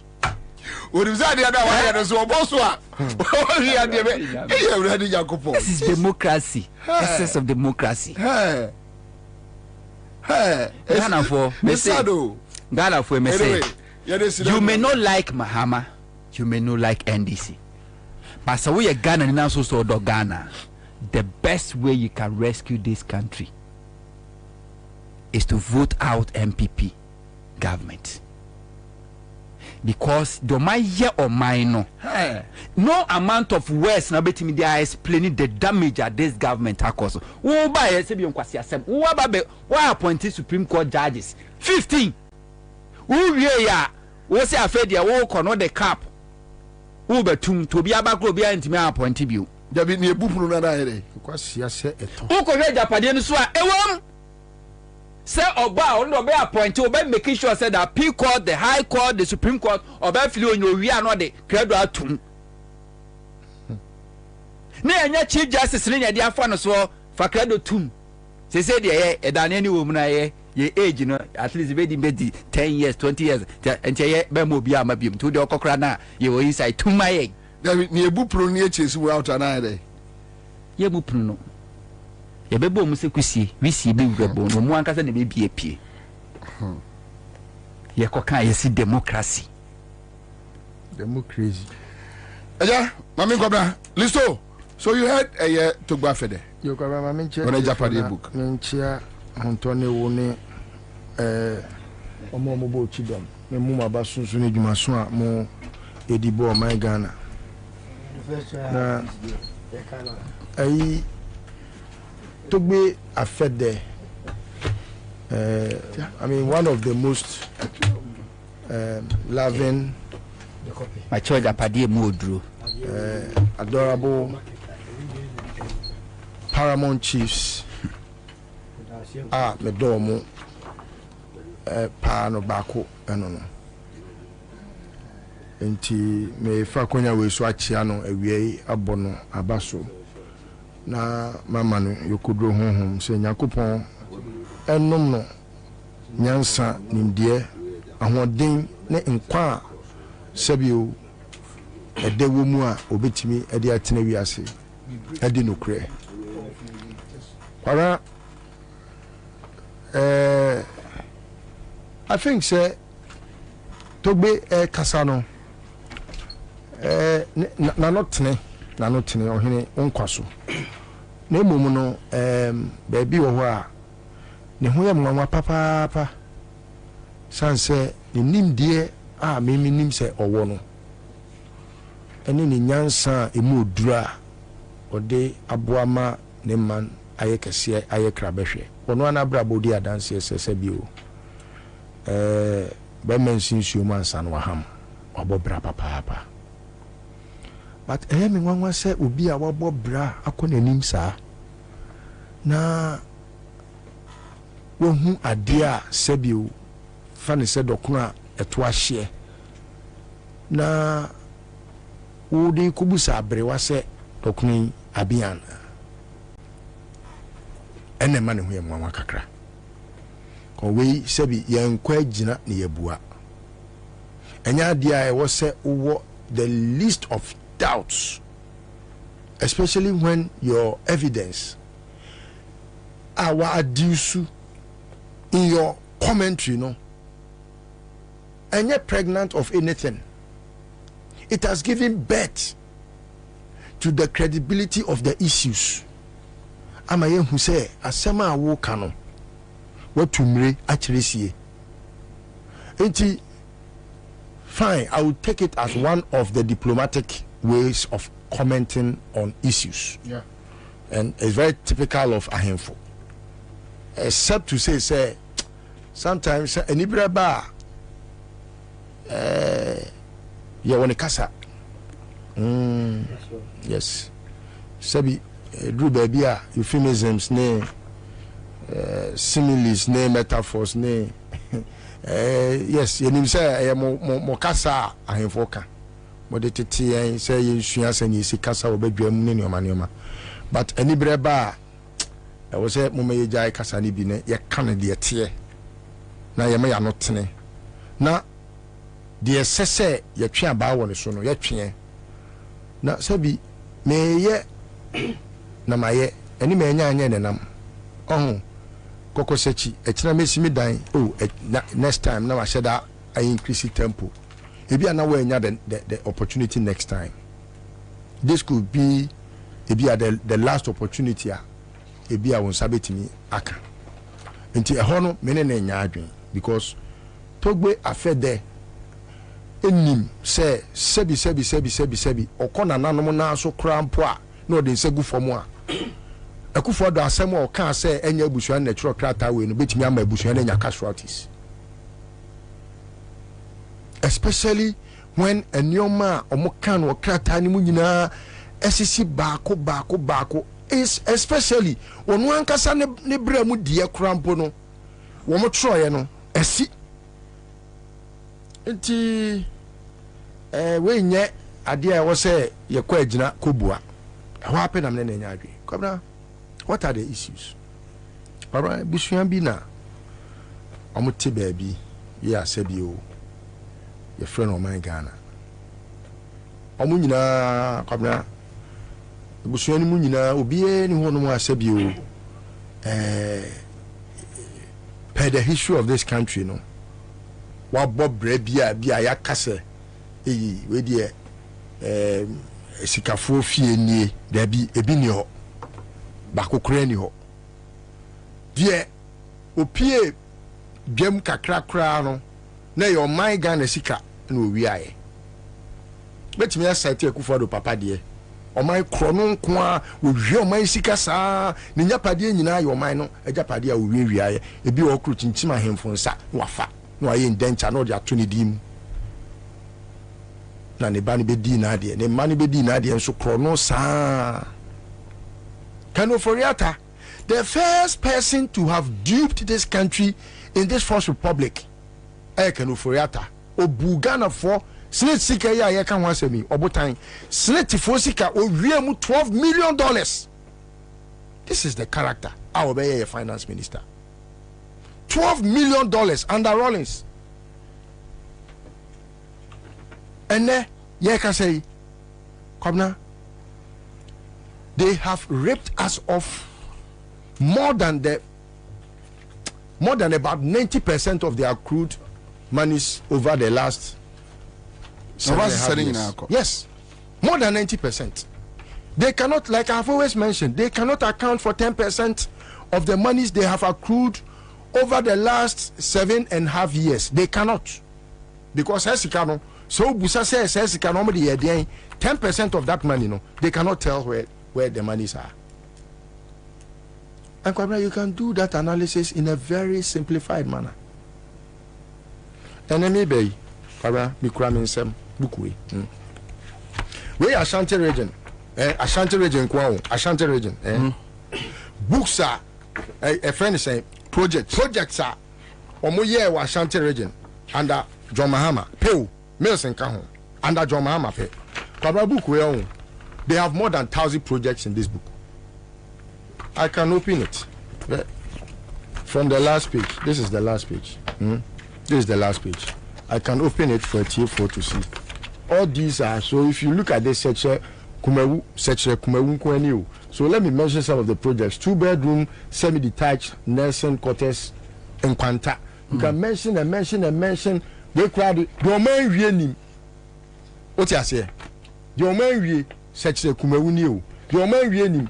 Where ye such south, where such east, where such central, yes. So if you go such Afran Plains, Anuni, baby, I got say MPP for now. You do my cooking so my electric pole. Electric pole, no croma record. Yes, so maybe electric pole. Yes, maybe electric pole. You do my cooking. You be catch that. Yes, or maybe electric pole. Where you offensive north, where Ashanti region be offensive north, where you Kwabri east, where you Bosomche, where your friend is saying Bosome Freya, where a higher your friend is saying Achimangwa Bieja. All these are projects. So Achuman baby, I na acquired the sports minister. No one omutu no. Where you Achuma Kwangoma, where your friend is saying Asante Achim South, where you Asante Achim North. Oh, and it's on and on and on and on and on. Where you Amansia West, where you Amansia Central. All these are projects that SEO Ashanti Regional. In fact, couldn't say many former DC bidding come catch them and said they only have 2 pages. And so some of the projects in the Krampono, they couldn't capture it here. And they had to just write. They are more ethnic capture, because they said the book can only contain 2. Another problem. Book no man now Ansah from. How can he say a project? Our project in the case the bar about 10 pages, but mama 2 pages painting with 8 pages in the pattern. Funny sample, funny sir. So even funny say, oh man, mini. Emponiu. I'm not even half of the page yet, the book yet. Where here? I have one south. Where here? I have one north. Tepanono. Project go the kind.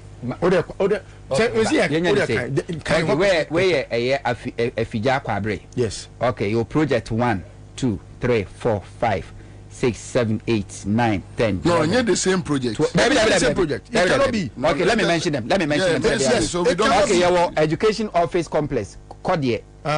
Use microphone. Use microphone. Yeah, I'm using microphone. Your Afrancho, a market. Afrancho police station. Yes. DEC residence. Yes. Kodie.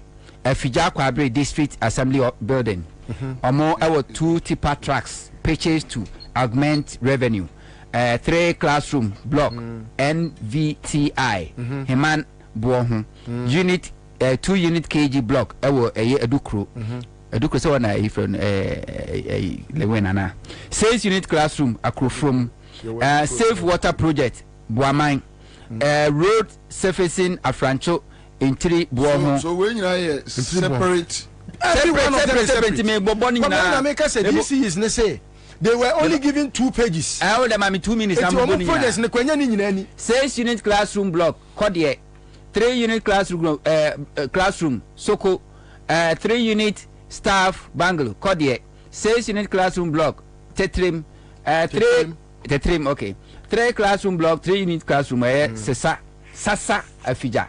Afija and 6 unit classroom Chirekrum. 6 unit classroom block Buamang. 3 unit classroom block classroom and so Tetrim wa. Yawo new GHS Heman Buoho. 3 unit classroom Kodie. 3 unit classroom block Odumachi. Completion of teachers quarters and also ho 6 unit classroom and Bobie. Renovation of 4 unit classroom block Abroma. Renovated 4 unit classroom block Marse. Renovation of 4 unit classroom block Ejuretia. 3 unit classroom block Chechire. 3 unit classroom block Heman Buohon. Provision of furniture to some selected schools. 3 unit classroom block Dua Ponko. Dua Pompo. Romoyan Ponko. Okay. 3 unit classroom block Penting. Dormitory block at Osei Tutu the second senior high school Tetrim. 6 unit classroom block Amponsa Krum. 6 unit classroom Abidjan Krum. Rehabilitation of JHS Kwamang.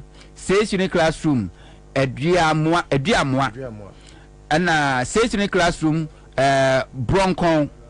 6 unit classroom Tetrim. 6 unit classroom Ankase. 6 unit classroom Krobo. 3 unit classroom Nkukua Buohon. 3 unit classroom Adukro. Adubinso DA received computers. Emergency call center 2. Offensive bridge on Ahinkro Buamai and and also Swedro Wawase in Bobie Road and also Trana. You can't just this area your project 1 2 3 4 5 6 7 8 9 10 11 12 13 14 15 16 17 18 19 20 21 22 23 24 25 26 27 28 29 30 31 32 33 34 35 36 37 38 39 40 41 42 43 44 45 46 47 48 one constituency. Not in one constituency. Just one constituency. This is a district. District.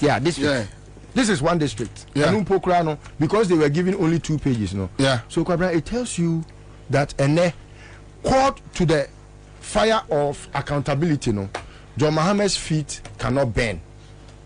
What you say? See the John Mahama na he say them say bra na yen kobusa say usika wo JN 54 billion and yema wo de Kwabena, this is John Mahama's evidence. For the first time in the history of this country, Kwabena, common fund crampo omuso muntua. Say 4 years needed. Omuso muntua ma. So districts and municipal and metropolitan assemblies have had to do internally generated funding projects. And there is no district in this country. Kwabena, Akufo-Addo betimi aya even 1/10 of projects are they cannot show 1/10 of this project in 8 years. Where 4 years old, where your mama 4 years back. Mills then count. So in 8 years, Akufo-Addo cannot tell that he has spent even up to 10% of what Mahama spent in this district. So where is the money he has accrued over the years? Mind you, Akufo-Addo has spent over 821 billion. As at the last time I checked, 821 billion. The whole 8 years of John Mahama Mills, Professor Mills of blessed memory, they have spent just a little over 240 billion.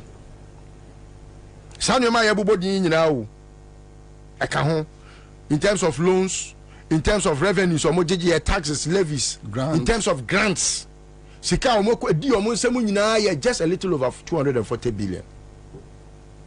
Now, Akufo-Addo came 800, Aka Krebin will do 900 billion. In fact, when you say me can say we will be sending me your friend is saying say 918 billion and Akufo-Addo drew. But I was only using my checks as at the time and I make kasa. And I have not had the evidence as at yet, but I think Atufosin can help us. Know how much money Akufo-Addo from 2017 till date was spending. The person that corrected me is a member of parliament, though. I'm not able to tell, say, this is the facts I back the claim. And I was still using that figure. But they say it's about 918 billion. aka cramp na do 1 trillion. Aka cramp na do 1 trillion. So if sometimes I sit here and say they cannot account up to 10% the monies they have accrued from 2017 to data. I mean to say we have been shortchanged as a people. And untina ahemfo ni atitire wo man we mu no eni kwan se omo da no. Chen bi adi yawu. Chen awudifo a chenchenfo omo di yawu. You can see it in their lives. Because nobody ever would have expected, say, Kwabena, I have not had the document here. But I will tell you, in the Ghana Maritime Authority, Akoswoho. Sir? Oh, Kwabena, a chen kroi.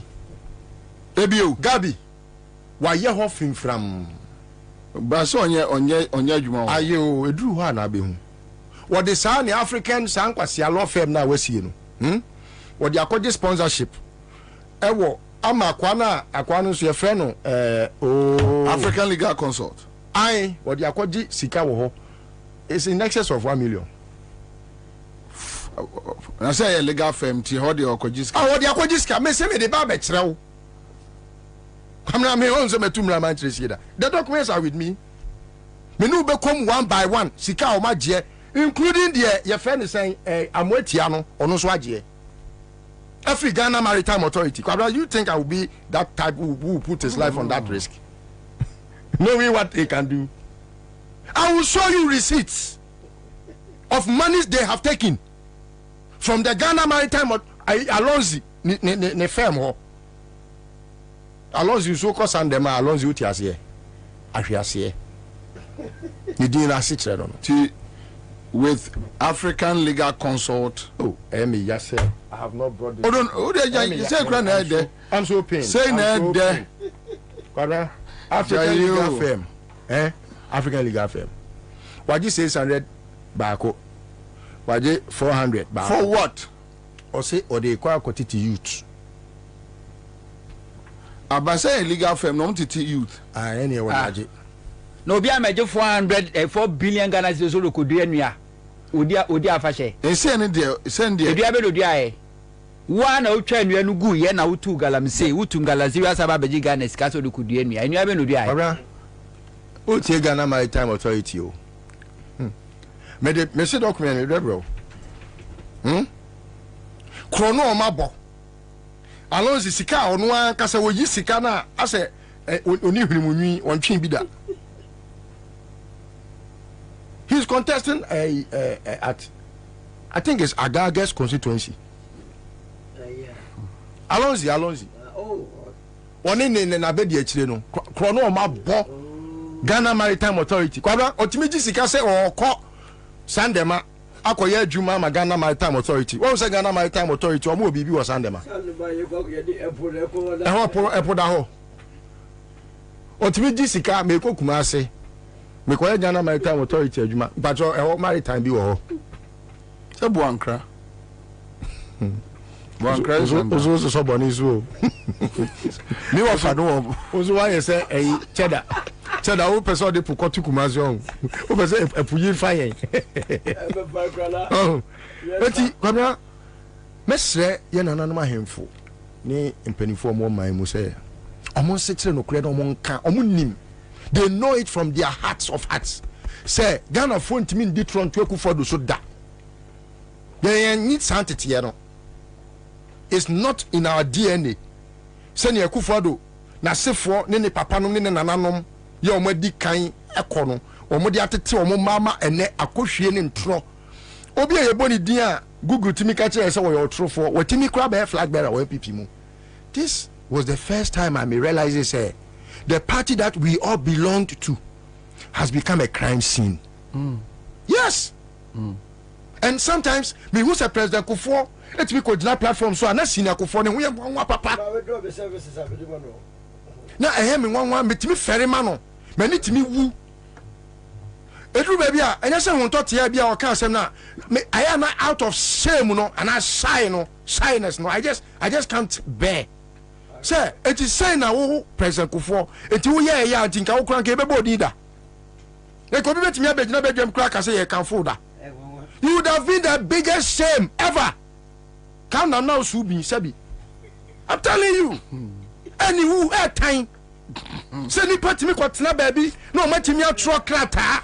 No, what truck crata? And the crata, now, manual. Eh, governance. No. Sometimes no,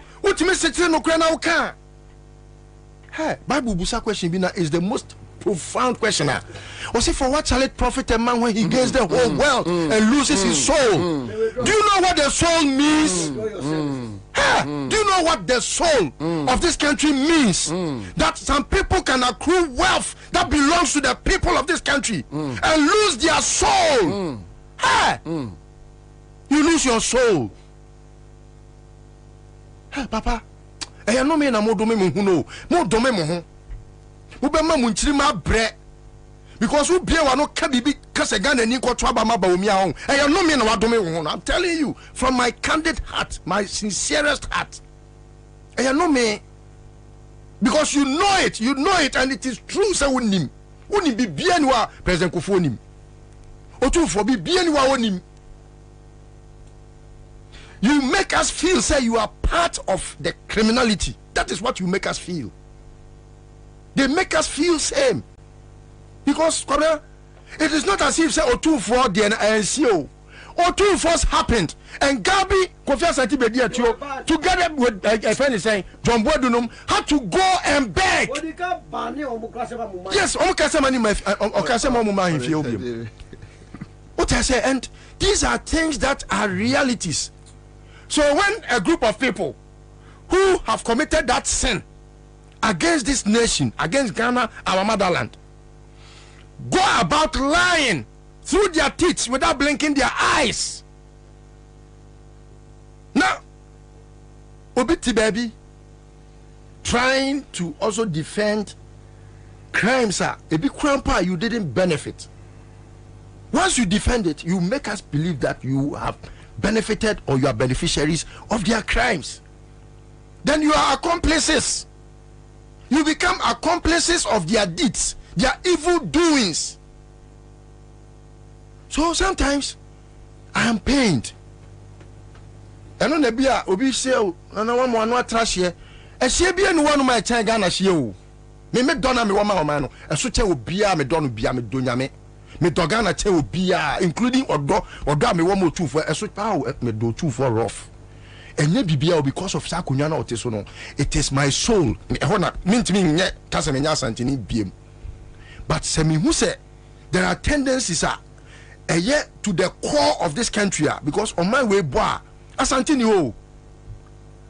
Now listen to this so my way boy statement. Yantitosa until we are to the Bokrono. Aye. You do that when I say it was Yantitimisa. Me na tete me say me who cro for amenka. Me na naka tell me say me who say penny Jimmy amenka. Wow. Me na naka tell me say say me who say ku for do say oyam penny na adwuna boda me. Menka ma obi fantu no fo. Na obi ameye sa ma ono so ya anka se wabodam. Me na na tete no. Me na na wan fa bibia nse me da o. Me swakra na ka tell me say me who say ni sika kwasea. Na Bible mu kra ye say obi ye kwasea. Ojeje ntwie. Me na na ka tell me say ojeje ntwie. Eye kasa Bible ka di tia obi o ye kwasea mpani. Debi o. Enti wo no ye tete o say bokro no. O say ye me antete me say mama ye ya o. Ai. But wo de tete o say bokro no. Me ka no kra. No credit American. So why Jimmy I mean to case on him answer. Ohima Mesika said table be list and the all panel members that I say they can resort to the highest level. And my friend madam. Enti Kwabena me de manusia me jina sa krata we so Kwabena me pese production I need na DC for no more other regions no so yes so mu ye bi I think say it family the anko book we na no publishing family yemfa ni nyina matu badwam na fei yemma ba umianom challenge. I've always said this and I think it will a back climax all the events into the 2024 elections no and it say Kwabena, we have had 32 years of the Fourth Republic. 16 for MPP, 16 for NDC. Obia may accountability of Nisti worship. Obia make the 16 years of Nisti worship now. Ghana for the man no. Dia otimiri yema o my Ghana. NDC mekane die. Every district bia e Ghana have bia me did say NDC for ruling on my way for 16 years. They should have something that they have done in that district. Yeah. Whether they have divided it or not, they still belong to a district. So go to the district or the constituencies, no, and tell us what you have done there. Let MPP also come and tell us what they have done there. That will give a closure to the debate that will be as well. Yeah, here debate be and yet the Obeyama and the why because I'm from the better than to us all. They waiting me here within the 16 years I had gone to me ma wo. Any dear Opesa Woyano, Ebema who direction no. 4 years spent at your mama, dear me Bubosuya, Sammy won't talk about Nano Crefon from a dorsal. Akufado cannot put him yet the one district Pekra Yesua. He cannot show that in Ashanti region. One district yet they have dear I had the pet. See, they are no quamposi was say Akufado. Say, I saw what me a bibi say, I was anti memoir. Ultimate. That's about you. Oh, live in Accra 100.5 Citizen Show. Me Kyle Manfo say, yeah, Bobosono, a Tango Prime washing powder. Ubesini mama niatia Tango Prime washing powder. Star 413 hash CMG scratcher there. Me pacho all start the process and I may check 5 million and I may check 5 million Ghana cedis. Tango Prime washing powder. Wasum enkanche Sunia man intine munyham. Ai sunia man intine munyham. Greenfield Scientific Herbal Clinic. Omo the bright soja capsules and bright garlic plus capsules and omo the aba edwaso omo the ebo manfire resa. Solo I say solo akwaba. Yeah, Gronto. Run lunch Martin movement for change. Movement for change.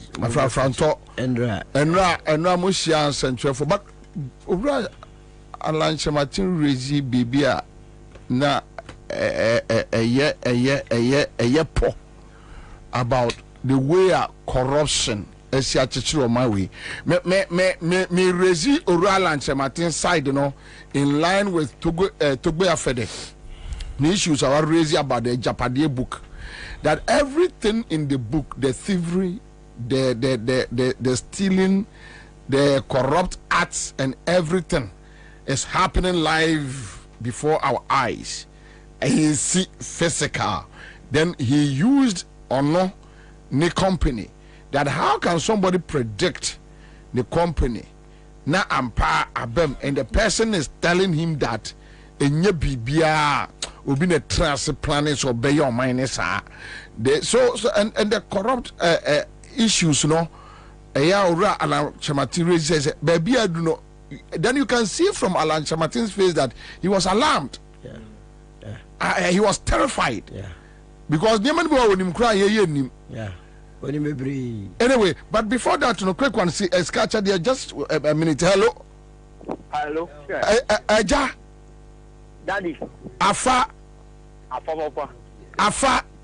You ready? Papa. Say about phone so. I do 500. 5 million. Pass on. 5 million.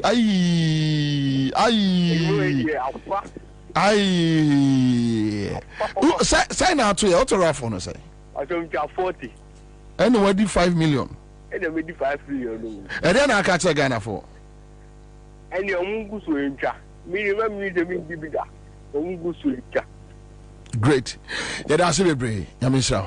CMG scattered the star 413 hash. Also bet me join it. Solo, yeah, Nancy.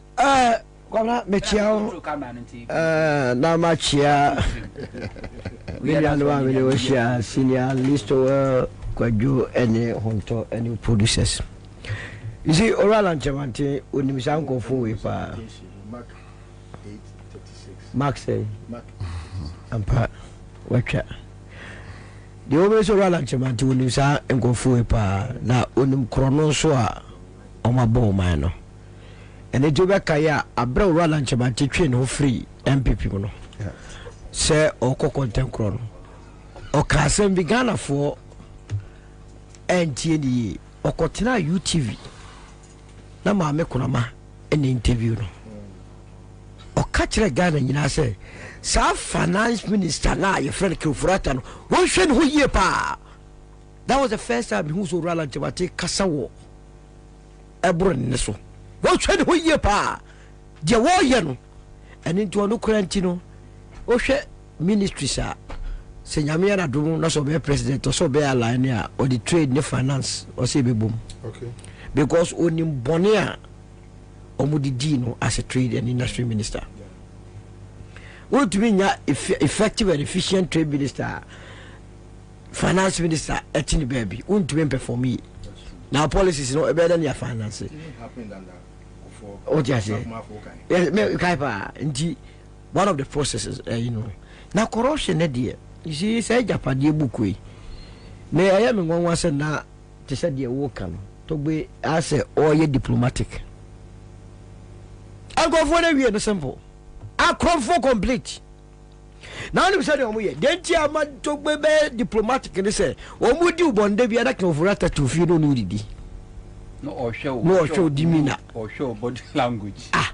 Or show no cancer patro and it what jere emma so da. No sir discussing deals I can say we hurry unpeditum da. Yeah. Oh who no okeka. So eti sa bone na akoso ne de Kwabena a master stroker and as a masterpiece so also psychology department send ye young go for way to me a che Ghana for adwene no ye ba na ye be kan that but me feel say also ye buni pants and no free so. Oh how that's how boni we how me ya na sa mon sem na how say mo ke kan no ya na as body legal no ya to aba ya aba e was say ye boni posotro e was say ye boni po okromwa boni a book ya identify wo mo di boni nyina yi na wo so re fa yi not about one be and ya about one kwa keke janu we ya say na so bi ba betuma be wiye sika ni ato aba no wakọ chele we wo be kono wafuna chia afe wu didi a wo be wu say ya nya buru because you ma ye no kofuo gu no pepper soup o chese ayo go say I want to no pepper soup.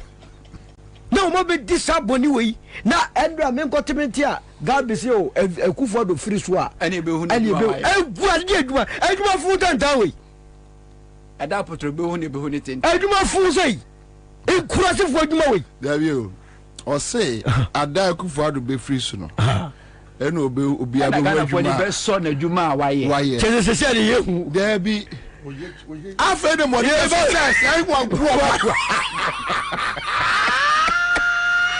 anybody if you have one more gas why you put you ada o be free so na ye ya be je say awa say the boy say that ni be so say wo krofo papa go for yeah na wo say ye hi o wa kotere no aka no tra na maburu ni su o makoma me say ndo ka se 15 ndo abesia no pay obi a otie bibi akoma ne ya say de kro na gabi tumi nya sa vem no ekotena console chi eka sa asem ne kire Ghana fo fa dabra sa radio akwa ye city on one TV on one TV station akwa che brofo no because e nkwasafo anoti di omudi aye togbe no bukuro bi a she wo mu omudi be fo obi so hwe krono dia bi obakofa ba gold refinery.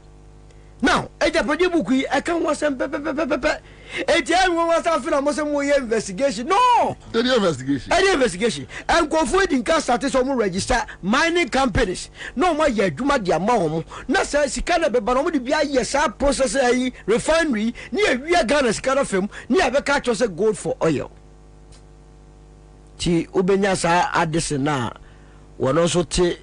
Bank of Ghana hona sa kwa ndo bedemu one nemu na say ewiase na so one nemu o se ko yi o mo wo nsa wo mu nyina. Look, the total value of sika o mo wo nsa wo mu nyina wiye no enru 1/10 of the sadian ko fu we wia e je de no so mo wo nsa wo mu na mo movie Aja make a chose, Menon.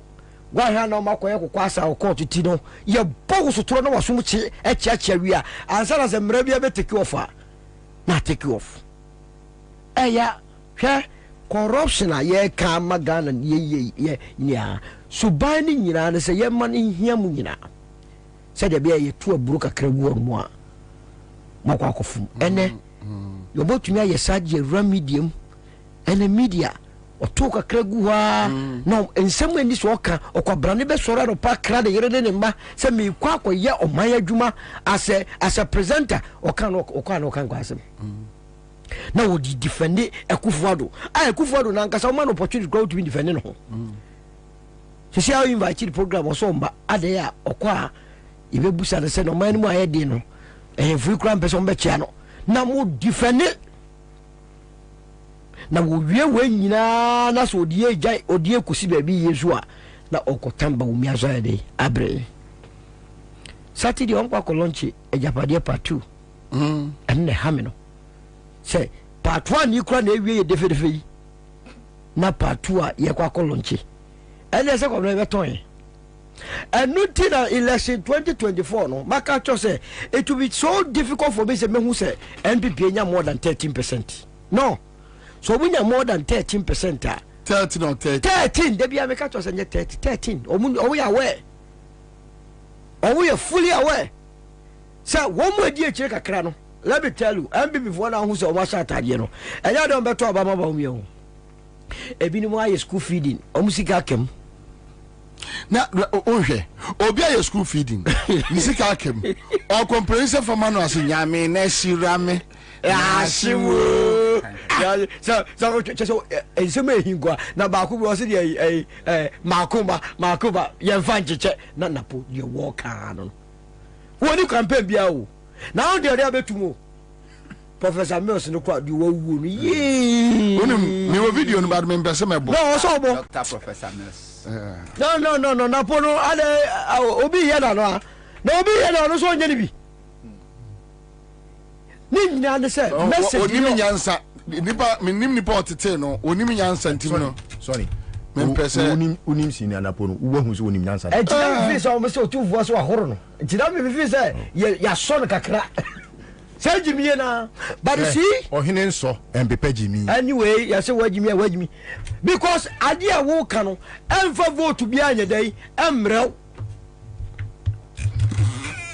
aniti 2024 no wo Ghana ni na akwakoto aba no enye ho na akwakodwene ho mienu straight say Baumia is out of the game na obuba fia afe na efie nsem no wo say Eugene I started to bomb na mo kwa mo ye ma ne otio Eugene oyo ba na me chemensa sekedi amus obidi ne musa run hunim kwa ka be kwa ko dani parase what you already the first person ka kire yen say eduru mra o se nodna edmpp so papa pani etese wo nyanyansa sambia nka nkire MPP na wo am ye yusu say no operani me ono na sa ka say enkrafo de ni papa pa bia ni ha what is it di party nani enkrafo sa na nkofo na hyewachi na omu yusu afi omu yusu wie ma omu so usu ni vaso a na gabia be pam free party nim na Eugene afi na wototo papa so ya be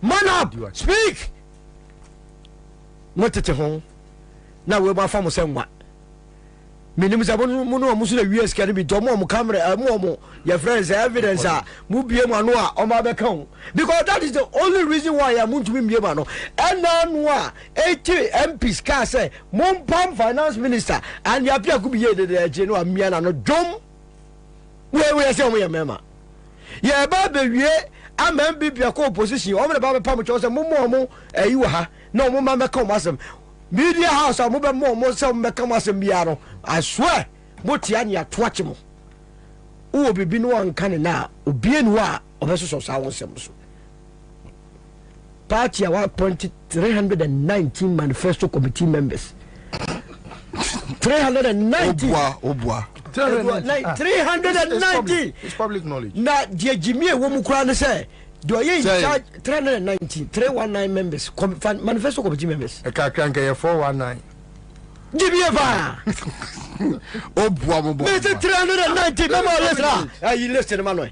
No, oh, so Omudi by any. Oh, yeah. Organ said, also,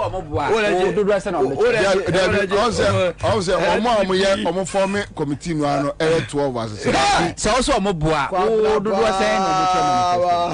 I had 319 solid. Manifesto launch about me 1 week to the manifesto was suspended because I had double copy and paste in Kwa Anna Akotija.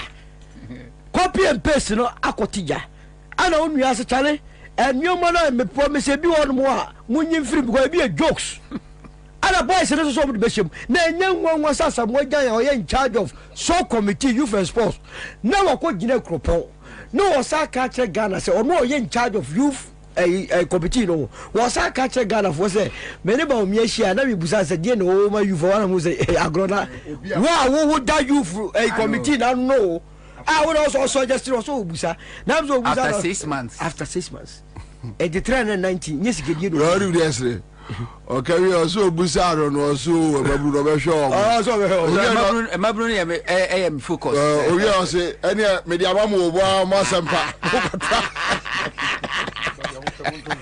Because I said more money don't buy any and more masampa. We are catching that Jan pa. We be too. Ade and trunk on you goody. It could be. And only say hey at 390. 390. I had 390. Farmer no list order. Makati. Makati member. Charles Makati a member of the committee. Committee no one no dimuska.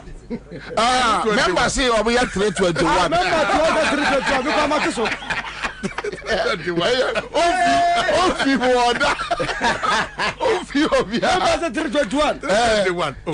Charles Makati is over here 321. And that man I don't go find it. Let us say Azangwa. And there's every Akazabuaji sister cow. I'll be a cow. Oh, yes, a friend. We are the now, if say, now, so I point to you. Now, if you see, let's put it in a proper context. I think, sir. Yeah. Bobo Dini Mano. What they get we don't mind. One boss said you were at a tax exemption. Bobo said you were. Sure. 321. Makati credit be no account. Now, would you officer? Tobo. What did okay, so 2024 Manifesto Committee full members list. Manifesto Committee chair, any vice chair, Osei Chimensa Bonsune Kojo Ponkroma. Yawa. Coordinators Manifesto Committee. Pokwa Kwapiedu. Abna Sante, Dr. Isaac Osu Mensa. Not just I say. Okay. Secretariat Manifesto Committee. Everyone Hughes. Economy, on the economy. Economy on the economy, Omia 17. Fantastic. Ghana economy answer. Hold on, we are calculating. Before I do economic committee, chairman and any deputy. 2. And our coordinators 2. And our secretariat nobody pass 1. Okay. W. Coordinators near 3. Coordinators near 3 7. 1, 2, 3, 4, 5, 6. Until I feel maybe economy. Okay, economy near. Economy no me 17. That's 20 plus 17. 24 no. 24. Advisor can Dr. Mohammed Ibn Mohammed Amin Adam. 25 no. And Kwame Pianim 2.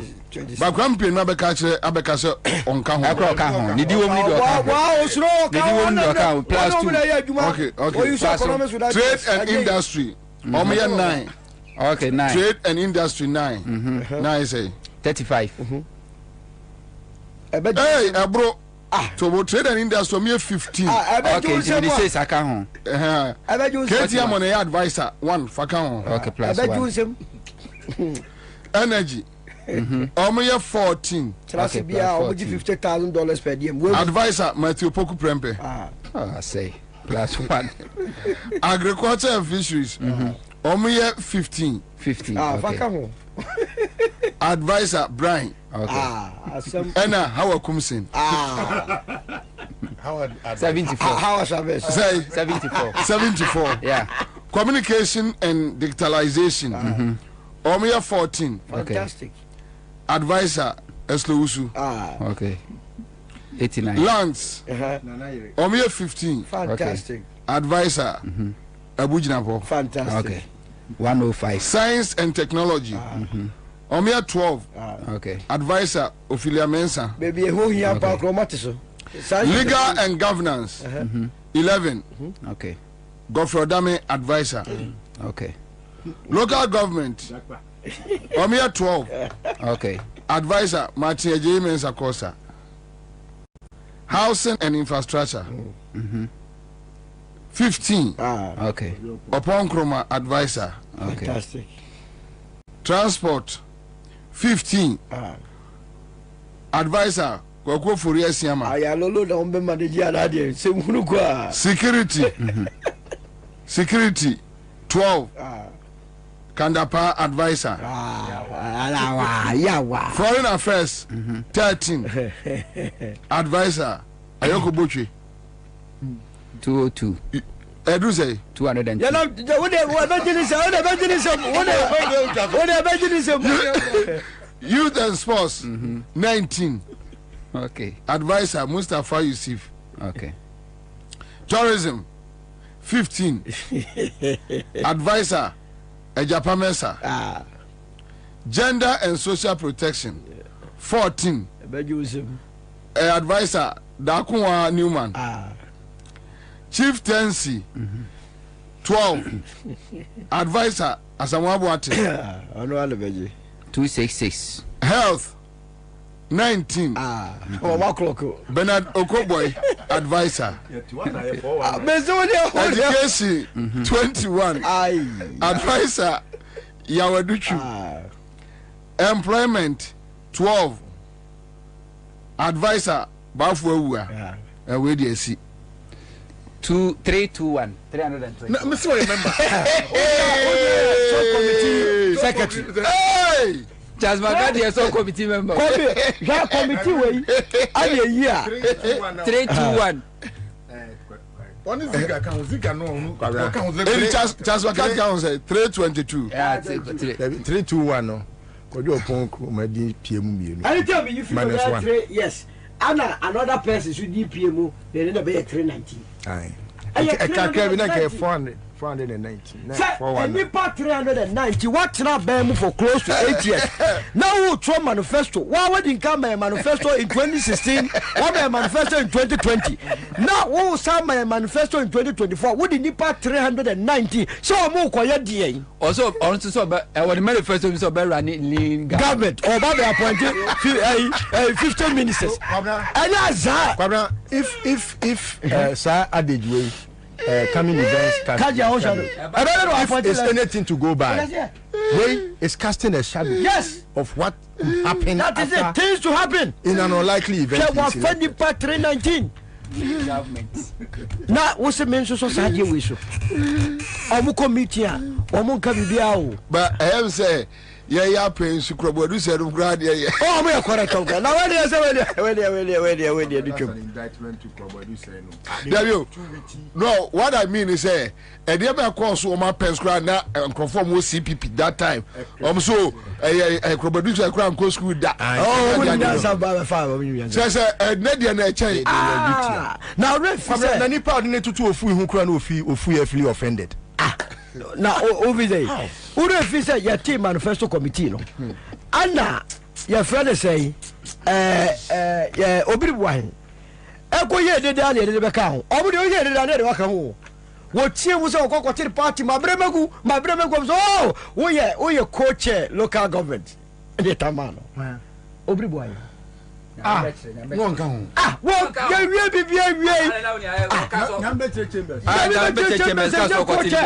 no one came on Kirby. Party, never bet your patriot. Thank you, my brother. My main car man for Seahorse 5050 engine coolant. A yabo oka engine bang. one must go Siri. I must go. I must go Siri.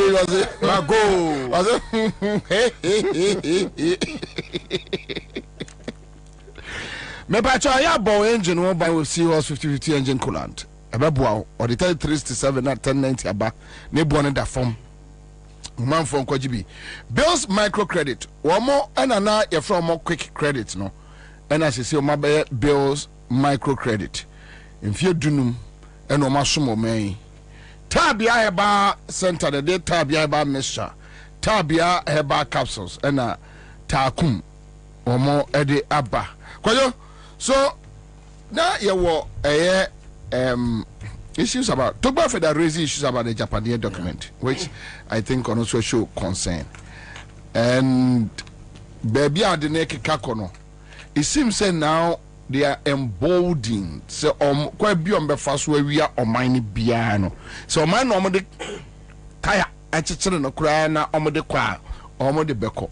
Kwabena das mfa kwanyes na mencheti for na hwefo wonse panel members na menka ho ba menam motorway a discussion that topic here discussion na won ka topic na won se bia no ka kan en ma ba ada ko e kwa wodi kotoko fast no neze mti ba what area na kan okay na me dey so also no won top of the honey one oh atiebo when I spoke about kotoko na now respond here Nana so respond. No.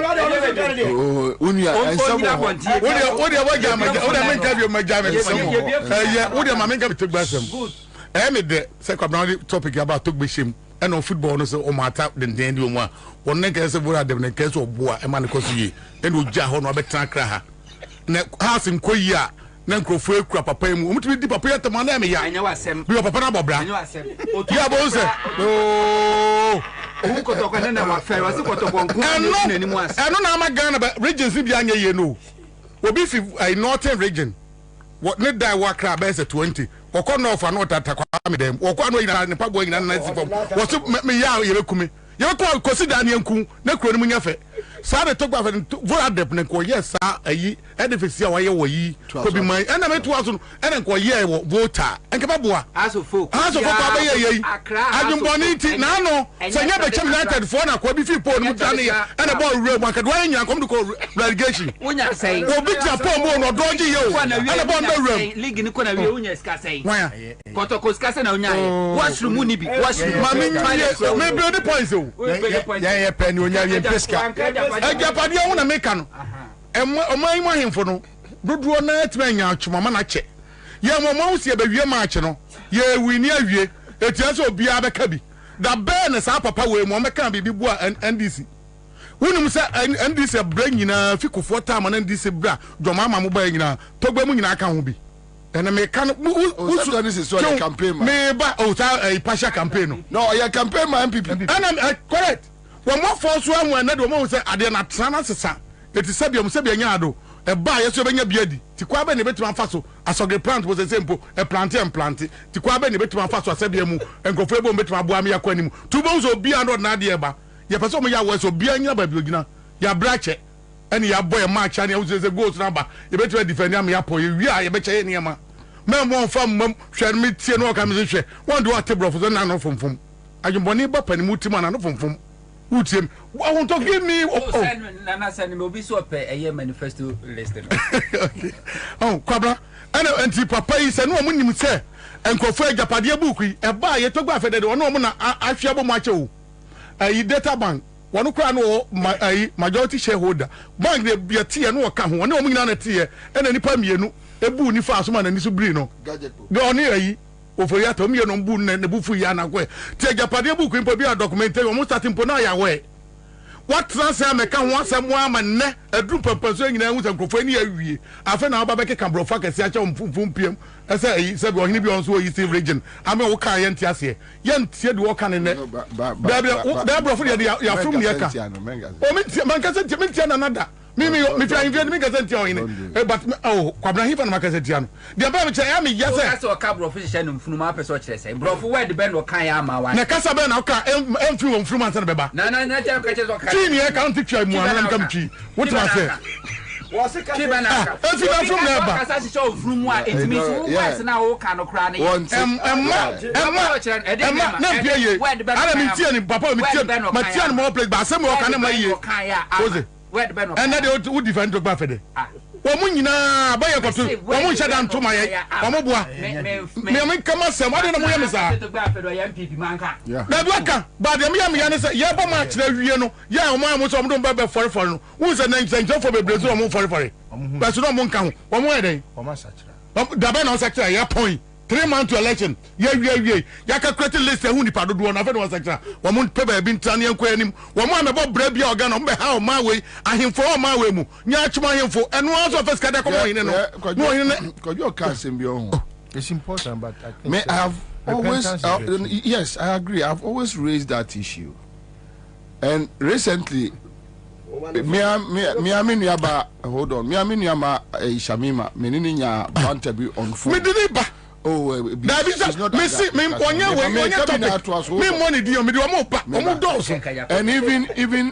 even Manasa Azuri. Yes.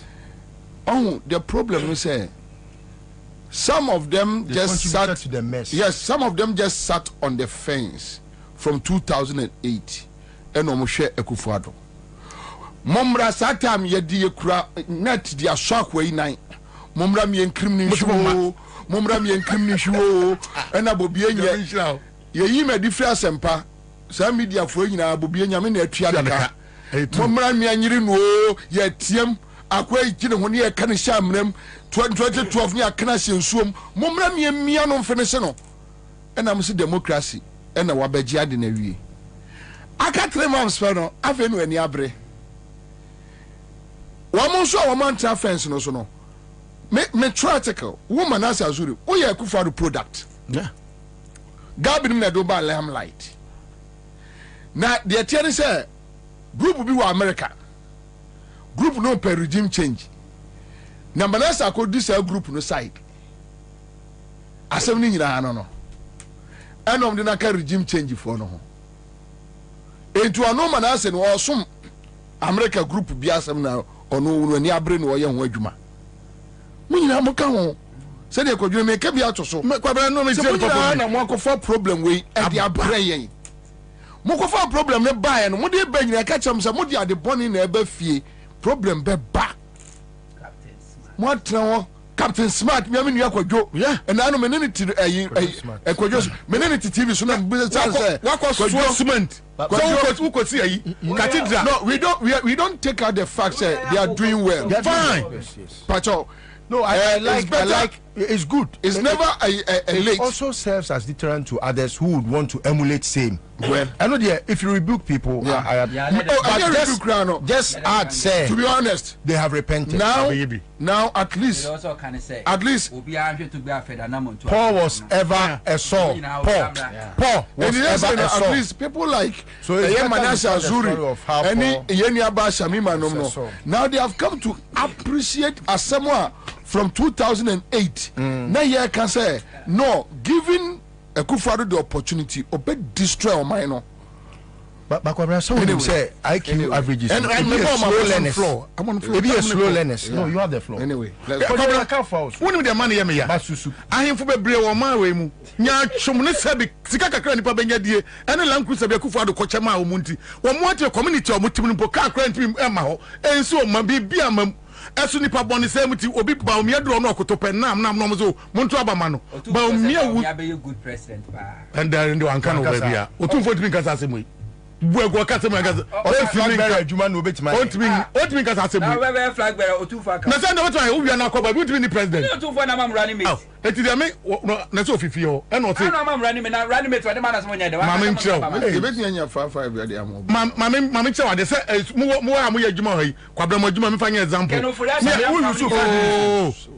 who you so 5 na mo akokofo obi nipa no ye ne ade enye ye na bra o se fa ne producer na ma ne ye ko host a mo ba gina di no eti utimase eno de enye ade be ye because ye tikro we mama Kufuado en na busu afo tima che Ghana ha ne ma nyina afa kro no hwe me ba we DVL hwe hanom ena me duru no for atat day so o mu budai e ho na asase nyina mo tudi nyina afa me ne makati ko tema e fa ne to ho e kwa ne so ba ko kwa ne ko ya de even janshi otu ho and gas and money war can't be go. According now, say, won't be chum. So, Miss Namtem, my honor, crammy row, said to Nippon, or Mays, or answer home ladies war. It's here the near way. Now, I'm one. You're two, baby, a fire, or you're near Yaman in Elfie. Now, your tankers in Tim Quantimima. No bit to send me your mom penny. Tankers in Quantimima. Now, can't you don't anymore? Yeah, Paco Babina now. Mrs. Ogden, when I was just to be born my way, Nakuford Ninkro for no mood defender, never got between Sissy, Nina, no, not my big job, Babacate, new of a Fisua, you be who will be a deal, my body or my penny papa or my way. More, Gabi war. The Bernard Sabium Mobile, any penny, any Pamana Bruswa, Yahu Musudi Pada. Much a gun and Yemen from a gun and Nibia, diate. I'm a Sabia Musabia Yada him for Quamokro. What is a gun him from one? A bet is about 80%. Woman, correct. And once that's why or you couldn't emphasize in it. Young check is papa and on your papa. Your constitution in check is an agreement and agreeing. Or he brought him then to move feeling to him can and once or more drag him fear near pack a cram and thousands in note. Nice all the money pay. It will be that. Then a near J. No, I can't and force. I want about me or Bahoya. You need the president of my better one because of when you're 2000. Yeah, but you're broke. A car, me call we bond honor. Me got a research cocoa here. Can't say, your market is in the coffee. I'm telling you, and me more example. Who call Balashi traffic light owner? Balashi wouldn't hold your pong run out of Balashi traffic. Who's your cars on side right? Sir, you know, honor. Check the car. Check mono. Honor. Once I'm going to check mono. Well, you see, a honor officer, one on one in a Pamona, and the other ton cars. Yakoko check it and go for Ben, or your media. And I have an omida. Kwabena sister, a byway, a 2 about where we are.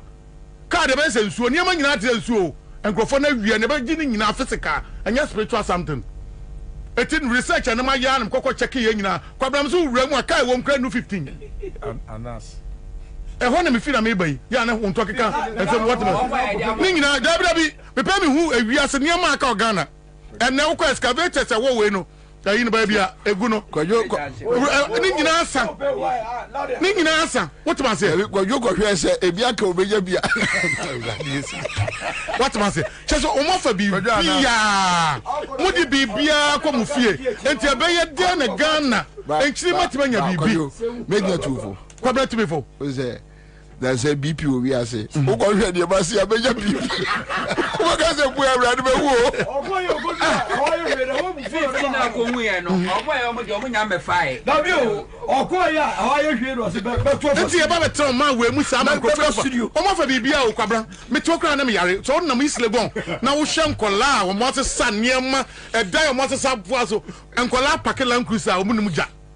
But we are Tima Nanya for Bianya for no one Pakilan for Muja. More easily gone than NPP boys, dear. And I'm offering Yane, yet the time when you are near Massa. A drone I do not cock or share, but be a Nigia 1 hour Sabiamu, or more brad down, pano moho. Dress a chromium quabra, or more bomber Germany. No more scam. Ready yes to Christo Quabra, the American say, a 2 year in it, no one here never be a dray. One no party away. Who can also become who ye. On the right way, yes, over now Cassani and Tia, Becca to Michael, who cats my canoe beyond Opposite Cassi, and Opposite Cassi near Winnie, a tin make us a papano, and quartin the team quarter on Crum Panke, as Santico to comment for Nia Groda, the animal she 3 times 1 year, I check winning in her, and watch Tim Wamson would develop. Oh, you develop to be a very now relegation. Who develop now your team? Yes, it was room. Yay, I don't want to watch your own. But I say live like 100.5. Obia send him a message. Hello. Yeah, only Obia send me.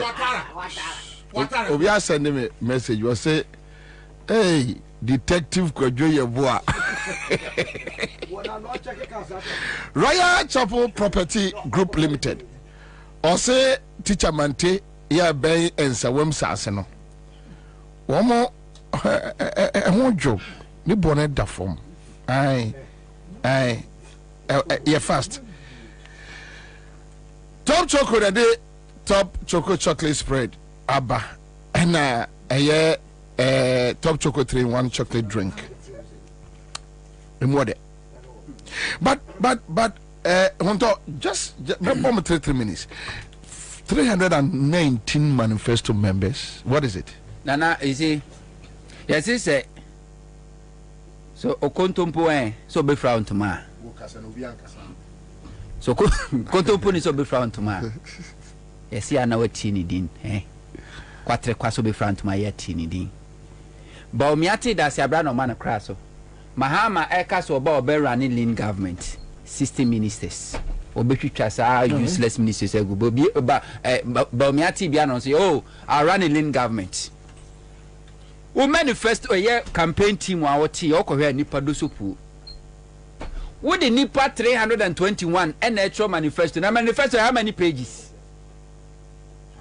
1:1. How many pages? One paragraph, one.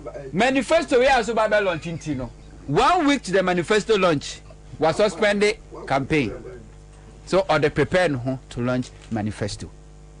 In Ghana for Baumia no bia who say Baumia mu ye mistake. Edi to me ma Baumia say president. Akufo-Addo de na 121 pay. Baumia be appoint over 10,000 presidential staffers, ministers there. Obesho obi ni mobiribu ahenwa obesu bia obe ma obi. But my memfa end this youth manifesto. Na Lusama bompenyufo abaso my memmo Pablo abaso. Na me catch them this for say. Never trust nipa or ye MPP ni. Nipo asimi de me die hard MP. Never trust that person. From so be NDC for ye.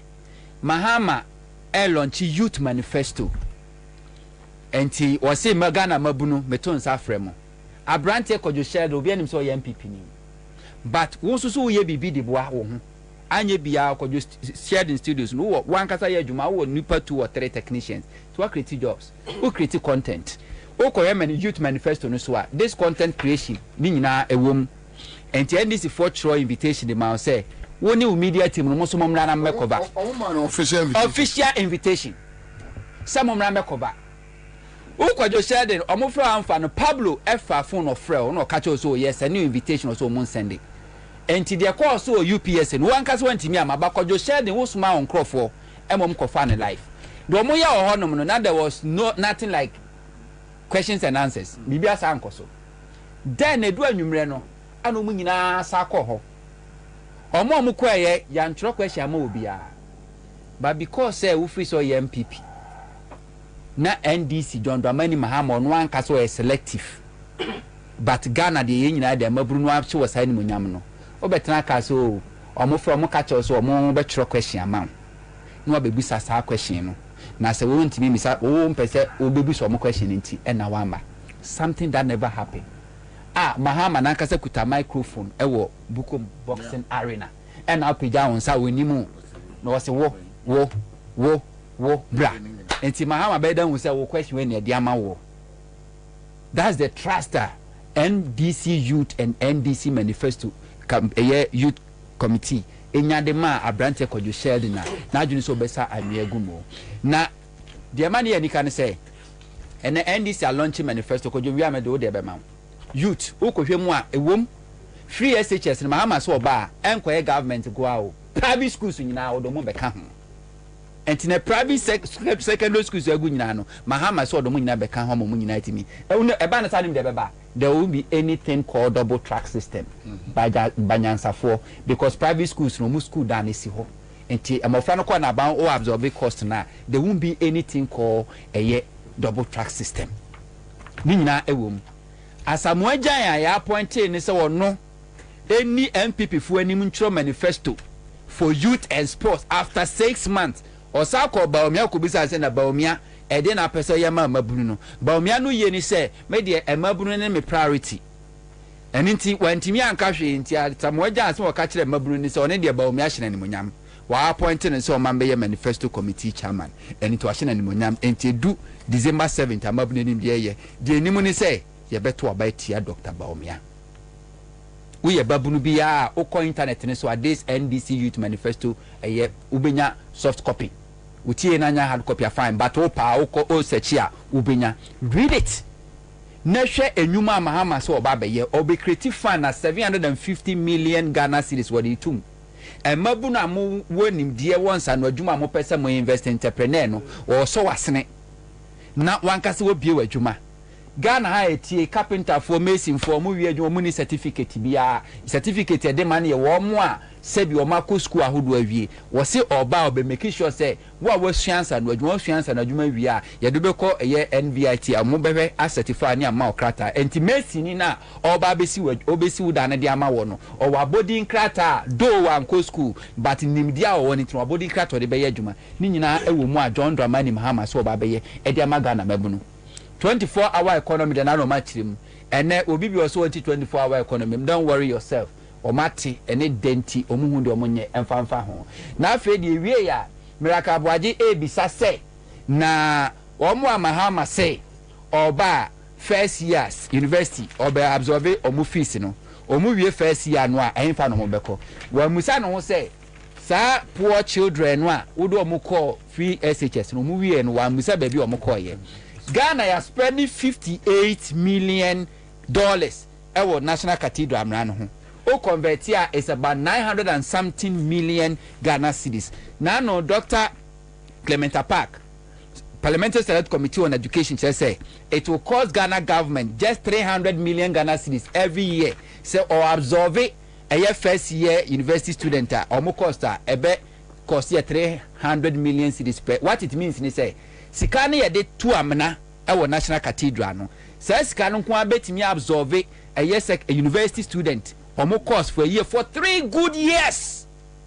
Na so when you sika di sankwa siasem we de si wono mu a yenye sika mfa hwe mabu na isisi da pasika no se betumi yentimi nya de benya manabro so enti Ghana mabu no bia this is the social contract at John Dramani Mahama and NDC. Which one say or cited then then I say omo nyeska de ayesa ankosa National Cathedral amna ne si wono and 58 betimi ahwe for 3 years. 3 years, yeah, bet you second university, Ghana university student, first year, bet me to be a course for 3 good years. Yes. National Cathedral. Thank you. Listo, bomb training uncle. Oh, come around with we can me see. We get a train. We see the park. No, what do? We see the park. Come around. Me there me oji dey bantam. Accountability ade ehun hia. Enu nti me say team bi say sene be ya Ghana fo be hu party a odi no kre amane man no ehu be hia papa se ye nyina asoman no ye be ma na aye yade hia se ye ma enkontabuo enya adwuma emfie dunsia amayuko MPP enya including that of PLS Kufo enya ene de Kufo do wo mu ene emfie dunsia omampani awanya ni baby called Rollins omampani awanya ni baby called Mills ene omampani a otiasia Nyankopon be ma ne nkwa ahodin wo mu John Mahama omonzo so emfie enwotwe ene enwotwe with Rollins no ye kaboma emfie dunsia no omoma kire de omayama Ghana fo megidi se amfo be kire ne nto aso a na ewo de asie enra eno be boa ama ye pedibate we na wo nyansa we na enim nyansa ne nyina na etu atwa de twa to kura Kwabena ye frɛ bibi ewo amemum ye frɛ no fiscal decentralization so pese hu se Akufo-Addo ye kronfo pa o ye tutubotom ni ne bawomia o ma bo man we krono a Kwabena just divide the over 900 billion no into 16 regions. And answer better still, you can do that with the constituencies. Just divide that money and see, say, how much would every constituency have gotten? Or creative 6 regions, if you we are 20 million cities pay. Yes, 6 regions. So creative the seed money some fan coin produce 20 million cities. So if you even divide the amount of about 800 billion and 918 billion. Would ye fa 918 billion na yente so 118 billion in fanko amampani aso ye na yen divided the 800 billion no amongst 275 sami bon na hwe how much every constituency would have gotten. What was the money say 800 billion divides 275. Okay, 800 billion. 800 billion. So Abebo. Eya befo That is how much say idea a friend fiscal decentralization. Ube who say Ayawaso West Wogon, the most elite constituency in Ghana no. Eka ye sikanki benya. Obia benya 2.9 billion. So 2.9 billion entering Ayawaso West Wogon. Me can yati 118 billion dia come and penny so you. 118 billion, almost equivalent to how much John Mahama and Mills in 8 years, because they spent a little over 240 billion. So even if what they say 118 billion, no, Yamana 100 billion, Cranny, they are more man penny say Ujine Dia. Yamana 100 billion is more than their constituency Bakupe Benya. So if it is, you said it's how much? 2.9 billion. 2.9 billion. And every constituency Bia Enya Ghana ha. That is how much money they have stolen. So what constituency anymore? Now constituency chairman or MPP near. But the question say, sir, Sikana yebo dino 2.9 billion. Ebiaba constituency anymore. Look at the life of the constituency. So if you are very analytical, you are able to tell, say, if you see Gabi, the wealth he is carrying, you know, the monies they are stealing and they are able to transfer the monies with their private jet, you know, the monies they are able to make and amass wealth for themselves to build up to that standard that safe, then you should know that is your money that they are stealing. So long. I mean, I said I'm the media men and Romuba a press conference. I ain't come no. Great transformation plan no se do online. Mongo kan na montiasie. It's answer yentumi voice kan in Biananka for the second time. Momo rala nchemante na umbra mechi ekufuado ne busu nyina wu. Na onjiska no e magana. Ono nkwa ne betwa saade go no no mo na take cabinet wo ni bebio mo wie sika ni nyina afa. Na wo hwe bema 10 gram ura alanchemante a na ya alama tete se yesi ubisi ekufuado mbeka se olusu a obeja pawam. Short man. Wo di onye mistake. Eroti Alan Ba ye beji sika nyina mo man no. Na omano enwato se okwa abesro me wafuti oketua bia kache chief say ese e panicheo yes alliance no momfa mebo andis momrai ho be ma 10 gram on animu nyam da nyonyam hran kwayo kunuma momra na ye fa ka na cheku for the kwayo yeah me das just to yeah unim say obi on ma betima hu abrante fefefe na baba fefefe on kasa ya na hwe ne body abaka bia onim nyansa na so onim bibi sasa mo gyan ko kasa kropon na menim so onim nyansa ho unu say kasa to me expose ni papa oh yeah of course anu ti na so social lunch matia say de me nua ne kan answer so wansan kropon ma me see program no hwe ya ma me say ahwe biem uti ase nyansa ne wo ho obie na no nyansa efi mu ba ba wi asa mo gyan pa ball na obo nyina say obetima bobo na say wo nan na nyansa na kodi mo wura no wano de nyansa bia ni yo nano ansamo ko gina kropon kan no so obi pa respect as mo gina de say no my mistake baby get say nyansa ni utim akodi unano ti dem de matie fo an say yes you committee ni ade krofo we to committee so mu no mba be lead nanti we dia no de kwa kwhyem ene awi anti implementation one be implement nyansa be no de ba no be ko implement amane ma ko yie e wole monko hwe krofo akufo ado form utim ya list one akwa bia no tekes be so de pa ziga wọ́n sọ member of the committee o wọ́n mú o eti bi hwankum si nkrofo ya mo fa nkrofo recruitment am ye de wotimi se labor fo mpa aduan na se no ama mo wotimi se ti Kwabena de ziga eminua na wo mu me se o ma we be bu o ma na de bu e be ye de wo bu o ma asembe na wo kai Kwabena de me kan ne se wo hwe ba o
Citizen TV, the citizen's power.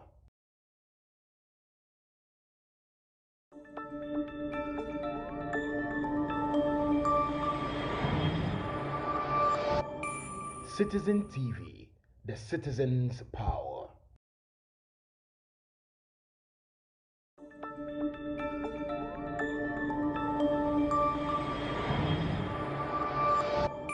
Citizen TV, the citizen's power.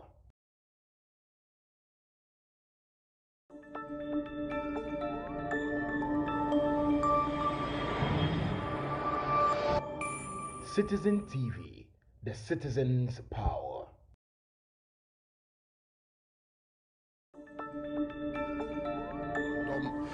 My main father say Emma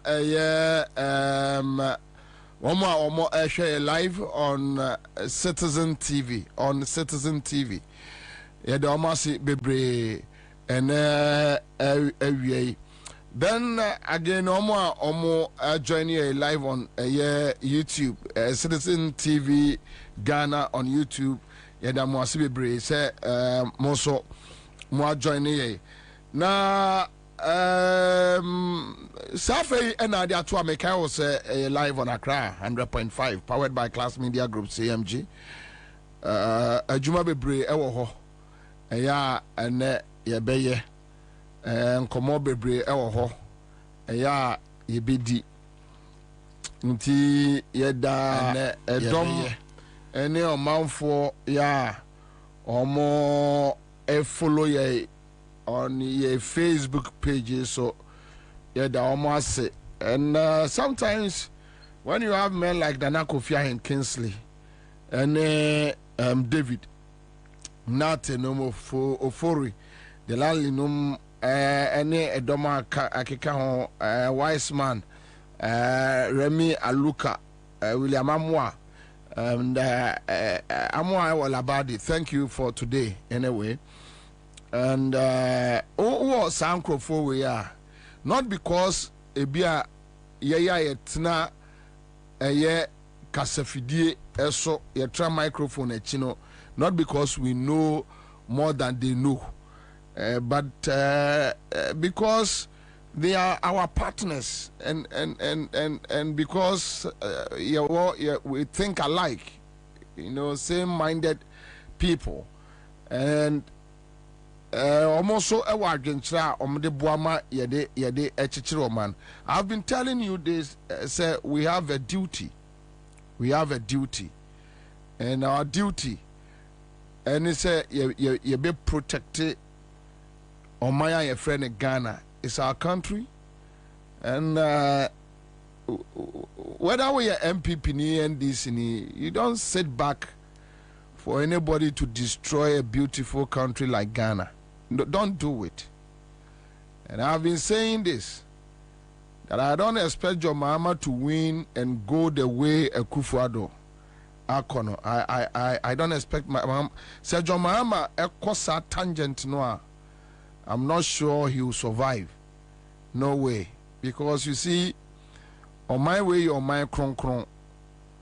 Asasi way, asasi kron kron.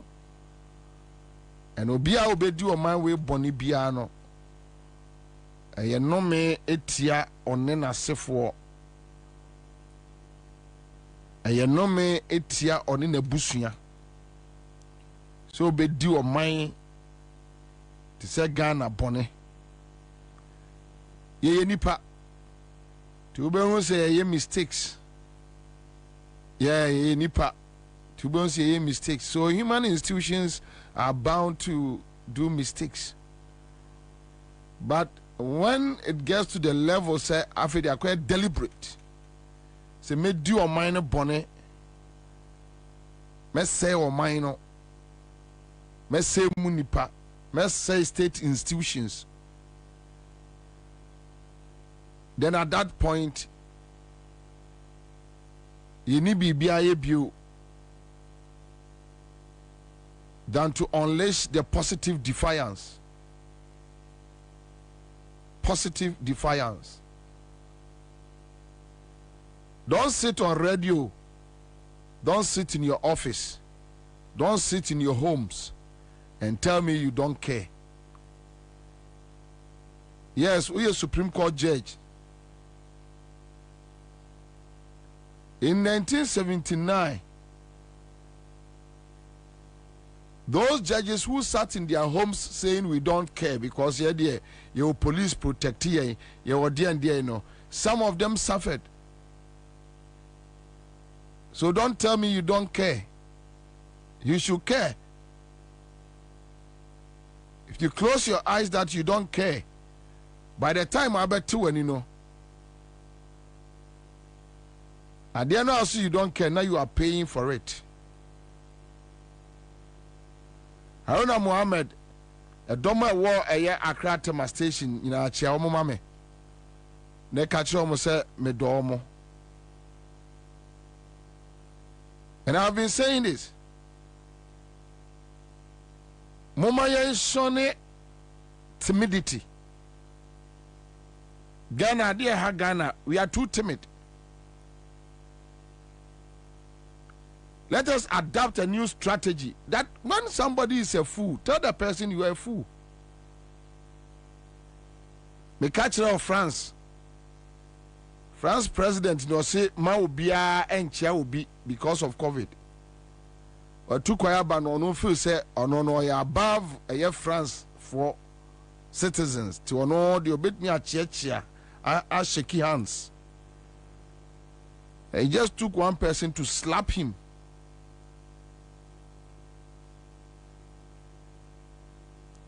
Boris Johnson echo a year party. Or call party during COVID time. Boris Johnson and Yasum Bubu no one de resign. And I say, a Kufado no catcher say, ya banning chia in near Musa to party in no, yeah, on any man in a bush and 40 me to party. Then now for gum nipa duunum aduosia. Now, sir, you can't talk about it because you better also ya kola umwadi. Because we have stupid people living with us, and those stupid people are timid.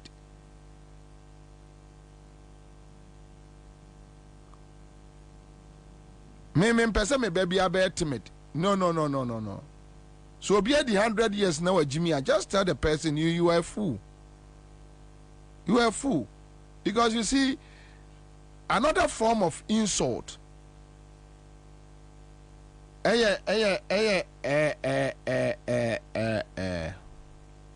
Bad behavior. When somebody misbehaves towards me, it's just like anybody did matter. Let us hold political leadership accountable.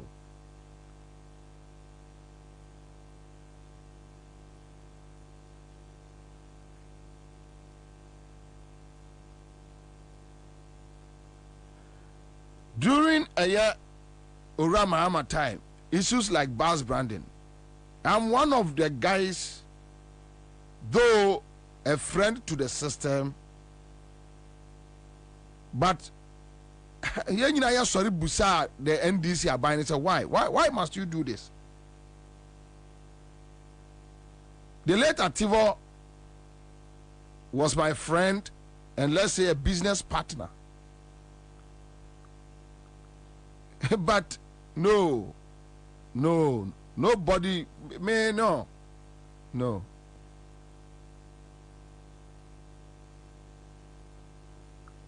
And that is the point I want to make.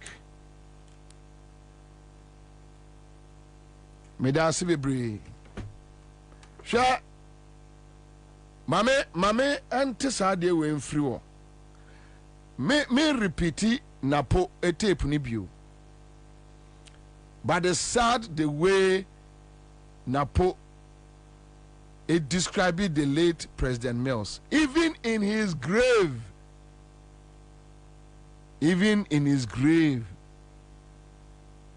they are insulting him, even in his grave.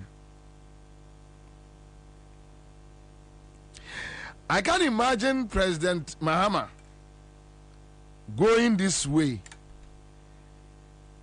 And cafe na koko nyi do ho esika ba. Cafe na neniaje. Yeah, and ga kwa se fa kind in the morning show ni na be che Alote Jacobs.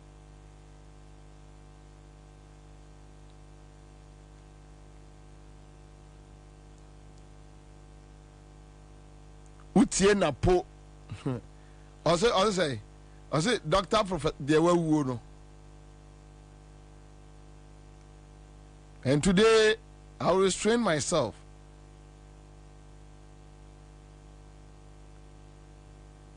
I will restrain myself because I don't blame Napo. I don't blame the MPP. When you have the likes of Koko and you do a Fudian, and anybody hearing me should call Koko, you know, you see, I'm sad that at a point in time you were my friend. I am sad because me Frank was here for number 4 and Koko, you are very stupid.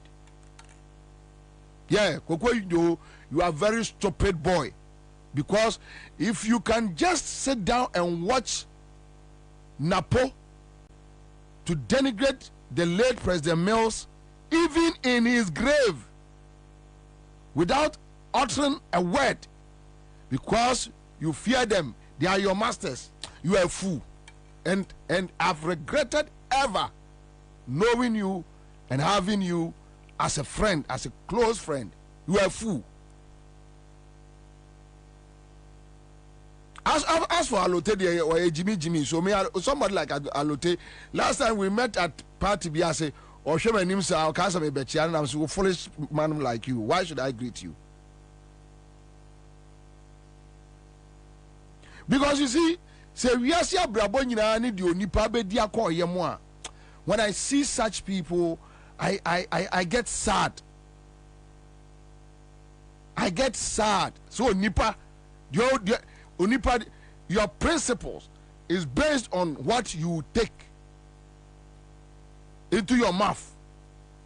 The obedidia se wanum onipa that's any o principle nyina wo wiase no it depending on the obenya se wanum a wajimi. And me, I don't like such people. And by extension, I hate such people. I hate them with my everything.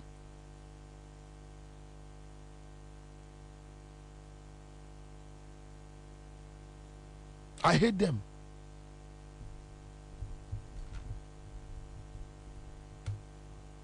I have always believed that Ebia Bibi ha Koku, but Koko Indo is a fool. Koku, you are a stupid boy. Trust me. You are very stupid. I wish I would have one-on-one encounter with you. You sitting here, me sitting here. You are a fool. If you can support Napo and you can support MPP Gabinum to denigrate Atamils even in his grave, what will compo?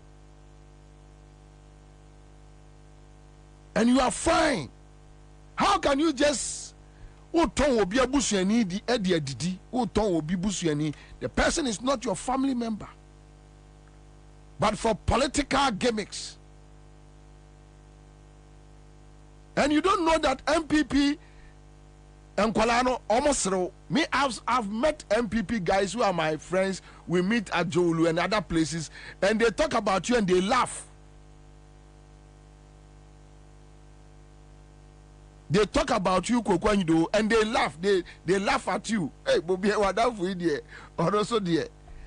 But you and them, you meet in circles, and they hail you in their circles. But almost, I'm telling you, those you know, I know them. When you go from them, they laugh at you.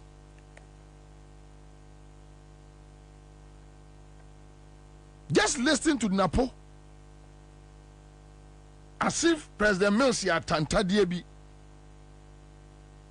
Na Napo nese prempe. Enya ne yonko ne President Mills. Nese.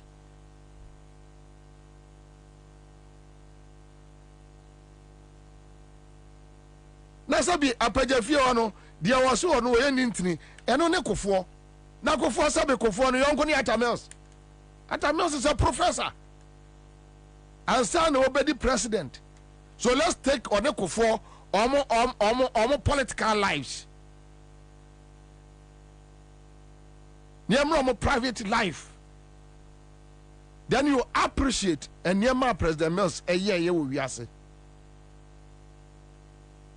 But we just decided to go and sell him to some foolish boy like Napo, a rough, dirty boy like Napo. You decided to go and sell him to these people so they can insult Mills, they can denigrate him.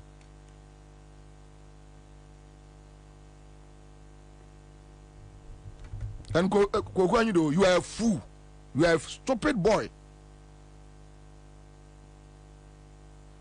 I am sad to ever know you as a friend. I'm very sad and I have regretted so much because Jimmy Fonante, somebody who don't have principles that you can live by your word. No.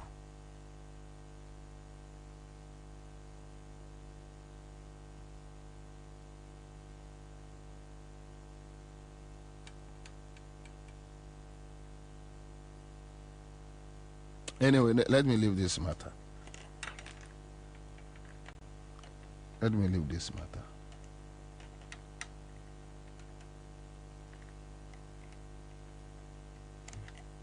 Onipadi obedi. What is food? What is money? How much is money?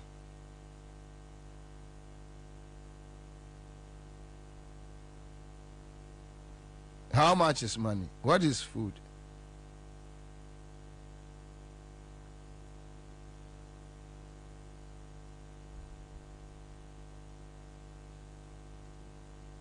How much is food?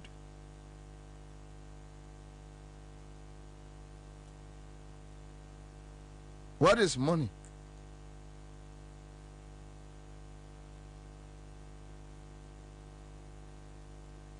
That you want to gain the whole world and abandon your principles. How much is money? How much is food?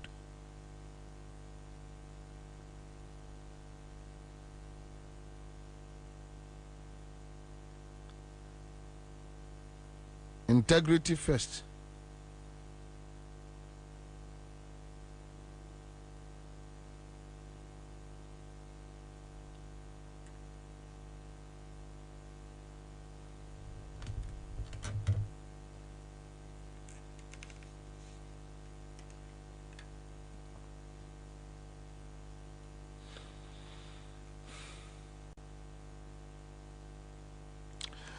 Let me just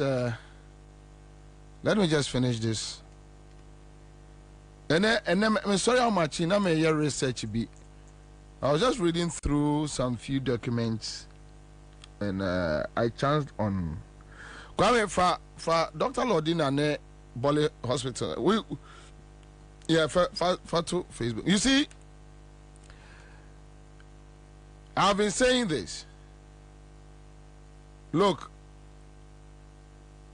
Yemfa Nana Kunadu Ajman Rollins. Yemfa Bibi Anton Chen. Me what the first lady saw my ben in edge now. Me Bobie Ansah. I'll pick Nana Kunadu is mine. Yeah, she's my pick. It's my choice.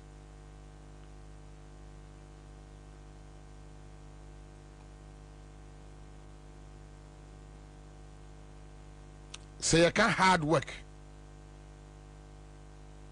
And you know na kokwanyi do honu suban ni bi. Now hold on for me, mami enya adeketu abi. You see, in every circles, in every circles,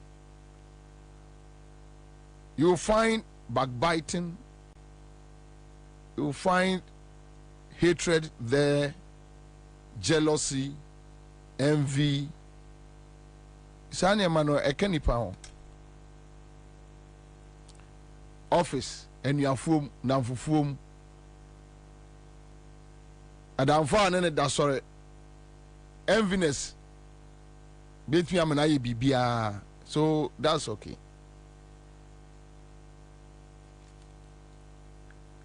Me Bobie Ansah, I don't need NDC or CPP or PNC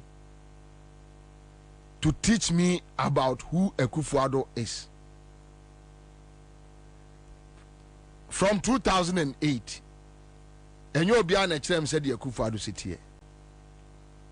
It was based on my own conviction that I felt like, no, this guy, and that time I was just like 24, 25 years. But I realized that giving the opportunity to this guy, obe destroy on my way, obe say on my way. The insults, the hatred. I was sacked from Asempa FM. Today, what the question chumbe now busana say? Let our mother saki Bobie no shame ne point ya the crowd onima the crowd. I recently met Echikwam. Ewo labon here ya then general manager. On a jijina musi enyimedi. I met Echikwam here. Odini sabe tu mi kom party me chale. Life still goes on. I'm so come on. So far as I look better than you, I am fine. Odi awaba kokora wie me na me nyini ba. And in years to come, I'll be more better than you. Because I have experience more than you.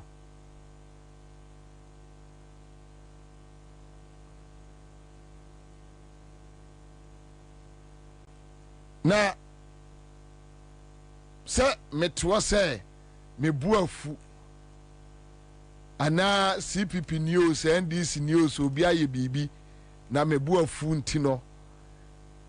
Even when I know Akufo-Addo has performed bad, let me go and tell the public that John Mahama is bad or CPP is bad.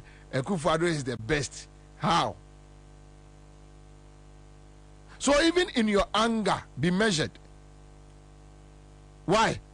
Uni aya ndisi ina kansa na menti ase na menka bi njire o.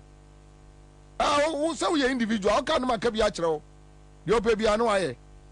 But the fact of the matter is that we have a common enemy destroying this country. And that is where we must look at. Dr. Lordina asem enana kunadu bemu. I don't shy away about what I feel, how I feel and what I think. I don't shy away. No, Bobie, I'm not like that. Obibu Sam saying to bet me politics. Now, so those who wants to live on sycophancy, bootlicking, and you can go on. I've seen people who have rise and fall in politics. I've seen plenty from my days from Hello FM, Love FM through Hello FM to I've seen it.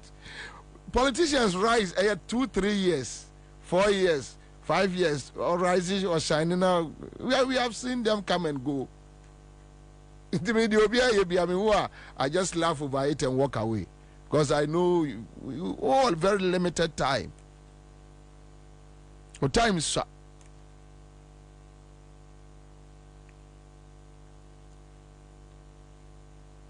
Dear Mammy born and Akradu Dino, look, Ayana me can't simbi.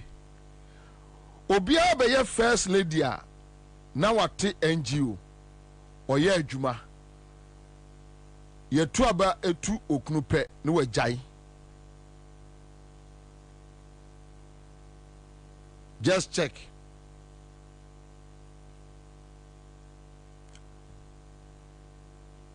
But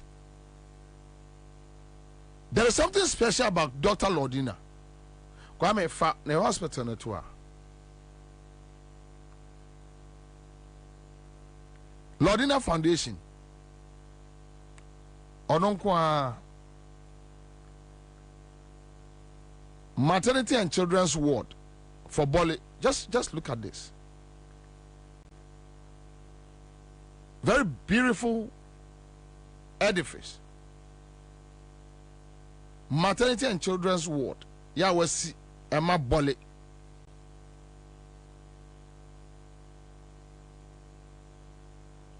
I think last year or last 2 years. Is it last year? Last year, right? So even in opposition,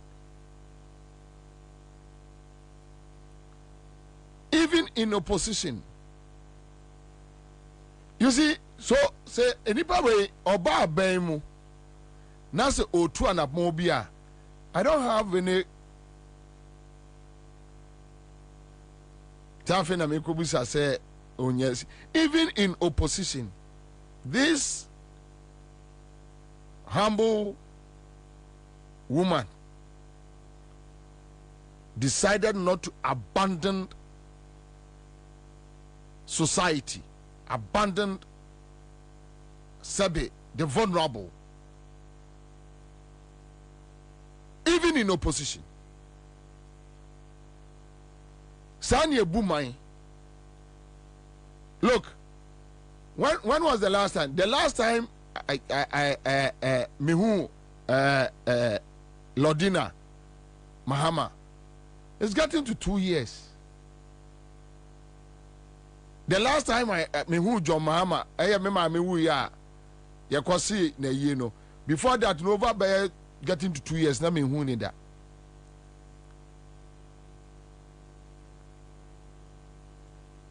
But you see, nipa ya there, just watch. When yes, wakwaje sister Sika from GMPC, and I said chebi ni kwaje GMPC Sika no.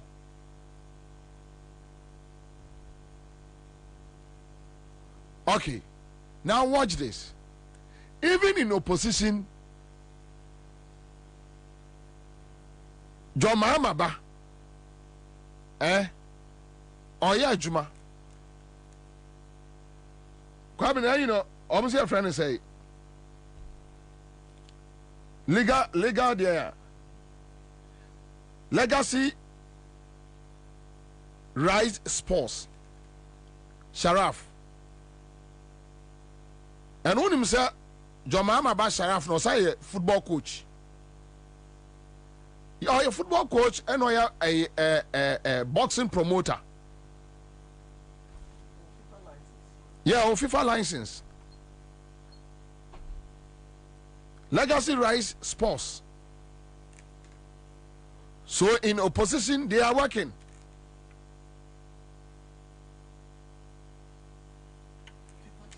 Yeah. Sorry. FIFA agent. Sorry. Me de chira wade me ti we afri na me de chira wade so o chira bi me Sharaf oni me sumi nim no ye hia o ba bia he is not my friend. I am not his friend. I don't play within his circles. You understand?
ana omo di ink be yo omo trim ana spray no a omo akofa aba no a eduru se e be kai aba no a no omo she nose mask na omo spray wono na nose mask no one own the own to be NDC agents bia the nose mask ebeko police station NDC agent bia okwa okura the nose mask mako 5,000 ebi bo na beti bi chiche ni botom ne mpaboam NDC agent bia de bibeko Mrs. Spray na beka dem akadem ya bi star bay ube star bay se obetwa bi omo si an omo betwa bi wo Kumasi agum ti Kumasi na omo de omo boys no omo de omo boys na beko pa hwe ti Kumasi na omo beye entina ai akwa no gina ho na Friday ti ene no mpese me de to form akwa no ko gina ho a asura about for 1 million. Look at that. We are talking about policy. Yeah, cap policy. A year a boa mine. Asura about for 1 million. Ebe baba beto. The moment omo wants and about trimuno, then you want to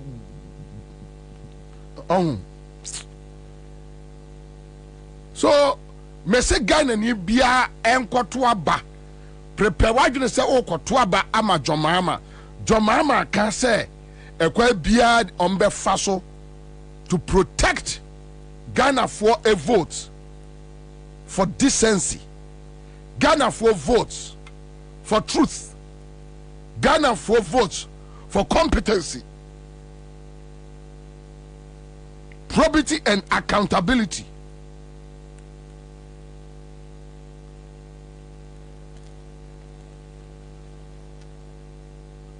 And I believe John Mahama will do it. Rashid said they should think twice because this December election is not going to be easy at all.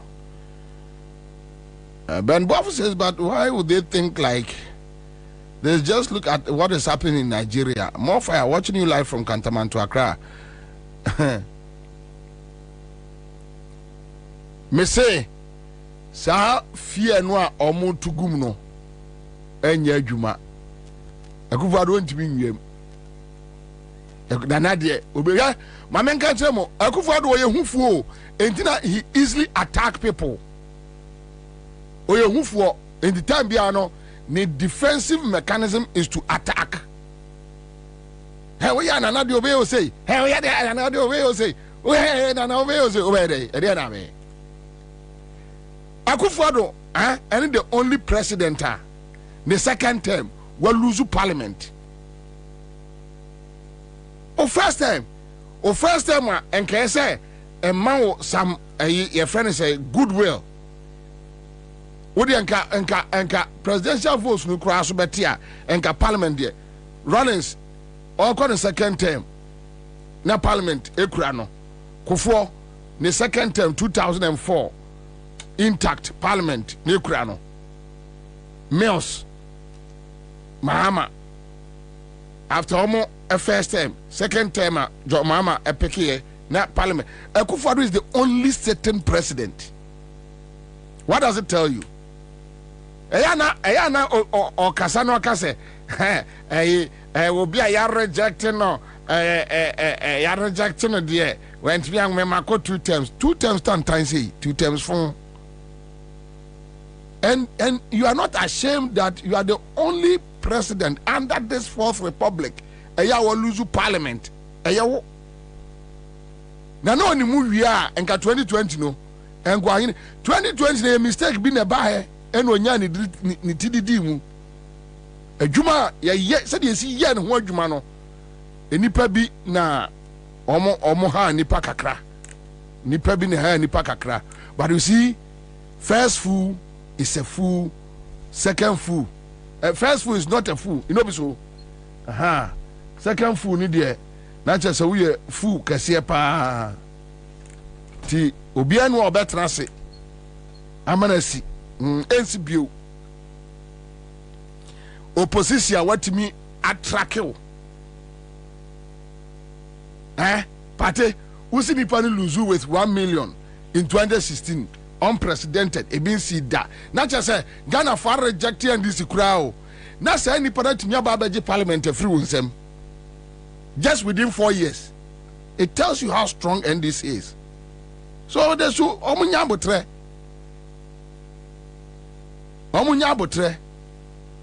And for once, I have seen NDC young guys pushing.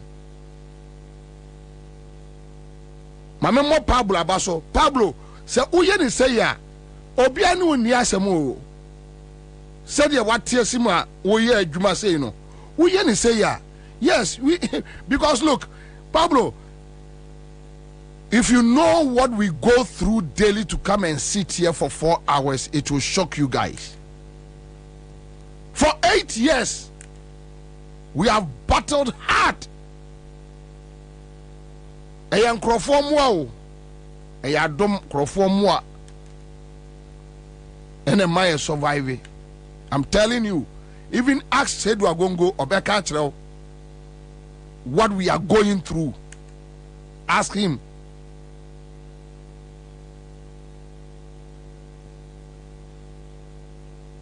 But you see, the reason why we are not broken, the reason why we don't give up, the reason why we are not ready to surrender, we want Ghana to prevail. We want Ghana to win.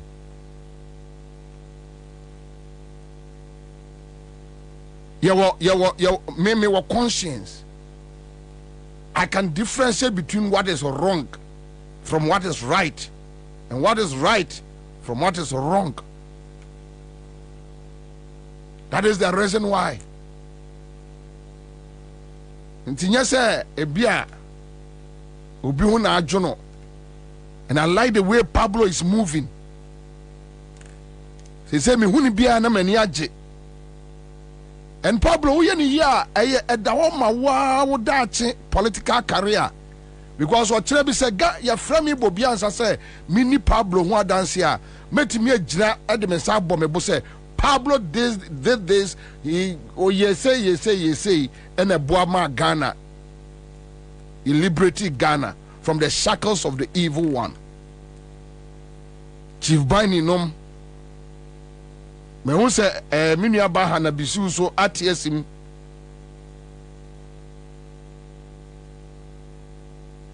e man side do mani abre omu movie monko monyine mo ho ye de ye bejamo ye bocho boy me say the reason why ye bocho boy no enye bibia ntia me Bobie Ansah, I want to be part of history. And I know say Akufo-Addo rule. Ebeye abakwasemu ankwala akra besua ho ade. Then I want to be part of a system that fought and liberated Ghana from the hands of the wicked one. Me pese me din ekosa enwoma. I'll be sad. Some ma ebenyina beto say Ghana dru baby a obi decide so na busua be wia oman no obe say oman no and ye papa Bobie Ansah just sat watching because obi de 5,000 Ghana 10,000 Ghana share envelope mu bre no. I don't want to be part. Indi mo so mo nyina mo ho. I like the way NDC is moving. And you show off. Munu obiani show bia. No. Munu obiani show bia. Down boss. Muda mumfa board on to form. Down boss. Omo mo ball mu de o wie mu no. You see, during football matches, omo mo ball no pum ye ni mo wie ye. You say and then the bassa for the ball ya to form. Mumfa down balls. Take it easy. We move on to form. The only thing I can say, Monshasi and breaki mumu. enikwa se baby a Professor Jena na ekobia na munyina yo baby a Joma ma ekobia na yo debi mum break mo front no na afedi mo nsa se nkyekere no akuakuo na mo movie na afedi mo cross enti wen mu free voter ebesna kono na ebinum na machire na ebi wen mo frosoro no na bi sane bono for the so sane ba na enkrafo na ekọ na mo frɛ old gas na mo emram kumbuanom and all those old gas mo mram enya hwe it's nothing bakufo entimi enso awoso no baku you see and interestingly no enkrofo na mo no mo dealing omo symbol ye osono bakufo entimi nkum osono bakufo nkum osono ti mama old gas no mama no mo fa omo experience emra me support enkoda no mo fa mo differences no ento nchen na mumra old gas no mumra na omo fa mo experience no enso entrese ye mie yani ye bie yani hwe obi ahan. You see, we won't sit down for anybody to come and sabotage Jomama, NDC and Ghana and Kunimdi. We won't sit down. The idea is say ombe used to scar last days at the elections no. I'm telling you. Akufo do on ton ne mama you an kra nko first camera. Ba omia pa on kosoro maf. Yes na po sika. Intina na poso obe spend $40 million. Opekro on ko ton menhia. Obi anfa ho. Me so lessons we ye be mo abre papa. Ye be mo abre papa.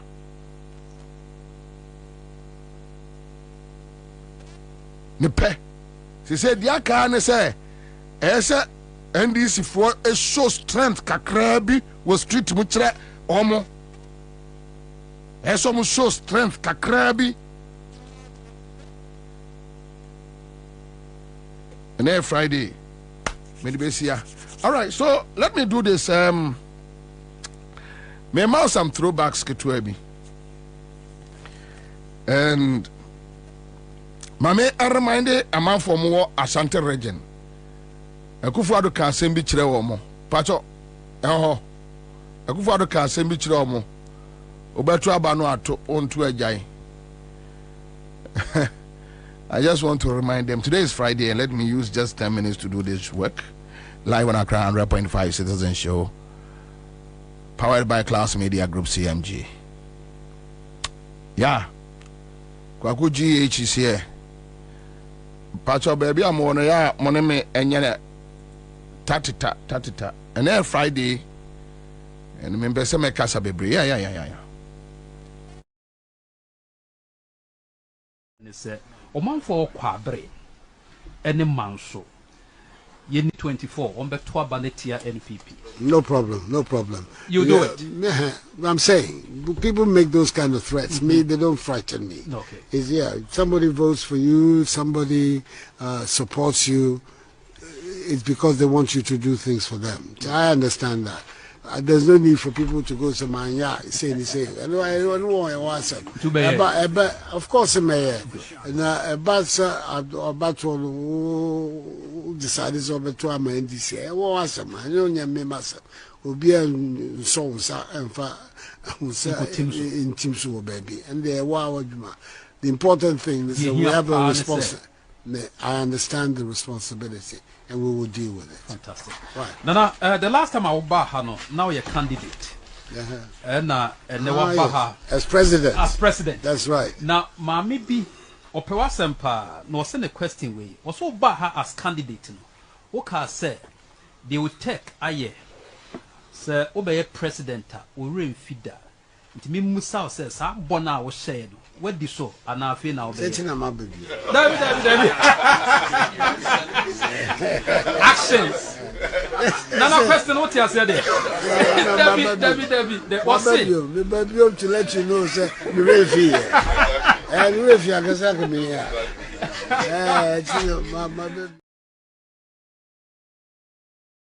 With the evil Jane Ansah has been thwarted by our able IT team.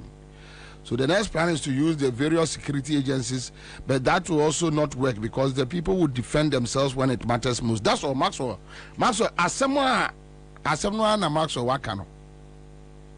So we use a scientific means, whether using whatever. Anyway, a John Mahama no masem. But so me use say military and police power Ghana had there. And then I am say Kufuor do neba omi apeso mu hu bibi. Yeah, because that day MPP ni bia no won be hye soja atare obetutu akum nipa ba ko a Kufuor do mabefa omo ho adi da no way. Say we Kufuor do busuani o, say we ba omi abusuani o. Me have been telling the NDC people any soja, any police obetutu December 7th ekum NDC ni baako. Don't waste time on the police.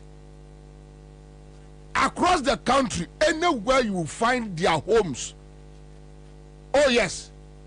Because nipa no omukum 8 no obia anka hwe entino they think they are emboldened to do it again. Mesi abano just a bia omu yusu sa omu IT ne man ye ne de omane bo amanom na ehwe so nti omo no ehwo no omo so omu di asie basa ye wo street mu apa ahila ilala ahila ilala obi an waste time was say police ni atutu akun obi entibia na obi kwa oba no hotel na amanfo ma achekọ Gabi fie na amanfo ma achekọ Kenofrata fie na amanfo ma achekọ hwe ode yankoto ni din we to one na we are to one ye wi ani akai ye kai wie ni ase ba omia no wa wi ni a obi akọ ni fie din ubetwa bia gum wo ha fitamu a na se mi sia madam for radio ni bi o MPP ni Kwabena ye be wi amu na se masa o ba se obi di uti eto board so uti o ba se obi di uti to board so no yusu hacksaw ube wi amu ha ube wi abanu mu ha anyway o dia maxo jai yende jai police service MPP lose almost 70%. They are trying. Military 55% in a vote the Amajo Mahama. I'm telling you, we have seen the figures. We have seen the figures.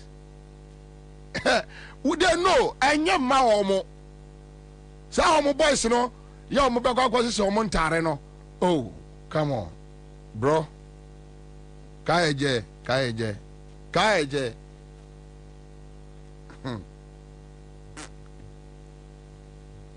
Hey, sir.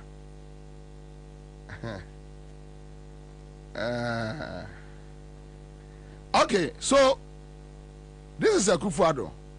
O say over to abano no to amvano. Yeah, this man, he has no respect for anyone.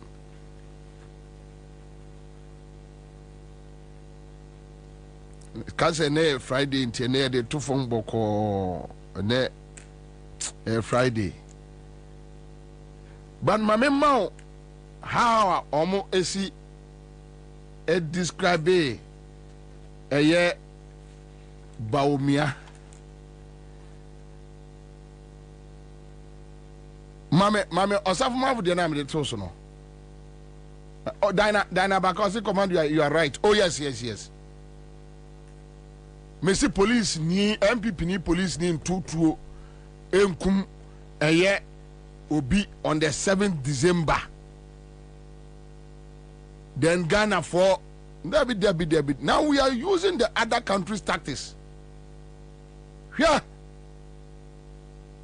Hey, I know MPP ni o baby I know prepare o. No aboa wo yie. no aboa wo yie ututu okun obi a si akota chimai yakum nipa fa ya bobo nipa tu agu fom e wo Ghana ha yakoha yakumbi hey mona more properties so Gabu enyeska AC radio station mona more properties oduru a we see pacho you go to your samafo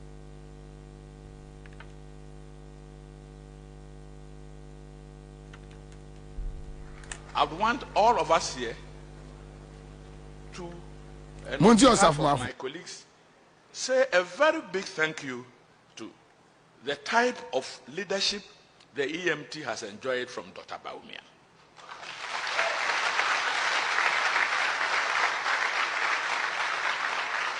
A chairman who is so involved in the work of he works like a member, like a secretary. It's sterling quality, professionally excellent. So we are where we are because Dr. Bawumia is putting up a very professional chairmanship to the EMT. And I pray that we continue to work together as a team. I would want all of us here to, and on behalf of my colleagues, say a very big thank you to the type of leadership the EMT has enjoyed from Dr. Bawumia. And he said, MPP ni catch will be say, Bawumia and Kakufadu are buying one. Ayana Mon Ferry. Mon Ferry. Odiba MPP ni Ferry adio. And I'm no query dim come off ye. And I make catch and say, a free circle for the far MPP no. Idea your friend a logic. Yeah. It's gone from and come more dictionary home. Logic. Say me the logic idea. No. Idea be more ye biano. So obi kwa MPP ni o yobusu ani kura. As wa bodam. Uti bi hwe ne sa say wa bodam ana say dia. And Kufoli the MPP for any me say you. No. Trust me. Me asantini pure. Baby I'm FBI me who blue and white, red colors, MPP colors. The next flag I know Kotoko. But so Kufo campaign, yes, Susanio school, but we're deeply involved and all that. If we say Kufo do far party no. Obeka sa bodam fongwa. Unim so ushi osafmafo. Sesia with ne tape ya boy. Osafmafo bet me ahwe nima ka kire o say na Bawumia nka ho. One two almost that. And look at the way Bawumia was just nodding his head. You see, Mbesa, huh? Now you got the same Osafma for ne Kojo Ponkroma. The same Osafma for Kojo Ponkroma. Yeah. The same. Me just 5 minutes. And the country will say, economic management team, your chairman, Dr. Bawumia. Now, sir, what if I come here now? We say, oh, it's less food diet. Oh, it's not a food diet. Oh, man, who am going to blow? Oh, man, what do you know? Or yen and go channel.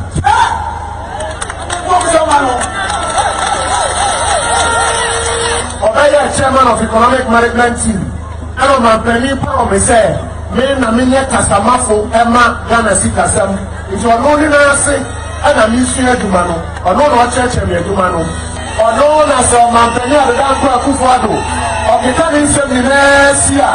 my friend said, Mahmoud, I wish you can come on at the same. I don't know what you can come on my economic management in the trade.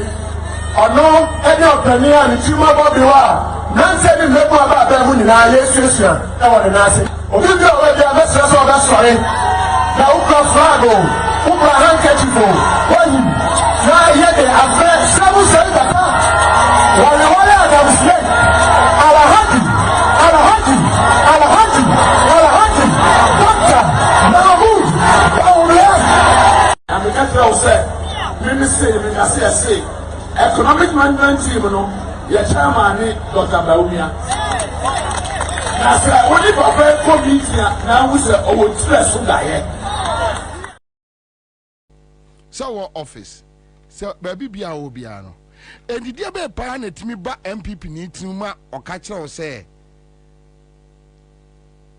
Baumian come home, baby, or minor be drat to tia pansam sano, you seek a smart to tia pansan, Baumian come home. How?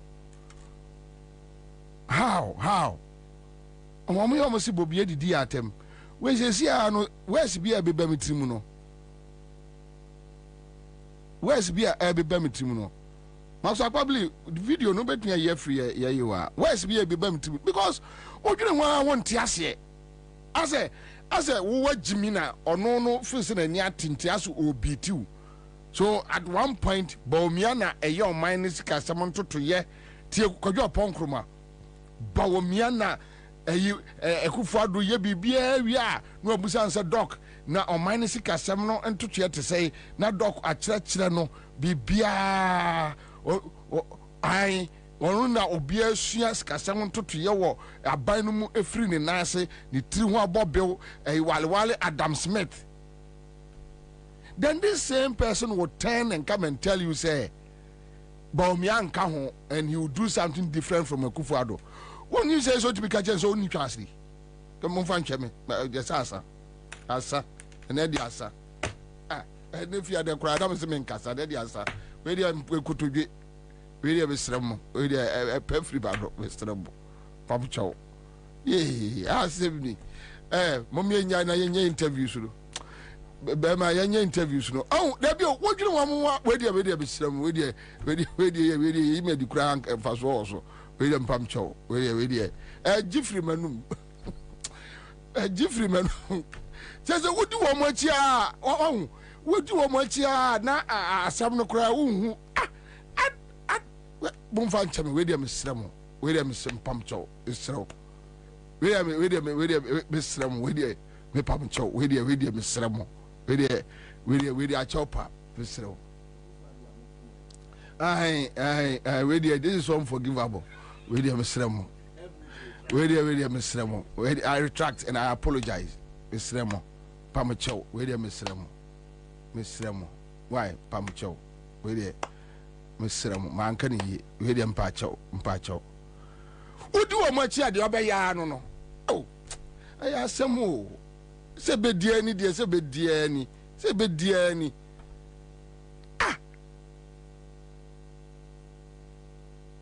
Oh, where dear Miss Remo, Pamcho, my man, Yadia cry, with the Macasa Basa, Miss Remo, my Yadia, we dear, my mummy cry, Miss Remo. Mesremo majimeni so wudi nkrofo ya abaji wani so aje so twe asa mesremo pamcho wati mesremo wudi nkrofo ya chia ya na me de me ho meti o ya na me ho meti oh asempani oh.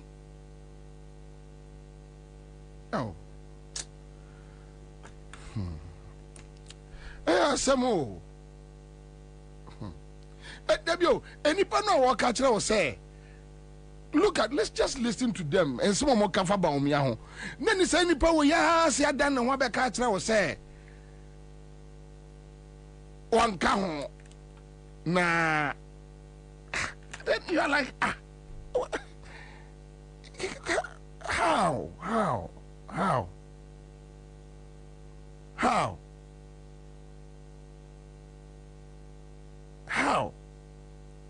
listen to them. To your pon kroma, to your safmafo.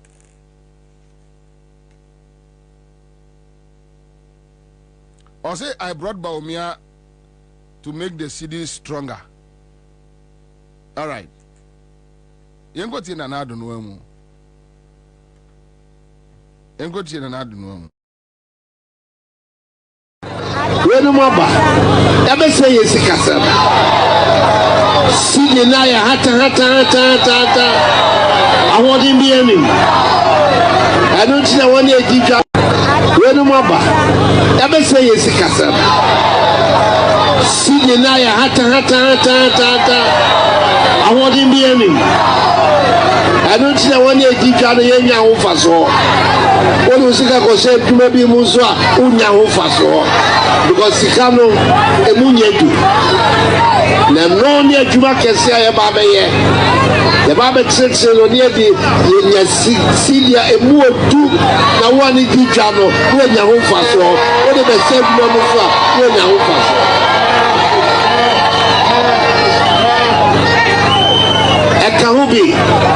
ekahubi tina me kofa Bawumia so me kame ho ni ehihye ye sikasam no ehie na sika no emunye dubio ekbi de adwuma ne ahoto so abagana wenu maba ebe se ye sikasam sidi na ya hata awodi bi anim anu tina woni edidwa no yenya ho faso woni usika ko se dwuma bi mu old boy, my own uncle. Ekufadu be my uncle. Eh? My old G.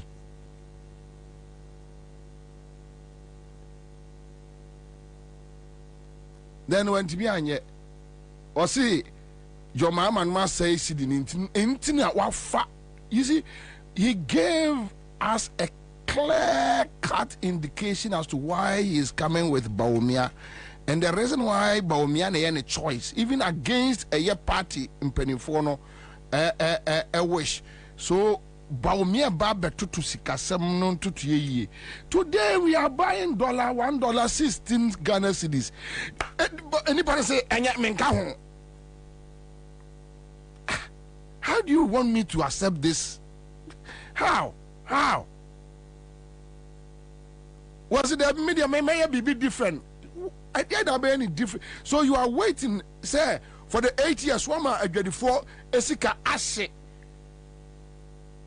What can say who be the president here? How are you going to restore ska every woman now?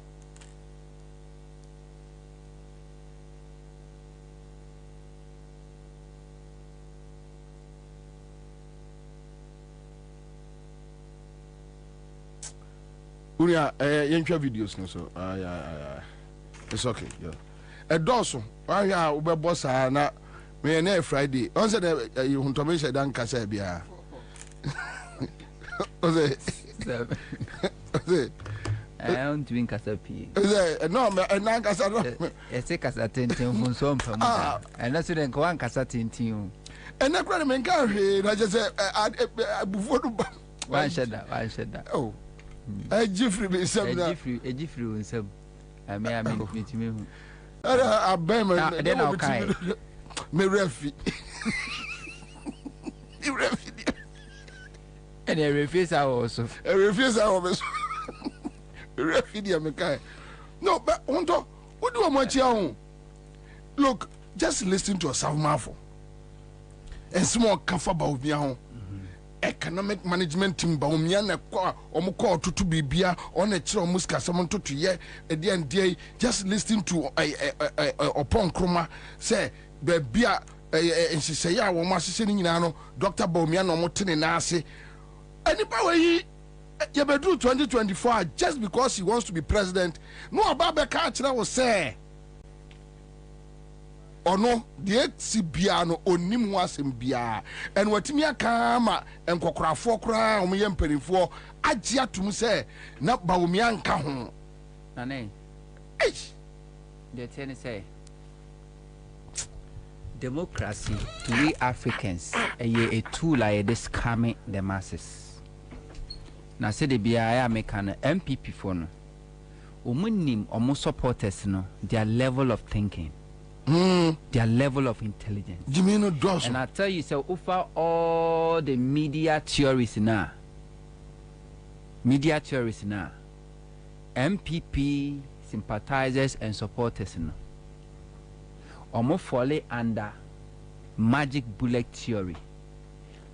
Under magic bullet theory no they can what here no sa pepepe omusa ho asem on you share actually yes yeah debi omusa ho asem ogidi na ekotoni trimu sa so wi a ginyame ena besi sanadwe ya no kra ja me bebre papa ginyame because nyankopon Yesu Kristo ba sa so nana yade ahodo side na Yesu Kristo anyo tintasuo gu form no asfa no da tini freni bubia ni awoda osesore nante no anante o nante nsuo so nsuo no adane ne wan no anom osayade kwata Yesu Kristo sa ni nyina ba jimie wansa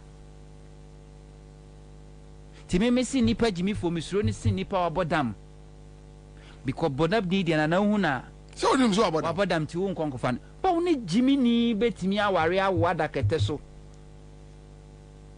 no ajimi emfa woni nipa school awakwa kodru emfa woni ni sika awanya emfa woni ne bra wabo na abrabom emfa woni akwantu a watu akotena ma hodo so ho nkro no ba wajimi eninti na behwe yenuanem bebre gu London gu Germany gu USA obi wa offer desert so akofa Libya akono sabre na Ghana yewura okọ 20 years 30 years o mai oda so to ka impo omo a omo ba fie eye afibia ebehu a development na ekoso under the previous administration na omo se enye ene enani nyina omo nim se enye nyina echi no okokoko ba still media ahaya na ewo metu mu ntemu ana mewo na Professor Lumumba Kasembi was say for you to identify obi a oye jimi for no obi o jimi for no ono on who mistakes are oye on abrabo mo now it doesn't matter how over tries over drawn attention say this is wrong no and she said tribalism no saba be kan nipa jimi for ho a na asai ginyame because tribalism no ebe mo hu say the obi ye nkaye pa ba sense woni nipa ne nka kasa ba ko ne de enye ase ubetimo on say de nipa ye enye kra ye bone no but sense woni nipa ne ka kasa ba ko de yesu krom petedu na mabika eninti we me de no but just listen to Asamafo just listen to Kojo Ponkroma ti akufado no amu ba omianu amu yere said you si born mrane you see na say enipa we within enya se bia wa resign o wada so ekuta sa position no a eda so eye economic management team no oni propaganda of the shase from sa imani sa conference ezikojuko fibente wada oh baumia they don't allow their allow baumia to no mo shase just to omo brainwashing ko for oh baumia de nkobeye but yama baumia kwan amananye anu mu se kenofurata de wa mercy aboji dimbone so let's crucify kenofurata and in sacrifice kenofurata and tiafa ni nyina nkogu kenofurata so the sense kura no de nam so oh omo committee kura no a kenofurata timi baomia kasa kenofurata timi shut it down say shut up what do you know ati so mfa baomia anya hwe yenso ete Ghana ha kenofurata ko ready budget a baomia eti nachi ana eko but omo sheda create sa story no nenko say oh enka baomia be deliver nemom kenofurata age amamu na boso sanse ni wo fa amamu ntino ena wanye ntu be hwe a baomia ekogina UPSC asemero ka say omo ba mu no ena on terms omo trust wono the governor of the Bank of Ghana and Addison and Kenofurata and omo ye say ono baomia as a head of economic management team no ono no hwe digitalization enye economic management team adwuma ena omo ye ne say FS forex exchange no exchange rate no yede ne ma the Bank of Ghana na Kenofurata enhwe the economy no this is baomia National democracy and must we allow somebody like Bawumia a stooge to stand on a platform and be deceiving Ghanaians? Somebody just 8 years ago, Ekaches or economic messiah. Ni lectures our nyina Bawumia anya one lecture about anything social, anything digitalization, nothing. Bawumia every interview ni lectures our nyina is about economy. Na no ba be economy head of economy we na failure. No be catch say oh mummy asano kwa pam say but the governor of Bank of Ghana into the governor of Bank of Ghana no so is not contested for any position and to no say exchange rate no to me yan fa kwashe no second of rata no no contested for any position this economy ninya yan fa shado na digitalization there na me na me digitalization na me na even that digitalization no can some o kan na so kokko yes mahama adwuma o ye yenko and people ato ni enyankrofo bi ti say yes he will be a professor so obi ti say Kofi Bent why nkofo so omunim de take time political and they believe this yes omunim they know but omo focus nyina say Bawumia is the weakest candidate, the weakest link na Sagana for a mistake na me so omo di tumi ma Bawumia ofi say Kwabena Japan edi eye Bawumia chi a watwe ne pimpini na football na no fi say die ntia. Unim say you want to do the things their own way. Unim say Kofi Bent no what they are doing is Gabi nom ne omkrofo asese wie omno munya kakra bi eduru om ne Bawumia tim so eya om so besese om de hwe mepe Anthony Kabo tape we e de amama o say Anthony Kabo say asantifo no kotwa ayi bode no mu di a o se akanfo na wa MPP mu no o matwa bode na di saa afa na aduru o mu no siremfo no so wa MPP mu a o mu betu bayire adi o kai sa tape no mente oh ayi kwa me kwache se wutie mi a hwehwe saa tape no ma me so the obi ti say Samuel Oku Anthony Kabo Nanabi Kofi Bent nom ene sa enkrofo no ayom say afi ne ye time ni to control ko Bawumia wi ni aye ne ye control Gideon Boakonom ye ne ye control enti kwa bia say yo say nyo kwa bia ye be fa so bia no and yes, yeah editors no MPP doesn't believe in multi-party or multi-democracy. They don't care. You see, Ghana population 31 million. Yeah, kokotoaba niwe no. It took 7 citizens, our Supreme Court judge, to determine Nipa also a president. Ghana population in answer yempetrumu.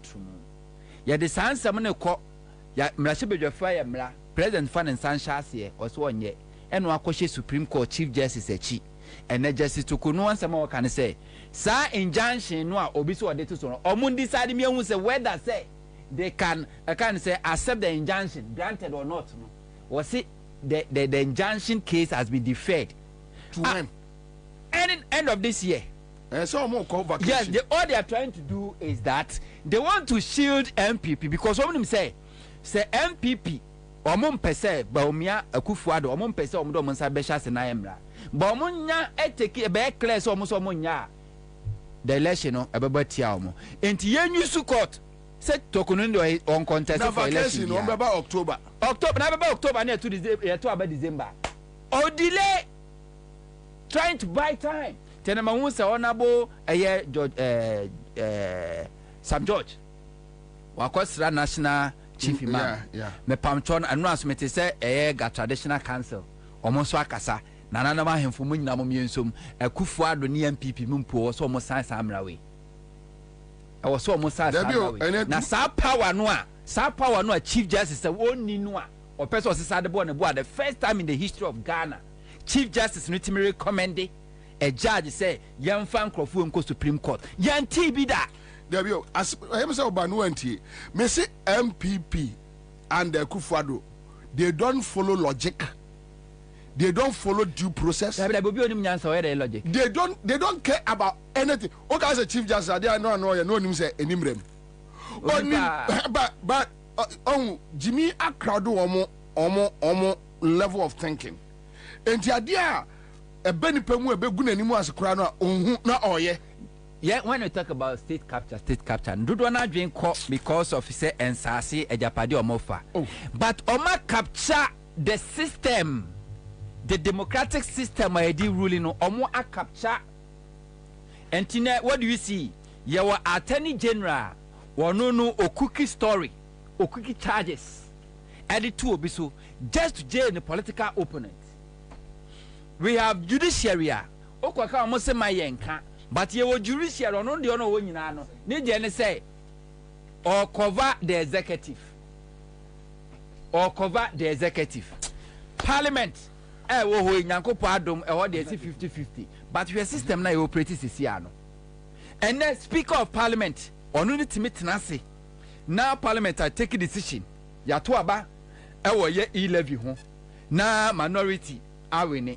Speaker no sorry a na MPP our deputy speaker no na ba betenase no na bo speaker no a ono ya to aba man say speaker no bo ono ruling no agu no akasa tenadwam na ono ade ni rule aba no akasa to aba ne bi near the nsam na court na Supreme Court akasa yes waya obetimi aye ne sa pepepe.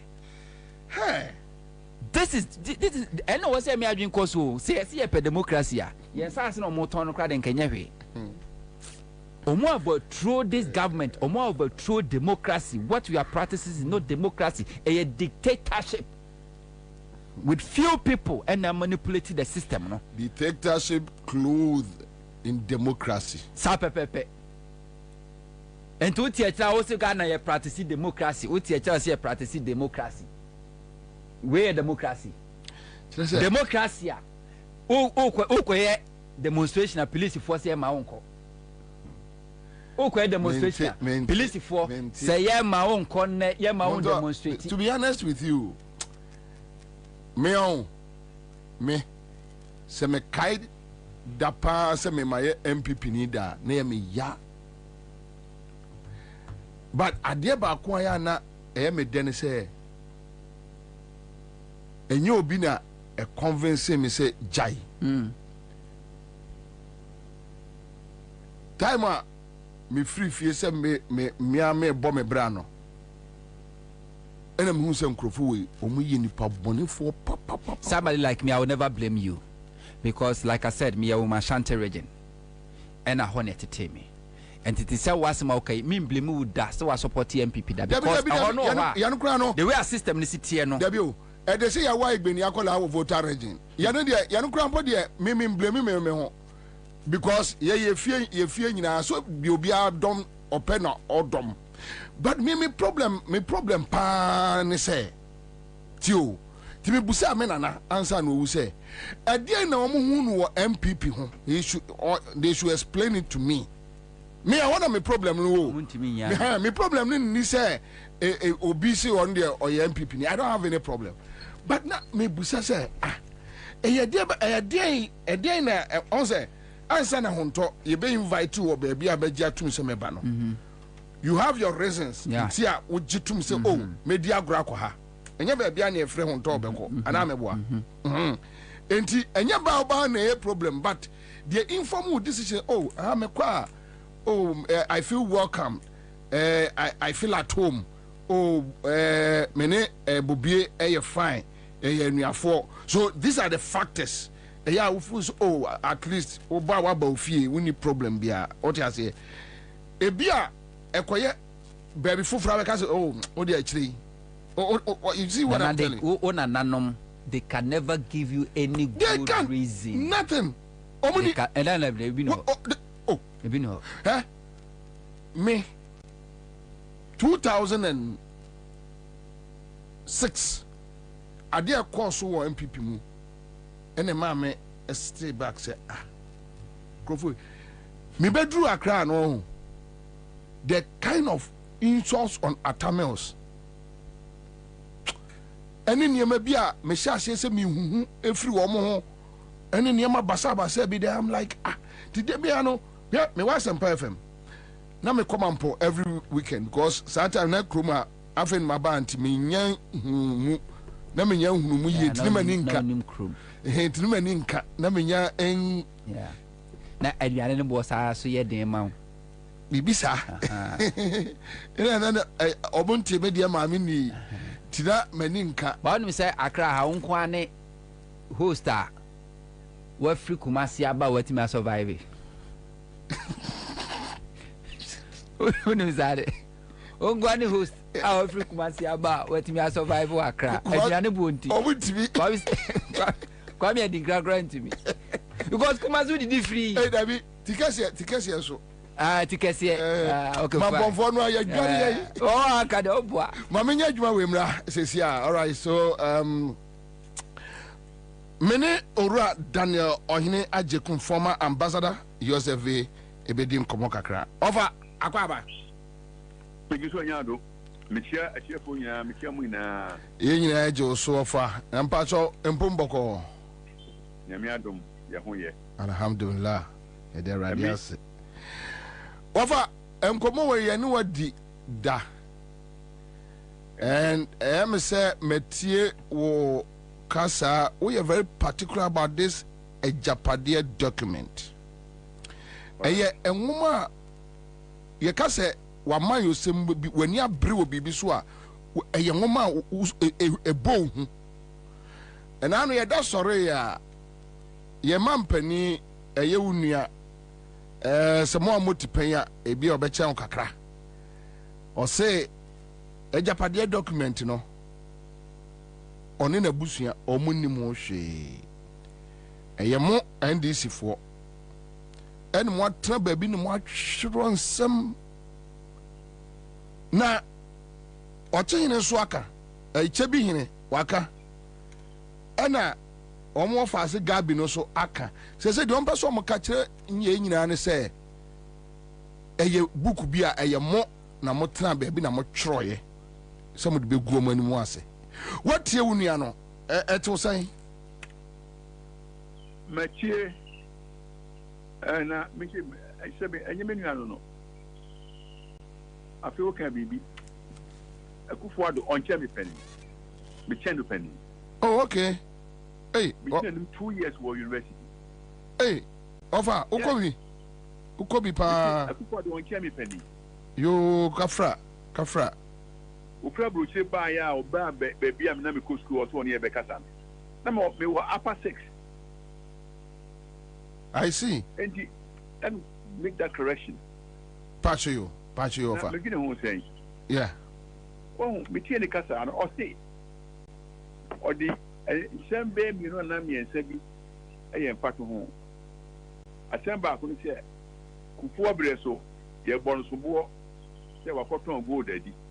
Ma what number 2 ono ana bre so no ye bon so bo say e ko che no wo abrochiri mambu Rondon